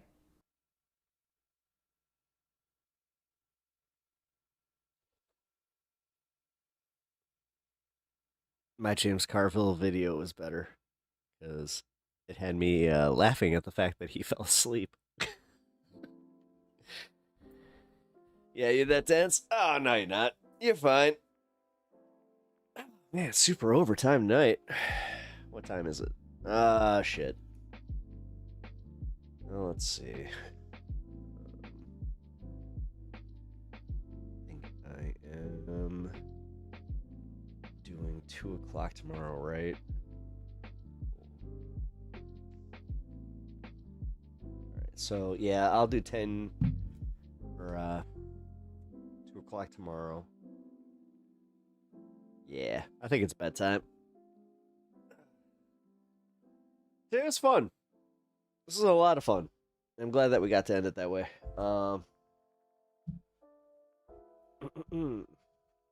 Now, it's gonna be interesting. You know, I don't think that I would have said anything about this if there was like a lot of wasn't a lot of time that just constantly is passing and just no further communication kind of stuff. So frustrating. National Guard in Chicago, Insurrection Act, Posse Comitatus, State Guard Authority. Well, Posse Comitatus just has it. Yeah. Like, that's it. Also, the fact that, you know, that federal court and all. I think that's why, like, I'm not... Trump didn't say he's sending him, right? Like, he's prepped, but I think that federal ruling did kind of shake him a little bit because he's just like, what do you mean? I can't send him? Oh, no. So I have to wait? Okay. Oh, boy. Oh, man. Would it be unethical to do a member giveaway to who guesses closest to when Palpatine goes away? No, what are you talking about? We could do it through Polymarket Studio.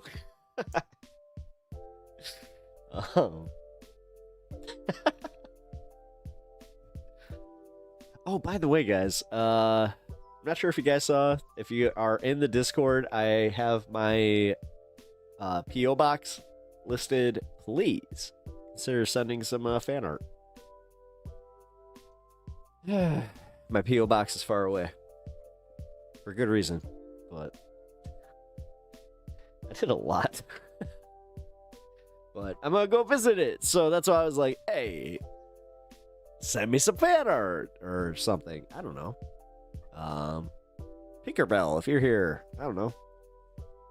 You know what? No, I gotta buy one of your cakes. Like, okay, like, wait, hold on. Tinkerbell, are you still here? Because if you are, please send me a link for your what is it, cake boxes?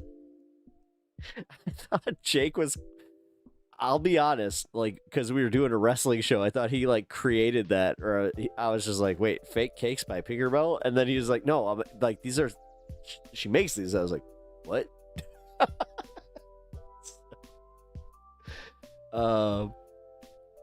One thing came alive in your room. What could you beat? Because you're not gonna. Oh no. Oh, Godzilla cake. Oh no. Even a mini Godzilla, I'm fucked. Snorlax? Oh yeah, this room's gone. So, what can I be? Oh, Charizard? Not. I couldn't beat a Charizard. Oh wait, I got the last Ronin over there. Huh. How about Vash the Stampede? I would just hang with Vash. There we go. I got Vash the Stampede or Rocket and Groot, but Groot might, like, you know, might ruin my ceiling. Mini Snorlax. That's not mini Snorlax. That's a big ass Snorlax. I don't know what you're talking about. Oh, wait. Tim Pool. Or Tim Pool. Tim Pepper.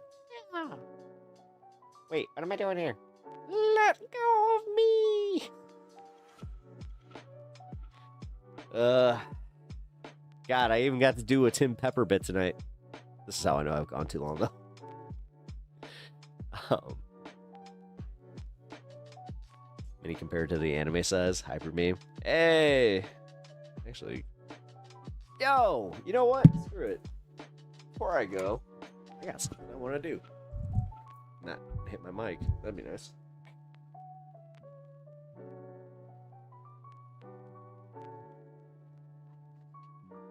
Yeah! Open a Pokemon. Do I get anything cool?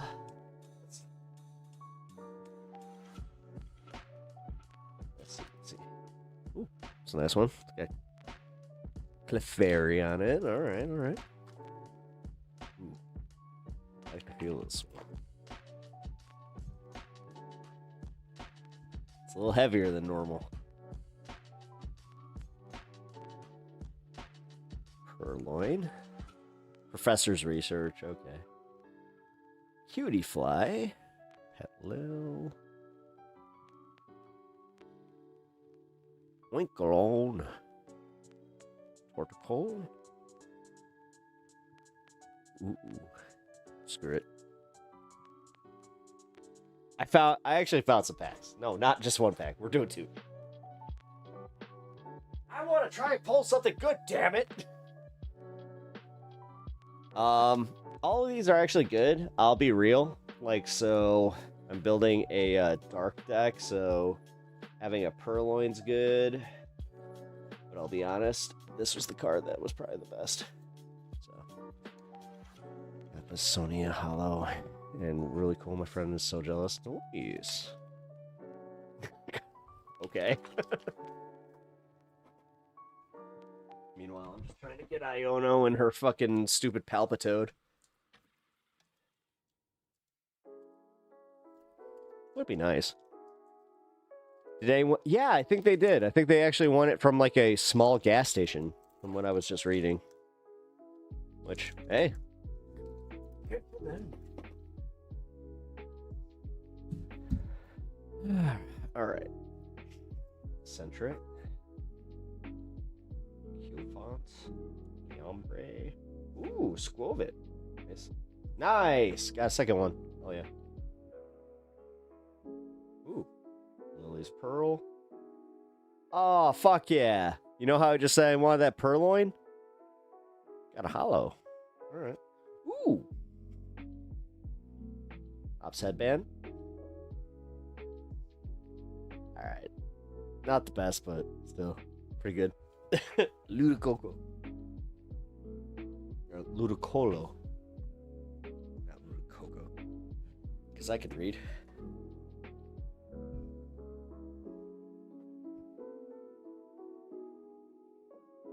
Uno más. Uno más.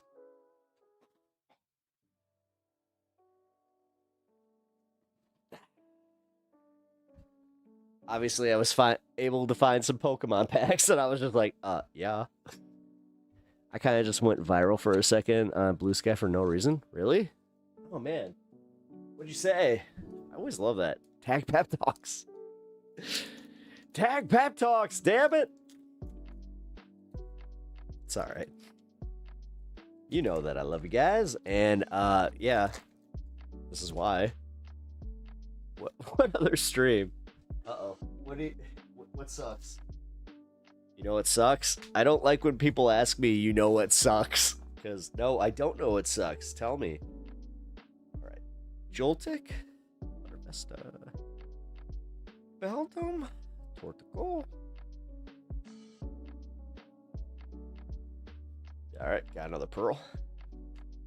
We put a lot of damn effort into posts, and then you make a meme. Yeah, that happens. Ooh. All right. Regirock, Stiglith, and Tropius. Those are the top three there.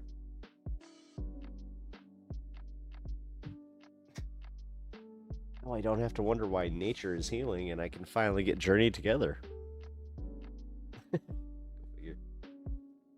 This is what happens, though. Pokemon gets unaffordable.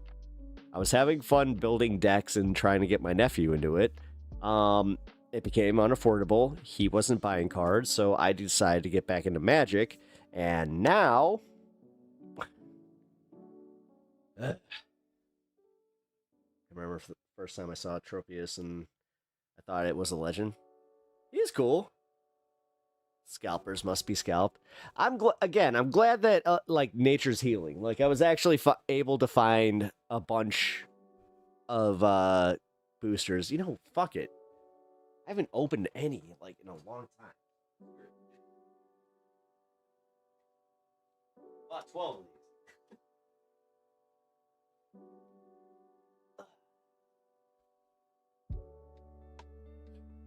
Like I said, I spend my money stupidly. Because it's that little dopamine hit that makes me go, oh, things aren't that bad. But I'm also not a gambler like Pokemoner. Do you ever sleep down here? I do have a couch in the, like, adjacent. Looks comfortable. Yeah.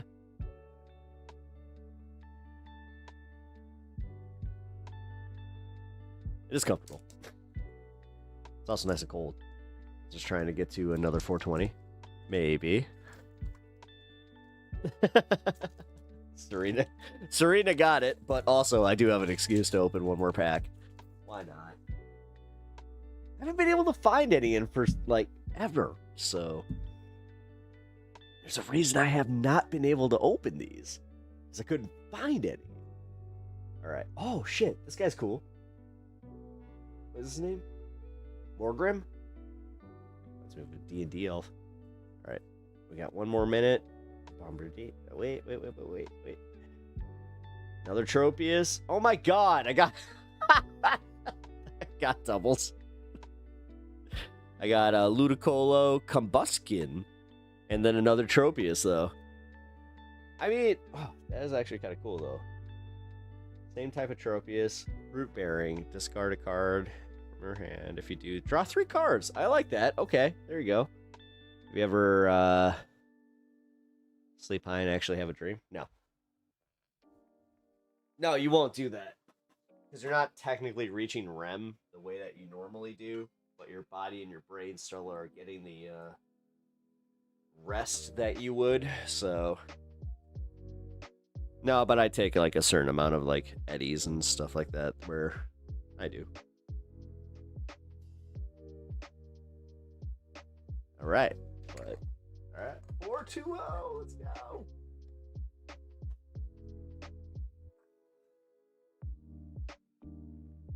There you go, Tim.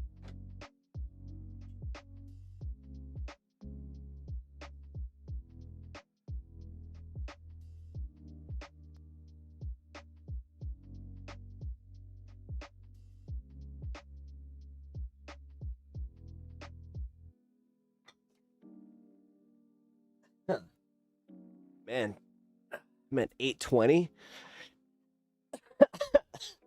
There was a dude that was just like, your streams are too long. I'm like, what? Okay. Where's my boy Repentant Man? He retooled as the oh god, what is he? Groovy Hot Rod. There we go. Groovy Hot Rod.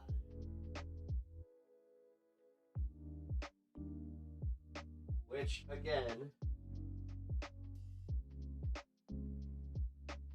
nothing says I'm cool. Like, I don't smoke weed and I'm a groovy hot rod. Whatever. Whatever, man.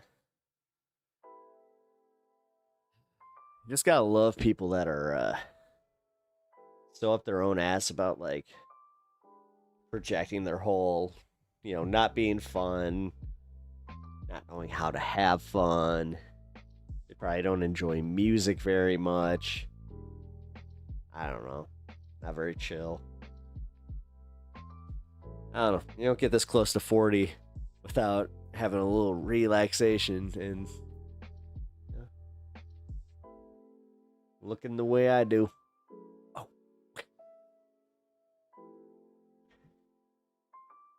I'm gonna be that guy. Fucking, we look great.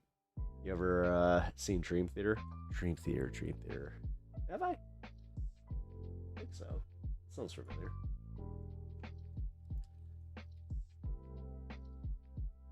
The band? No. I thought you were talking about the movie. No, I have not. No, but I'm going to see some bands coming up here. I will let you guys know after the fact. But yeah, I'm looking forward to it. This weekend is going to be a blast. Like a blast. Oh, guys, I just realized I'm going to have a lot of members-only content this weekend. I'm very happy about that. All right. Hey. So before I go tonight, I want to play, let's see. Since I got the soundboard up. Let's see. Helicopter? Helicopter.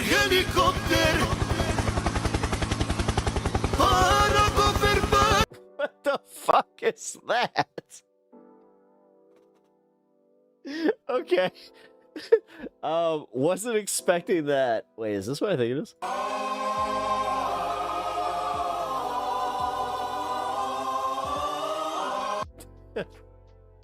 Yeah. Really? That is, like, this is what's on this?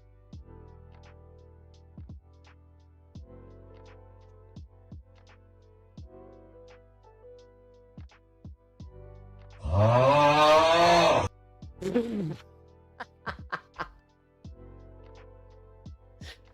All right. I'm thinking that the soundboard's bullshit. Did Kirk make this? No. This was a random thing that I found, but it was mostly because I wanted two very specific. Wait, is this what I think it is? And his name is John C. Yes. Okay. Charlie Anthony. Hey, what's up, man? How you doing? Welcome to the show. Oh my god. You're literally coming in at the back end of my show. I am like that woke me up. Yeah. John Cena.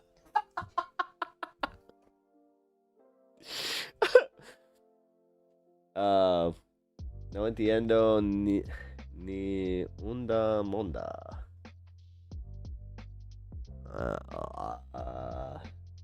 Okay. No habla español es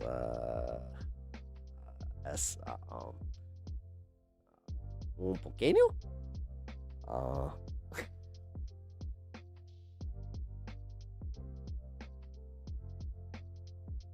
Wait. What? I double typed it, dude. Come on, you got the first one through. You won't. Here, I'm gonna just do that. Going to wake me up. Sorry. Está bien.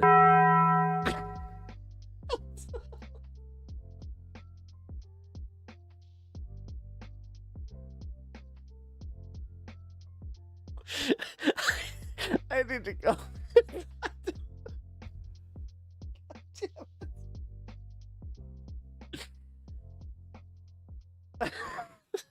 Take home a sugar and a peninsula plate.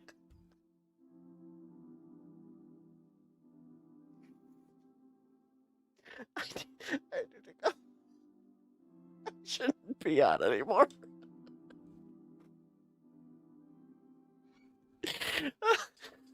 I'm crying. This is a problem. It's too late. I'm definitely. No sé, Pierre. Charlie Anthony. I know.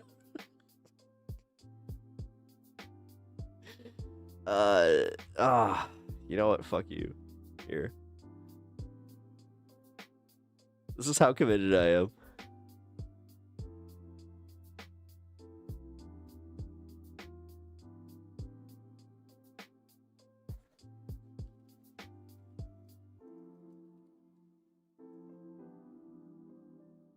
It's gonna take me a minute. Give me a second.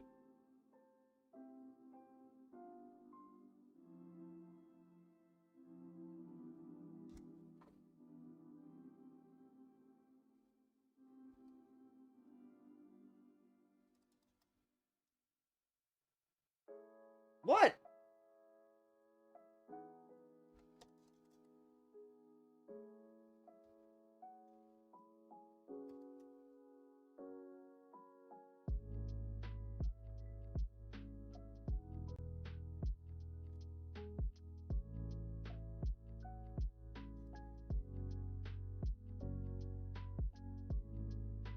What?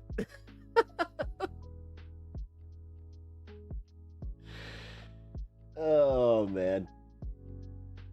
I was gonna try and do a quick translate thing, but that didn't work out. So. Alrighty. I have gone far over time. I have done damn near... Wait. I did my show on this space, so that was an hour. I did an hour with Jake. And then I'm at 8:20. Yeah, I've done damn near 10 hours of streaming today. So it's about that time. It is that time. So no, what's happening here is I am peacing out. My dog is freaking out while he's upstairs, which is great. That's not, loud. So tomorrow, Viva Colombia. Hasta manda. Long live Colombia, and here. What's Manda?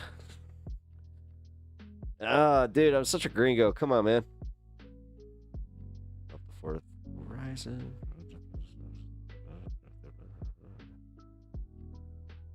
Hey, no calls for anything. No Fed posting, even in Spanish. Come on, man.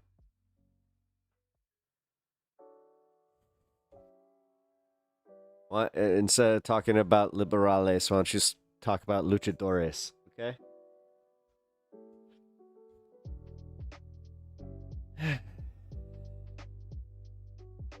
Viva Rey Mysterio.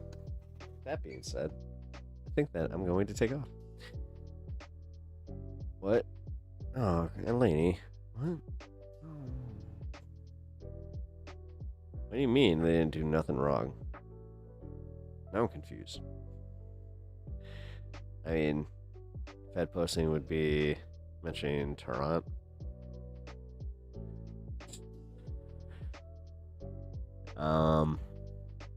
No, this H3 thing. Kind of like whatever. I'm so done with Ethan and all that BS. But like I was saying, guys, I gotta get going. I am sleepy. It's time for me to call it a night. Go lay with El Doggos and play some Donkey Kong. Let's see. When is the oh. No. Should be able to actually see the wife. My wife. Content nuke on Pep. Good luck. What you gonna do with a boring, wholesome, funny man? Oh my god, this guy loves his dogs. He loves his wife. He loves his job. Just happens to want the best for anybody. Meh.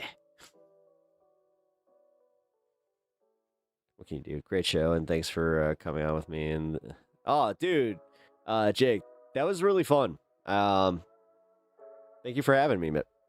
Hey, man, you know, I had a good time. I wish it would have been more. That was shitty. It was also like we ended right as he was kind of trailing off, which was great. But I also have to say, like, yeah, you know, we were. I could tell me you were just like, oh, he's still here. Look at him. But upon further review, he still did not look great. So just gonna say that. But I do have to go. But thanks for hanging out, guys. I really appreciate it. Also follow WYCD, right? God, I wish that was something easier here. It's almost like I have a link to your channel. Oh my lord. Let's see. Where is it? Where is it? Where is it? Oh wait. I'm a silly goose. I have it right here. Nope. I suck, and I don't know how to save links. Come on. Oh, there you go. Here you go. Because also, when he drops the animation, I definitely want you guys to see it. Oh, totally. I was hoping for at least a makeup smears. I mean, you're like, look at his hand. Look at his hand.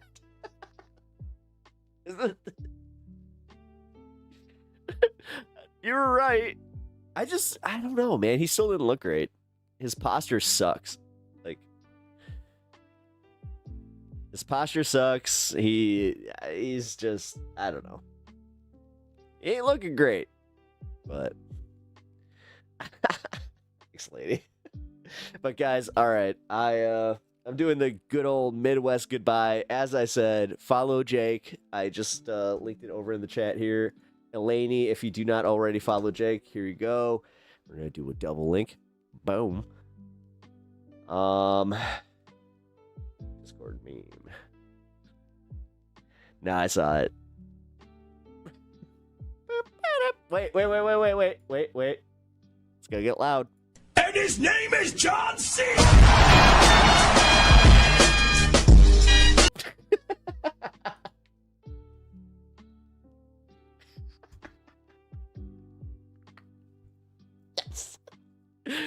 And with that, I bid you adieu, and I will see you guys tomorrow.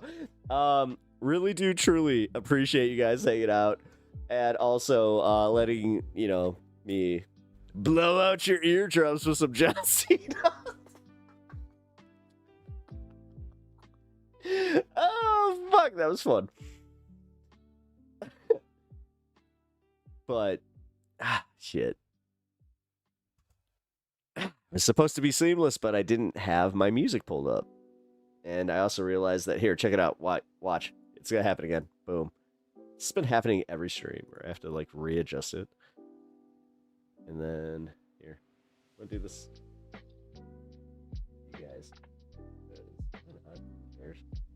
Oh my god, that's why. I had the wrong one up. Boo. Oh, come on, Pep Talks.